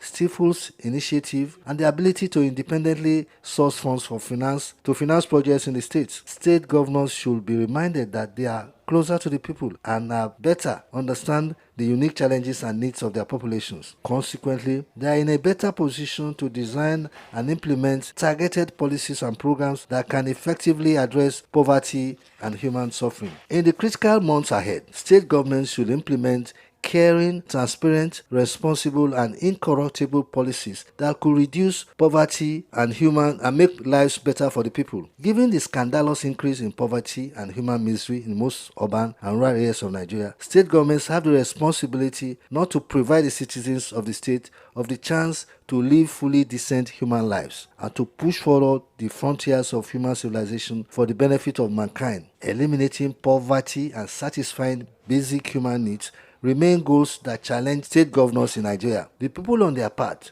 should demand accountability and integrity from their respective state governments and representatives in government. The federal government should not be made to bear the brunt of all the problems. Failures of the federal government present challenges, but state governments have both the responsibility and the capacity to address poverty and human misery within their jurisdiction. Right now, the governors have disappointed us and should take steps to remedy the situation. This is Bayo Olaoye.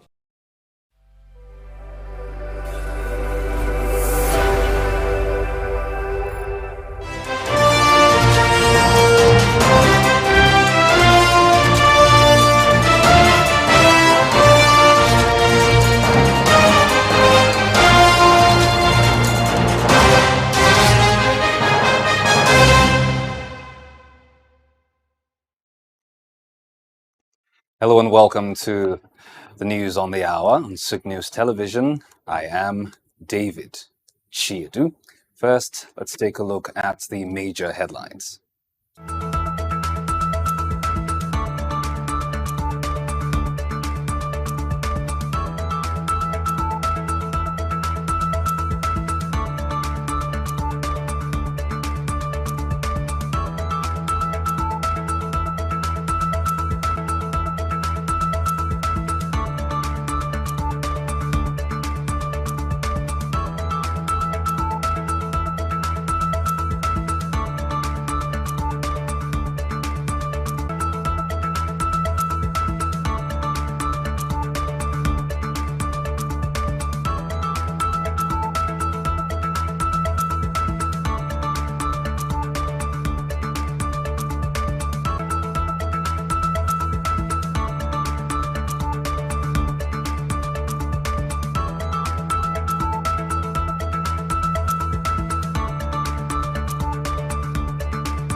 Many thanks for joining us on the News Hour. Now to the news in detail. The President of the Senate, Godswill Akpabio, Minister of Budget and Economic Planning, Atiku Bagudu, and the former Ghanaian President, John Mahama, collectively emphasized the need for a new mindset to drive change. This demand was made at the 64th Annual General Conference of the Nigerian Bar Association held at the Eco Hotel Lagos on Monday. Akpabio highlighted the critical role of legal professionals in rebuilding Nigeria, while Mahama urged African legal professionals to address the continent's challenges through youth empowerment, economic diversification, and legal reforms. He emphasized the need for Africa to move beyond exporting raw materials and realize the potential of the African Continental Free Trade Area.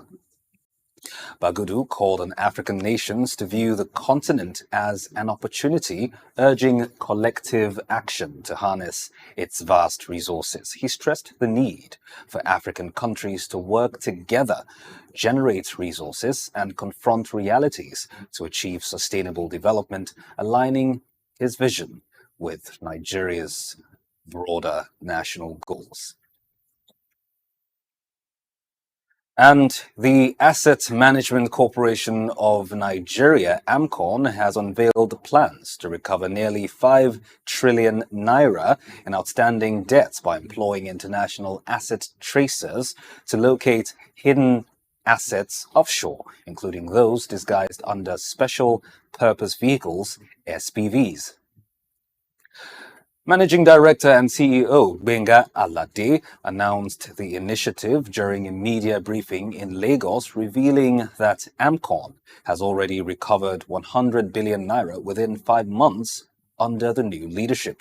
With robust backing from President Bola Tinubu, the central bank and other key government bodies, AMCON is concentrating on critical sectors such as oil and gas, power, telecommunications, and aviation. Alade said significant progress had been made, advancing power projects in Kaduna and Aba, and there are plans to expand Arik Airlines fleet.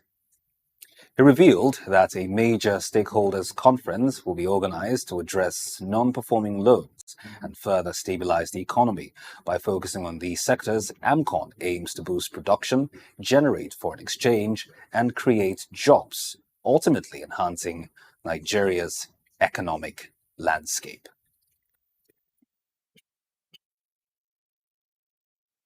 And the Honourable Minister of Aviation and Aerospace Development, Festus Keyamo, SAN, in a significant boost for Nigeria's aviation sector, has arrived in Charleston, South Carolina, with CEOs of major Nigerian airlines for a pivotal visit to Boeing. This engagement, which also includes a trip to Seattle, Washington, is set to result in the signing of a Memorandum of Understanding and a working together agreement between Boeing and Nigeria. The agreements aim to boost the operational efficiency, safety, and business practices of Nigerian airlines. They will provide access to Boeing's technical resources, training in airlines operations, and opportunities for Nigerian airlines to introduce new or used Boeing aircraft into the market. This strategic partnership is expected to mark a new era of cooperation, enhancing Nigeria's aviation industry and strengthening its position in the global aviation landscape. And to the financial sector, the Central Bank of Nigeria has lifted the suspension on its standing lending facility, SLF, allowing banks to access short-term funds at a higher interest rate of 31.75%. This decision follows the resolutions made during the CBN's 296th Monetary Policy Committee meeting aimed at tightening monetary policy and stabilizing the economy. The CBN revealed that it has introduced new operational guidelines for authorized dealers accessing the SLF. This was revealed by the Director of Financial Markets Department, Omolara O. Duke, who said that these measures are intended to manage liquidity more effectively within the banking system and curb inflationary pressures. Based on the updated rules for the Intraday Liquidity Facility, ILF, dealers can now use ILF for free if they repay the funds on the same day, helping to avoid liquidity problems. But if they do not repay by the end of the day, the ILF will automatically switch to SLF with a penalty rate of 36.75%, ensuring financial discipline among market players. Meanwhile, the Apex Bank also updated the standing deposit facility rates, setting them at 25.75% for deposits up to 3 billion naira for commercial and merchant banks, and up to 1.5 billion for payment service banks. And Nigeria's information and communications technology sector has recorded a significant contribution to the country's real gross domestic product, GDP, growing by 19.78% in the second quarter of 2024. This marks a marginal increase from the 19.54% recorded in the same period last year. The sector's growth is driven largely by the telecommunications industry, which is dominated by mobile network operators and internet service providers. The National Bureau of Statistics, NBS, reports that the ICT sector's contribution to real GDP has increased quarter on quarter from 17.89% in Q1 2024 to 19.78% in Q2 2022. This growth demonstrates the sector's importance to the economy, driving activities in various industries.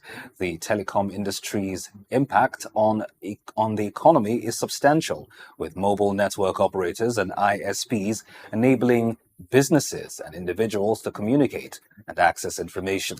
The sector's growth is a positive indicator of Nigeria's economic development, highlighting the potential for further expansion and innovation in the ICT sector. Still with ICT, a fintech company in Nigeria has introduced an innovative feature called Night Guard to enhance the security of its users' financial transactions. This feature allows users to set a time frame between 11 p.m. and 7 a.m. during which any transfer attempts will require enhanced identity verification, including facial recognition. This provides an additional layer of protection against unauthorized access to accounts and funds during vulnerable hours. The Night Guard feature represents a significant advancement in Nigeria's mobile payment landscape, offering users a robust tool to secure their financial transactions. OPay CEO Mr. Dauda Gottring emphasized the company's commitment to placing control firmly in the hands of its customers, ensuring that they have the power to safeguard their finances. This development also demonstrates OPay's dedication to customer security and satisfaction, providing a unique feature that sets it apart from other financial services. The Night Guard feature offers a compelling reason for users to download and utilize the fintech platform, especially for those concerned about phone hacks and fund security. With its mission to make financial services more inclusive through technology, it continues to lead the way in Nigeria's fintech industry. And the ongoing bank's recapitalization exercise in Nigeria has significantly boosted activity in the equities market, driving a 44% increase in stock deals during the first 7 months of 2024 compared to the same period in 2023. According to the Nigerian Exchange Limited, total equities transactions surged to 3.095 trillion naira, up from 2.154 trillion naira the previous year. This rise has been largely attributed to banks raising capital to meet the new requirements set by the Central Bank of Nigeria, which initiated a 2-year recapitalization exercise beginning in April 2024. Analysts from Commercial Partners and Coronation Research highlight that this influx of capital is expected to enhance the resilience of the banking sector and drive further activity in the equity space, although it may also dilute returns from existing shareholders and encourage riskier behavior among banks. The recapitalization effort has seen significant participation from banks such as Fidelity, GTCO, and Access Holdings, with others like FCMB Group and Zenith Bank still engaged in capital raising activities. As a result, domestic stock buyers nearly doubled their transactions, reaching 2.497 trillion naira in the first 7 months of 2024. Despite a recent dip in market returns, analysts remain optimistic about Nigeria's equities markets overall performance for the year. They anticipate that corporate actions, improved liquidity in the foreign exchange market, and a favorable economic outlook will continue to support growth in the local bourse. United Capital analysts further predict that the NGX All-Share Index will achieve new heights in 2024, driven by a combination of high base effect, potential interest rate moderation, and monetary policy easing in advanced economies.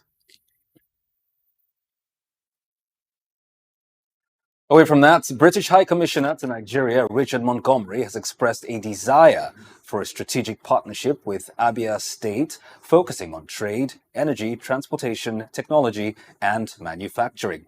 During his visit to Governor Alex Otti at his Nvosi residence, Montgomery highlighted the potential for job creation through this collaboration. Montgomery praised the state's recent advancements in resource management, digital infrastructure, and overall governance under Governor Otti's leadership. In response, Otti outlined his administration's efforts over the past 14 months to enhance private sector participation by improving power supply, infrastructure, and security. He also appreciated the British Embassy's support in training over 500 civil servants in digital skills, emphasizing a commitment to an innovative, technology-driven civil service. Otti reiterated his administration's focus on improving the welfare of the people through effective governance and private sector support. The proposed partnership aims to further bolster economic growth and development in the region. And the Ondo State Oil Producing Areas Development Commission, or SOPADEC, has disclosed that it has commenced the payment of the outstanding 373 million naira bursary and scholarship arrears for both undergraduate and postgraduate students from the state. Secretary of the Commission, Abike Bayo Ilawole, disclosed this during the presentation of checkers to the postgraduate at the Commission's headquarters, and stressed that the move will ease the financial burden of undergraduate and postgraduate students in Ilaje and Esheodo local councils. According to Bayo Ilaole, the Commission verified and certified the authenticity of the returns received from various institutions to prevent the inclusion of ghost students as beneficiaries. She, however, commended the state governor, Lucky Aidatiwa, for the prompt response to advancing the education of indigents from the state oil-producing communities, noting that the move will further spur them in their studies. And the Chartered Insurance Institute in Nigeria has empowered over 50 young insurance professionals as part of its youth mentorship program titled Bootcamp, in order to provide the bar with professional capacity building. Delivering a keynote address, the president and chairman of the council, Yetunde Ilori, explained that the program was designed to empower young insurance practitioners with the skills, knowledge, and mindset necessary to achieve a meaningful and successful career as they plan to become masters in their chosen professions. She added that the program would train young professionals in the industry to become leaders and equip them with managerial skills to further career development. The program featured engaging pep talk sessions with industry experts who shared insights from their experiences as learning points for the participants. Anti-education, a former Vice-Chancellor of the University of Ibadan, Emeritus Professor Olufemi Bamiro, has warned universities not to rely on government funding fueled by the ideological stance of the Academic Staff Union of Universities, adding that it had encouraged apathy and laziness on the part of individual institutions in the country.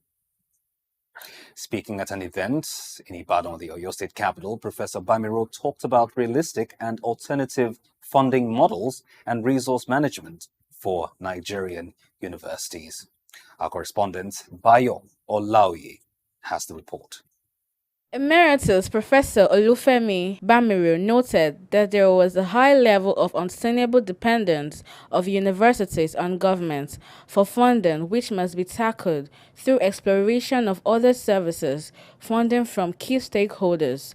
The former Vice-Chancellor pointed out that the reliance of institutions on government for education funding, where education was portrayed as a public good, was out of tune with what was attainable in today's world.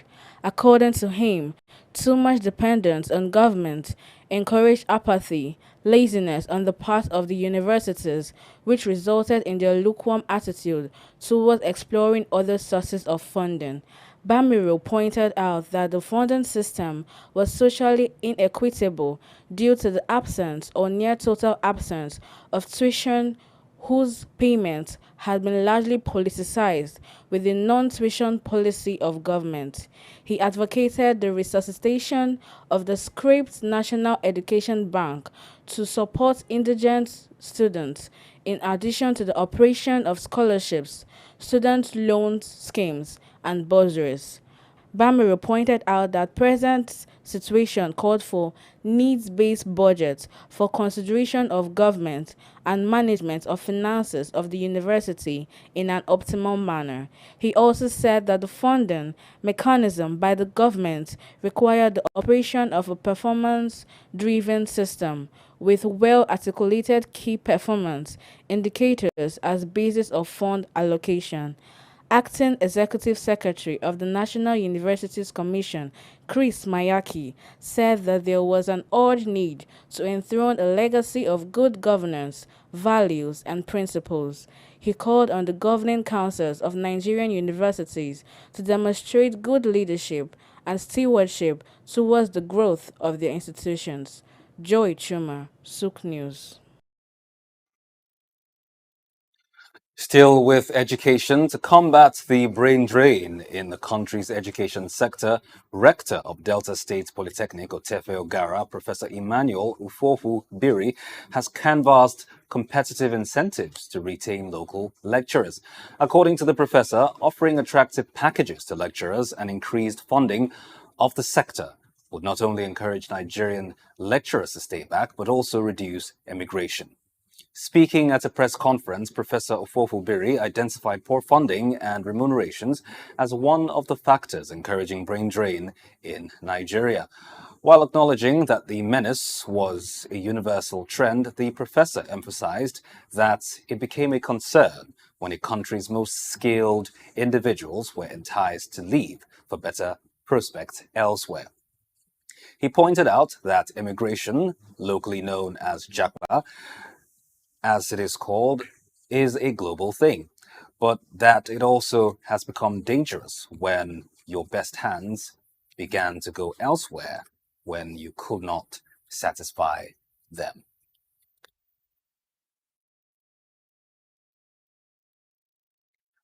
And the House of Representatives Public Accounts Committee and the Office of the Auditor General for the Federation have commenced a 4-day national workshop on current trends in public sector accounting, auditing, and public sector reforms in Nigeria.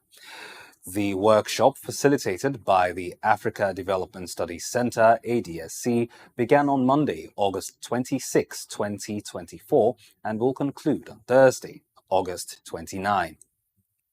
Participants from various ministries, departments, and agencies are attending the workshop to enhance their knowledge and skills in public sector accounting, auditing, and reforms. A representative from the Office of the Auditor General, Mr. Eti Mebam, in his goodwill message, guided participants on the proper processes for auditing, handling complaints, responding to inquiries, and resolving issues. Mr. Shoaibu Sikiru, representing the chairman of the Public Accounts Committee, delivered the keynote address. He discussed revenue generation, identifying problems, evaluation, performance assessment, and comparing budgets to determine overspending. He also emphasized the importance of consolidating audited trial balances of MDAs. The first day of the workshop provided valuable insights into the topics covered and set the stage for the remaining days of the event. Now we'll take a short break. When we return, we'll bring you stories from across the African continent. Stay tuned.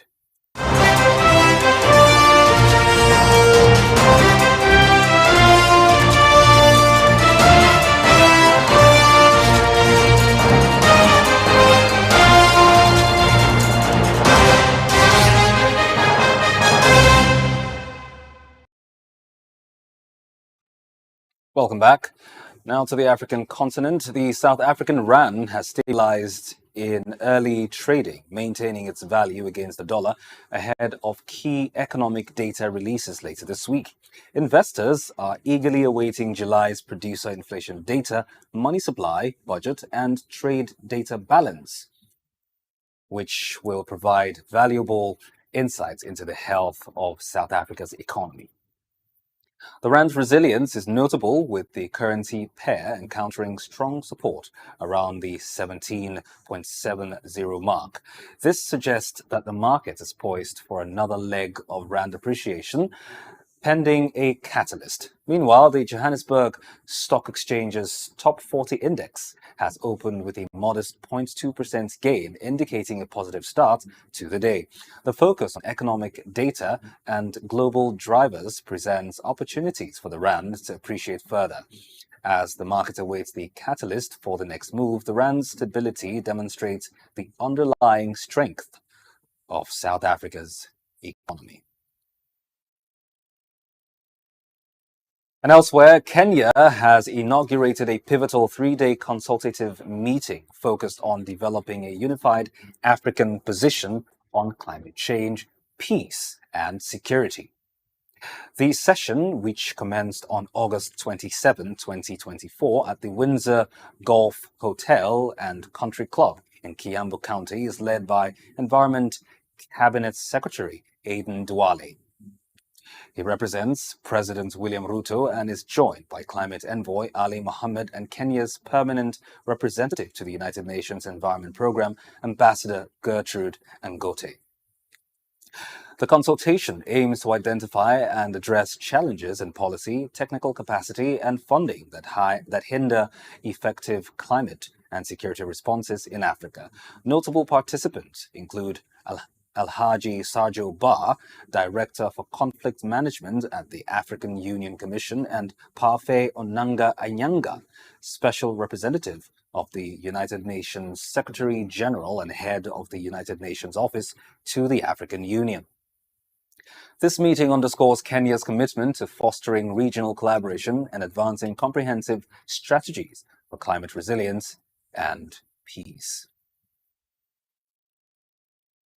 Away from Kenya, Guinea-Bissau has officially endorsed the Proliferation Security Initiative PSI, marking its commitment to combat the proliferation of weapons of mass destruction.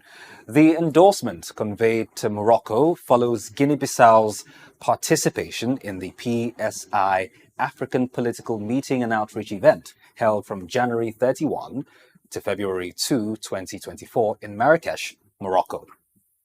The Proliferation Security Initiative, launched in 2003, aims to disrupt the trafficking of weapons of mass destruction and related materials.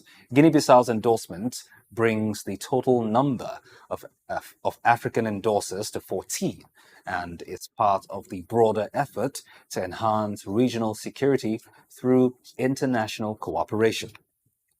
The Marrakesh Declaration, released during the event, highlights the critical need for effective counter-proliferation measures and encourages other African nations to join the PSI.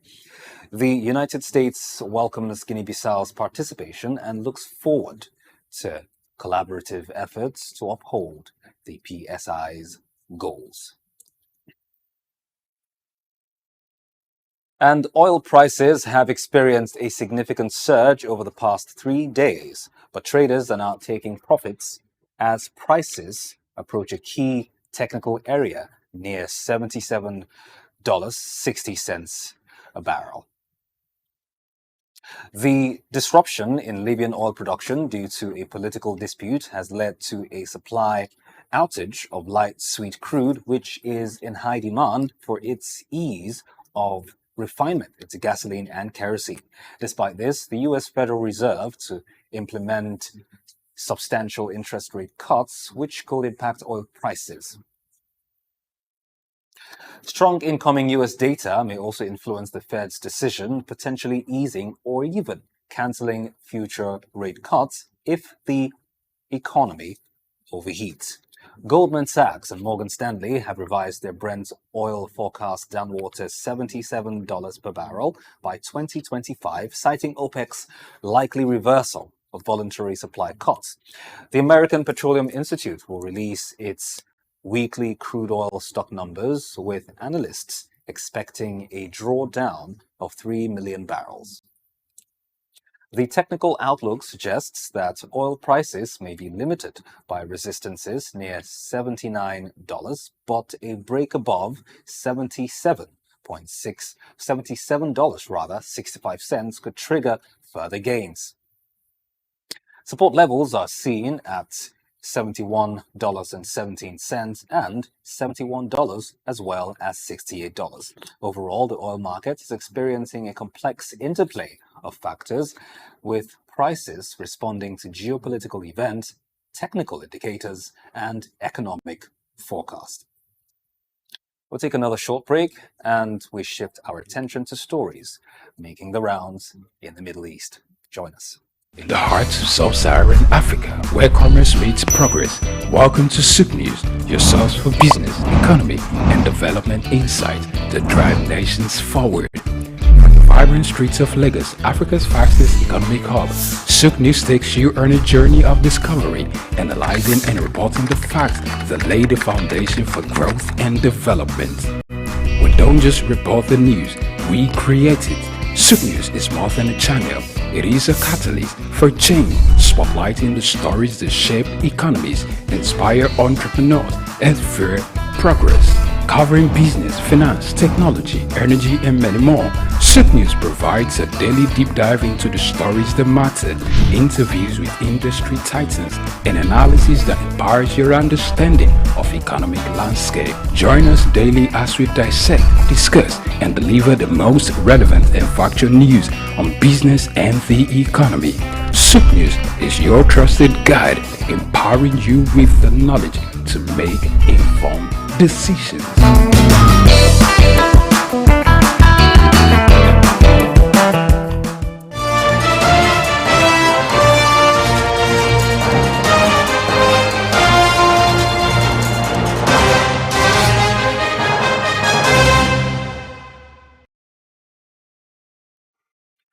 Welcome back. Now to events in the Middle East. Gold prices are experiencing a slight decline due to reduced safe haven demand following eased tensions in the Middle East. However, the long-term outlook for gold remains positive, with potential upside targets of $2,700.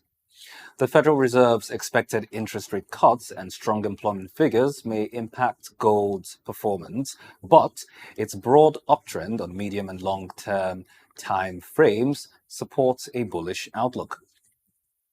The U.S. durable goods orders data exceeded expectations, reducing pessimism surrounding the U.S. economy and potentially limiting gold's upside.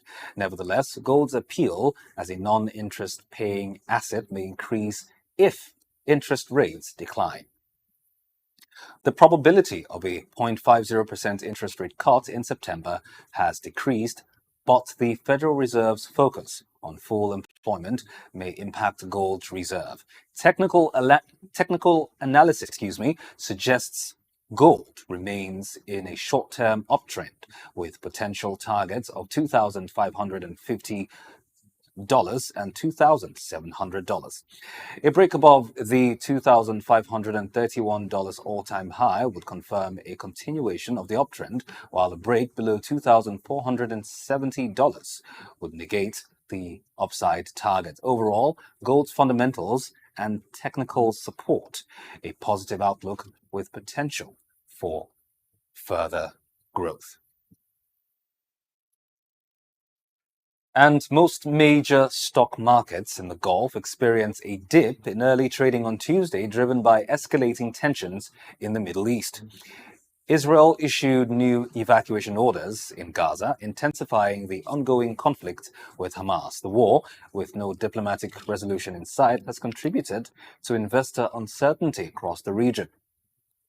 Saudi Arabia's benchmark index fell by 0.2%, impacted by declines in key financial stocks like Al Rahi Bank, and Saudi National Bank. Qatar's index also dropped 0.1% after a recent surge, with industries Qatar retreating by 0.8%. Meanwhile, the Abu Dhabi index saw a slight increase of 0.1%. Conversely, Dubai's main share index rose by 0.3%, driven by a 1.1% gain in MR properties.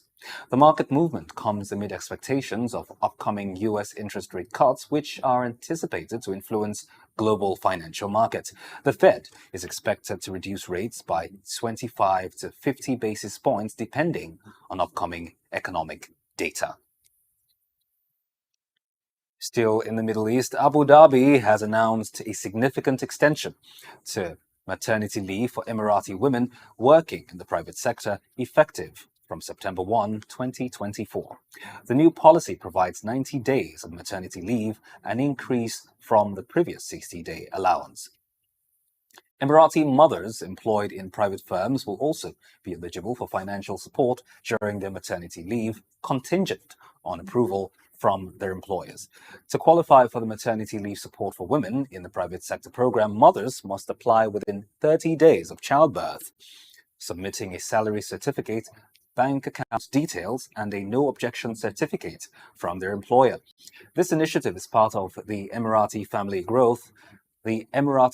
Growth Support Program, and aims to bolster family stability and encourage growth.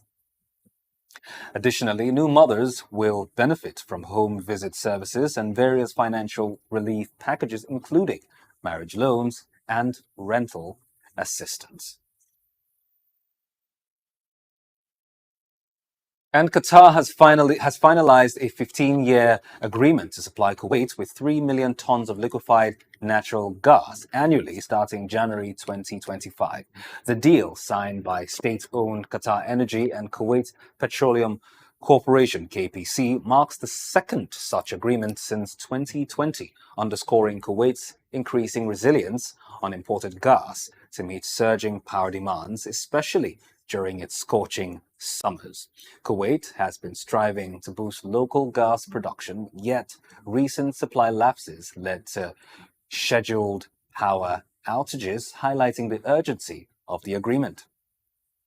The LNG will be delivered to Kuwait's Al Zour port, with potential sourcing from Qatar's expanding North Field project, which aims to double its LNG output by 2030. The new deal complements an existing 2020 agreement ensuring Kuwait's energy stability and regional challenges. This deal reinforces Qatar's position as a leading LNG exporter, leveraging its vast reserves to secure long-term supply commitment with key regional partners. And Holder Investment, a UAE-based firm, is launching a $500 million digital energy infrastructure fund to invest in innovative digital sector projects. The fund will focus on sustainable energy infrastructure, carbon capture and utilization, as well as emerging technologies like blockchain, AI, and fintech. With a target size of $250 to $500 million, the fund has already secured $100 million in soft commitment. Hodler aims to unlock natural wealth for all stakeholders, including communities, by capitalizing on a pipeline of vetted deals and projects. This initiative is expected to strengthen sustainable energy infrastructure and promote more equitable energy systems globally. The fund will be advised by Ento Capital Management, based in the Dubai International Finance Center. Hodler's investment mandate covers the entire digital energy value chain, including clean energy, power generation, data mining, and decentralized physical infrastructure. By combining technologies like blockchain and AI with energy resources, the fund aims to meet growing computing power demands while contributing to power grid stability. And now we'll take another break, and then when we return, we'll bring you more stories from around the world. Join us.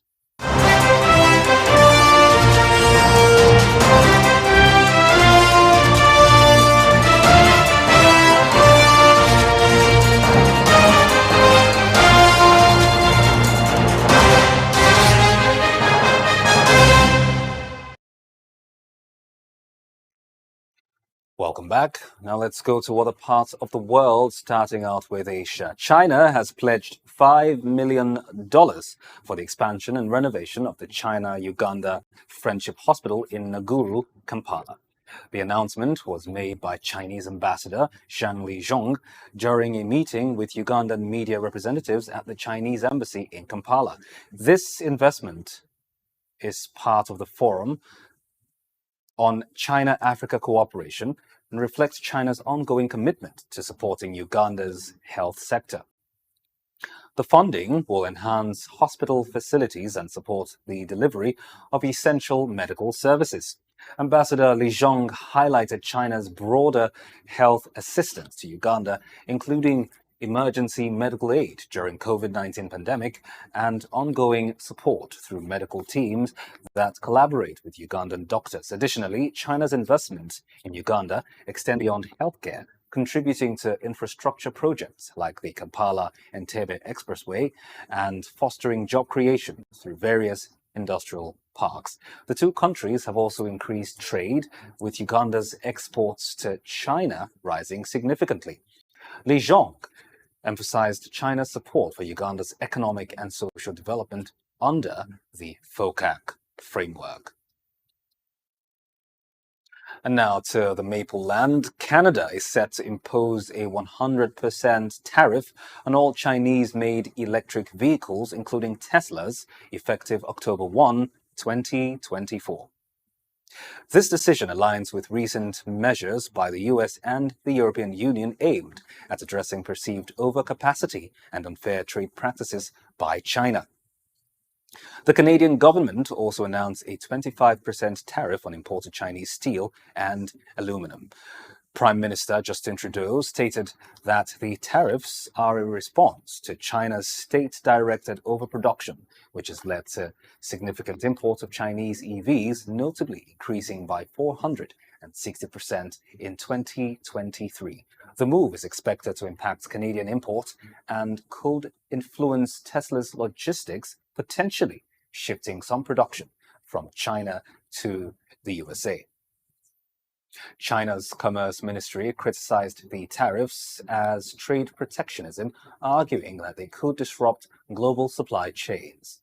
The tariffs reflect broader tensions in trade relations and emphasize Canada's efforts to protect its domestic market while aligning with international trade policies. And now, going across the Pacific, the Australian government has announced its plans to limit new international student enrollment to 270,000 for 2025, a move aimed at addressing soaring migration and rising home rental prices.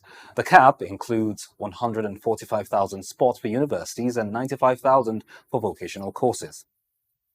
This decision follows the end of COVID era concessions for foreign students and workers.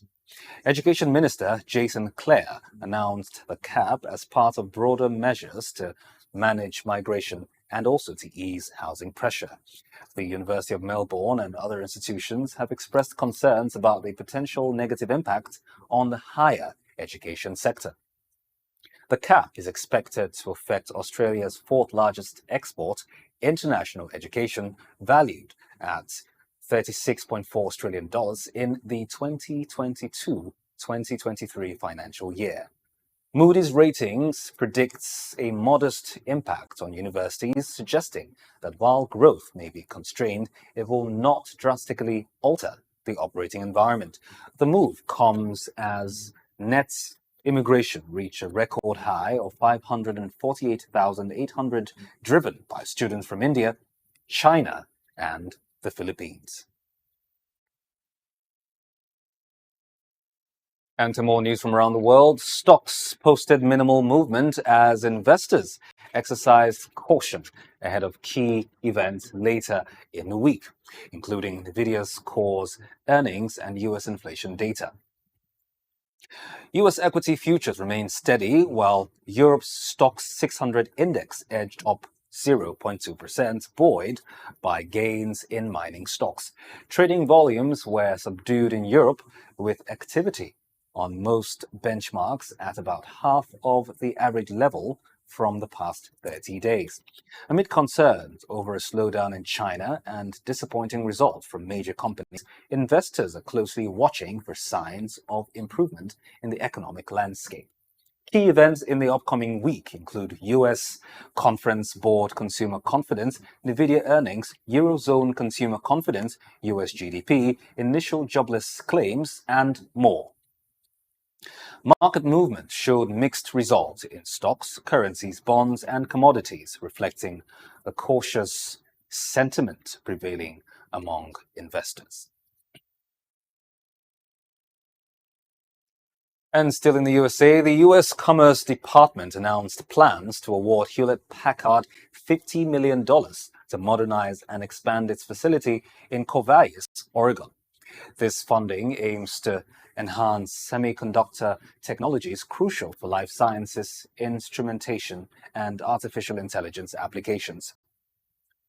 The investment is part of a broader $39 billion subsidy program approved by Congress in August 2022, designed to boost U.S. semiconductor manufacturing and related technologies. This program also includes $75 billion in government lending authority and a 25% investment tax credit. Hewlett-Packard will use the grants to advance its microfluidics and electromechanical systems capabilities, which are vital for manufacturing silicon devices used in drug discovery and cell research. Commerce Secretary Gina Raimondo highlighted the importance of this funding in supporting innovation and improving critical life science equipment. The award aligns with other major federal initiatives, including $6.4 billion for Samsung and $8.5 billion for Intel, reinforcing the U.S. commitment to semiconductor industry growth. And now we'll move on from there to the exciting world of sports very shortly. Join us.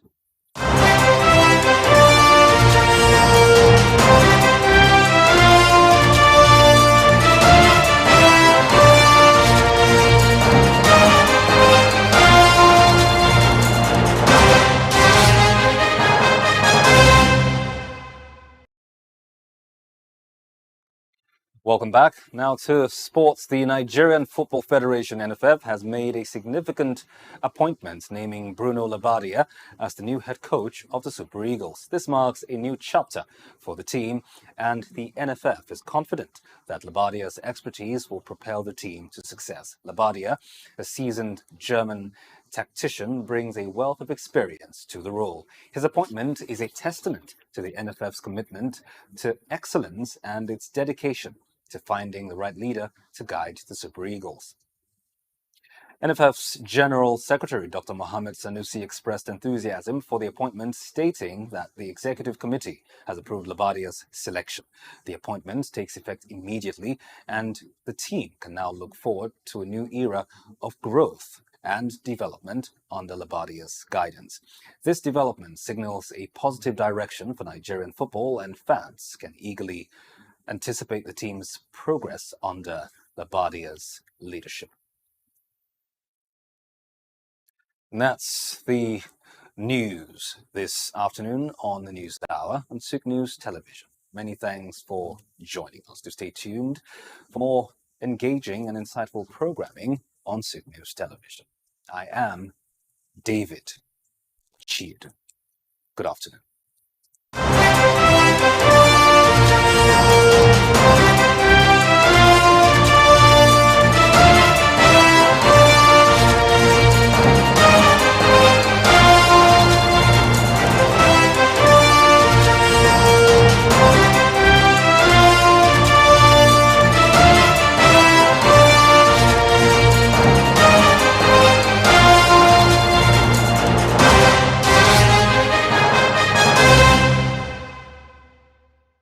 8th of August 2024, SOUQ Girl, Nigeria chapter, an initiative supported by the Bill and Melinda Gates Foundation, premiered a teen-themed TV series, Journey to Bloom. According to Dr. Kweju Adenusi, sexual and reproductive health consultant on the project, the production is a blend of key elements essential for raising a balanced adult. Journey to Bloom is actually a TV drama that one has been looking forward to seeing. I was privileged to go through the scripts as it relates to sexual and reproductive health, which is an aspect of health that we're trying to introduce through the SOUQ projects in Nigeria. And as you can see the TV drama today, we just had about 2 episodes. So it's more like giving you a tip, a new face, a tip of the iceberg, but there's still something deeper coming in the different episodes. So it's looking at financial inclusion. How do you get teenagers, because SOUQ Girls looks at teenagers between the ages of 13 to 18, working with both in-school and out-of-school girls. And as you can see, you could see the SOUQ project itself, the background songs, you could see the girls themselves. So how do you, started with financial inclusion in Nigeria, how can they be money smart? Which you saw in the first episode. You saw Tife, having it out with her mom to say, look, I've been saving. How do you go into my savings without letting me know? So there's that sense of responsibility to save for the future. But also there's still an aspect that is coming on. So I'm not going to say it all, but it has to do with relationship. How do you take decisions about yourself as you grow, the issue of puberty, and then the issue of managing relationships, to make informed decisions based on the information that is available to you. To know that your no is no, your yes is yes. You heard a statement said, we no go gree and no go gree. So that means you already know who you are, what you want, your self-esteem, confidence in yourself, and the trust in your decisions, knowing that your choices are made based on the information that you have. So you will see how the information on sexual and reproductive health can actually make one, as a girl, to make decisions that will affect your life, and indeed, not just the journey to bloom, but the journey of your life. Adenike Udutola, Country Director, SOUQ Girl Nigeria, shared the focal points that inspired the production and the aspirations for the project. So what we have 2 critical focus issues focus issue areas for SOUQ, right? Sexual reproductive health and financial inclusion. There's the gender empowerment conversation in there, but it really just is hinged on those 2 strong, pillars. And you see that come through in the messaging around Journey to Bloom. It's a behavioral change drama series, so of course, what it means is we're going to see the messaging in there. We tried not to sound preachy, right? We tried to be as natural and as relatable as possible, and we hope that when the girls watch, that's how they feel as well. One of the channels that we realized is really critical, really key for us to be able to reach them was TV. They love drama, they love movies, they love great content. So that literally led us to creating this TV series for them, and titled Journey to Bloom. One of the producers also had this to say. Journey to Bloom highlights the story of 2 teenage girls as they navigate life. So as a teenager, you see different changes, start noticing different changes. So it's a coming of age drama. So these young girls, as we put them in this school where they start experiencing sexual reproductive health to financial inclusion.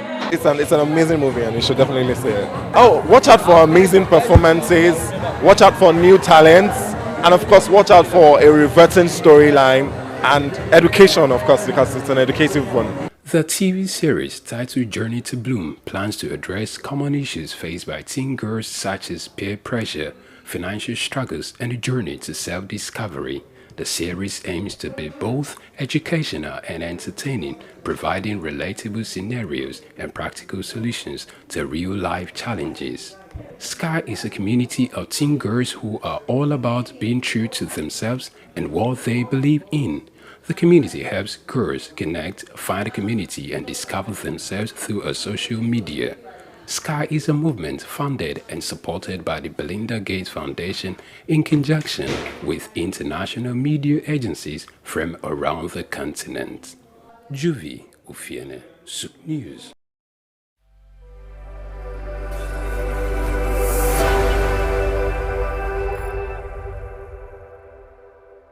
Augmented reality (AR) is a technology that merges computer-generated images with the user's real-world view, creating a composite experience. This interactive experience integrates various sensory modalities, such as things you can see, hear, and even feel, making the experience interactive and immersive. In recent years, the emergence of this transformative technology has seamlessly integrated digital and physical realms. This groundbreaking innovation relies on specialized hardware like smartphones and smart glasses equipped with cameras and sensors, AR software, and Apple's AR Kit and Google's AR Core. Then creates immersive experiences by overlaying virtual content onto the user's real-world environment. AR software such as Apple's AR Kit and Google's AR Core then creates immersive experiences by overlaying virtual content onto the user's real-world environment. AR's applications span diverse industries from gaming to education, healthcare, retail, and manufacturing. In education, AR enhances learning through interactive and dynamic experiences, while in healthcare, it aids surgical planning and medical training. Retail experiences are transformed as AR enables customers to virtually try on products and visualize furniture in their homes. Despite its potential, AR faces challenges such as technical advancements and user privacy concerns. Overcoming these hurdles will unlock even more seamless and immersive AR experiences, making it an integral part of our daily lives. As technology progresses, the horizon for AR broadens, promising a future where our interactions with the world are richer and more interconnected. Augmented reality is not just a trend, it's a revolution shaping the way we live, learn, and work. Goma Fortune, SOUQ News. Get ready to feel the pulse of the world around you. Welcome to SOUQ Pulse, your insert track on the stories that matter most. From the heart of breaking news to the forefront of culture and innovation, SOUQ Pulse brings you the stories shaping our world every week. On SOUQ Pulse, we'll deep dive into the topics that drive our lives, from the latest in technology and science to politics, culture, and investment, courage, and that commitment in spite of the challenges that entrepreneurship presents in Nigeria in particular. Perception is propaganda, malinformation, misinformation can be created for you to perceive a certain thing that is false. Sometimes it's true, but many times it's false. There's no state you go to in the world where you don't see construction that is consistently ongoing. No matter how developed Dubai is, they still construct roads on a daily basis. We are no longer enjoying the light we normally enjoy. And the university vice chancellor said, it now costs me about 300 million, some 250 million to begin, 250 million to 300 million a month. Governments should develop a particular product that will be of national value and, if possible, exportable to other countries from their own local government. Whether it's the next big innovation, a political shakeup, or cultural phenomenon, SOUQ Pulse is there, bringing you the story with clarity and context. You're not just only getting informed, you also become a solution. Then the business part of it. Then we talk productivity. Then you know you're on SOUQ Pulse. It's that time of the day where we tell you, go, get your friends, your neighbors, those you quarreling with, those you have issues. This is time to talk. We tell you, yeah, we don't keep quiet. It doesn't matter what policies are affecting you. It doesn't matter what the papers, the prints are telling you in your own side or the neck of the wood or your nation, or what business are pushing profits losses, what the stock market is talking about right now, what the Asian market is talking about right now. A whole lot of people are running down to their portfolios and trying to grab, sell off, or get some hedge. But in all this, we just say, let's talk. Your talking can make somebody better, give someone an idea. Join us on SOUQ Pulse every day by 4 p.m. as we explore the heartbeat of the world's most compelling stories. Don't miss SOUQ Pulse on SOUQ News Television. Tune in and stay ahead of the curve. Get ready to feel the pulse of the world around you. Welcome to SOUQ Pulse, your inside track on the stories that matter most. From the hearts of breaking news to the forefront of culture and innovation, SOUQ Pulse brings you the stories shaping our world every week. On SOUQ Pulse, we'll deep dive into the topics that drive our lives, from the latest in technology and science to politics, culture, and fear. Investment, courage, and that commitment in spite of the challenges that entrepreneurship presents in Nigeria in particular. Perception is propaganda, malinformation, misinformation can be created for you to perceive a certain thing that is false. Sometimes it's true, but many times it's false. There's no state you go to in the world where you don't see construction that is consistently ongoing. No matter how developed Dubai is, they still construct roads on a daily basis. We are no longer enjoying the light we normally enjoy. And the university vice chancellor said, it now costs me about 300 million, some 250 million to begin, 250 million to 300 million a month. Governments should develop a particular product that will be of national value and, if possible, exportable to other countries from their own local government. Whether it's the next big innovation, a political shakeup, or cultural phenomenon, SOUQ Pulse is there, bringing you the story with clarity and context. You're not just only getting informed, you also become a solution. Then the business part of it. Then we talk productivity. Then you know you're on SOUQ Pulse. It's that time of the day where we tell you, go, get your friends, your neighbors, those you quarrel with, those you have issues with. This is time to talk. We tell you, yeah, we don't keep quiet. It doesn't matter what policies are affecting you. It doesn't matter what the papers, the prints are telling you in your own side or the neck of the wood or your nation, or what business are pushing, profits, losses, what the stock market is talking about right now, what the Asian market is talking about right now. A whole lot of people are running down to their portfolios and trying to grab, sell off, or get some hedge. But in all this, we just say, let's talk. Your talking can make somebody better, give someone an idea. Join us on SOUQ Pulse every day by 4 p.m. as we explore the heartbeat of the world's most compelling stories. Don't miss SOUQ Pulse on SOUQ News Television. Tune in and stay ahead of the curve.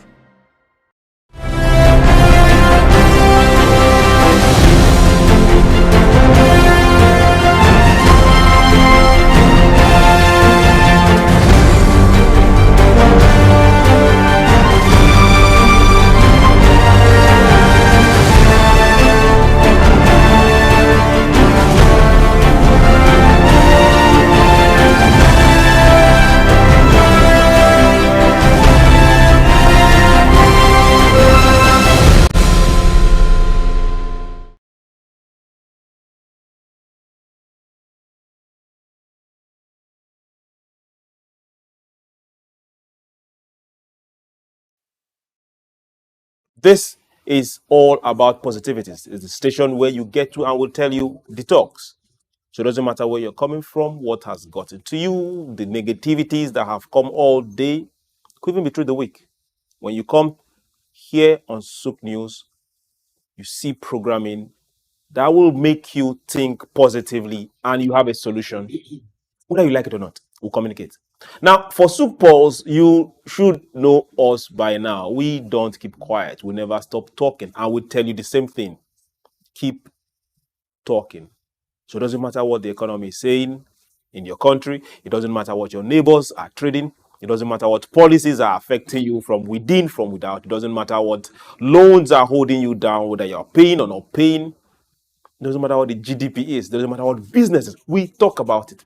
Every single one of them. From industries to hospitals to agri to tourism to arms to conflict. Does it affect productivity? Then we can't talk about it. We argue sometimes, mind you. I also encourage you to do the same. But in all this, it's all geared towards getting every one of us productive. So we talk. My name is Chooks, John Rogers Chooks, and it's a beautiful day. I must tell you, it's a very beautiful day in Lagos, Nigeria. For those still wondering, this is the most populous black nation on earth. The best. You can take that to the bank. When we return, we will open up the topic of discussion and I'll get to introduce my guest to you. This concerns every one of us. We have to get productive. We will get a bit angry about it today. It doesn't matter. We might laugh, we might smile, but hey, we will talk.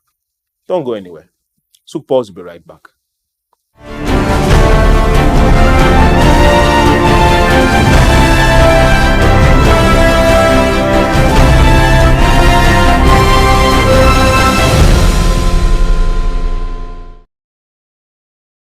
Welcome back. It's SOUQ Pulse. And today we are looking at what's happening across Asia and the West. It's been a very beautiful drama in the last few days. So if you look at their trade, you hear all manner of headlines, all manner of rhetorics coming from one side. Then the other side answering them by increasing production. Okay, let me break it down.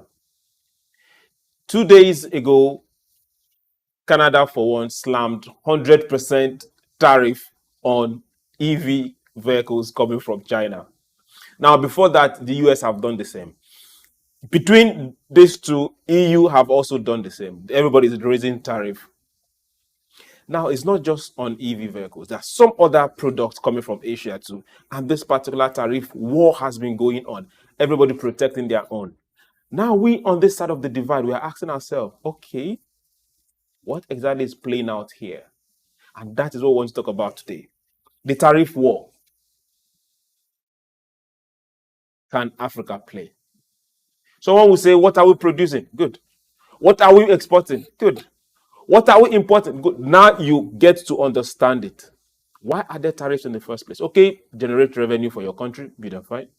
Protect industries, good and fine. Protect consumers, good and fine. We'll talk through every one of this and ask ourselves direct questions.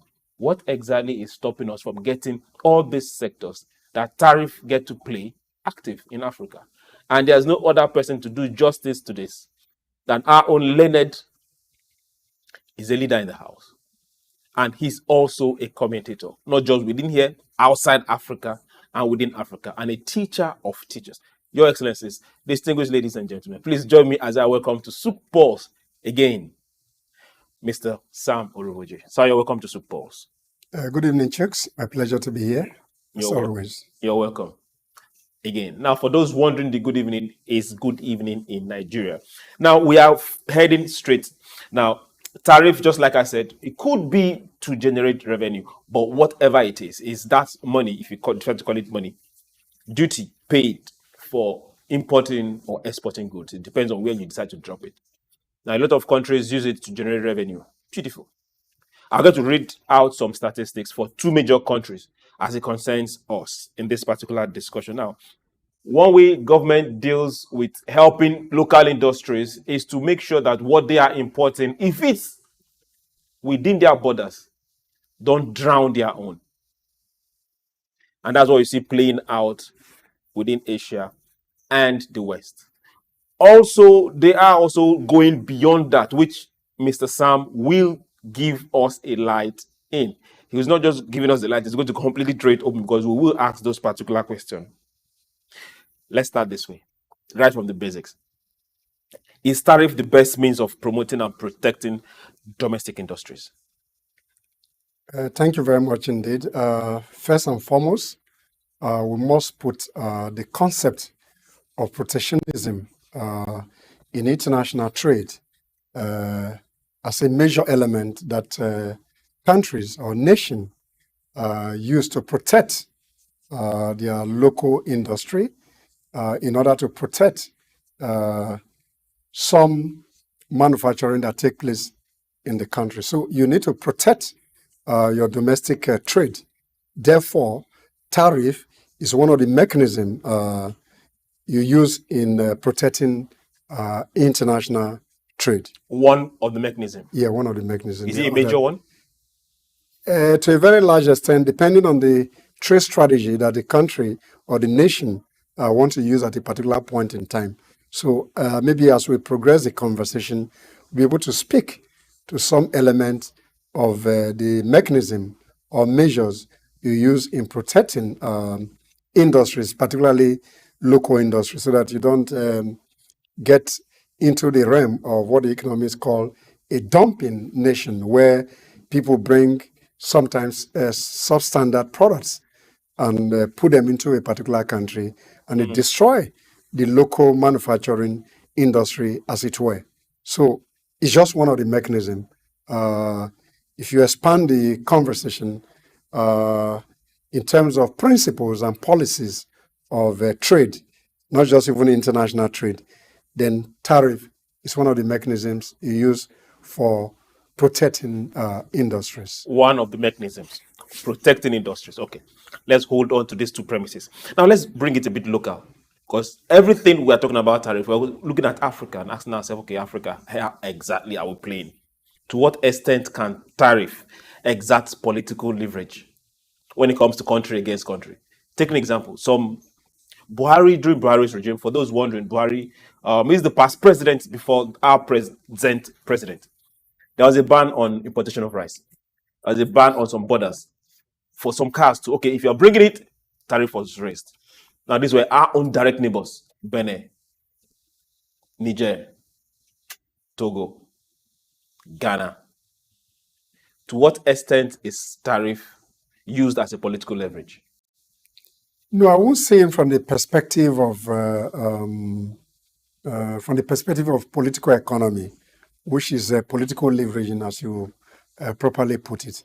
What is key, in my view, is that country has a responsibility to protect its border first and foremost, whatever comes into a particular nation. So what the Buhari administration did was to increase the tariff to protect the local production of rice in particular, because he had a very robust policy in terms of rice production.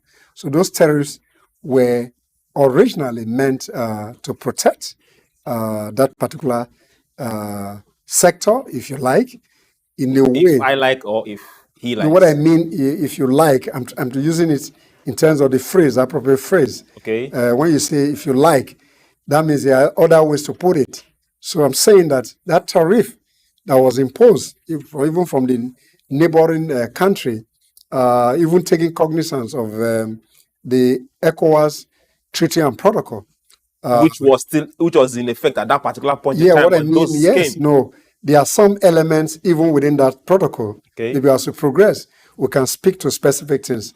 There are always certain elements in this agreement where there's a particular clause where even within the economic union. Okay, you put yourself first. Yes, there are certain things within the framework that protect the local country, even though we have a commonality of interest in terms of the economic union, that ECOWAS, as a treaty that between Nigeria up to Senegal has some semblance of a trade relationship. Okay, but was it that particular action, was it tailored towards political leverage, or was it more of trade? Well, it's difficult to make a definitive statement because one is not in the corridor of power when that policy was put in place. But for me, essentially, was meant to protect Nigerian local industry. Okay, now let's look at Nigerian local industry, specifically rice production. Cheaper rice was coming in from Benin, still coming in from Benin, Cotonou to be precise, and also from the borders of the north. Now, the north and the middle belt regions of Nigeria produce the highest amount of rice. As we speak, that rice industry has not done very good, except for what is happening recently from Niger State and their neighbors. During that particular regime, that particular ban and tariff on rice didn't yield much fruit. So was it political leverage or it was something else? I think I won't consider it as a political leveraging. I consider it more from the perspective of a failure of the border police to do the needful, where a government policy was in place, and smuggling, which is a sabotage to economic prosperity of a particular country, and in this case, Nigeria was put in a jeopardy in the sense that the border policing mechanism that's supposed to support that policy framework couldn't do the needful at that particular point in time. And that's why you had smuggling that threatened the existential survival of local industry. And in this case, we're talking about the rice revolution, as it was called during the Buhari regime. Rice revolution. Okay, now let's turn that table a bit too. Now, of recent, we had a military, I won't call them juntas, military action, coup that happened Mali, brothers, Burkina Faso, other francophone countries, our neighbors also. Now, we also had this particular kind of issue. The present administration almost shut down the borders for goods leaving Nigeria to Niger Republic. Now, that put a whole strong hold on food and some other products, petroleum product also, coming into that particular place, which also made them to try and say, okay, good, we are going to shut down our airspace. Everybody was pulling their own powers. So was that political leverage? No, if you look at the scenario that played out in the country that is popularly called the Sahel region, particularly from Niger, Burkina Faso, and that Aziz, I think some of the decisions that inform the policy framework at that particular point in time were more of security concern. Security for us or security for them? No, security concern first and foremost for Nigeria, in the sense that that infraction, particularly from the young men who took power in those regions, there was a need to beef up security at the border post.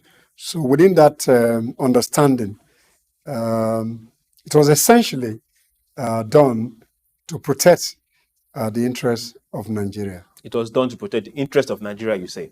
Now, these are not just our neighbors. They are our African brothers. It's just the boundary that was created somewhere in Germany that is still dividing us. Now, let's turn this table around again and bring it back to where it was. Now, let's look at we and the West, we and Asia, just like what is happening between Asia and the West.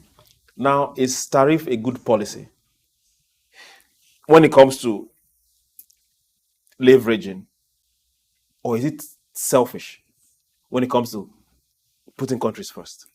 Whatever mirror you use in viewing a tariff, tariff for products, not for revenue. No, whatever mechanism or whatever way you look at tariff is a mechanism in international trade. And in international trade, what favors a particular nation is what they would do in preservation of their national interests. What favors a particular nation? Yes. Now, I like where we started and I like where we are.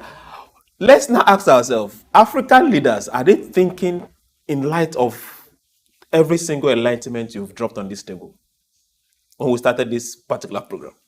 Yeah, the point is that the colonial boundaries is difficult to erase because of the psychological imperative of how the colonial masters have schooled us, and those geographical line, artificial boundaries that were created in 1884, 1885 at the Berlin Conference remain a very difficult wound in terms of the African nationalism, or the new nationalism, as you might call it, where people think first and foremost as Lusophone, Anglophone, and Francophone.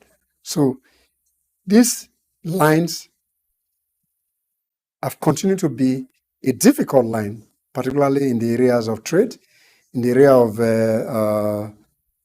interests, particularly with the West, the global North, and the global South.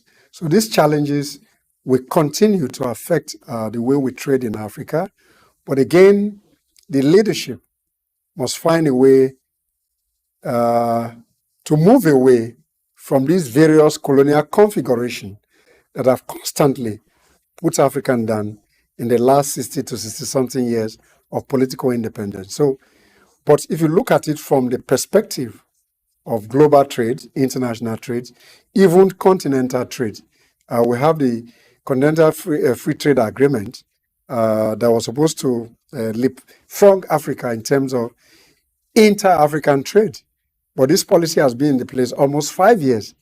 Though we have some level of development in terms of our ability to trade among ourselves, but the greater impediment is still is as a result of these colonial lines in terms of geography.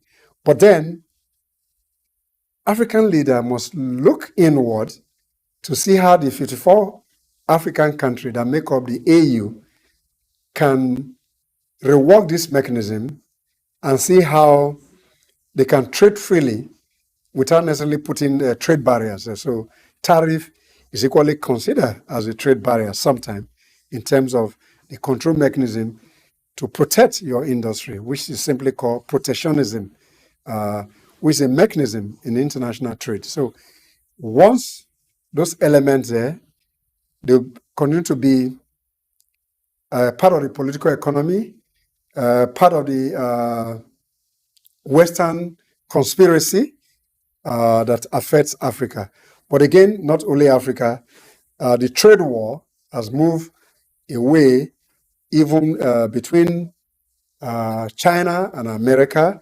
And essentially, these two countries are fighting for dominance in the international arena, political dominance, economic dominance, trade dominance, and whatever kind of dominance within the international system. And this will continue to play for a very long time.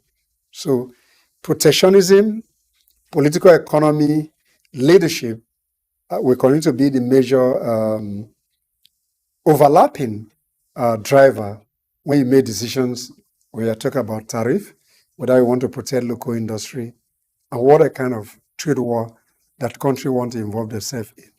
Okay. I like that last part. Whatever trade war the country want to involve themselves in. But just like you said, countries put themselves first. Our citizens first. Provide for our industries first. Generate revenue first. Then we become friends. We buy, we sell. What do I need? I buy from you. What do you need? You buy from me. Now, for Africa, if we can bring down these borders, just like you said, you call them colonial boundaries. For some countries, it's well over 60 years that the colonial masters left. Why have we not left those boundaries? I'm not expecting an answer, though. For some countries, they still have their central bank domiciled somewhere in France. That needs some flogging to make people wake up. Now, let's start asking ourselves direct questions. Africa is the headquarters of raw materials, primary products, be it agri product, be it natural product, be it raw materials. Africa is the headquarters. At what point in time, or is it remotely possible that Africa can align together and say, if you need our product, let's start bargaining? If US can tell their next neighbor and say, we are not giving you steel because you're also producing steel, so let there be a tariff agreement between we and you. I'm talking about UK. So what stops Africa from coming together and say, good, if you need our bauxite, let's rebargain. If you need our radioactive material, let's rebargain. If you need our crude oil, let's rebargain. And not just, we need money, take, give us loan, take. Can't Africa and its leaders wake up? Yes, there's a need for African leaders to wake up. Permit me to use this word, from their slumber in terms of leadership. But then it's far greater than that. The colonial engineering will continue to be a major factor. When are we going to No, just let a the moment. colonial engineering No, just a leave? moment. No, just a moment. Once the politics of divide and rule that has taken firm root. Who's dividing, who's ruling? Yeah, that's the conspiracy that we've not been able to attend to. And this conspiracy essentially is driven by those colonial boundaries that we spoke about earlier in this conversation. Until African leaders are able to remove these lenses where they see themselves first and foremost as French African countries, Portuguese African countries, English African countries, whatever configuration that we currently have, it will be very, very difficult to push an agenda. It has taken about 5 years to be able to drive the process of inter and intra-African trade with a very robust trade mechanism that was put in place called the African Continental Free Trade Area or Free Trade Agreement that was supposed to leapfrog in terms of trade among African countries. But this is almost 5 years over. This very robust policy initiative, where even if you trade between South Africa and Nigeria, for example, you are paid in the local currency. But then most leaders still pay lip services to some of these basic principles that were supposed to enhance our trade. So why you put stiffer tariff from countries that don't have a direct relationship with you and free yourself as an African country so that we can trade among ourselves with a view to bringing economic prosperity to Africans. So the issue of tariff is an aspect of international trade warfare that can be used by any nation. So if I got your question correctly, you are saying to what extent can Africa use tariffs in terms of trade mechanism to control what comes in here. So And what goes out? What goes out to a very large extent is beneficial. So Yes. if you're able to push products out, Yes. you earn foreign. Remember what happened in our neighboring country, Niger Republic? Yeah. Yes, their radioactive material all of a sudden jumped well over 500% when they said, no, you can't take it at this price. If you want it, you take it at our own price. Yeah, that's a different point. If That's you're talking what- about what- price, what is going the out. way you're talking about competitiveness and pricing, then that is a different question entirely. To what extent are we competitive in the But global? that was raw materials, some specific raw materials that are majorly found. No, that's in this primary place. products. Okay, The primary argument has product. always been, rather than taking these products out as primary products for the West to develop and come back to us. For example, let's take cocoa, for example. Ghana, Cote d'Ivoire, they are the major producer of cocoa in Africa. But then Holland, that does not have a tree that is planted in the backyard, now process the cocoa and sell them to us as chocolates. And when you do the value addition, you are paying higher, and they are taking these products as a lower level. So the point, if I got you correctly, is that African should find a way of saying, sorry, we won't sell our products to you unless you bring this manufacturing company into our doorstep so that as you are extracting these primary products, you are refining the products. So in terms of economic of scale, then we have that advantage. You know, that could also be difficult. No, the point is that it's not going to come in one day. Yes, but then- now this can come in one day. No, economic nationalism- If Ghana, Cameroon, No. Cote d'Ivoire, What I'm saying part of is that Nigeria say we won't sell cocoa you must to understand the international. except you buy at this price. You must understand international conspiracy between the West. No, just a moment. I agree with you. Yeah. The conspiracy is Your there. level- Why can't no, Africa your also level of bond indo- no, together? Your level of industrial development Okay, or knowledge deployment. but is that not what they've used against us for Yes, 20 years? but then you don't They have tell the us this. architecture. They No, tell us you don't have the architecture. who is going to build it. Is you. Good. That's going to build it. But the point I'm making is that for you to be able to fight Ghana, an entrenched power relation structure. Ghana cocoa Just a issue moment. is still there. It's in the news in the last few weeks. Yes. A lot of the money for the cocoa processing and even the gold planting the gold is coming in the from news. Yes, outside. yes. So they will determine the price of the cocoa even before they even ask about processing the product in the first place. Correct. So why can't African countries on You their need own that say leadership. no? You need to break away from the apron string of the Western, permit my word, and I think it's not too bad for television, the Western buccaneers that have held us to a very large extent that we can't even think outside the box in terms of the way. No, it will be there or to that international global architecture, even of the UN system. They don't need to. Of over They don't, no, they don't no, need no. to accept you, No, the point is this. and they won't No, accept the you. point is, if you want to do that, you must have the courage, like what China did at a particular point in time when they closed their door to the West. So you can recalibrate your own architecture. And China survived. And China survived. They didn't die. No, they didn't die, but then they had a collective population, as it were, that was able to drive that process. So we, Africa as a collective, is almost in that level of population, over 1.4 billion people, if you put the 54 countries that make up Africa. So it's almost at that population level, but we don't have a centralized political architecture like what you have in China that was able to close China to the West for some time, and they look inward, and they were able to develop their economy. And over the last 10 years, China has taken over 50 million people from poverty. So from that perspective, therefore, if Africa must be able to stand its ground in the international arena in terms of trade, therefore, we must look inward.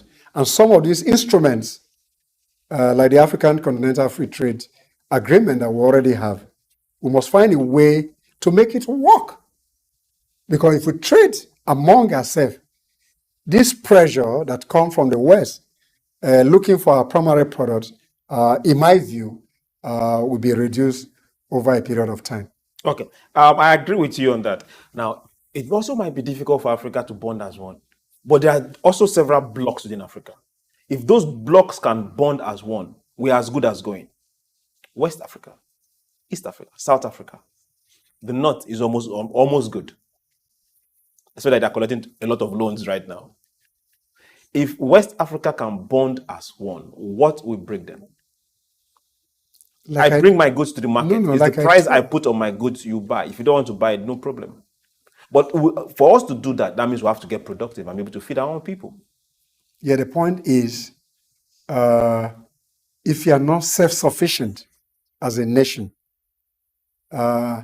it's always difficult to promote certain policies. So the point here is that we still go back to that configuration, that we're not making excuses. From Nigeria, and you want to travel up to Senegal, when you move from one aspect, the configuration changes. So if you move into Dakar, for example, as soon as you arrive at the airport, there's a language barrier, which becomes an impediment, even to trade. Even the way you are treated, even though you have a common economic union, the ECOWAS, though you have the ECOWAS travel certificate that enables you to move in for 90 days without necessarily having a visa requirement. But then you're treated differently when you move in, even from the next, you drive beyond Cotonou, the border between Cotonou and Cote d'Ivoire, no, Togo, that's Lomé, Togo. You move in, the configuration changes, even though two of them are French-speaking African countries, and you get to the Aflao border, and you're moving from the French-speaking country to Ghana, on the other hand, where they even have common borders between the border town of Lomé and that of, they speak some common language, some on the other side, some on this other side. So the point I'm trying to drive at is that these various elements equally act as a barrier that will make a true cooperation. When those leaders came up in 1976 to put this policy framework in place, their vision that some years after that treaty, then we can do good businesses. But once you cross over to the other side, there's a high level of issues. Let's take this for example. Nigeria produces a lot of yam, but the percentage of export of yam to Canada, to the US, and the UK does not really thrive well, but most of our yams are taken out from Nigeria, taken to Ghana, repackaged in Ghana, and the Ghana packaging meets up with the AGUA requirement, which will time out hopefully by next year or 2026. Same yam. Yes, same yam. That was put in place by Bill Clinton. So if you look at some of this mechanism, even within the economic union, there's even a problem in furthering. So you take yam at a cheaper level to Ghana. Ghana is able to package it and export it at a higher level. So we must look inward, even as a country. What are we not even doing right? How can we remain competitive, first and foremost as a nation, before we even look at the economic union that has brought us together with that ECOWAS treaty? Okay. We must look inwards first before we start looking out and start firing those tariffs. Hey, don't go anywhere. We are going to go on a very short break. When we return, we will take tariff and break it down into different stages why there should be tariff in the first place. Advantages, disadvantages of the tariff, what it brings. Then we will end the show at this level. But hey, don't go anywhere. SOUQ Pulse will be right back. Get ready to feel the pulse of the world around you. Welcome to SOUQ Pulse, your insert track on the stories that matter most. From the hearts of breaking news to the forefront of culture and innovation, SOUQ Pulse brings you new stories, shaping our world every week. On SOUQ Pulse, we'll deep dive into the topics that drive our lives, from the latest in technology and science to politics, culture, and investment, courage, and that commitment in spite of the challenges that entrepreneurship presents in Nigeria in particular. Perception is propaganda, malinformation, misinformation can be created for you to perceive a certain thing that is false. Sometimes it's true, but many times it's false. There's no state you go to in the world where you don't see construction that is consistently ongoing. No matter how developed Dubai is, they still construct roads on a daily basis. We are no longer enjoying the light we normally enjoy. And the university vice chancellor said, it now costs me about 300 million, some 250 million to begin, 250 million to 300 million a month. Governments should develop a particular product that will be of national value and, if possible, exportable to other countries from their own local government. Whether it's the next big innovation, a political shakeup, or cultural phenomenon, SOUQ Pulse is there, bringing you the story with clarity and context. You're not just only getting informed, you also become a solution. Then the business part of it. Then we talk productivity. Then you know you're on SOUQ Pulse. It's that time of the day where we tell you, go get your friends, your neighbors, those you quarrel with, those you have issues with. This is time to talk. We tell you, yeah, we don't keep quiet. It doesn't matter what policies are affecting. doesn't matter what the papers, the prints are telling you in your own side or the neck of the wood or your nation, or what business are pushing, profits, losses, what the stock market is talking about right now, what the Asian market is talking about right now. A whole lot of people are running down to their portfolios and trying to grab, sell off, or get some hedge. But in all this, we just say, let's talk. Your talking can make somebody better, give someone an idea. Join us on SOUQ Pulse every day by 4 p.m. as we explore the heartbeat of the world's most compelling stories. Don't miss SOUQ Pulse on SOUQ News Television. Tune in and stay ahead of the curve.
Sub-Saharan Africa, where commerce meets progress. Welcome to SOUQ News, your source for business, economy, and development insight that drive nations forward. From the vibrant streets of Lagos, Africa's fastest economic hub, SOUQ News takes you on a journey of discovery, analyzing and reporting the facts that lay the foundation for growth and development.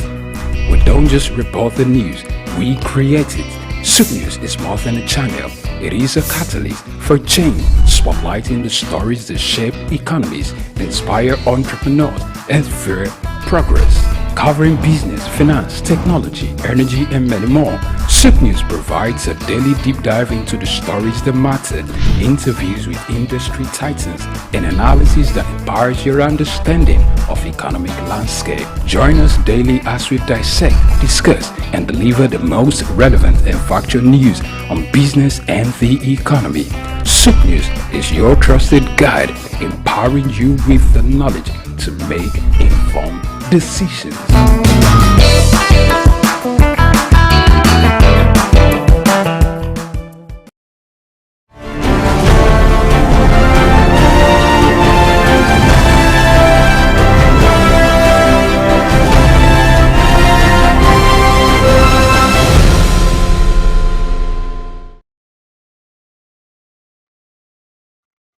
Yes, welcome back. It's still SOUQ Pulse. My name is Chooks, John Rogers Chooks. We've been talking about tariff wars, and we're asking ourselves, hey, can Africa play? Can we really play? We have Mr. Sam Orovoje here, and he's been doing justice to this. We're asking ourselves, aside revenue, aside trade wars, aside protection, is Africa really seeing what is happening between Asia and the West and asking ourselves real questions? And we are getting there. Now, 2023, Africa had some revenue. Yeah, that's from the country. Let's talk about Nigeria. Nigerian customs came in with 2.13 billion. Some will say, okay, we tried. Billion or trillion? Billion dollars. Now, for those wondering billion or trillion, if we look at that particular money, it's not 20% of our budget. Now, also mind you that the agency themselves will also take part to also fund their services. We are not trying to make comparison. In the same fiscal year, the US made over $100 billion custom service only, to be specific, a particular area, custom service only. We are not comparing. Now, they are more productive than we are. But now, this is majorly products coming into the country. Now, mind you, we import most of what we use. We import more than we export. The major things we export are raw materials. So, sir, this is coming back. Looking at the amount of waivers coming into this particular sector, we are talking about revenue now. The head of customs said that they made a projection of making 2 times this amount, but thanks to waivers, they can't hit this. A lot of these waivers are also waivers for things that are imported, things that we might not even need as a nation, but because of our taste for imported and luxury items. How can we shore up our revenue for tariff for imported products? First and foremost, what is the level of competitiveness of what you do, even within your domestic environment? Those are very critical elements before you can talk about how you can shore up tariffs. So if your productive base is weak, therefore it's difficult for you to be able to shore up your tariff. Therefore, the kind of backward integration strategy that were put in place in the 80s up to the early 90s, up to 2000s and beyond. These strategies don't work because... but we're having a whole lot of import. That's tariff from those imports. No, the waivers on some of those the imports. point I'm making is cronies of government officials once you getting have things in free. No, I'm trying to build up a point for this. I don't just want to answer that question. Is your productive base that can help you shore up the kind of tariff that you can put in place? Import revenue tariff. Hold on. If your productive base is okay, okay, why will you be making import waivers? But this is where we are right now. Yeah, that's the point I'm trying to make. So, yeah, granting waivers because you don't really have a base. Some of the things you are not supposed to import, you are bringing them in first and foremost. We're not even talking about waivers first and foremost because that productive base is not there. Therefore, all kinds of mechanism based on political leadership, particularly those who advise the government on what kind of policy option that the government should do in certain. So, for example, to support some industry, you don't produce machineries, plant and machineries. So, even the local industries that are here are struggling. So, you want to take a product, for example, from Dangote refinery to manufacture sacks or jute bags, as the case may be. But then you don't have the woven machines that you need to produce these bags for your local industry. You call India. So I don't want to mention a particular country in this regard. You call India. Yeah, you now and grant them waiver. Yes, you now grant waivers. Okay. So that you're able to even get the machines that have been used elsewhere that are even be in an obsolescence stage. Is it possible that when those waivers are granted and whoever gets those particular waivers and bringing these machineries into this country, when they produce, they reduce the price of their product based on the waivers granted to them? Because we don't get to see that part or hear anything about that part. Well, I cannot speak to that because I don't operate within that sector, so I don't have information. So okay. I don't want to be in the realm of speculation. Let's also run protecting domestic consumers. Another issue, another major reason for tariffs. To what extent is African nations enforcing this? Typical example, we see petroleum products brought into the country. Some have some percentage of lead, some have a high percentage of sulfur. Same thing with paint. Same thing with some food material. Same thing with some. We saw tinted milk in on African shelves. To what extent is Africa and her leaders and her vigilante making sure that this product coming from places where regulation is not much coming into Africa? Well, again, we'll go back to the earlier submission that I've made. Number one, if you don't have a productive base that can sustain your economy, every kinds of materials will come in. Two, if you have an ostentatious mindset where everything that comes from elsewhere is consumed in your environment, then your local industry will suffer. But we come to this realization that when you patronize imported items, the likelihood is that you are supporting the other country and employment for those people who are bringing our product into your environment. So again, that goes back to us as African, as a collective. Then in addition to that, the leadership question. So what we were able to resolve these various questions in Africa, then the idea of being able to reduce the initiative for imported item might be a difficult journey. Okay, while that is a difficult journey, let's look at protecting nation's interest via tariffs. Now, we see this playing out directly between the West and Asia. Every single week, there is always a news, be it steel, be it EVs, be it telecommunication materials, be it 5G, be it the race to the moon, be it arms. We see this week in, week out. Now, Africa, we are not as productive as we want to be. Now, we are also import dependent. Now, we are asking ourselves, how can we deal with national interest when we, just like you said, we need to get productive and we are depending on imports? Is this not affecting our ability to stand on our feet strong and say no? That's a challenge that we'll continue to speak to such a time where even Africans as a collective, all of us, are able to change their mindset in terms of what we consume, in terms of what we patronize in the global trade. On the other hand,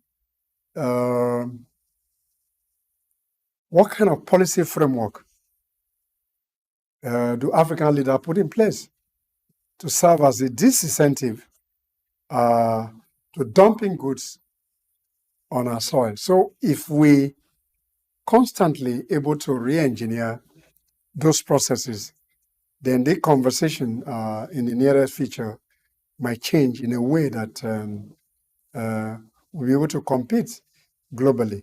But like some of the factors that we mentioned earlier, if they are not addressed, then this idea of using tariff as a mechanism in Africa will just be a mirage. Okay. Thank you very much, Mr. Sam, for coming on SOUQ Pulse. Thank you. It's a pleasure. I look forward to the day where we'll be having this kind of conversation again and we'll see in the headlines, Africa has put this tariff on this product or on that product coming in from China or from US or from UK. I look forward to seeing those kind of headlines. It's a work in progress.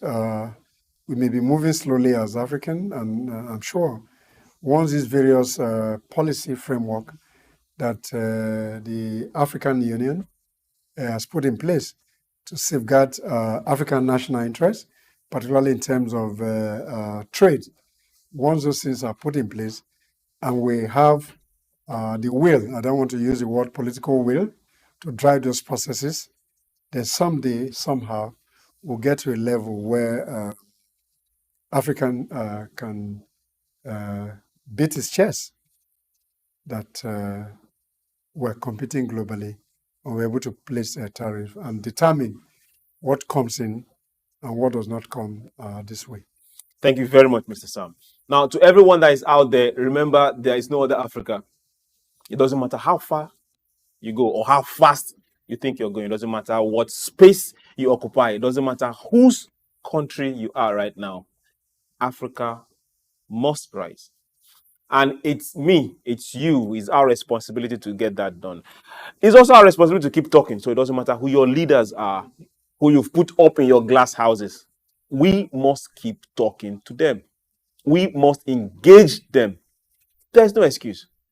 And lastly, we must get productive. Everybody must get up and count. Get your hands dirty and let's get Africa moving. We've gone past the era of excuses. This is SOUQ Pulse, and we say do not keep quiet. We'll do this again tomorrow. But before then, have yourself a very beautiful evening. And remember, love your neighbor as yourself. Bye.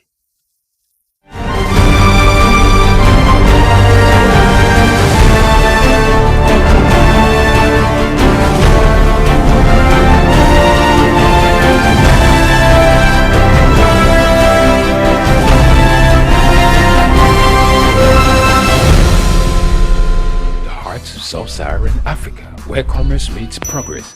Welcome to SOUQ News, your source for business, economy, and development insight that drive nations forward. From the vibrant streets of Lagos, Africa's fastest economic hub, SOUQ News takes you on a journey of discovery, analyzing and reporting the facts that lay the foundation for growth and development.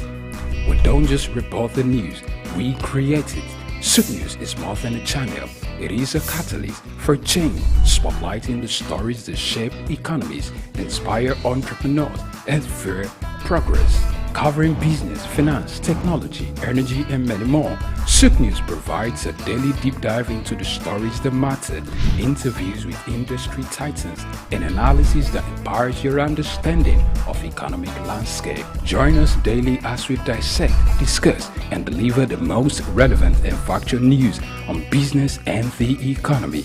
SOUQ News is your trusted guide, empowering you with the knowledge to make informed decisions.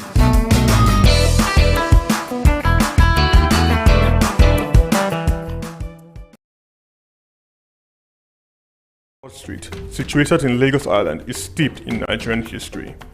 Once the biggest financial hub of the country, it housed the headquarters of major banks, linked the CBN, the stock exchange, and the loads of lender companies. Broad Street is a historically significant street. It has played a central role in the development of Lagos and history, an important commercial and administrative center for the British colonial authorities. It was also a home to some of the city's earliest modern buildings. Broad Street was a residential area in the pre-colonial era. With the British came the Methodist Boys High School in 1878 and the Broad Street Prison in 1882, renamed Freedom Park. The General Hospital, which was a British military hospital, was built in 1893, being the first general hospital in Nigeria. The old British Secretariat building, which is now the Federal Ministry of Justice, was built in 1906. Broad Street has seen a full turn into modern commercial office blocks, complexes, skyscrapers, and markets from the outer marina through Akpombo, early into the Adeliji Adele Road. Broad Street is one of the busiest streets in Nigeria on weekdays, where commercial activities take place day and night. From modern buildings to ancient structures, this street gives one a raw dose of life in Lagos. Broad Street is often referred to as Lagos Financial District. It boasts a mix of architectural styles, reflecting its long history, colonial-era buildings, Victorian and Edwardian architectural features, alongside more modern skyscrapers and structures. Broad Street remains a vital, vibrant part of the Nigerian economy. Broad Street. SOUQ Enlightenment. Augmented reality, AR, is a technology that merges computer-generated images with the user's real-world view, creating a composite experience. This interactive experience integrates various sensory modalities, such as things you can see, hear, and even feel, making the experience interactive and immersive. In recent years, the emergence of this transformative technology has seamlessly integrated digital and physical realms. This groundbreaking innovation relies on specialized hardware like smartphones and smart glasses equipped with cameras and sensors, AR software, and Apple's AR Kit and Google's AR Core.